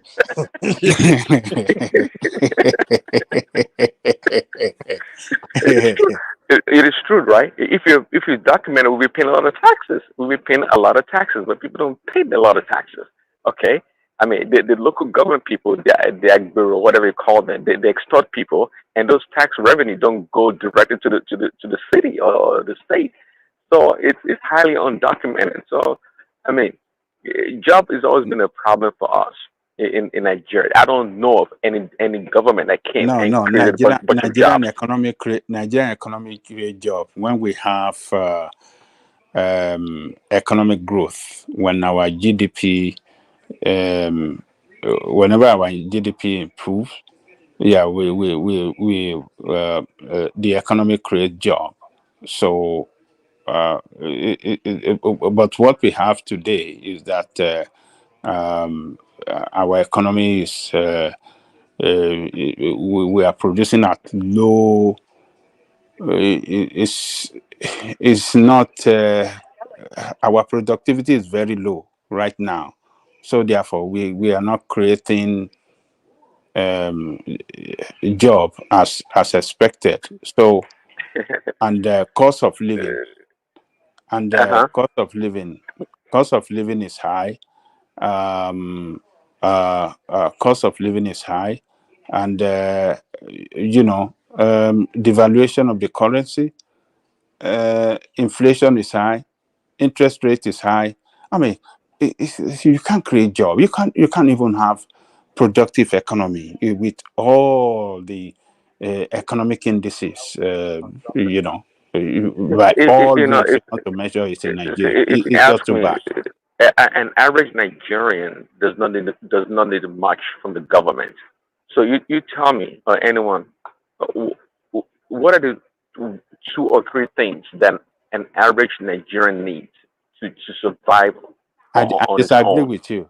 I disagree Okay. with you that average Nigeria. Look, let me tell you this. Why I disagree with you is that many states in Nigeria depend on government subvention to function. So what that means is that if government does not function in that state, or federal government does not give allocation to that state, every business activity in that state will suffer. No, I disagree. I disagree. You talking about the state? Do you know there are some states that are called, many states in Nigeria are civil servant states? Do you agree that with me? Yeah, I agree. No, well, no. No. No. Do you know that? Don't even say. Do you know that there are many states they I tell call you, civil servant state? last time Remy told us, I think the total civil servants in Nigeria is like about 5 million or less. So in a population of about 180 to 100 million people, how the heck is 5 million such a significant a number of people to warrant, the Nigeria not being productive? No, the allocation goes to the government, and it never trickles down to the average undocumented or the private sector Nigerian. It does not. Are you talking about the money that they take and go buy dollars? How the heck is No, it no, reaching no, an no, average no, no, no, Nigerian? no, no, no, no, no, no. That is not what I'm referring to. What I'm referring to is this. Look, government is the highest employer in many states in Nigeria. The highest employer of labor in many states in Nigeria is the state government and the local government employees. So when those people are not paid, when they are not paid, economic activity in that state suffer. So such states, they call them civil servant states. So what I'm so when government in those states when the presence of government is not felt in that state, the state will be as good as a dead state, failed state. So I see what you're saying, but I think yeah, you overrating government's involvement in the I'm not lives saying of the that people. Nigerians are not resilient people. I'm not saying that Nigerian doesn't find a way to look for things to do and things to do that can give them some a kind of a means of livelihood. But the government factor, the government role played is so huge in the life of Nigerian people. Okay, And that's okay. many states, I don't see it. I don't see it, but that's okay. no, it's and many states will crumble if civil Is it the state servants are not you're paid. talking about that there's no working local government? So I'm not sure really how the money trickles down to the average Nigerian that it actually helps them. I mean, You see the way it trickled down. Okay, in those states that are civil servant states, when civil servants got paid, they spend that money. They spend it, and that money propel economic activity. Economic activity that will result to economic growth of that the economy of that state. So they are the oxygen feeding. no, They're the oxygen. no, They're the no, life. it's not true. I gotta. You think workers, so? It's not true. workers, workers of those states and that of the civil, they are the life support. They are the life support for that state, for the existence of that state. So when they are not paid, other activity until the trickle down that you are talking about will never happen when workers don't spend their money. When they spend the money, when government issue out contract, and when government paid contractors and the money spread, the wealth spread in that state. That is the way it works. So Nigeria, I don't know, man. Just some people can say, "Oh, Nigerian civil servants, oh, they are not many by their figure." I mean, if you look at but they don't know that as 10 million as they are against 200 million, that 10 million men, the role they play in the economy is not. I mean, average Oh no, worker. the 10 million that many of them are making 18,000 to 30,000 naira a month. That's what is moving the economy. I don't Well, think so. that's another topic of discussion entirely. But one thing that I would like you to know is that every workers in Nigeria. So when they are giving you 10 million, that the total number of Nigerian workers or civil servants, they are no more than 10 million. I want you to know that every civil servant and workers and other workers in Nigeria, every have an average of 4 persons attached to them that they feed or they are responsible for their, for their well-being in that country. So if you multiply Yeah, that, with 30,000 naira, they feed 4 people.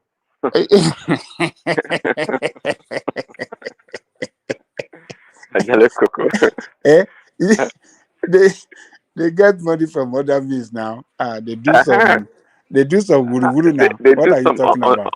undocumented work. Yes, you're right. They do Yeah, undocumented work. they do some they do some Eguje and so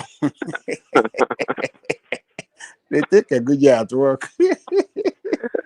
Take it to for family to feed on.